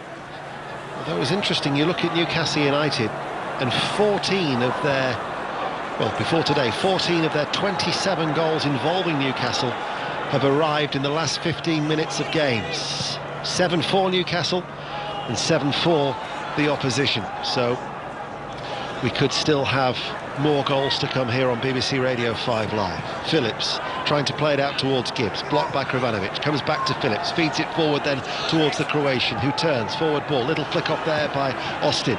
Required Ritchie to intervene, but Newcastle United are being forced back by this West Bromwich Albion side as Phillips spins away from Kraft, delivers the cross. Austin just over his head, but arriving at the far post was Darnell Furlong. And on the stretch, right-footed, guides the ball into the bottom left-hand corner. And it's his first goal in a year, and Darnell Furlong has brought West Bromwich Albion level with a very well-taken goal. What a finish, he's hit it like a rocket on the volley, dropping, this cross dropping onto his foot, he's met it perfectly. But West Brom, a complete transformation, they've gone back to front, more direct, asked different questions. Kravinovic getting up front with Phillips and Austin. Gallagher getting up front there. They've got bodies in the box. They've got people in around it. And it's the wing-back, the far wing-back, crossing from Gibbs to the other wing-back. Met it on the volley. Absolute bullet finish. In this 5 minutes, they've done more than the whole previous 45 of the first half. There was periods in the first half where they were playing in front of Newcastle, and we actually said that they weren't really hurting Newcastle. But there's been an impetus about West Bromwich Albion since the restart, and deservedly level on the basis of that 5-minute period alone. Yeah, it's become more stretched immediately, and you're taking a risk. Yes, you're out of control a little bit. You're playing into someone like Callum Wilson's hands, but look, if Slaven Bilic is going to get a sack after the game, if they lose, if they're going to go down to another defeat, do it your way, do it fighting. Well, they've conceded a free kick as Furlong's goal has brought them level earlier in the second half. 1-1 here on BBC Radio 5 Live in the World Service. But Matt Ritchie stands over the free kick. Newcastle haven't really created much in probably since about the 16th, 17th minute. As Ritchie sends over the free kick, and nobody is there, and it runs safely through from the West Bromwich Albion point of view and out for a goal kick. Trouble is for Newcastle United is that it's another game without a clean sheet at home. It's their 10th home game without a clean sheet now, and the last time they were in double figures, you have to go back to when Graham Souness was the manager in 2004-2005 season. To Ewood Park, Blackburn Norwich in the Championship. Tom Gale. Where Blackburn 0, Norwich 1, but the leaders struggling to get out of their own half. Ian Harvey Elliott's deflected shot inches wide. Sam Gallagher, right foot rocket from 20 yards, rattled the bar. Blackburn 0, Norwich 1. It's 1-1 here at St James's Park, and Shelby has caught Kravinovic. That'll be a foul to free kick. They're the ones now with their tails up, West Brom. Yeah, I was just watching the replays of the goal, and just looking at what Newcastle did so well in the first half was meet the balls, go and attack the balls in the box, in their own box. Jamal Lewis didn't do that, waited for the ball, he got punished. Darnell Furlong got in front of him. West Bromwich Albion lose out. Shelby coming forward, won back though by Phillips. It's all West Bromwich Albion. Phillips will play the ball out towards Furlong. It's a low cross. His dad Paul would have been proud of that goal, I can tell you. If you get a chance to see it tonight on BBC One with Gary Lineker and Alan Shearer and the rest of the team, as Crawley 1, Barrow 2. Barrow have come from behind, looking for their first win in 9 in League 2, and they are ahead in League 2 down there. But it's here, an animated Slaven Bilic, who's never won here actually as a player or indeed a manager in his playing days. Drew 1 and lost 2. In fact, he was sent off as an Everton player in '97, and he's lost both as a manager. But he'll be heartened by the way that his side have started this second half. Shelby hits the ball looking for the run of Wilson. Flag stays down. Wilson, right-hand side of the penalty area. Ivanovic, hands behind his back. Wilson into the penalty area. Arriving now and placed forward was by Kraft, and now the flag is raised on this near side, and that'll be a free kick. The West Brom defenders are not, they're thankful for the offside, but they're not thankful it took so long. They knew it was offside, they were waiting, but their hearts are in their mouths for about 10 seconds, whilst they're waiting for the play to develop. I know as a commentator when you're saying the flag stays down, but they're told to keep the flag down, so yes, in many ways it sometimes doesn't give you a true reflection on whether the goal would stand if play was able to continue. It adds to the drama. You could say that. It certainly can complicate and cloud the issue. We don't need that. Kieran Gibbs on this near side. St Johnstone have equalised at home to Livingston, 1-1. Gibbs with the throw to Gallagher. Gallagher turns and plays it out towards that far side. Ajayi to Furlong. Only his 3rd goal in his 44th appearance for West Bromwich Albion. Free kick, says referee Darren England, and that will be a free kick to West Bromwich Albion. Newcastle just seem to have lost their way. I think they've been surprised, been caught out, and it's much by just such a fast start. As much as they had in the first half, it's a fast start from West Brom in this second half, and you give them credit. Sometimes the other team's allowed to play well. They can take the ball by the horns, do something different. That's what we were saying in the first half. Just change it up a bit. Fair play to Slaven Bilic. He's done that. They've got the rewards. Can they sustain it? The training ground was closed all of last week. They returned to training on Tuesday, but they weren't able to train as a group until Wednesday, so it has been a difficult period for Newcastle United. It'll be interesting to see whether later on in the game whether that affects the fatigue. I know those players who haven't been affected by COVID were just training alone. Sean Longstaff saying yesterday that he lives quite close to a cricket ground. He was just doing laps of the cricket field to keep himself fit. But I just wonder if the fatigue factor might become apparent. It's not match fitness, is it? Kravinovic, certainly they're a lot sharper, West Bromwich Albion. Kravinovic coming forward, Gallagher's also there, Austin's up with him, Gallagher might go it alone, it's a low shot, and it was right-footed. There was times in the first half we said they weren't a threat. Now they are looking a lot more threatening, West Bromwich Albion. That was saved by Darlow. So much more direct, and Kravinovic has said in the first half, every time he got the ball he was going backwards. Slaven Bilic just pulling his hair out at him. Now, because he's got 2 more players in front of him who are a little bit more physical, a little bit more focused there, that the players, he himself has taken the confidence to say, yes, I can go forwards with it, yes, I can bounce it off the front too, and they're getting the rewards from it. There, he just turned, gave it, let Gallagher got the shots away. Again, direct, but it's something that Newcastle are struggling to deal with. Crewe 1, Northampton 1. Crewe have equalised at Gresty Road. Doncaster Rovers 2, Gillingham 1 is the latest score in League 1, and Morecambe are leading Harrogate Town by 1-0. Harrogate just 1 win in their last 9. Lewis delivers a cross, but that's too deep, too high, and it sails out of play for a goal kick here on BBC Radio 5 Live and the World Service. Newcastle 1, West Bromwich Albion 1. West Brom, who've made their worst start to a season since the old First Division in 85-86, when they collected just 2 points out of a possible 11. Their away form has been dreadful. Just that 1 point picked up at the Amex against Brighton and Hove Albion. They're looking to try and build on that as Ritchie hooks it away downfield.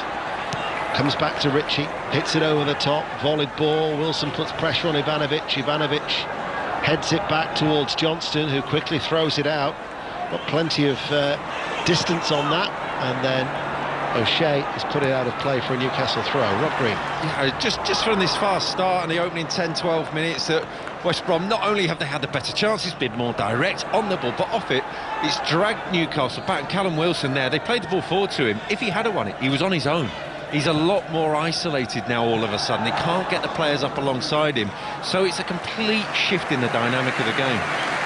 Lewis bursting forward, far side the left, black and white striped shirts, black shorts, playing from left to right.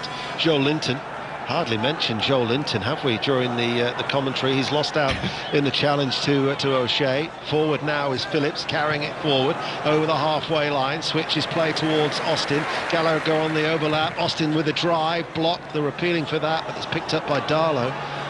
You said something in the first half, towards the end of the first half, you said they've got runners off the ball. That was apparent there as Austin picked it up. He did have options going with him in the attack. Yeah, it was the wrong choice as well.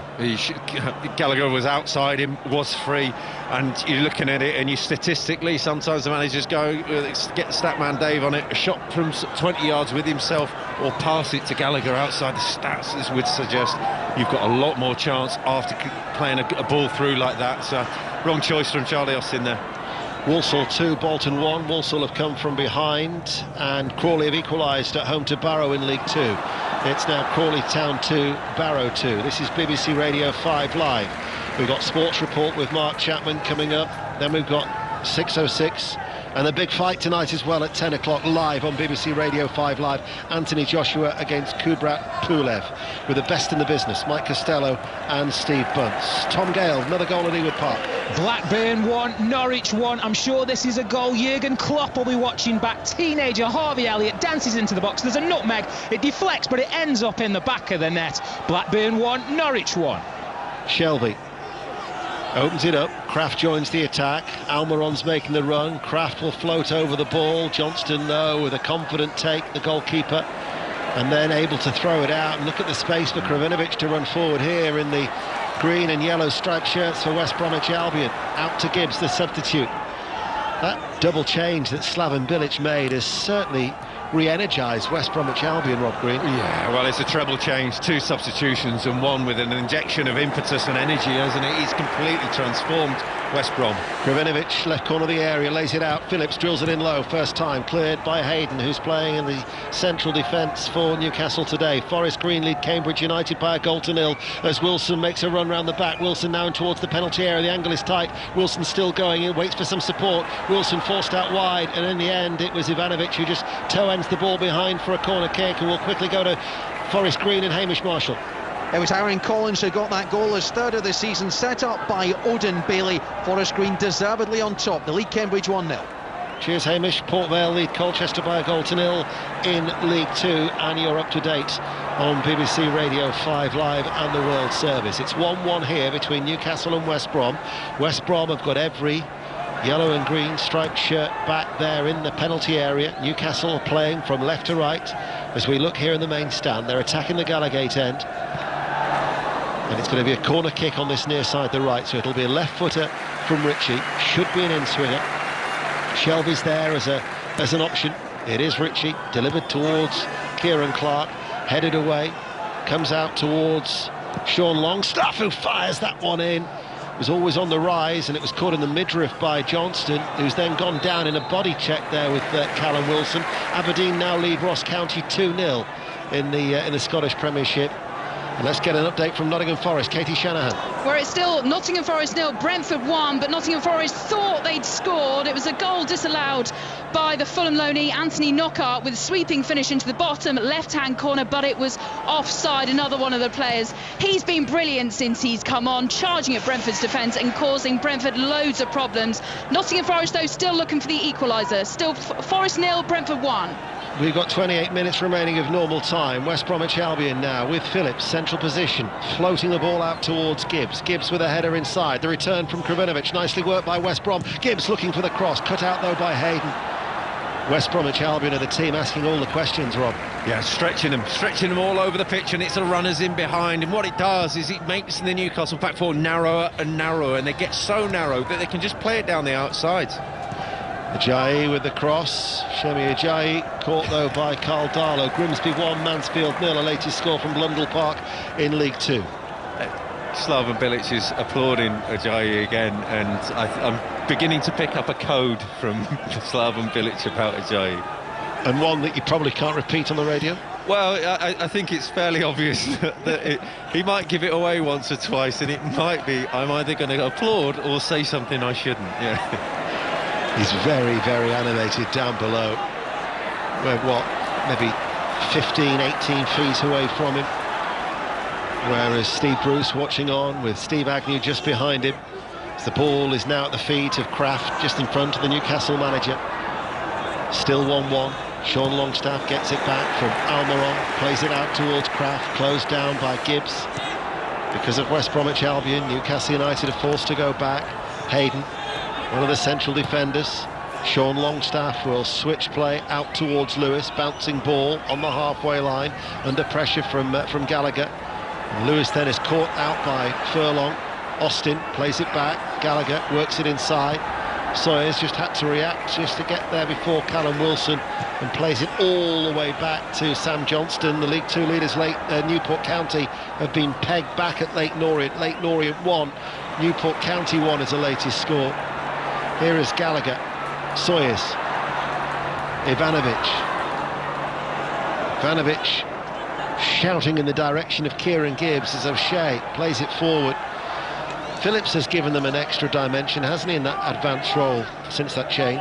Well, him and Charlie have played together for years, and it's not just been here, it was with himself at QPR, and they have that understanding, and one comes short, one goes long, and they can switch and chop and change. And you know, they're not against giants at the back, they're up against physically people who they can match, so that'll give them confidence, you know. And so when it does go up to them, they even if we were saying about Callum Wilson in the first half, he makes it difficult for the opponents, even if he's not going to win it. That's what Charlie, Austin and Matt Phillips are doing now for West Brom. Gallagher battling away with Sean Longstaff. It breaks in the favour of John Joe Shelby, and it's 4 against 4. Callum Wilson back to Shelby. Shelby works it out to Almiron. Wilson has stayed down in the challenge. Newcastle looking for a free kick, and then Almiron there caught by O'Shea, so 2 Newcastle players are down. Wilson has still stayed down. Almiron's back on his feet. Meanwhile, play continues. Krovinovic forward towards Phillips. There's been another goal at Ewood Park. Tom Gale. Blackburn 1, Norwich 2. Timo Pukki has his 50th goal for the club. He didn't know too much about it. Emi Wendy, a shot from 25 yards. The Finn just stuck out his boot, deflected it in. Blackburn 1, Norwich 2. Furlong, right corner of the penalty area for West Brom. Still 1 apiece, 1 step over too many. Wilson grimacing, back on his feet. Newcastle back up to their full quota. St Johnstone 1, Livingston 2 is the latest score in the Scottish Premiership. Goal at Adams Park in the Championship, Emma Saunders. And it's game on for the host. Wickham have pulled one back. It was Joe Jacobson from the spot. Wickham 1, Coventry City 2. Coventry City unbeaten in 6 in the Championship. Newcastle United with Kraft. Almiron going to be closed down by Gibbs. Goes to Hayden. Hayden will play it back out towards the right back Kraft. Kraft then hits that forward ball. Cushion header away by O'Shea to Gibbs. Inside to Romain Sawyers now outside the centre circle. A wave of the right hand in Slaven Bilic wearing his suit. Still sporting the winter's hat as well on this chilly evening. As Sawyers watching his side attack from right to left. Sawyers infield. Krovinovic helps it towards Gallagher just outside the D. Forward ball. Austin just in the nick of time was Isaac Hayden. And you can tell the reaction of Charlie Austin with his hands on his head, because if that reached the striker, it could have been a real moment of promise for West Bromwich Albion. Game's starting to open up now. Really open up, and you're looking at West Brom and the direct nature. Chance. Richie with a cross, comes off the head of Ajayi. Gibbs will deal with it. Yeah, he's just looking at it now, and both teams are picking the times just to take a breather on the ball, because when they go, both teams are really going for it, and it's really stretched. Another goal at Forest Green. Hamish Marshall. They've doubled their lead over Cambridge by 2 goals to 0. Jamil Mack from the penalty spot after Ebu Adams had been brought down inside the penalty area. Forest Green 2, Cambridge 0. Third this morning going well. That'll be 5 unbeaten in League 2. Still 1-1 here. Gallagher. I like Gallagher. He's confident. He's confident on the ball. He's promising. He's proactive. He's positive. He's someone who's got good quality. He's been their outstanding player. Him and the goalkeeper Sam Johnson this season. Box-to-box midfielder. Appearances on loan at Charlton and Swansea last season, as O'Shea with the cross from the left-hand side, volleyed away by Kieran Clark. Sawyers might have just got a dead leg there in the challenge with Callum Wilson. The loose ball at the minute is just being picked up by West Bromwich Albion every single time. Yeah, well, Wilson and Joel Linton are now stretched and isolated, so it helps and it makes it that bit easier for West Brom just to pick the ball up. They're just that bit more organised and just that bit more energised. Well, Dwight Gale is going to be coming on. It's his first appearance of the season. He had knee surgery in September, and it's going to be Lewis who's going to be coming off. So this is going to certainly mean a little bit of a jig around as far as Steve Bruce is concerned, and whilst that actually happens, we will go to Aaron Paul at Bournemouth. What a goal. Bournemouth 4, Huddersfield 0. Junior Stanislas, who's had a frustrating afternoon, parked out on the left wing, has taken the ball from the centre circle, crossed it, danced past 6 or 7 Huddersfield players and just slotted the ball past the goalkeeper. The Huddersfield players sliding and slaloming as they tried to catch Stanislas, but he's wrapped this one up for Bournemouth. Bournemouth 4, Huddersfield Town 0. 2 goals in 2 minutes. Charlton now lead Wimbledon 3-2 at the Valley. Wigan 3, Accrington Stanley 1. Luton Town have got a third in the Championship at home to Preston North End at Kenilworth Road. Luton Town 3, Preston North End 0, and Colchester have levelled at Vale Park. Port Vale 1, Colchester United 1 in League 2. Mansfield level at Grimsby. 1-1 there at Blundell Park. You're up to date. 5 Live and the World Service. It's 1-1 here. We've got just over 20 minutes remaining. As Kraft on this near side, the right. So Gale up front now alongside Callum Wilson. Joel Linton's got, it's almost 3 up front now, isn't it, for Newcastle? Joel Linton to the left, Gale right of Callum Wilson. Here is Wilson. It might fall towards Dwight Gale. He pulls it back to Callum Wilson, just taken away from his toes by Kieran Gibbs, and out of play it goes for a throw. Yeah, Matt Ritchie's got it in the left back, and you've got John Joe Shelby and Longstaff in the 2 centre midfielders, and then the rest can do what they like. I think they're just between the 3-4 of you, with Almiron and Wilson and Joel Linton and Dwight Gale, just get in amongst them and play as a 4 up front. Wilson will win a corner kick on the down by the corner, taking the Gallagate end on this near side as we sit in the main stand away towards our right. We've got 19 minutes remaining. Ritchie's going to come across to take it. So as he trundles over, this will be another in-swinging corner, and they're also guarding against the counter-attack, so Kraft has been told to come back. But apart from that, every other outfield player is in and around the penalty area at the Gallagate end of St James's Park. It's 1-1, it's 5 Live. Ritchie delivers it deep, and cleared off the line. It was cleared off the line by Phillips. I'm not too sure who got it goalwards, but it was Matt Phillips with the vital intervention. Might have been Dwight Gale, you know. It wasn't the strongest of headers, was it? It wasn't the most firm, but it was goal-bound, and Sam Johnson, I think, knew that Matt Phillips was there, relied on him to head it away. Quite often you see players on the line head it, but not head it far enough. Matt Phillips managed to get it away as well. That's as good as a goal, that's safe.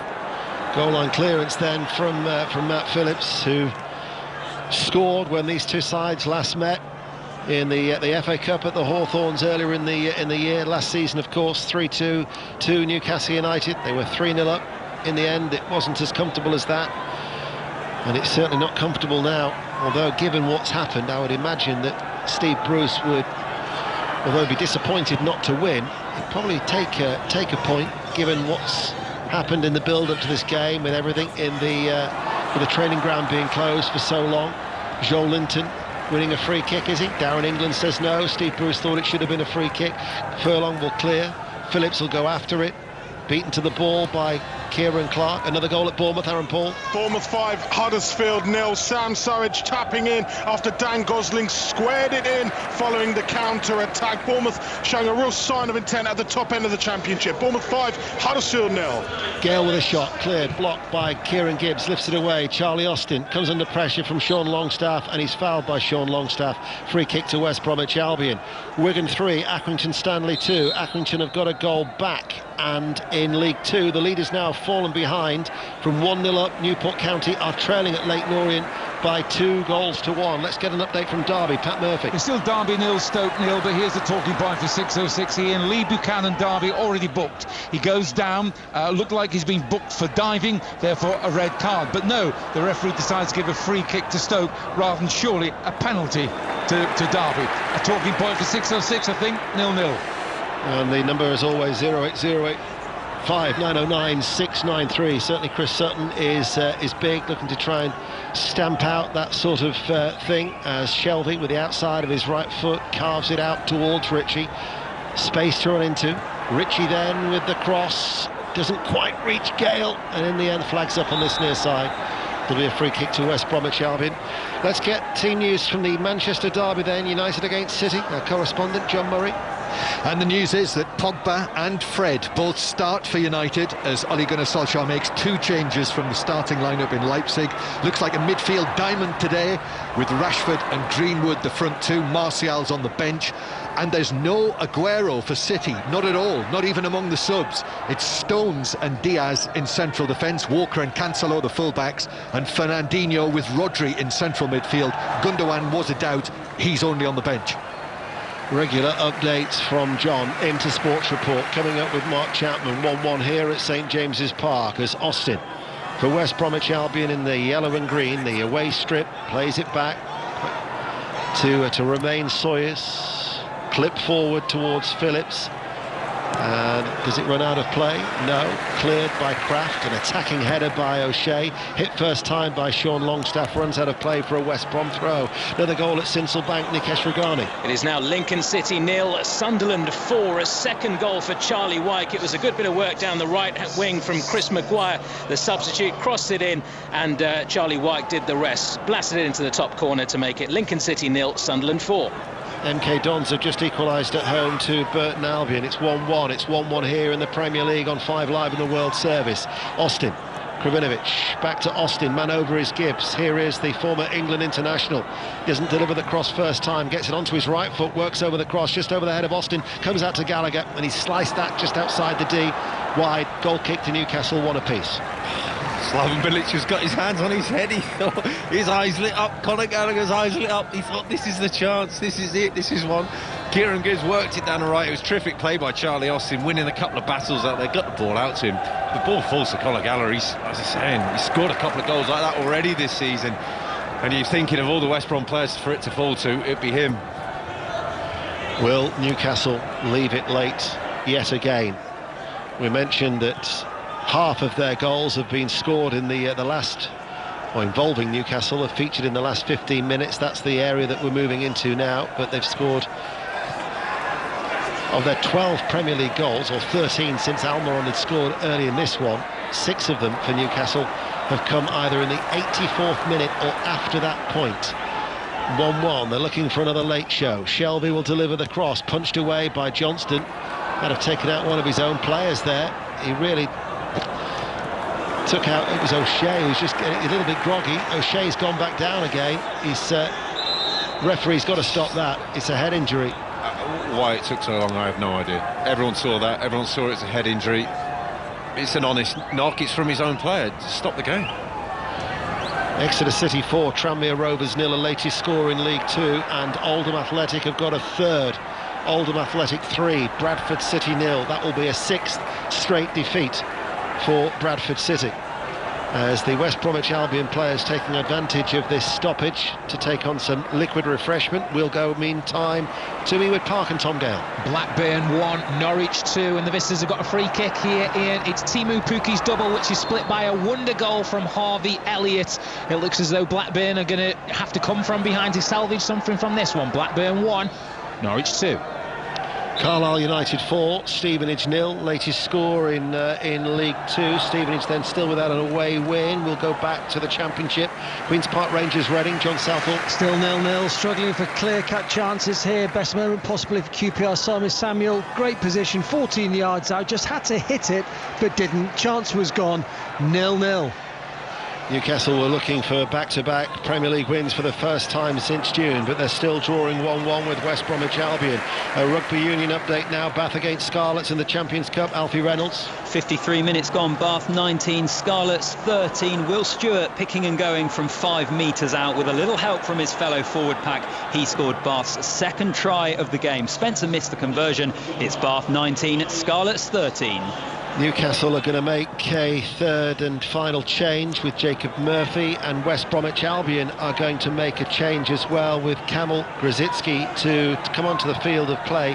He wasn't initially included in their Premier League squad, was Grzycki, because on transfer deadline day he was expected to make a move to Nottingham Forest, and when that didn't materialise, West Bromwich Albion made a late request to the Premier League board for him to be added to their Premier League squad, and he was a late addition, but yet to make an appearance in the Premier League. First time he featured was an unused substitute against Palace last time out. Cross from Ritchie, Gale with a chest off, Wilson outside the penalty area, still can't face the way that they're playing. Now he works over the cross, bounces away from Almiron. Almiron might still get there, the angle is tight, blocked though by O'Shea.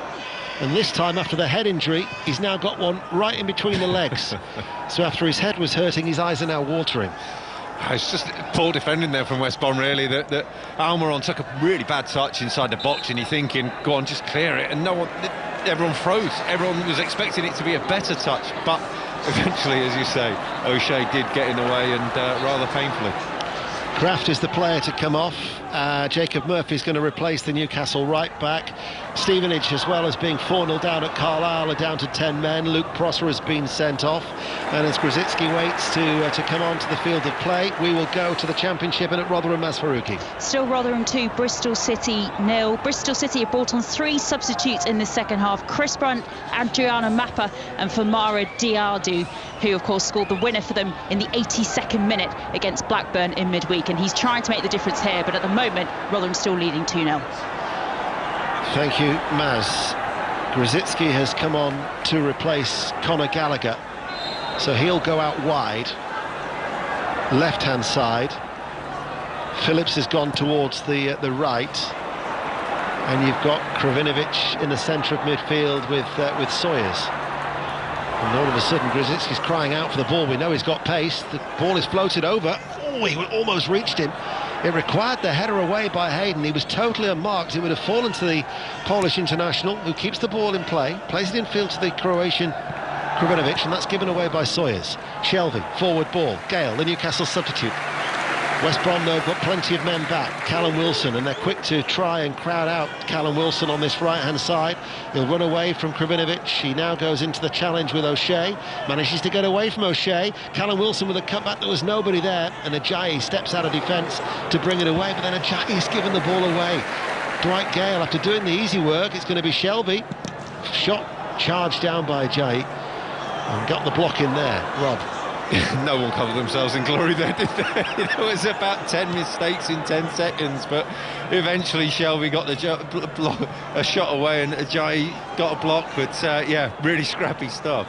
Exeter 5, Tranmere Rovers 0 is the latest score in League 2. With 9 minutes remaining, we'll try and rattle through the latest scores in all the divisions very, very soon, as Murphy delivers a very good cross. Super header from Dwight Gale. What a way to make your first appearance in the Premier League this season, but all about the delivery. But Gale with a header in off the underside of the crossbar. That is a real tonic on Tyneside for Newcastle. 2-1. Wonderful header, but an even better cross. Murphy doesn't have to beat his man. It's a cross from deep, 35 yards out. Just whips it in over O'Shea's head, over the near post man's head, and Dwight Gale charging in, bullet header in off the crossbar, meets it as sweet as you like. One moment of real quality in this second half. That was an unbelievable ball and a fantastic header. Well, post-lockdown, 4 goals in 8 games. He then had that knee surgery in September, but he's carried on where he left off, because that's a header that Alan Shearer would be proud of. It's brilliant, and he's timed the run perfectly, and it's so clever that O'Shea's positioning is probably 2 yards too far to Murphy, and by that I mean he's still 40 yards away from him, but he's 2 yards outside the near post. He's not protecting the goal, and it's just enough to give him that space to run into, and just enough of space for Murphy to deliver the ball. Everything was perfect.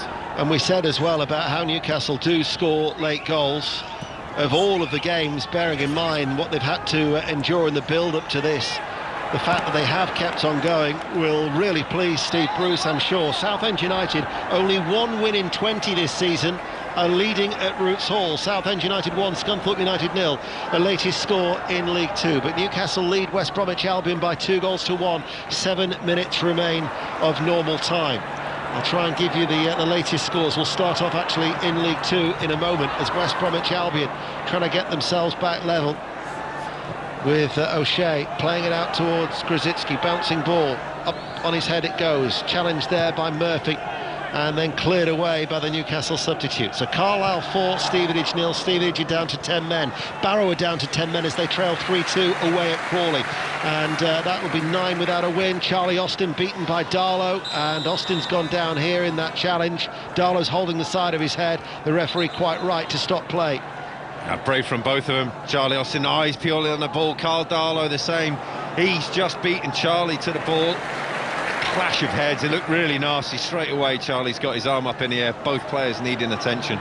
Let's finish those latest scores in League Two. Exeter 5, Tranmere 0, Forest Green 2, Cambridge 0, Grimsby 1, Mansfield 1, Leyton Orient lead the leaders Newport County by 2-1, Morecambe 1, Harrogate Town 0, Oldham Athletic 3, Bradford City 0. That'll be a 6th straight defeat for Bradford. Port Vale 1, Colchester 1, Salford 0, Cheltenham 0, Southend 1, Scunthorpe 0, Walsall lead Bolton Wanderers by 2-1. Charlie Austin still getting treatment. We will go to one of his former clubs, QPR, John Southall. QPR 0, Reading 0, but we've had the chance of the half to QPR. Elias Chair on the edge of the D, curling shot, Luke destined for the bottom right-hand corner, hit the inside of the post, and away it went. They've chucked on a couple of strikers. We've got 8 minutes to play. It's QPR 0, Reading 0. Goal now at Nottingham Forest, Katie Shanahan. Where Brentford have doubled their lead. It's Nottingham Forest 0, Brentford 2. An absolute rocket from Josh Da Silva. It came to him on the right-hand side of the box, and then he just curled it in to the bottom left-hand corner. A wonderful finish and relief for him as he gets his first goal in 3 months. Nottingham Forest 0, Brentford 2.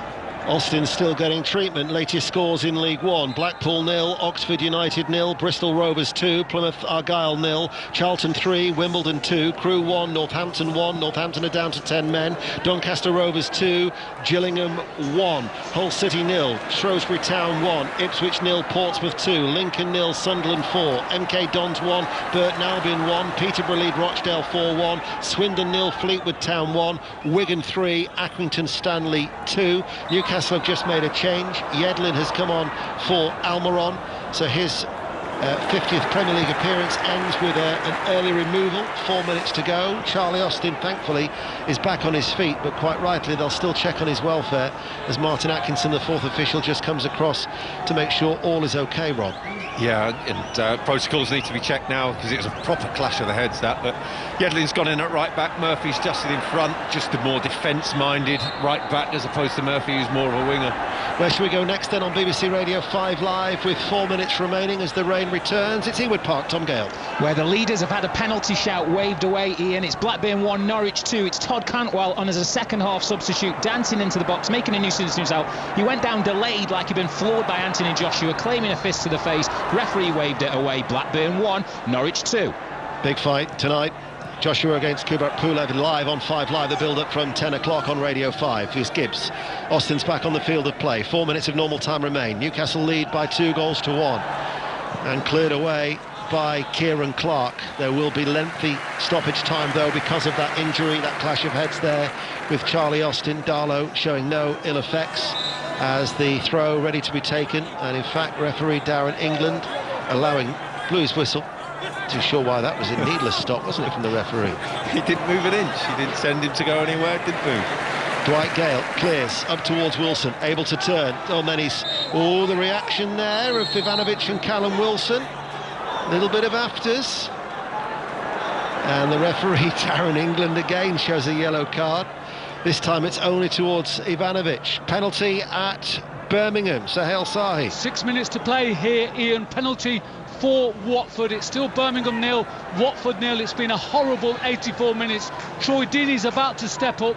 Can he score the penalty and also the first goal of the game against his boyhood club? Here he comes, right-footed, straight down the middle. It's Birmingham 0, Watford 1. Only one win in 10 away from home before today, but Troy Deeney might well have changed that. Birmingham had won back-to-back games, but they had been both away from St Andrews. The result in the Championship earlier was Cardiff 0, Swansea City 2. Latest scores away from that game at St Andrews: Blackburn 1, Norwich City 2. The leaders will still be top, 3 points clear of Bournemouth, who are hammering Huddersfield Town by 5-0. Derby 0, Stoke City 0. Luton Town 3, Preston 0. Middlesbrough 3, Millwall 0. Nottingham Forest 0, Brentford 2. Queen's Park Rangers and Reading is 0-0. Rotherham 2, Bristol City 0. Sheffield Wednesday 1, Barnsley 2. Wycombe 1, Coventry City 2. You're up to date, 5 Live and the World Service, with about 2 minutes of normal time remaining, but we're expecting at least 4, maybe even 5 minutes of added on time because of the substitutions and that injury. But that goal from Dwight Gale might well just be enough for Newcastle United, Rob. It's been some fantastic goals today. The 2 goals from the crosses have been brilliant, and you know, you can watch them tonight and you can see the timing and the training ground moves and everything you do, but when it gets it right, it's all in the delivery, and it's all in about the anticipation of the cross, having that instinct. It was brilliant to watch. Charlton 4, Wimbledon 2, a latest score in League One. Johnston, the goalkeeper for West Brom, all in pink away towards our right, hammers it away downfield, flicked on by the head of Charlie Austin, and that was Tell you what, that was Ivanovic, who stayed forward, was trying to get onto the end of it.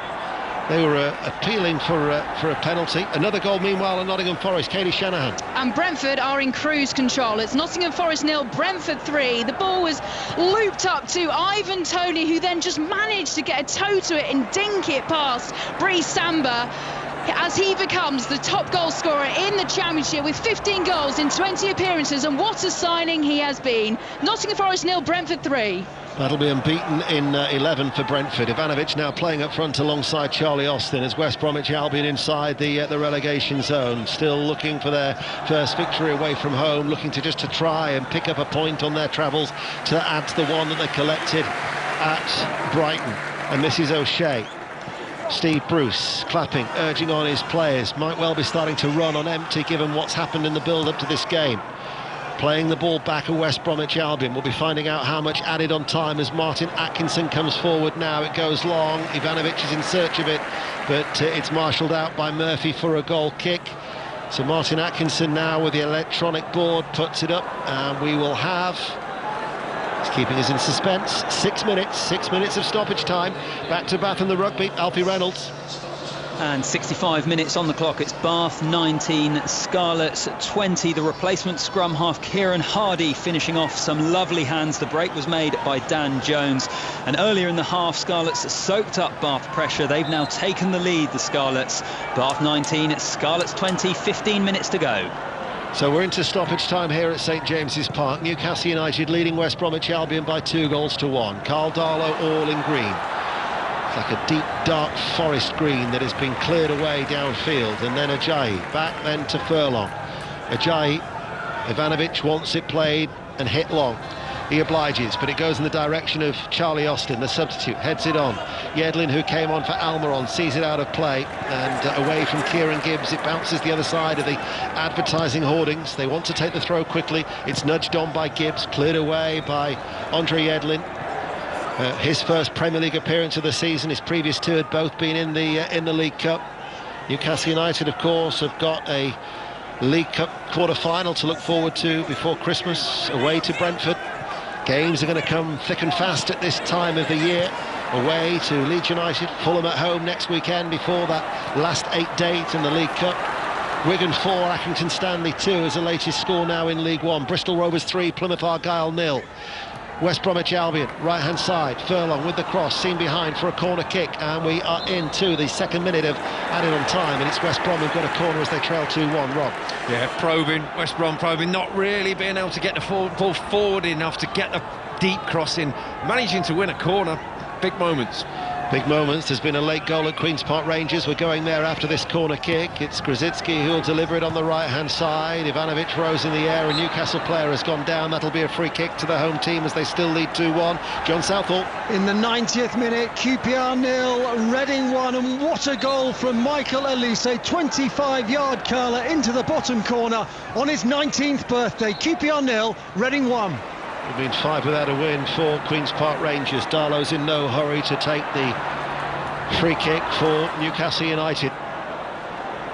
I'm looking forward to seeing the Dwight Gale header again. It was that good a header, wasn't it? Bullet header, and it's almost one of them perfect ones which hits the goal, hits the crossbar, hits the goal line, and hits the crossbar again, and then goes in. We're talking millimetres away from that. Cleared long by Darlow for Newcastle. 2-1 up, they lead. At the start of play, they were closer to the European places than the bottom three. 5 points better off than the same stage last season. And in fact, it would be the first time since Alan Pardew was the manager in the 13-14 campaign that Newcastle will have won more than 4 of their opening 11 games. If they're able to see out the next 2 and a bit minutes. That was my next line. Yeah, but they've done well, and when West Brom have been in the ascendancy, they've just dug in. They've conceded that goal, but they stayed in the game. And West Bromwich Albion, the talk before this game was that Slaven Bilic's position as manager under real pressure, looking at maybe replacing the Croatian. Signed that 2-year deal when he was appointed in June 2019. Looking for that bounce back after that hammering that they took last Sunday against Crystal Palace 5-1 as they capitulated at the Hawthorns. They have shown fight at times, certainly in the second half. Forest have got a goal back. Forest 1, Brentford 3 is the latest score in the Championship. And Newcastle United, though, round by the corner flag, just quite happy to take the ball down towards that far side, eat up a little bit of time. Let's quickly get news of that goal for Forest from Katie Shanahan. Yeah, so it's Forest 1, Brentford 3. Ball was played into the box with Worrell there to poke it into the back of the net. The comeback is on, but it's a little too late for Forest, as Forest trail here by 3-1. Murphy in field, Joel Linton. Still haven't mentioned Joel Linton hardly. Comes back out towards Ritchie. And Ritchie will just hold on to the ball, even though he runs back to Hayden. Playing as a central defender, hits it long. Gibbs heads it in field towards Sawyers. By my watch, we're about to enter the last 60 seconds of stoppage time, and Callum Wilson deliberately kicks the back there of Sawyers, then clears the ball away. He gets a yellow card, does Callum Wilson. And Darren England just having a word with him, so Wilson gets a yellow. And we're inside the last 60 seconds. This is it. Everybody forward. Get it in the box. Now or never for West Bromwich Albion to salvage something. Johnston hits it long, the goalkeeper. Ivanovic climbs on the edge of the penalty area. Repelled by the Newcastle defence. Wilson's gone down holding his head in a duel with O'Shea. O'Shea hasn't... He's holding his head but has stayed on his feet. Wilson has gone to ground, and there will be another stoppage here in stoppage time. And it's 2-1 Newcastle. Yeah, you look at them, judging that you're going to say that West Brom are going to get beat here, that, you know, the manner of the defeat, yes, they had a horrendous start, an awful start, which was one that no one could have really accounted for. But, you know, in the first half, they controlled the ball, they stayed on it. The reaction in the second half, after Slaven Bilic has made his changes, the change of impetus, there's ways of being beat, and I think that today you'd accept that.